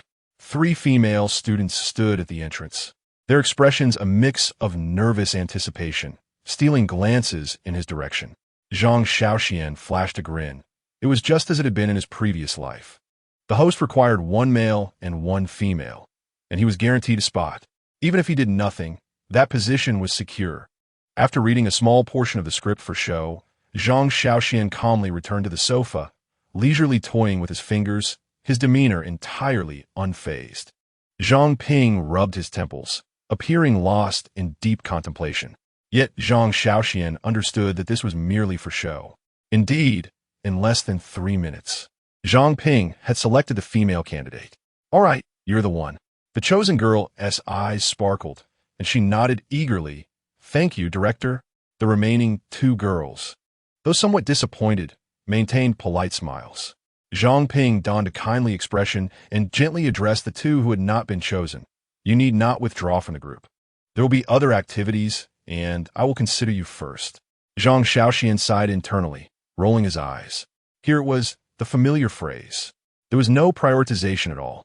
It was merely a way to avoid discouraging the students. He was all too familiar with this script.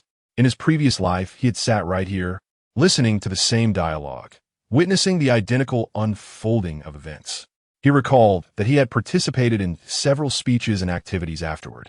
As for the two remaining girls, he never saw them again. The so-called prioritization was merely a consolation. Those who understood, understood. On the surface, it appeared to be a promise for future consideration.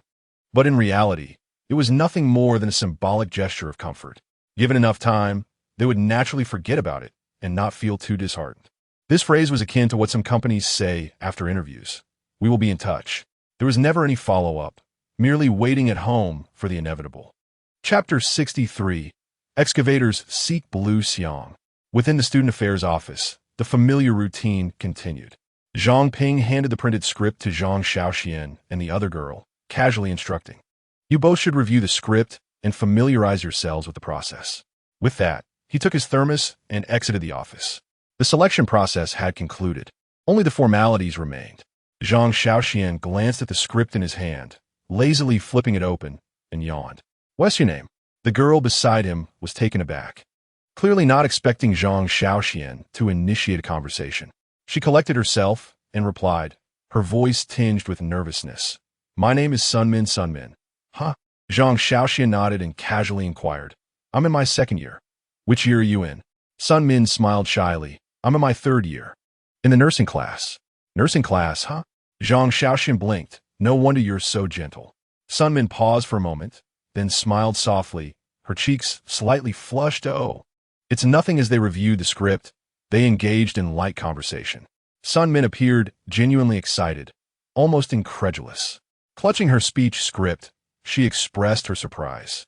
Those two girls have such impressive images and voices. I thought I wouldn't stand a chance. She truly hadn't anticipated being selected. After all, compared to them, she didn't consider herself particularly outstanding. Zhang Shaoxuan cast a sidelong glance at her. She indeed had a pleasant appearance, with refined features and a gentle demeanor. It was evident she possessed a certain student charm, though not as stage-ready as the other two girls. Zhang Shaoxuan smirked slightly and casually remarked, enough of the self-deprecation. You're quite remarkable. Trust in Director Zhang's judgment. Sunmin blinked, then couldn't help but smile, her face reflecting a mixture of surprise and delight, as if she had received recognition. However, what judgment was there? This matter had long been predetermined. Sunmin's selection had nothing to do with her being more exceptional than the others. It was solely because her homeroom teacher had a close relationship with Director Zhang. Such occurrences were far too common in vocational schools. As for him, that was due to raw capability. Although he too was an internally selected candidate, it was simply because no one else was more suitable. After all, most boys in vocational schools showed little interest in such matters. Those willing to participate often fall short in either image, capability, or the very art of conversation. Yet, Zhang Shaoxuan, with his remarkable acting skills and eloquence, managed to vanquish all his competitors. Consequently, Director Zhang never felt the need to consider other candidates. However, it cannot be denied that the reputation of the veteran teacher, Zhang Mei, carries considerable weight.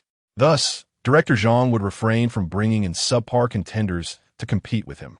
Of course, while Director Zhang may have a tendency towards nepotism, he does maintain certain standards in his selection process. At the very least, Sunmin would not be an entirely incompetent host. After all, failing to perform well would result in financial penalties, such as the rule within the technical school.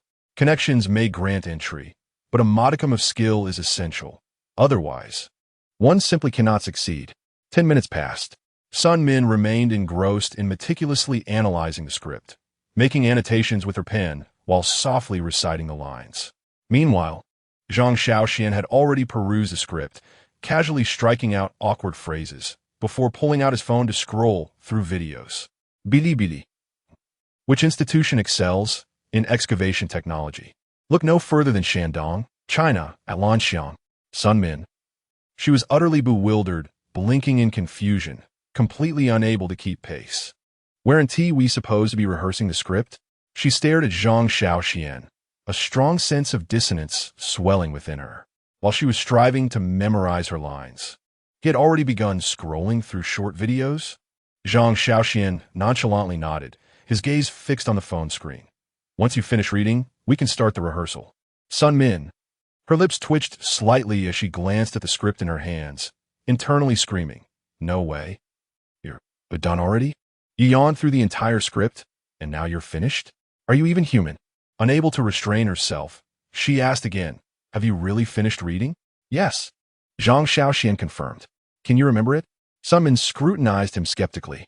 Zhang Shaoxian raised an eyebrow, a playful glint in his eyes, and replied with a smirk, "I've gone through this script countless times in my past life. The words haven tea changed. I could recite it by heart." Sun Min.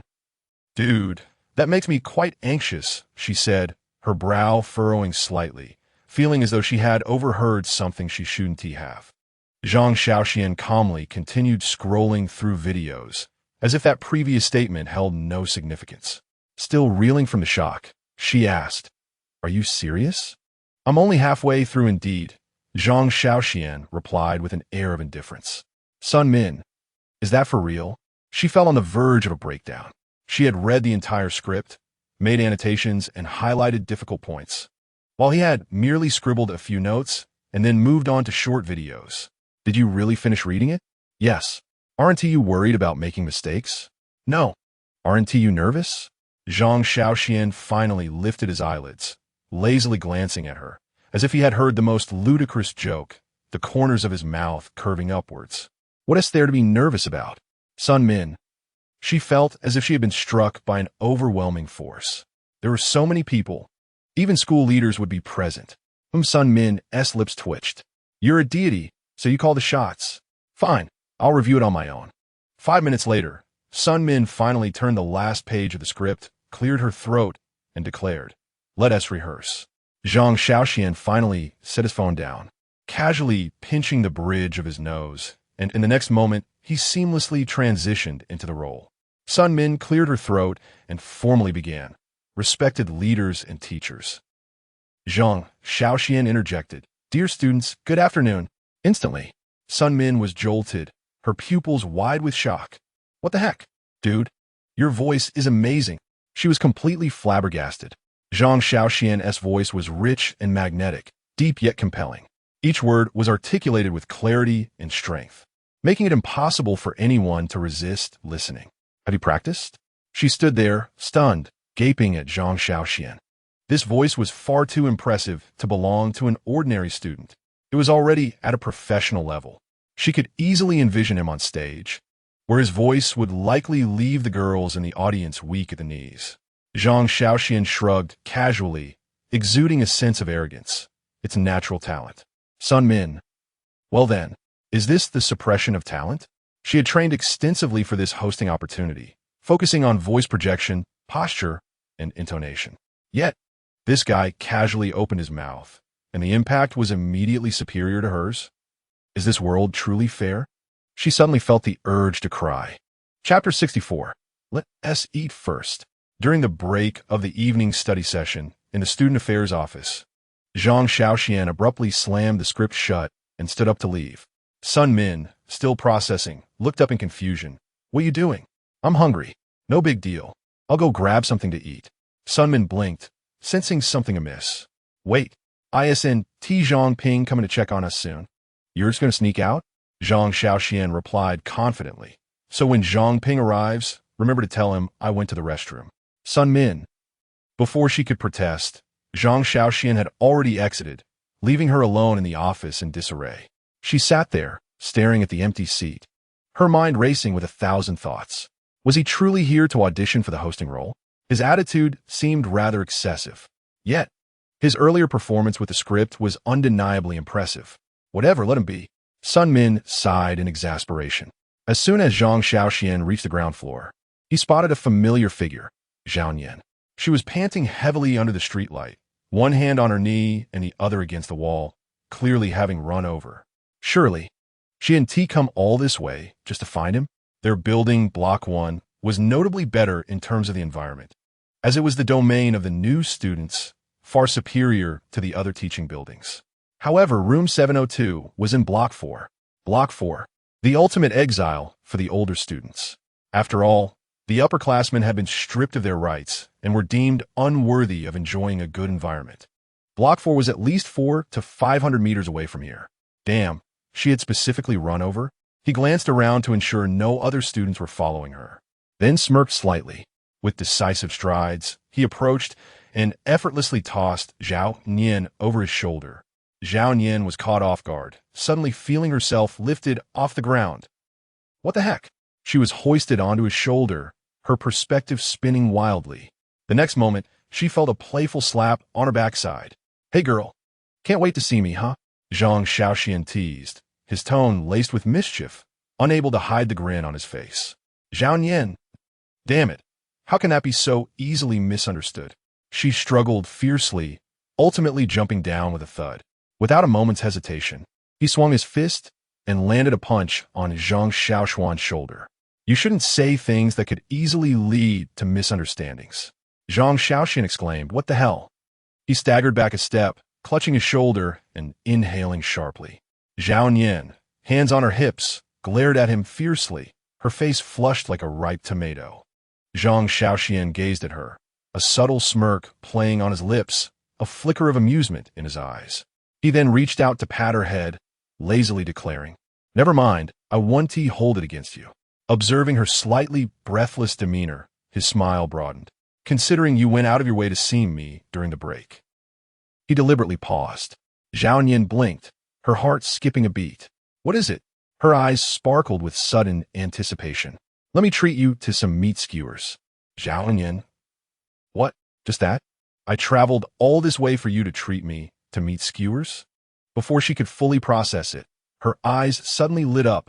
Really? Zhang Shaoxuan grinned widely, his tone resolute. A promise once made is not easily retracted.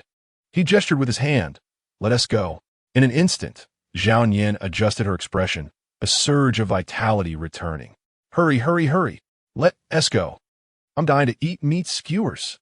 Her excitement made her eyes gleam, and she bounced in place, directly linking her arm with Zhang Shaoxuan's, pulling him along in a sprint. Hurry up, or someone will see us, and it'll be over. Zhang Shaoxuan. His lips twitched slightly. Damn, this woman's mood swings are too abrupt. He glanced down at Zhao Nian, who was clinging to his arm, his gaze flickering before a smile crept onto his face. Forget it. It's just meat skewers. Along the route from Building 1 to the dormitory, there were a few scattered small shops.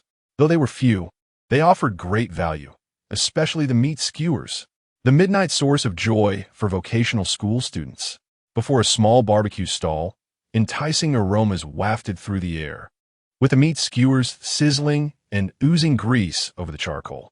The fat dripped onto the glowing coals, instantly erupting into a mouth-watering scent. Zhao Nian inhaled deeply, her eyes sparkling. Delicious. She couldn't help but rub her hands together, radiating excitement. Zhang Shaoxuan stood beside her, ruffling her hair, lazily asking, how many skewers do you want? Zhao Nian squinted her eyes, resolute. 5 skewers. Zhang Shaoxuan replied, you really can eat. Boss, 10 large skewers. 5 with mild spice. And 5 with ketchup. Zhao Nian. She turned to Zhang Shaoxuan, incredulous, her mouth twitching uncontrollably. Wait, you want to add ketchup? What kind of nonsense is that? Her expression was one of sheer shock, nearly petrified. Zhang Shaoxuan raised an eyebrow slowly, shrugging nonchalantly. What's wrong? I can't handle spicy food. Zhao Nian. Her pupils slightly constricted, her mouth twitching furiously, she retorted without mercy. How pathetic. You can't even handle spicy skewers. Can you still call yourself a vocational school student? She wore a disdainful expression, filled with contempt for those who couldn't handle spice. Yet, while her words mocked him, she secretly noted this detail. Zhang Shaoxuan couldn't eat spicy food. Her eyes flickered, a strange thought surfacing in her mind. Shouldn't she avoid ordering overly spicy dishes in the future? She paused, quickly shaking her head, scolding herself. Damn it! Why am I suddenly considering him? Am I turning into a lovesick fool?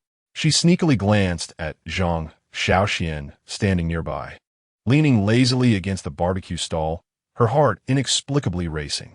Damn it, no, eating skewers is the priority. She hurriedly shook her head, dispelling her chaotic thoughts. Turning her gaze back to the skewers on the grill, her eyes brimmed with anticipation.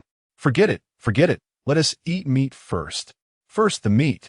Chapter 65. This scar really hurts. In the early morning of the vocational school, the sky was still dim, and a chill lingered in the air. Zhang Shaoxuan stood before the water boiler, watching hot water flow slowly into a milk bag, his hands tucked into his pockets, a faint smile playing on his lips. But as he smiled, he suddenly froze. Damn! He stared blankly at the milk bag, vague memories flashing through his mind. Qian, drink some milk in the morning. It's good for your stomach. I've warmed it up, just drink a sip, or I'll be angry. You have a weak stomach, and not eating breakfast can lead to low blood sugar. You're not going to drink? Then I want tea leave. Fragments of memories from the past resurfaced, those mornings replaying in his mind, causing him to furrow his brow. Damn it, what am I doing? This scene felt all too familiar. In his past life, he had prepared warm milk and brought breakfast and bread for Wang Qian every day. Because she had a weak stomach and wouldn't eat breakfast, he persisted every day, fearing something might happen to her. After a year of caring, he ended up with nothing. Damn it, this trauma runs deep. He chuckled softly, suddenly raising a hand to cover his face, self-deprecatingly murmuring, the scars do indeed hurt. But speaking of which, the one he is dating now is Zhao Nian. What the hell am I lamenting for? He abruptly realized that his habits were still stuck in the past. Crazy. He scolded himself, then shook his head, continuing to heat the milk. However, suddenly a new thought emerged in his mind. No, he couldn't be like in his past life, only giving to others. He wanted to drink too. A devoted admirer only gives food to others, while a normal person should also indulge themselves. Thus, he added another bag of milk, ensuring he had something for himself as well.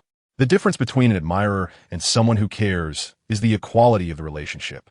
If it's directed towards someone who doesn't love you, it's an admirer. If it's for someone who loves you, that is called being considerate. I'm a considerate man. Realizing this, Zhang Shaoxuan felt his mindset stabilize instantly, even bringing him a sense of delight. Once the water temperature was suitable, he dried his hands, tucked the bags into his pocket for warmth, and strolled leisurely out of the dormitory. As he stepped outside, he spotted a familiar figure standing a short distance away. Zhao Nian, clad in a loose jacket, had one hand in her pocket, leaning nonchalantly against a utility pole. A lollipop dangled from her mouth, and she exuded a carefree attitude.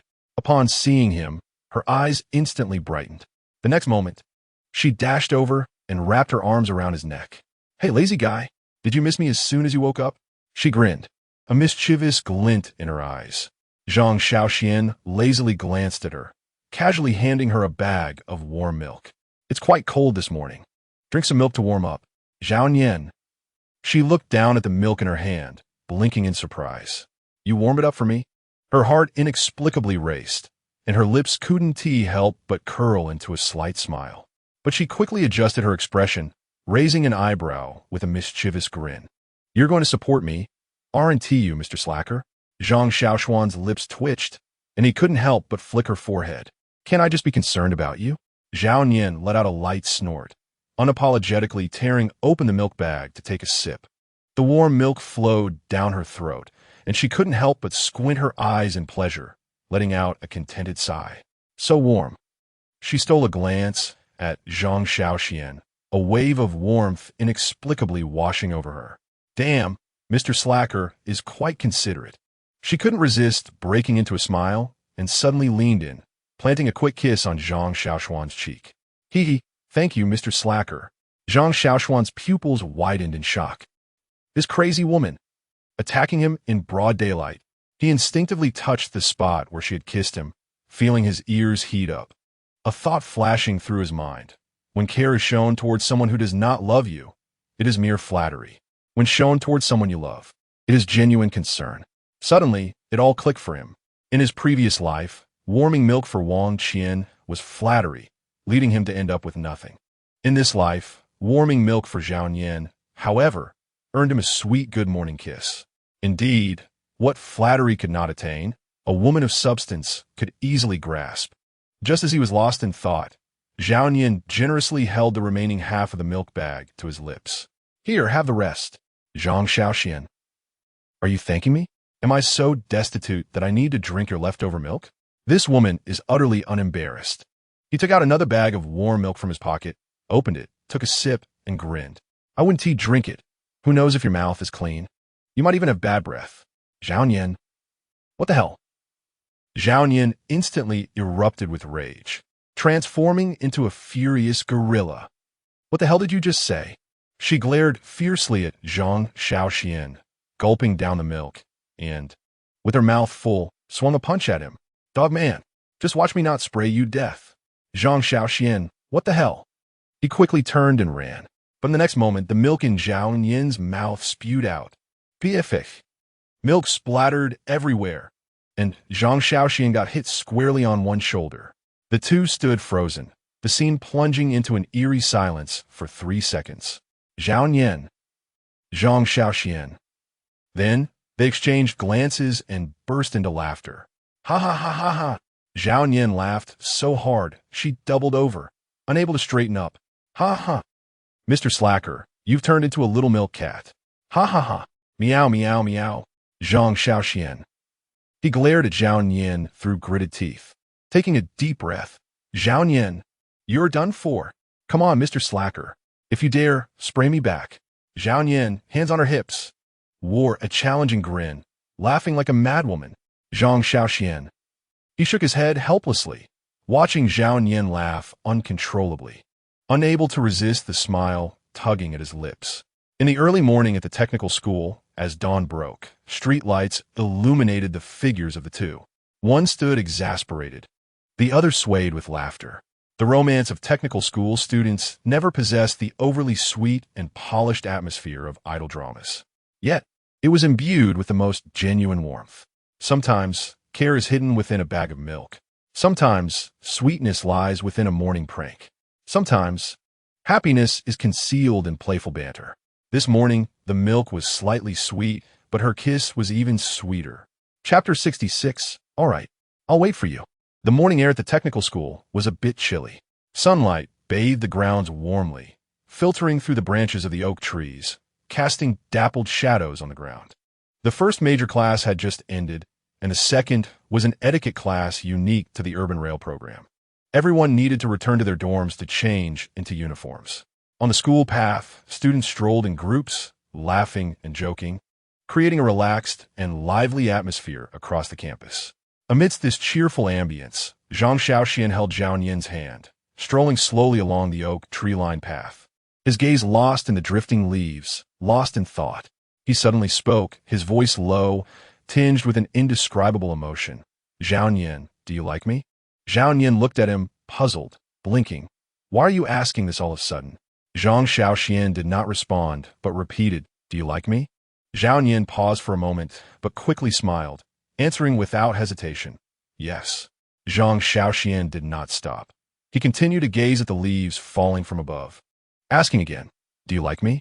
This time, Zhao Yin furrowed her brows, somewhat perplexed, yet she replied without hesitation, yes. But Zhang Shaoxuan still did not cease. He asked for the third time, his tone still light, yet revealing a hint of unease. Do you like me? Zhao Yin was taken aback. She couldn't understand why Zhang Shaoxuan insisted on confirming this repeatedly. She stared at him, observing his slightly lowered gaze, and suddenly sensed that this man was not as carefree as he appeared. Without hesitating, she affirmed once more, yes. This time, her tone was more serious and resolute than before. Upon hearing this, Zhang Shaoxuan's lips curled into a slight smile, tinged with self-deprecating irony. As he chuckled softly, do you think I'm being overly dramatic? Zhao Yin paused for a moment, then her gaze softened. Without hesitation, she stood on her tiptoes and planted a kiss on Zhang Shaoxuan's cheek. Then, with a mischievous smile, she said softly, dramatic people need someone who will cling to them unrelentingly. Note, don't treat those who love you like they're Japanese. I like you, so no matter how dramatic you get, I will always answer you. No matter how many times you ask, I will always say I like you. Her voice was soft, yet it carried a resolute strength. Zhang Shaoxuan was left speechless. He stared at the girl before him, taken aback by her words. Zhao Nian always effortlessly tore through the facade he wore. He opened his mouth, wanting to say something. Zhao Nian, you know I love. But before he could finish, Zhao Nian gently placed her hand over his mouth. Her gaze bored deeply into his, and her tone suddenly turned serious and solemn. Love is not something to be said lightly. We are still young, unable to bear the weight of that word. Love encompasses too much, and we are not yet capable of supporting it. So for now, saying that we like each other is enough. At least the word like allows me to say it freely without burden. In love, I hope that when we have enough capability, enough time, and enough qualifications, we can say it. Until that day comes, we will tell each other, I love you. Zhang Shaoxuan was utterly stunned. He had never imagined that this usually whimsical woman, whose laughter resembled that of a mischievous spirit, would, at this moment, utter such profound words. As he gazed at her, he suddenly realized how truly exceptional Zhao Nian was. She appeared to be carefree, yet in reality, she possessed a clarity of mind surpassing anyone else's. She seemed to act on whims, but in truth, she understood restraint better than most. She harbored feelings for him, yet there was not a trace of subservience in her demeanor. Her affection was assertive, selfless, and forward-looking. How could such a person not stir one's heart? His heart suddenly contracted, as if struck by an unseen force. He said nothing, but abruptly enveloped Zhao Nian in an embrace. He buried his head in the crook of her shoulder, his voice low and tender. I like you. I truly like you. Zhao Nian was taken aback for a moment. Then a smile blossomed on her lips as she wrapped her arms around his waist. Her voice, though soft, was unwavering. I do too. I like you very much. On the oak-lined path of the campus, the autumn breeze stirred the fallen leaves, which danced gracefully to the ground, as if bearing witness to this unreserved affection. The emotions of vocational school students were uncomplicated and direct, devoid of embellishment or excessive concern. The word like could encompass an entire heart's sincerity. After a while, Zhao Nian tilted her head playfully and teased. Hey, you're holding on pretty tightly. Are you plotting something untoward? Zhang Shaoxuan chuckled lightly, giving her head a gentle pat. Shush. Zhao Nian burst into laughter. All right, since you like me so much, how do you plan to treat me well in the future? Zhang Shaoxuan pondered briefly, a smirk tugging at the corners of his mouth. His tone resolute yet laced with youthful bravado. I want to take you to enjoy the finest desserts, to vast open fields, to mountaintops where we can gaze at the stars, to countless places to show you this world. Zhao Nian tilted her head, her lips curving into a radiant smile, her eyes sparkling as she replied earnestly, Okay, I'll wait for you. In that moment, the autumn wind on the vocational school campus grew particularly gentle. The oak leaves drifted down with an unhurried grace. In that instant, the love between the students transformed from mere playful banter into something profoundly etched into their lives. Upon returning to the dormitory, Zhang Shaoxuan donned his urban rail uniform. This deep blue ensemble featured a fitted suit jacket, a vest, and a crisp white shirt, completed by a high-quality tie. Having tailored it in advance, every detail was custom-fitted. Although the fabric remained unchanged, the suit exuded an aura of sophistication when worn by Zhang Shaoxuan. Standing before the mirror, he admired himself. His posture was upright, shoulders broad, waist narrow, with the shirt perfectly contoured to his physique. The lines of the vest and suit flowed seamlessly, and the tie nestled perfectly into the vest clasp. His entire presence radiated an elevated charisma. The urban rail uniform bore a striking resemblance to that of an airline steward. At that moment, he resembled a professional flight attendant.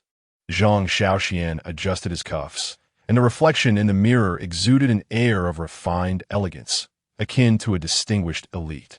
Damn, he thought, this outfit does give off a high-end vocational student vibe. He couldn't help but stroke his chin, a self-satisfied smile creeping onto his lips. Chapter 67. You don't have a girlfriend anymore. Damn it. Shaoxian, who tailored your uniform? Li Chao's exclamation shattered the tranquility of the dormitory. Li Chao stared incredulously at Zhang Shaoxuan in the mirror, disbelief etched across his face. He glanced down at his own ill-fitting uniform, instantly struck by a wave of dismay. What the hell? This isn't the junk our vocational school hands out, is it? Why do you look so dashing? Zhang Shaoxuan shot him a sidelong glance, scoffing. That's a poor mindset. Shouldn't we modify what the school provides? Li Chao retorted, damn. Why does that sound so infuriating? You know, us genuine vocational students have no time to be concerned with uniform alterations. His lips quivered in frustration as he patted his own sagging waistband. Too apathetic to even fasten his belt, his expression one of utter despondence. Ha ha ha ha. Galbo roared with laughter from the side, tugging at his own pant legs. Only for the seams to unravel and threads to pop loose. You lot really have no sense of style. Zhang Shaoxuan facepalmed, utterly speechless. Before he could respond further, a towering figure appeared in the mirror. He looked up, stunned. Lu Bin, how'd you get so tall? Lu Bin stood confidently before the mirror, a smug smile gracing his lips as he pulled out 2 6-centimeter height-increasing insoles from his shoes. He chuckled, 6 centimeters, just enough, right? Zhang Shaoxuan exclaimed. What the hell? You're not afraid of twisting your ankle with insoles, stuff like that. Lu Bin beamed with pride. You don't understand. This is height management. Vocational students must pursue excellence. 6-centimeter insoles paired with my tactical leather shoes. I've jumped from 172 to 178. Zhang Shaoxuan's mouth twitched slightly, but he didn't the chance to retort before an even more ridiculous scene unfolded. Yu Jia, standing at 188 centimeters. He was already among the tallest in the vocational school. Yet this guy had the audacity to wear thick-soled boots. Not only that, he pulled out 2 4-centimeter height-increasing insoles and shoved them into his shoes. 188 with insoles? Zhang Shaoxuan looked up, his expression blank. Damn, this guy is practically 2 meters tall. Are you trying out for the NBA or what? Yu Jia remained unfazed, leisurely adjusting his cuffs. How can one stand out without making an effort? Vocational students should have dreams. Today, let me be the vocational Yao Ming. Zhang Shaoxuan thought. This bunch of students really have no sense of decorum. Yet the most outrageous was not Lu Bin or Yu Jia, but rather Wang Chong. This fellow had the audacity to skip the jacket altogether. His white shirt was wrinkled, the suit and vest were absent, yet his pants were properly worn. He stood there resembling a hotel doorman. The dormitory fell into a stunned silence. Zhang Shaoxuan couldn't help but facepalm. Wang Chong, what is your style? Were you going for a service role in etiquette class? Wang Chong yawned lazily. It's such a hassle. Uniforms can be worn however one pleases. I'm not applying to an airline. Why pretend to be a high-end vocational student? If the teacher asks, I'll just say I'm restoring the most authentic state of vocational student. The dormitory erupted into a fit of laughter. Zhang Shaoxuan retrieved 2 coats from the wardrobe.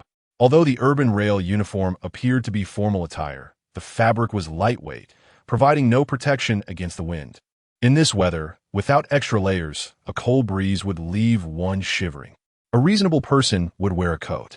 But Zhao Nian, being the eccentric woman she was, surely wouldn't think to bring one. Thus, he took precautions against future misfortunes, draping a coat over his shoulders and clutching another in hand. He understood that caring for others is an art that demands a delicate approach. One cannot neglect oneself in the process of tending to others, lest one freeze to death in foolishness. As soon as he descended the stairs, he spotted Zhao Nian waiting below.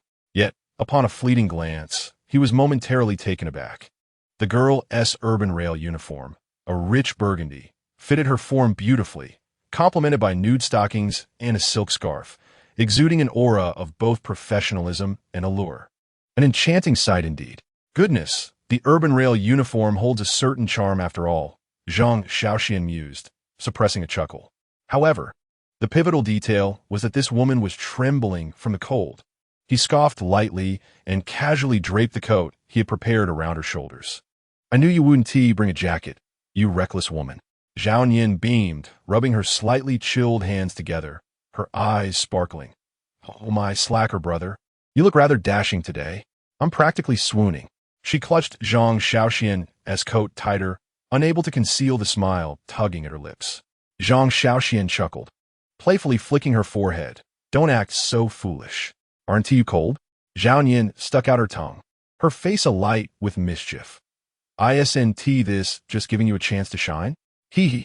Just as Zhang Shaoxuan was about to stride toward the teaching building, Zhao Yin suddenly leaped onto his back. What the hell? Zhang Shaoxuan stumbled, barely regaining his balance as he steadied her legs. His tone exasperated. What are you doing? Zhao Yin, unperturbed, rested her chin on his shoulder and waved her high heels in front of his eyes. These heels are killing me. Can you bear to watch me suffer? What if I get blisters and an infection? I could die from it. Then you'd be left without a girlfriend. Zhang Shaoxuan was at a loss for words. This woman's thought process was astonishingly unique. He glanced at her feet, and indeed, her heels were already reddened from the friction. He couldn't help but sigh, lazily remarking, "You're being a bit overdramatic, aren't you?" Yet, despite his words, his body was quite honest as he adjusted her weight and began walking toward the teaching building with her on his back. Zhao Yin, nestled against Zhang Shaoxuan, felt a surge of joy, her lips curling into a smile that wouldn't fade. Tilted her head, she teased softly, "Hee hee, slacker brother. Do you think I'm adorable? Are you feeling moved right now? Do you feel particularly heroic? Zhang Shaoxuan, have some shame. You're the one too lazy to walk. Don't put on airs." Zhao Yin, "Hee hee, then why don't you put me down?" Zhang Shaoxuan, "If I put you down, won't you just end up with sore feet?" Zhao Yin, "Ha ha ha ha. See, you do care about me." Zhang Shaoxuan, damn it. He was truly exasperated by this woman's logic. Chapter 68, A Grand Undertaking. In the vocational school classroom, the etiquette lesson officially commenced. The etiquette teacher, Ms. Ma, stood at a modest height of around 5'6", with a slightly plump physique. Yet, she possessed an undeniable poise, scanning the classroom with a sharp gaze. This appeared to be a lesson of high standards, yet it unfolded into something quite fantastical. The vocational school students, the vocational school crowd, really deserve to learn etiquette? Ms. Ma smiled gently, her tone warm. Today's lesson will focus on the art of the handshake. Now, everyone, find a partner. We will practice the formal handshake technique. The vocational school crowd. What the heck? Free partner choice. Ms. Ma is the best. Finally, a teacher with some humanity. Free choice of partners? This is exhilarating. Incredible, incredible. Ms. Ma is my savior. The students burst into excitement. Vocational school classes had always been rigid with assigned seating and fixed partners. A lesson that allowed for partner selection was more anticipated than the winter break. Who wants to shake hands with a stranger? Naturally, they wanted to engage with their best buddies. In an instant, the vocational students scattered, swiftly locking in their friends as partners.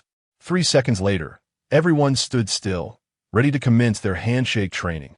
Right hands clasped, lasting 3 seconds, a gentle shake 3 times, smiles plastered on faces, locking eyes with one another.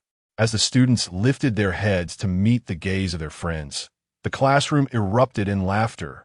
Ha ha ha. Oh my, I can't take it anymore. The entire room exploded with hilarity.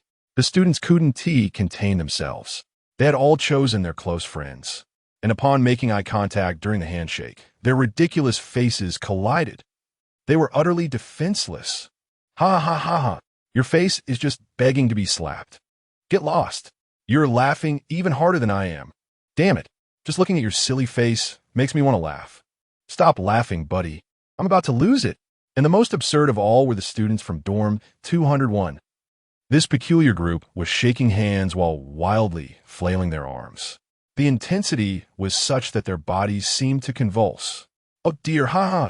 Don't shake me so hard. You're going to dislocate my shoulder. Ha ha ha ha ha.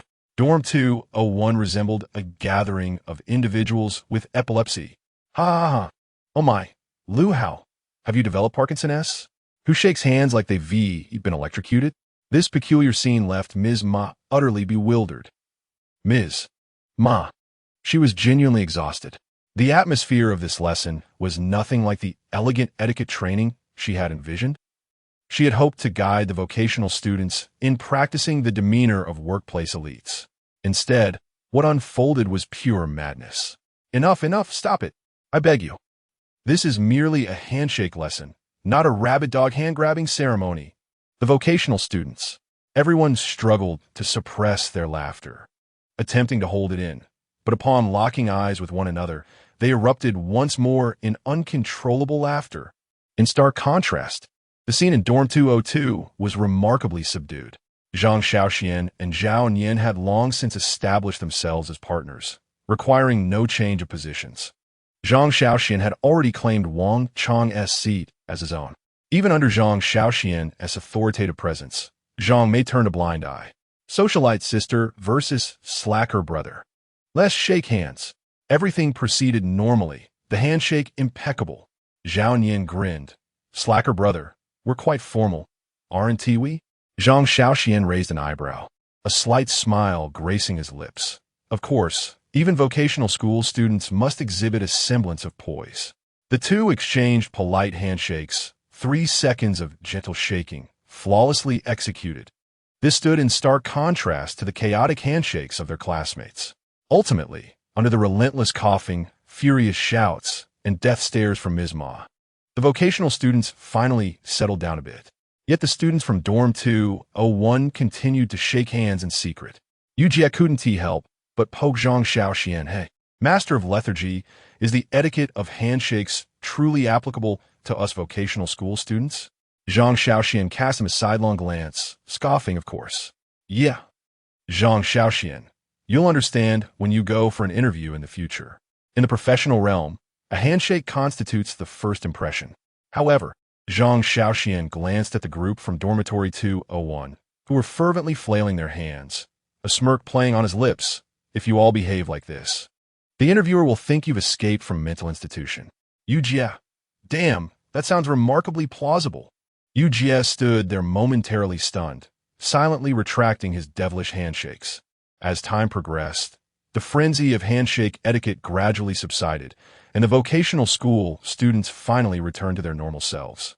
Teacher Ma sighed, unable to resist rapping the table. Earnestly summarizing, handshake etiquette is paramount. I hope you all learn not to act so wildly in the future. Vocational students must possess grace. The students chorused, yes, yes, yes. Yet, scarcely had they finished their agreement when the students from Dormitory 201 began secretly shaking hands again. Teacher Ma. She slammed the table, furiously shouting, Dormitory 201, are you all out of your minds? I asked you to shake hands, not to play with motors. The students of Dormitory 201. Oh no, retreat. Lunchtime at the cafeteria. Zhao Nian leaned next to Zhang Shaoxuan, munching on a chicken leg while swinging her legs, relishing her meal. Zhang Shaoxuan casually inquired while sipping soy milk, are you going online tonight? Zhao Nian's eyes sparkled instantly. Absolutely. We must go. She excitedly slammed the table. The night of online gaming for vocational students was indeed a sacred ritual. The other students in the cafeteria perked up at the mention. What? You're going online tonight? Count me in. Naturally, it goes without saying that when vocational students go online, everyone must join in. In no time, a throng of students was buzzing with anticipation, gearing up for an epic night. At 8:30 p.m., outside the vocational school, a large group of students marched towards the Internet CAF with great enthusiasm. The school had several Internet CAFs, among which the most renowned were Midnight Battle God and Black Dragon Esports. Unsurprisingly, Black Dragon Esports was the favorite of the vocational students. Why, you ask? First, the equipment was top-notch, featuring large monitors, mechanical keyboards with an exhilarating clatter, and incredibly comfortable gaming chairs. Second, the owner was one of their own, a former vocational student who never pressured them to buy drinks while gaming. Third, the female staff were stunningly beautiful. As for Midnight Battle God, they didn't require ID, perfect for younger students, but the second-year students were already of age. Brothers, tonight we must make it count. Let S dominate. A pack of students charged into the Internet CAF with fervor. Chapter 69. Playing Adventure King at the Internet CAF? Upon entering the CAF, the vocational students instantly transformed into a frenzy. Zhao Nian was the first to leap forward, dashing towards the VIP area. She expertly selected a couple's seat against the wall, plopped down, adjusted the mouse and keyboard, and called out, Master of Lethargy, come here. Zhang Shaoxuan's lips twitched, but he complied. Fine, a couple seat it is. After all, vocational students don't mind such things. The games favored by vocational students revolved around four classic modes. CSGO. Is marksmanship more crucial than spraying? LOL. The daily banter of vocational students. PUBG. The true experience of landing in a box. And Valorant. Who has spare funds? As soon as Zhao Yin sat down, she eagerly asked, "What shall we play?" Zhang Shaoxuan replied, "Let us go with CSGO. It's straightforward and brutal. When it comes to gaming, vocational students prioritize speed and precision. CSGO perfectly matched their tempestuous nature. Within 5 minutes, all the students had entered a CSGO match. Charge, charge, charge. No dalin. Let us storm A and wipe them out. Damn, why is this sniper so inaccurate? Who threw that flashbang in my face?" The internet CAF battles among the vocational students were always resolved with firearms. No reasoning allowed. Zhao Yin shouted, "Master of lethargy, cover me." "I'm going in." Zhang Shaoxuan retorted, "You go first. I'll kill them after you die." Zhao Yin exclaimed, "You're truly a genius." Gritting her teeth, Zhao Yin grabbed an AK and charged forward, only to be instantly headshot the moment she peeked. Damn it. Can this game be any more realistic? She turned to glare at Zhang Shaoxuan. "What about you? What are you doing?" Zhang Shaoxuan replied, "I'm picking up your gun." Zhao Yin. At 12:30 a.m., in the VIP area of the vocational school Internet CAF. After 2 hours of CSGO, Zhao Yin suddenly felt a bit bored. While sipping on cola and lazily moving the mouse, her gaze slyly drifted towards Zhang Shaoxuan. "Master of lethargy, let us play 4,399. Zhang Shaoxuan. He looked up in bewilderment, questioning his hearing. "Wait, are you serious? 5 yuan per hour in the VIP area, with a 24-inch gaming screen and mechanical keyboard, and you want to play 4,399 here?" Zhao Yin flashed a grin and blinked. "Of course. What is wrong with that? That's a major problem." Zhang Shaoxuan pressed his forehead, exuding an expression of despair. Vocational students staying up late and Internet CAF should ideally be dominating in CS, absurdly ranting in LOL, headshotting in PUBG, or at the very least playing poker. Yet, you dare to suggest 43.99? Zhao Yin raised an eyebrow defiantly. "You wouldn't understand. It's all about nostalgia. Is it wrong for me to miss my childhood?" Zhang Shaoxuan sighed deeply, wearing a look that conveyed, "This foolish woman is beyond salvation." Nevertheless, he ultimately opened the browser. After all, vocational students could never refuse 43.99. It was a symbol of their youth. As the web page loaded, the familiar green and white interface greeted them. 4,399 mini-games. A large logo with a familiar slogan underneath. China's leading online mini-games platform. Zhao Yin rubbed her hands excitedly. "Master of lethargy, what do you think we should play?" Zhang Shaoxuan pondered, his eyes skimming over a plethora of game icons. Damn, childhood memories. However, Zhao Yin's gaze swiftly zeroed in on a particular game. Adventure King, Spirit Story. Zhang Shaoxuan's eyes widened in an instant, the floodgates of nostalgia bursting open. Damn it. 43.99 Adventure King. Childhood memories. Zhao Yin had already eagerly clicked on the game, and the screen instantly showcased the familiar scene. Adventure King. The hero's journey starts here. The art style retained the charming Q-version aesthetic, featuring classic side-scrolling action gameplay. Zhao Yin excitedly selected a 2P character, opting for a purple-haired female warrior, while Zhang Shaoxuan chose the 1P yellow-haired male mage. The two began in the novice village, facing a bunch of restless mushroom monsters. "Let us go. I'll chop the mushrooms, you cast fireballs." Zhao Yin beamed with delight, leading the charge as she commanded her warrior to the forefront. "Don't you dare deliver," Zhang Shaoxuan scoffed, guiding his mage to stand behind her. Gathering energy in his hands, a fireball soared forth with a resounding explosion. Damn it. Aim properly. This was He Chengwang's staff. The trajectory veered to the left. Not my problem. The duo, one engaging in close combat and the other casting spells from afar, skillfully infused the essence of Contra and DNF into their adventures on 4,399. As Zhao Yin slashed at the monsters, she taunted, "Slacker, why is your damage output so pitiful?" Is it sufficient for the spectacle? Zhang Shaoxuan retorted with a smirk. Ha! Once I level up and acquire the fireball spell, you'll know my true prowess. They pressed forward, ultimately confronting their first boss, the giant Mushroom King. With an astonishing health pool and rapid attack speed, it charged forth, launching spines as projectiles. Zhao Nian, at the forefront, furiously hacked at its legs with her great sword, while Zhang Shaoxian unleashed fireballs from distance. Slash fireball! Slash fireball! Can you refrain from stealing my kills? Can you stand back a bit? If you get taken out, I can't save you. 3 minutes later, the Mushroom King emitted a pained howl and collapsed. Ha ha ha! We passed a level. The two joyously high-fived, eager to tackle the next challenge. In Adventure King, Elf Tales, there existed 3 special maps. 1. The Battle Road, where one could capture the Water Seed, Final Evolution, Water Fairy. 2. The original Color Village Forest, where one could capture the Purple Moon Beast, Final Evolution, Purple Moon Deity. 3. The Soft Cloud Wave, where one could capture the Pebble Monster, Final Evolution, Stone Demon. Zhang Shaoxuan's eyes sparkled as he gazed at the map. Damn it! I want to catch the Pebble Monster. Zhao Nian rolled her eyes. The Water Seed looks cuter, plus it can heal. What do you know? The Pebble Monster's final evolution is the Stone Demon.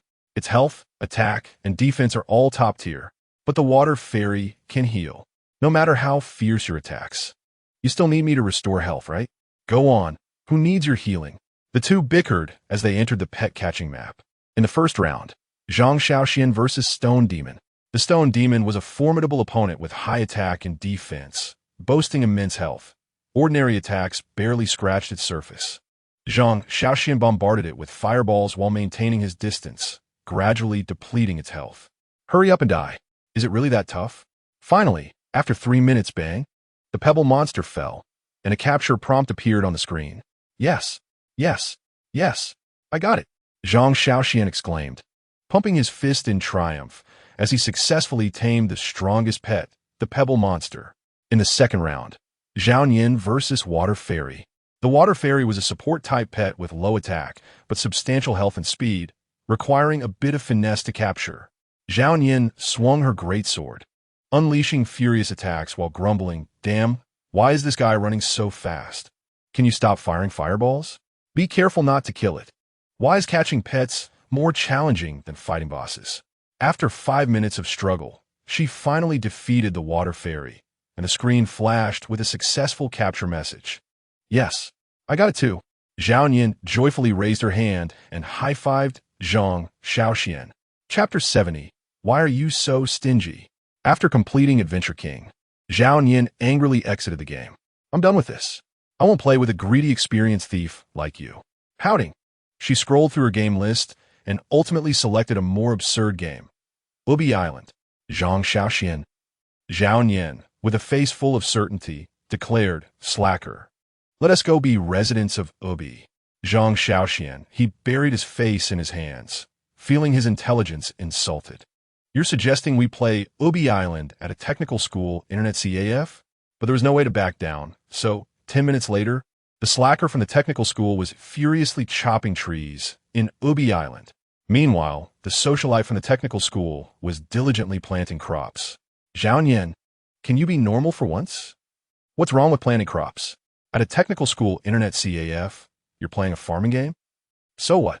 ISNT farming more enjoyable than your headshots? Damn, when did you turn into an old lady? At 2:30 a.m., Zhao Nian yawned, finally feeling a bit drowsy. Stretching, she gazed at the Ubi Island interface on the screen, a satisfied smile gracing her features. Ah, today was truly filled with childhood memories. Zhang Shaoxian scoffed. You dare say? It was clearly you who randomly selected games. Zhao Nian beamed with pride. So what? $43.99 is childhood. If it weren't for the VIP section being too expensive, I would have played Lian Can. Zhang Shaoxian. All right then.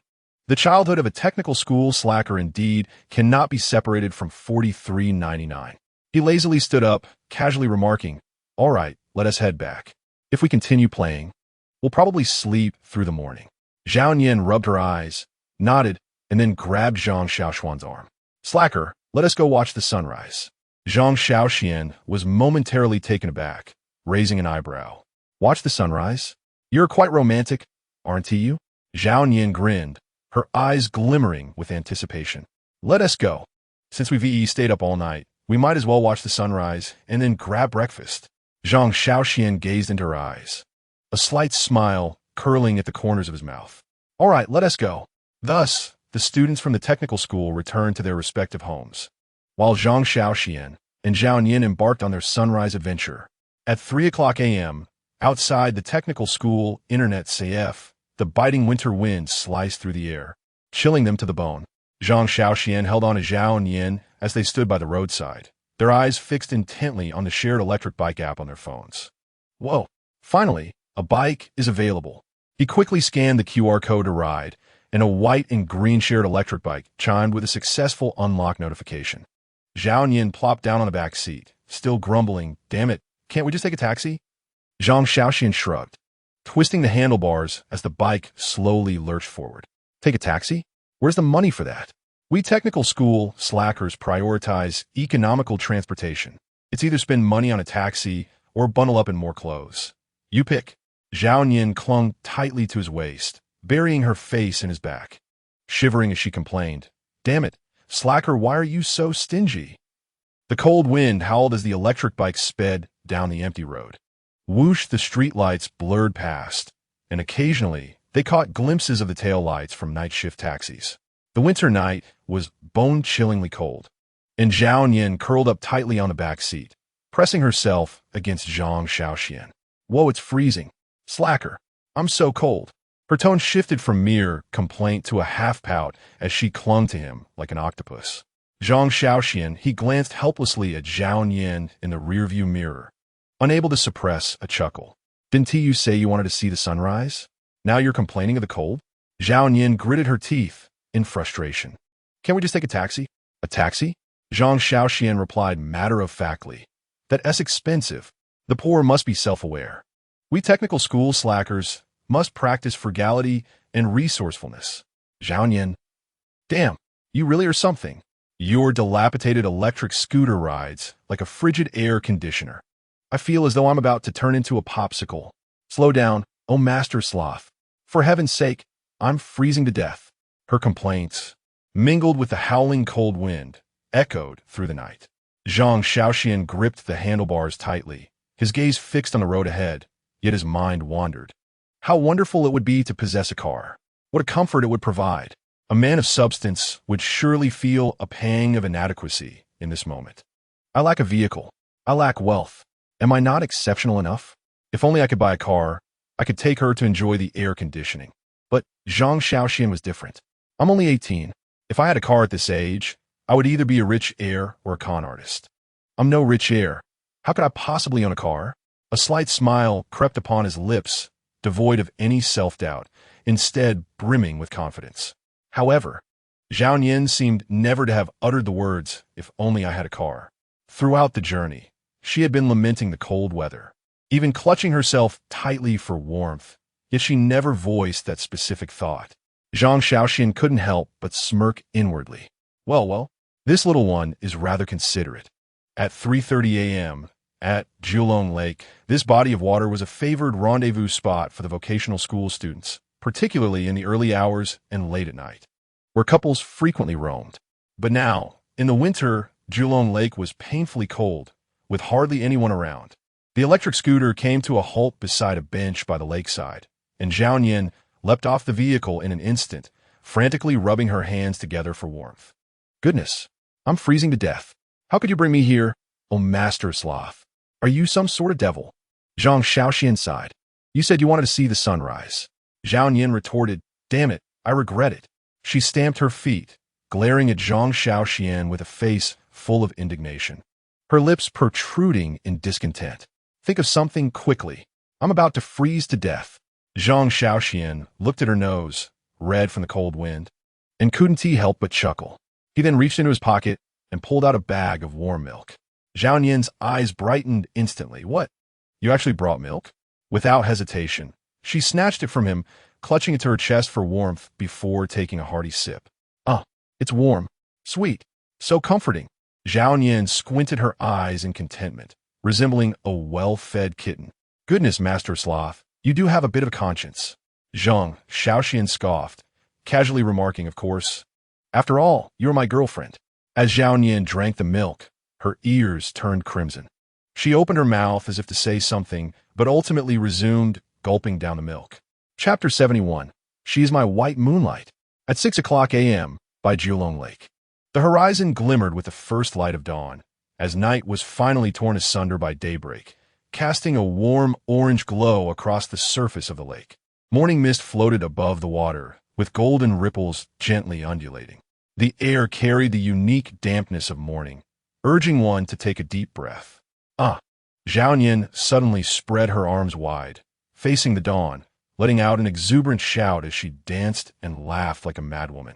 Twirling joyously, she seemed to embrace the entirety of the morning sunlight, before abruptly stopping and squinting at Zhang Shaoxuan with a mischievous grin. The first rays of sun are shining on my face. Am I not your white moonlight? Zhang Shaoxuan was momentarily taken aback, his gaze resting on Zhao Nian's face. In that moment, she was bathed in the morning light, her features enveloped in a warm orange hue, her eyes sparkling with lingering mirth. The breeze gently tousled her hair, her nose slightly rosy, and her eyes reflected the rising sun. She was truly breathtaking. He suddenly felt that the term white moonlight was woefully inadequate to describe her.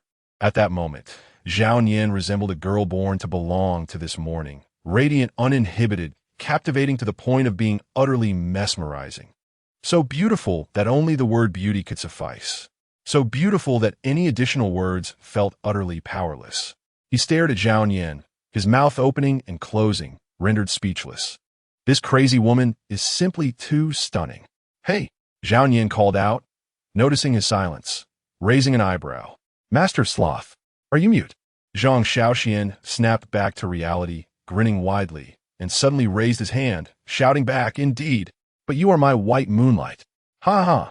Zhao Nian burst into laughter, standing by the lakeside, spinning around with her arms outstretched, filled with joy like a child. Really? She shouted, still giggling.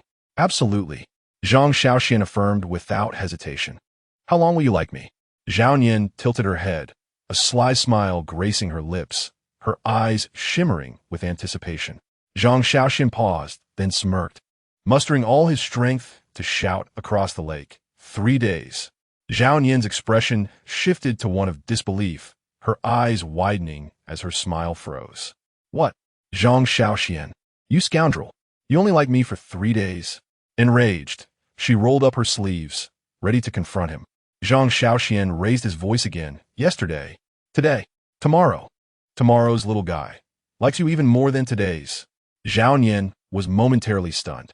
Her mouth agape. She stared at Zhang Shaoxuan, her eyes blinking in surprise, her lips curving upwards. Then, she stamped her foot in frustration, but the smile on her face could not be contained. Damn it, Master Sloth, can you not speak more eloquently? Though she pretended to be annoyed, her heart was already bursting with joy, her ears subtly reddening. The breeze by the lake gently caressed their clothes. The sun had fully risen, its golden rays bathing them in warmth, casting elongated shadows that intertwined. Zhao Nian stood by the lakeside, gently tilting her head to gaze at Zhang Shaoxuan, her smile soft and radiant. Master Sloth, she softly called, her voice not loud, yet imbued with a buoyant tone.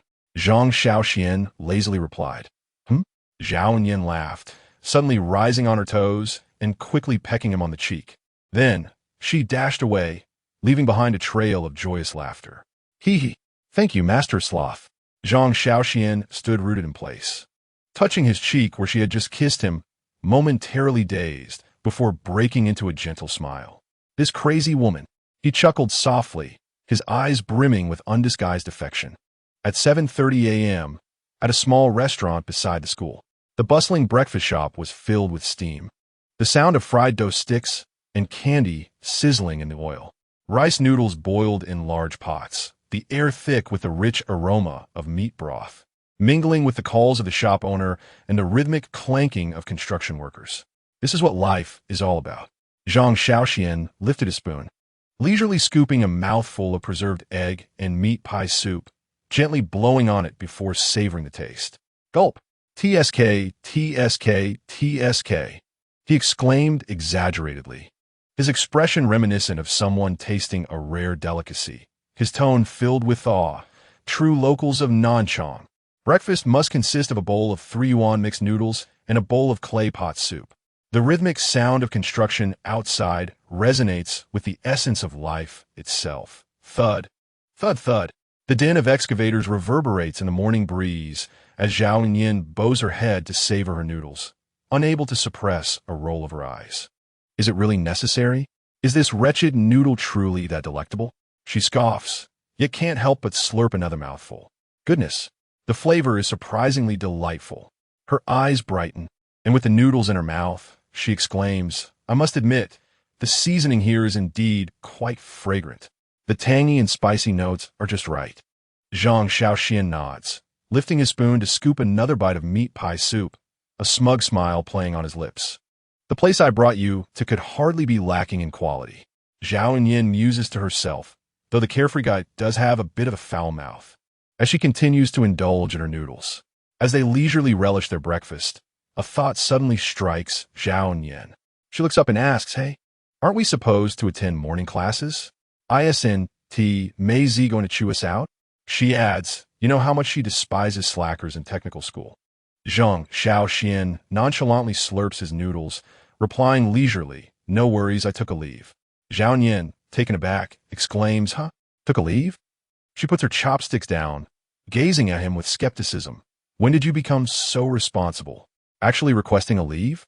A sly grin creeps onto Zhang Shaoxian's face as he replies, Maisie has a favor to ask of me.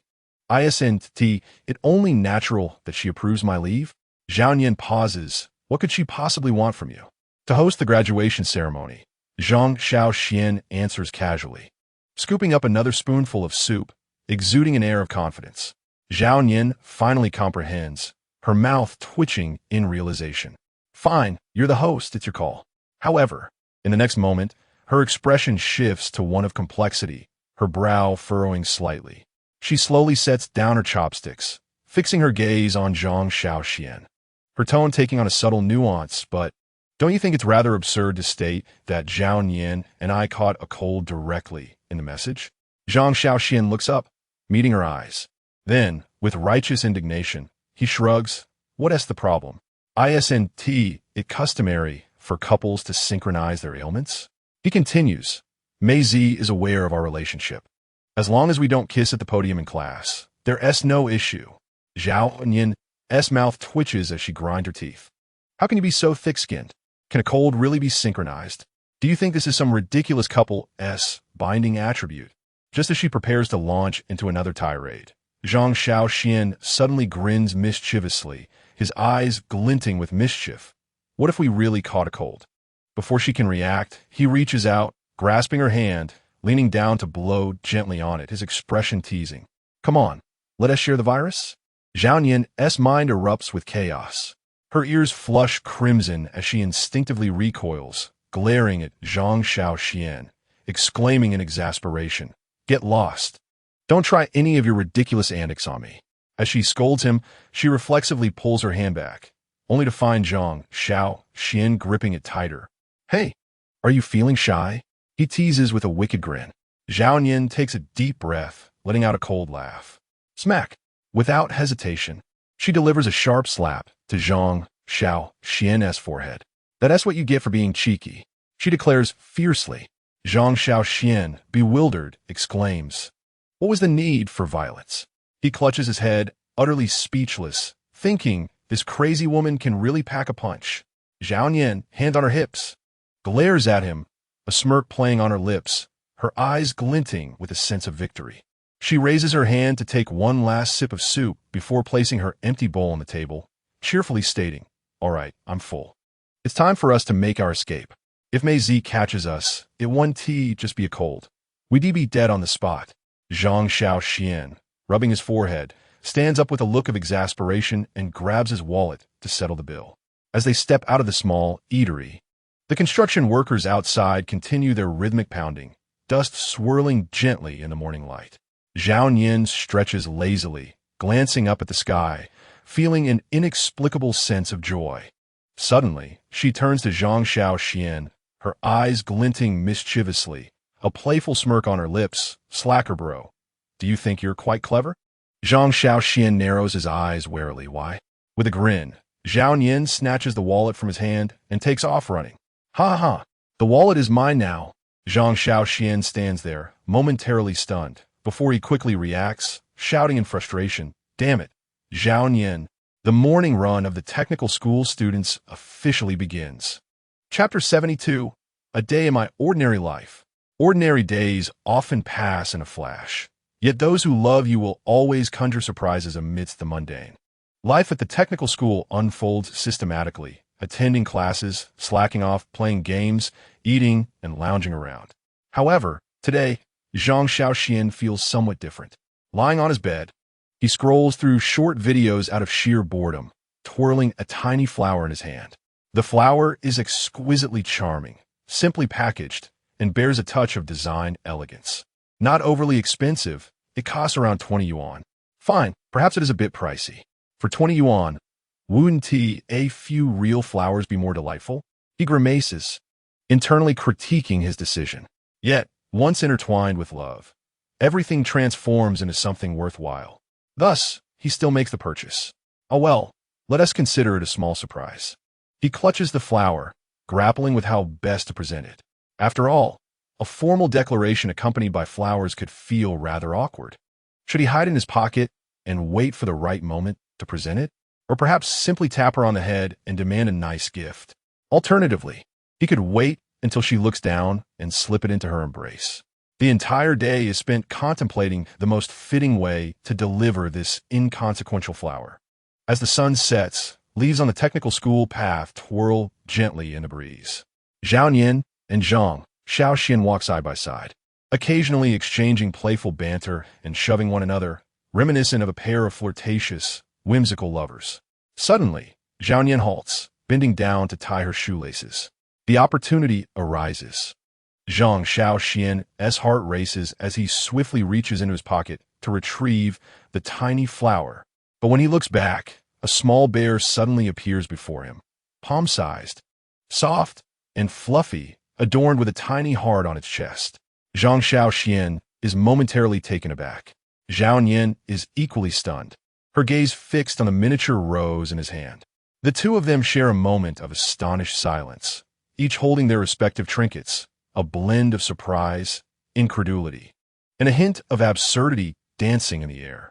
Ha ha! In the next instant, they burst into laughter simultaneously. The atmosphere is inexplicably humorous yet oddly sweet. Zhang Shaoxuan shook his head in resignation, a smile gracing his lips as he gently patted Zhao and Yin's head, teasingly remarking, "What a ridiculous bear you are!"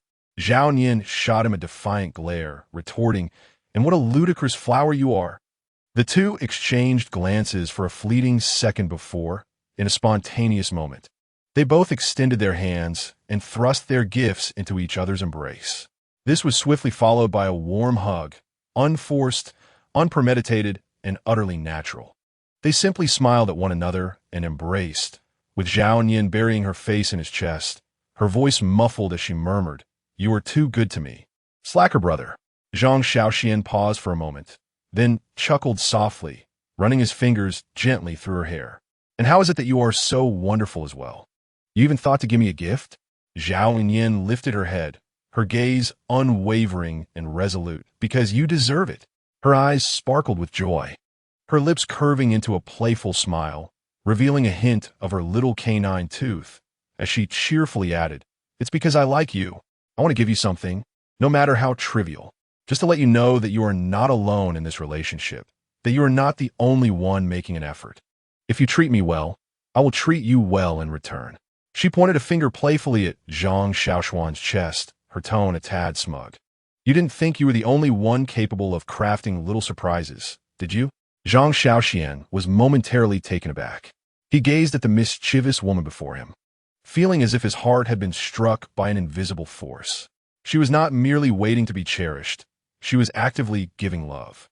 "You truly are making me like you more and more," he admitted.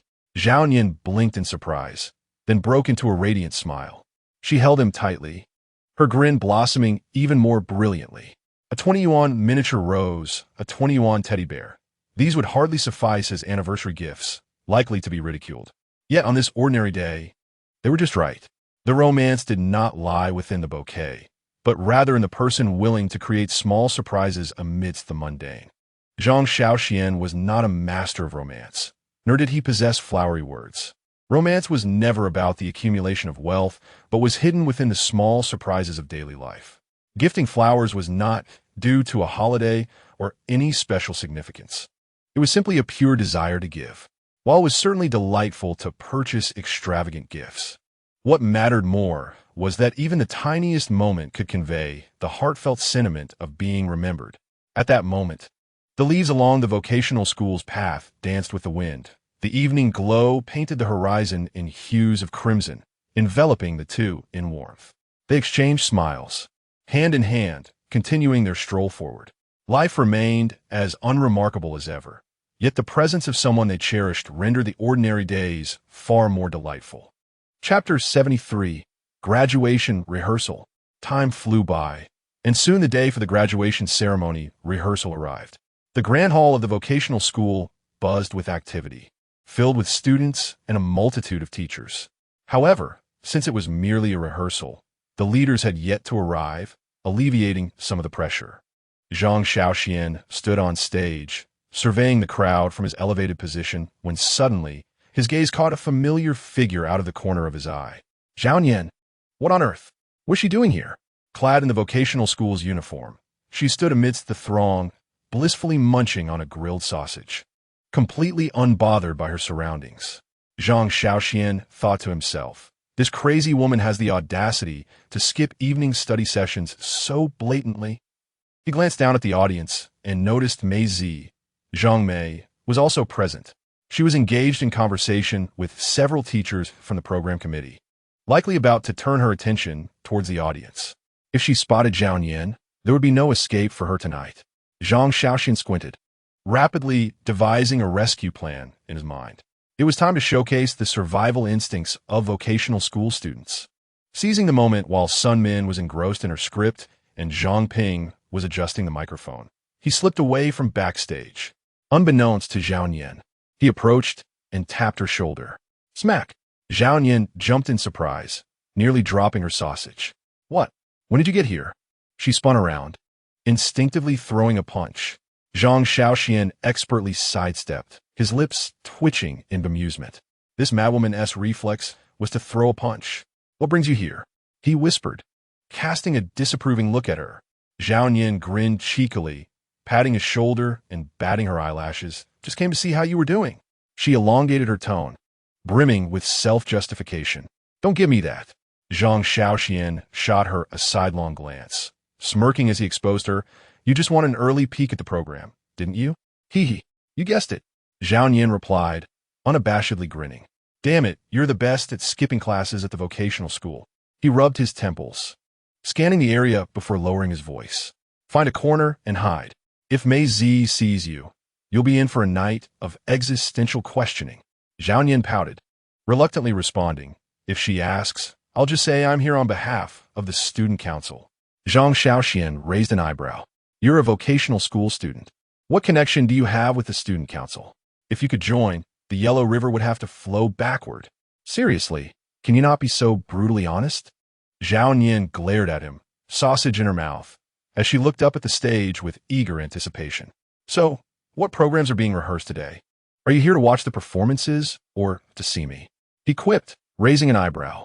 Zhao Nian chuckled mischievously, nudging him with her shoulder. Of course. I'm here to see you.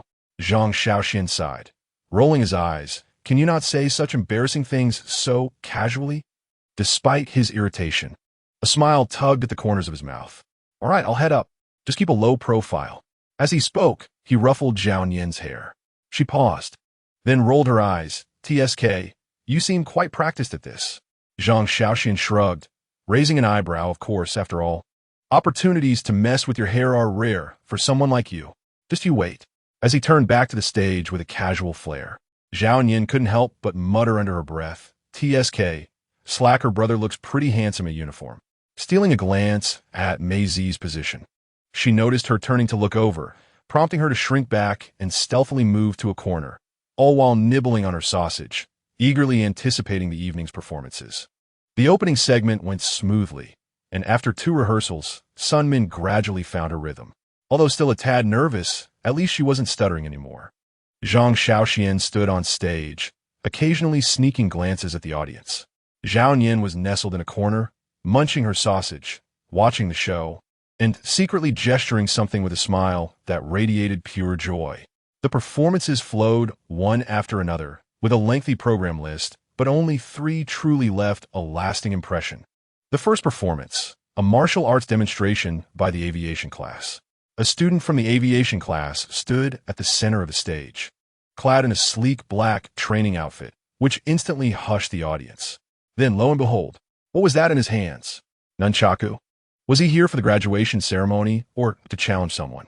In the next moment, accompanied by the stirring background music of Hua Yuanjia, he launched into a stunning nunchaku performance, each move executed with fierce precision. Crack, crack, crack, with each whip of his legs and a flurry of nunchaku shadows. The performance was nothing short of explosive. The audience, comprised of vocational school students, was left utterly dumbfounded. What? A martial artist from the aviation class? Meanwhile, I was struggling with my urban rail studies, and here they were practicing martial arts? Just look at that impressive outfit. The entire venue erupted with excitement, and several teachers couldn't resist capturing the moment on their phones. Zhao Yin's eyes sparkled with enthusiasm as she whispered, "Wow, this is incredible. This is definitely going to go viral." Zhang Shaoxuan remarked, "These vocational students are truly talented." Next up was the nursing class's youthful stage play. Following the aviation performance was the program from Sunmin's nursing class. As the curtain rose, several upperclassmen dressed in uniforms took to the stage. A boy and a girl locked eyes, and as soft music began to play, they embarked on a youthful campus drama. The script revolved around an infatuated boy pursuing the class beauty, who remained coy, creating an atmosphere thick with youthful tension. The stage was infused with a palpable campus vibe. There was even a senior girl strumming a guitar, her soft voice complementing the storyline, creating an enchanting ambience. That summer we rode bicycles together, sharing a cup of bubble tea at the corner shop. You once said we would walk the road ahead together. But alas, time is merciless. When I look back, you stand beside someone else. The vocational students in the audience murmured, "Wow, this is something. Damn, I'm actually feeling moved. This musical atmosphere is perfect." The youthful play resonated deeply, stirring emotions among the audience, especially those who had experienced their own pangs of youthful love, nodding fervently below. "Damn. Isn't this just a reflection of my own past?" Zhao Yin was engrossed, exclaiming, "This is actually quite good. The script has substance." Zhang Shaoxian added, "Dating someone like you would never yield such innocent tension." He suddenly felt that his own romantic experiences paled in comparison to the pure emotions depicted by the vocational students. The third act featured an elegant fan dance by the teachers. This performance was undoubtedly the most unexpected highlight for the vocational students. When several middle-aged and younger female teachers stepped onto the stage, the audience was left stunned. Teachers performing? Damn, this is part of the graduation ceremony too?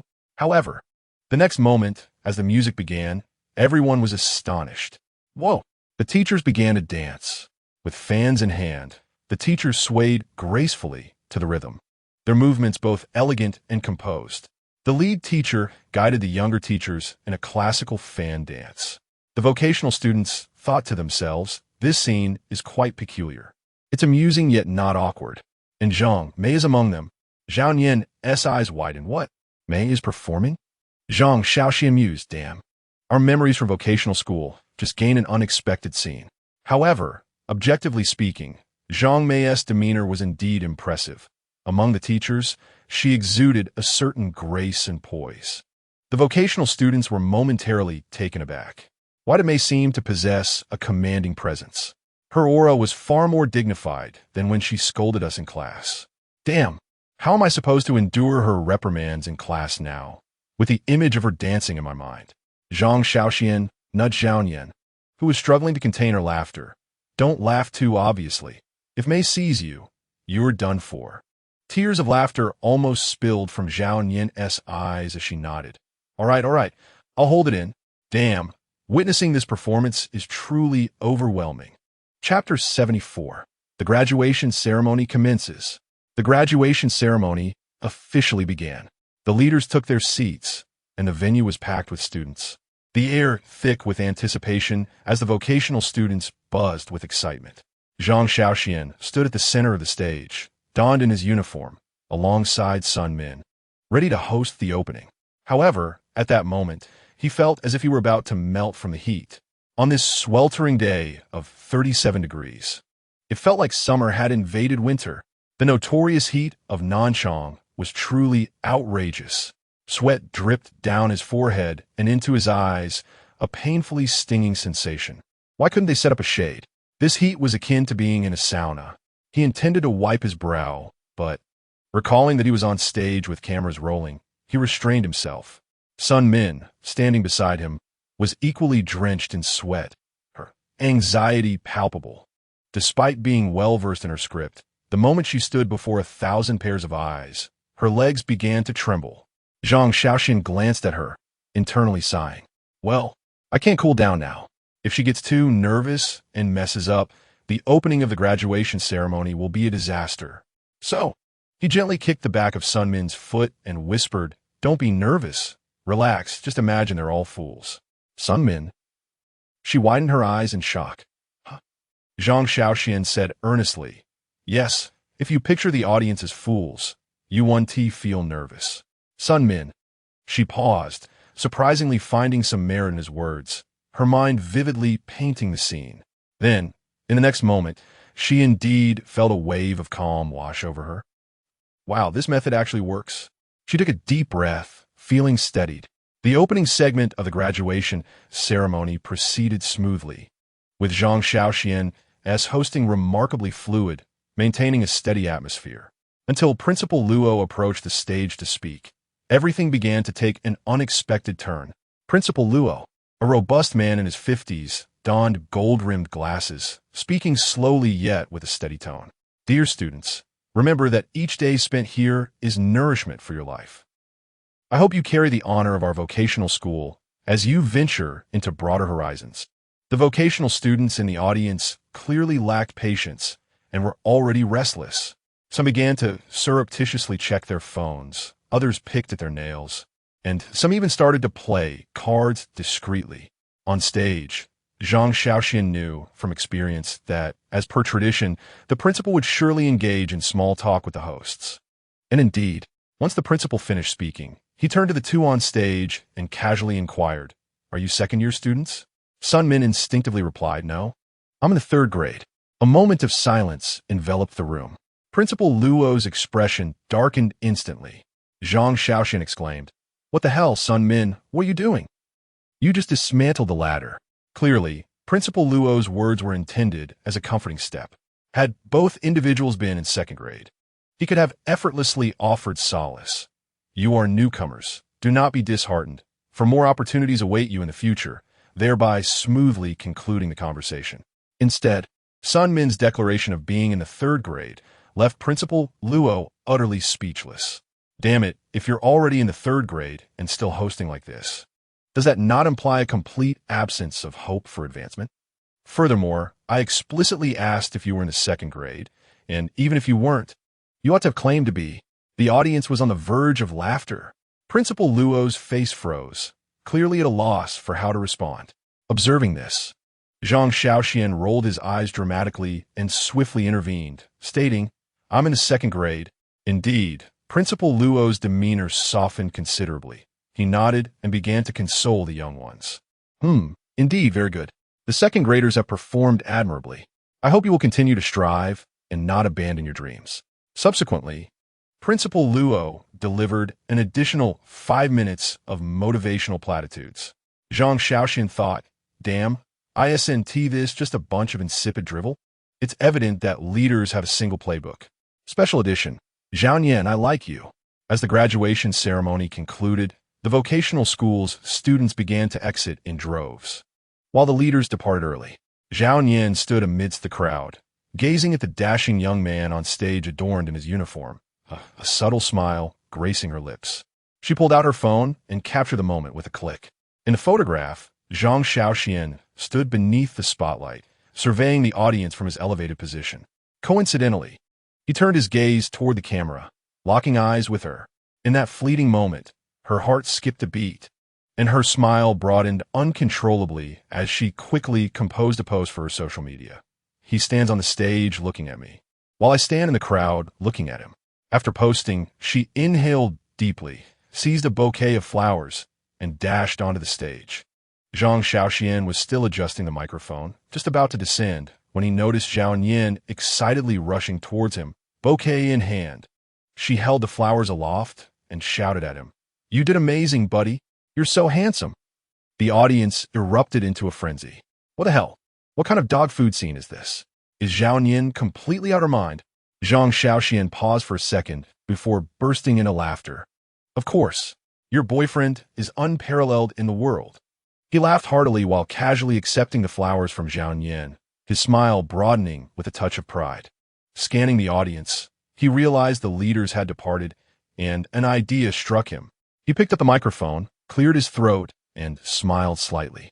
The next moment, a thunderous voice filled the speakers. "Zhao Yin, I like you. What the hell?" The audience was astounded. The entire venue fell silent for a moment. Applause erupted. One person clapped. Two people clapped. Then all the audience members began to clap fervently. Zhao Yin stood frozen, utterly unprepared for this audacious declaration from him.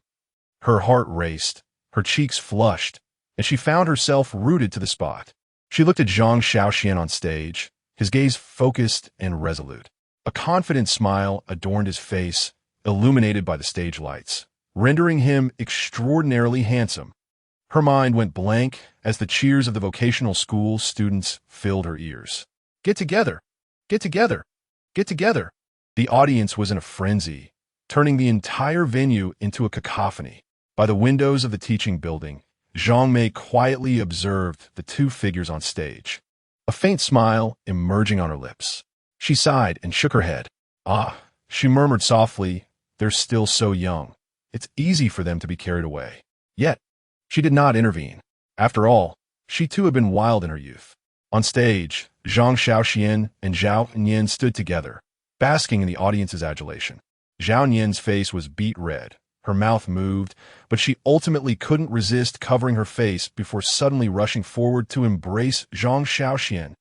The vocational school students erupted. "What the hell?" She's embarrassed. How did this crazy couple suddenly become so pure in love? In the next moment, Zhao Yin lifted her head and shot Zhang Shaoxian a fierce glare, muttering, "You scared the life out of me." Zhang Shaoxian, grinning mischievously, replied, "Are you happy then?" Zhao Yin hesitated for a moment. Then her smile widened, resembling a cat that had just caught a fish. She stood on her tiptoes and quickly pecked him on the cheek. "I'm super happy." In the next heartbeat, she snatched the microphone and shouted into the speakers, "Zhang Shaoxian, I like you too." The audience went absolutely wild. What the hell? This is insane. This is what love at a vocational school looks like. Wow. I am impressed. This couple is unbelievable. The atmosphere in the venue erupted. Zhang Shaoxuan's eyes widened, and he burst into laughter. Ha ha. He pulled Zhao Yin close, a mischievous grin on his face, and leaned in to whisper in her ear, "Crazy woman, daring to act up in front of me?" Zhao Yin tilted her head, unyieldingly smirking back, whispering, "You're not innocent either. Neither of us owes the other anything." Their eyes locked, sparks flying. The romance of vocational school students is explosive, direct, and unapologetic. Chapter 75. The laid-back guy is an idiot. At the subway station, in the waiting area, crowds surged as announcements played repeatedly. The scrolling electronic screen flickered with the arrival time of the next train. Zhang Shaoxian, dragging his suitcase with one hand while holding Zhao Yin's small bag with the other, was engrossed in his phone when he felt a gentle tug on his arm. "Hey, laid-back guy." Zhao Yin beamed as she approached, her eyes sparkling. Zhang Shaoxian turned to her. "What is up?" Zhao Yin shook her cup of milk tea and boldly declared, "Your suitcase is so big. I could sit on it without squashing it. Why don't you push me along? I want to experience what it feels like to be a princess. Hee hee. You see, you wouldn't dare refuse me, right? She grinned mischievously, her tone dripping with playful stubbornness, making it seem as though she was trying to wheedle her way out of something. Zhang Shaoxuan thought, what is this crazy woman up to now? He glanced at his suitcase. 28 inches, double reinforced, sturdy, and durable. It could undoubtedly bear Zhao Nian's weight. But this is just too mortifying, isn't it? Shall I let my girlfriend sit atop the suitcase while I push her along? If someone captures this moment, my social media will surely erupt. Zhang Shaoxuan sighed deeply. No, I must preserve the dignity of a vocational school student. Just as he was about to decline, Zhao Nian suddenly pouted, her voice laced with a hint of grievance and playfulness. Come on, just agree. We're on holiday, and we won't see each other for a while. Can't you grant me this small request? She blinked at him, her eyes pleading, filled with an earnest please. Zhang Shaoxuan thought to himself, damn it. This woman is once again leveraging our time apart to manipulate me. She truly knows how to play her cards. His mouth twitched as his mind wrestled with the dilemma. No, a vocational school student cannot be swayed by beauty. Yet, it dawned on him that indeed, they would be apart for a significant time. Fine, just this once. He took a deep breath, squatted down with a resigned expression, and patted the top of the suitcase. Hop on, my lady. Zhao Nian's eyes lit up, and she immediately cheered, bouncing onto the suitcase. Yay, you're the best, slacker bro. In the next moment, Zhang Shaoxuan grasped the handle and pushed the suitcase forward. Click.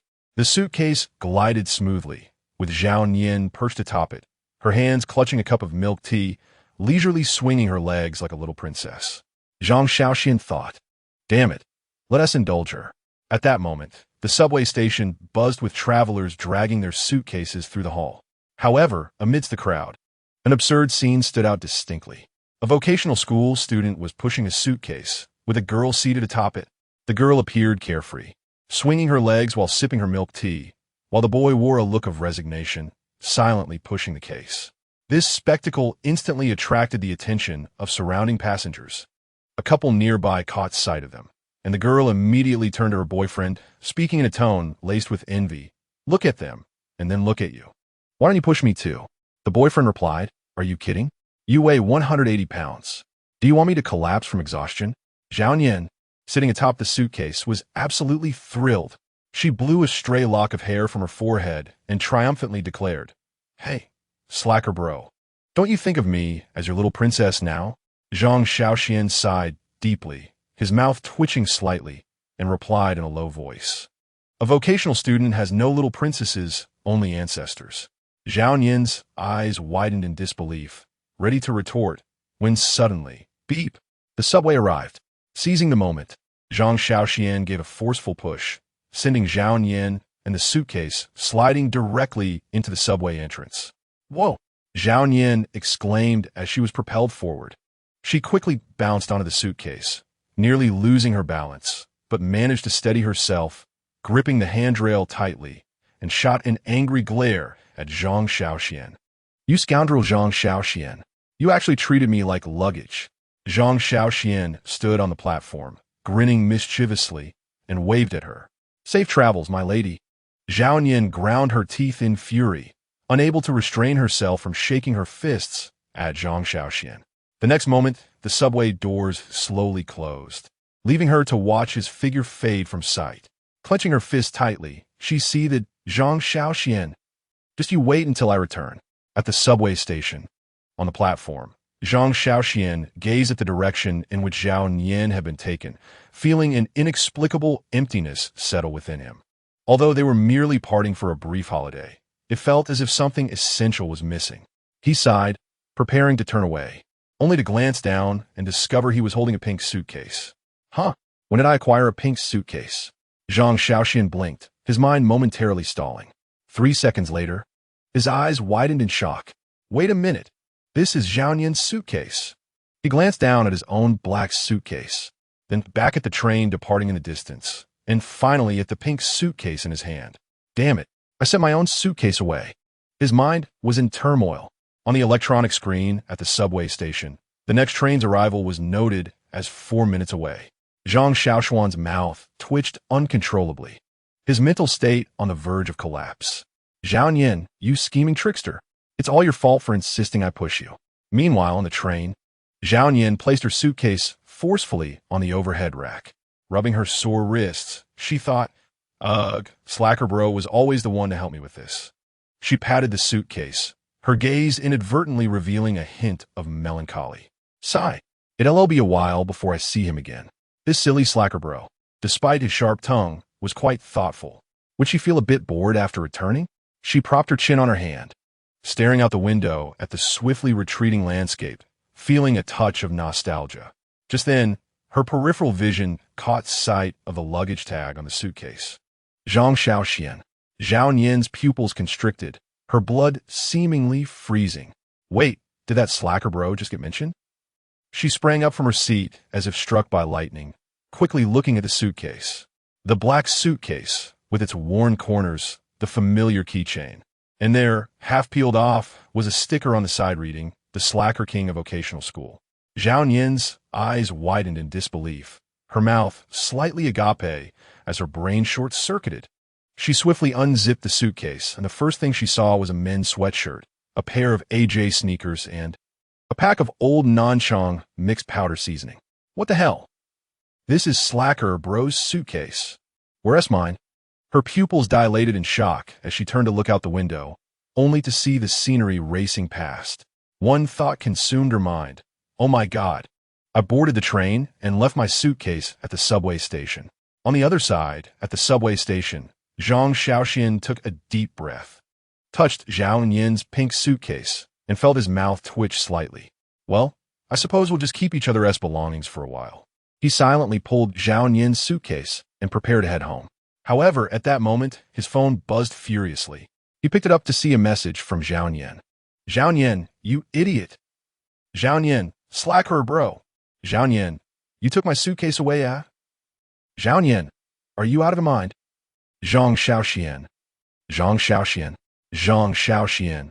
Did you not take my suitcase as well? Zhao Yin. Zhao Yin, damn it. Zhao Yin. All right, that is true. Zhao Yin. But could you be a little more careful? Zhang Shaoxuan. Zhang Shaoxuan. Are you blaming me now? Zhao Yin. You are a man, so you must yield to the woman. Do you understand? Zhang Shaoxuan. Zhang Shaoxuan. So when will you change your double standards? Zhao Yin. I am happy to be this way. What can you do about it? Zhang Shaoxuan. Fine, fine, fine, you're the greatest. Zhao Yin. She sat on the high-speed train, glancing at the chat interface, unable to suppress a smile. Although the luggage mix-up was frustrating, her mood inexplicably brightened. This ridiculous slacker had a certain charm. Holding on to Zhang Shaoxuan's suitcase, she suddenly felt less dejected. Chapter 76, The Trip to Xiamen. That evening, as Zhang Shaoxuan returned home, Zhao Yin initiated a video call. The moment the call connected, Zhao Yin leaned aggressively toward the camera. Slacker, you better come clean. Is there anything in your suitcase that I shouldn't see? Zhang Shaoxuan. No. Zhao Yin narrowed her eyes, smirking. Oh, really? Really? Then I'll just open it, shall I? Go ahead. If you dare let me open it. It means you've definitely hidden something in advance. Zhang Shaoxuan. Are you out of your mind? There's nothing in my suitcase but clothes and shoes. What do you expect to find that's scandalous? Do you think I'm like those perverts from room 203, hiding Fijian treasures in my luggage? Zhao Yin pouted. Despite her bravado, she obediently placed the suitcase back in the corner. Holding her phone, she sulked. You'd better take good care of my luggage. Zhang Shaoxuan grinned. Of course. Zhao Yin proudly huffed. This is my only piece of luggage. If you lose it, you'll owe me a new one. Zhang Shaoxuan, never mind. Just come back and get it yourself. Zhao Yin chuckled and hung up, satisfied. At 8 p.m., Zhang Shaoxuan lay lazily in bed, a phone between his lips, scrolling through videos while perusing Zhao Yin's chat history. Damn it, this woman hasn't contacted me all afternoon. Has she already adapted to life without me? Unforgivable. Just then his phone rang. Auntie Zhang Shaoxuan paused for a moment before answering. Hello? Auntie? On the other end, Auntie's familiar voice came through. Shaoxuan, are you on break? Going on a trip? Zhang Shaoxuan. A trip? Auntie, yes, to Xiamen. We're departing in a few days. Zhang Shaoxuan raised an eyebrow. Pondering for a second, Shaman sounds fine. He was not unfamiliar with Shaman, having accompanied his mother on business trips there several times in his previous life. Back then, he was merely a helper, serving tea and taking notes during meetings. This time, however, if he was going for leisure, it would surely be a different experience. But the next moment, Annie added, "And you need to bring your younger brother along." Zhang Shaoxian was momentarily stunned, his mind stuttering for 3 seconds. "Wait, I have a younger brother? Zhang Hong?" Oh, it seems there is indeed such a person. He recalled that he hadn't seen Zhang Hong in years. The last time they met, Zhang Hong was still a middle school student, obsessed with playing Honor of Kings. Always with spicy snacks in his mouth and greasy fingers from chicken feet. What has that kid become now? However, since Annie had spoken, he found it difficult to refuse. After hanging up, he immediately sent a WeChat message to Zhang Hong. Once sent, he resumed scrolling through videos, well aware of Zhang Hong's notoriously sluggish response time. Zhang Hong's average reply speed was approximately 35 hours. A typical internet-addicted teenager's communication style. Avoid replying if possible, and delay if able. Sure enough, 3 hours later, his phone vibrated. "Zhang Hong, are you going?" Zhang Shaoxian. Sitting at his computer, he stared at the words "Are you going?" on the screen, his mouth twitching uncontrollably. He felt as if his brain had just been smoothed out, experiencing a sudden relaxation akin to strolling through the forests of Norway. What kind of idiotic question is this? Am I not going if I'm calling you to go on a trip? Or do you think this is a philosophical inquiry? Taking a deep breath to calm himself, he quickly typed back, "Of course I'm going. What else would I do?" After sending the message, the screen indicated that the other party was typing. 3 seconds later, Zhang Hong replied with a single word. "Oh." Zhang Shaoxian's eyelid twitched, and he felt utterly defeated. Damn it, are internet-addicted teens this indifferent? I put in so much effort to invite you on a trip, and you respond with just an "oh"? He couldn't help but facepalm, rubbing his temples as he pondered life. Zhang Hong, his younger brother, the rebellious king of a technical school household. He dropped out of middle school, became addicted to gaming, and completely severed ties with his family, even blocking Ms. Chun. It was said that in his previous life, he didn't even finish vocational school and ended up working in an internet CAF. And then, there was nothing more to say. In his previous life, Zhang Shaoxian hadn't really cared for this brother, as he was a mess himself and had no time to manage others. But having been reborn this time, he suddenly realized that if this continues, this guy will surely ruin himself. So at least this time he could drag him out to travel a bit. Hopefully, this kid would gain some insight. He sent another message, "Are you going or not?" This time, Zhang Hong didn't take 3 hours to reply. Instead, he quickly responded with 2 words. "Go." Zhang Shaoxian, what do you mean by go? Are you agreeing, or are you leaving it up to me? Did a physical education teacher teach you language arts? He took a deep breath, deciding not to quibble with the internet-addicted youth. "All right, we'll meet at the train station at 8 a.m. tomorrow. Don't be late." This time, Zhang Hong responded promptly. "Okay." Zhang Shaoxian. Could it be that he channeled all his social skills into gaming? His real-world communication skills are a mere 100, while his texting consists solely of O and OK. He pinched the bridge of his nose, sensing that the upcoming days of travel might be exceedingly arduous.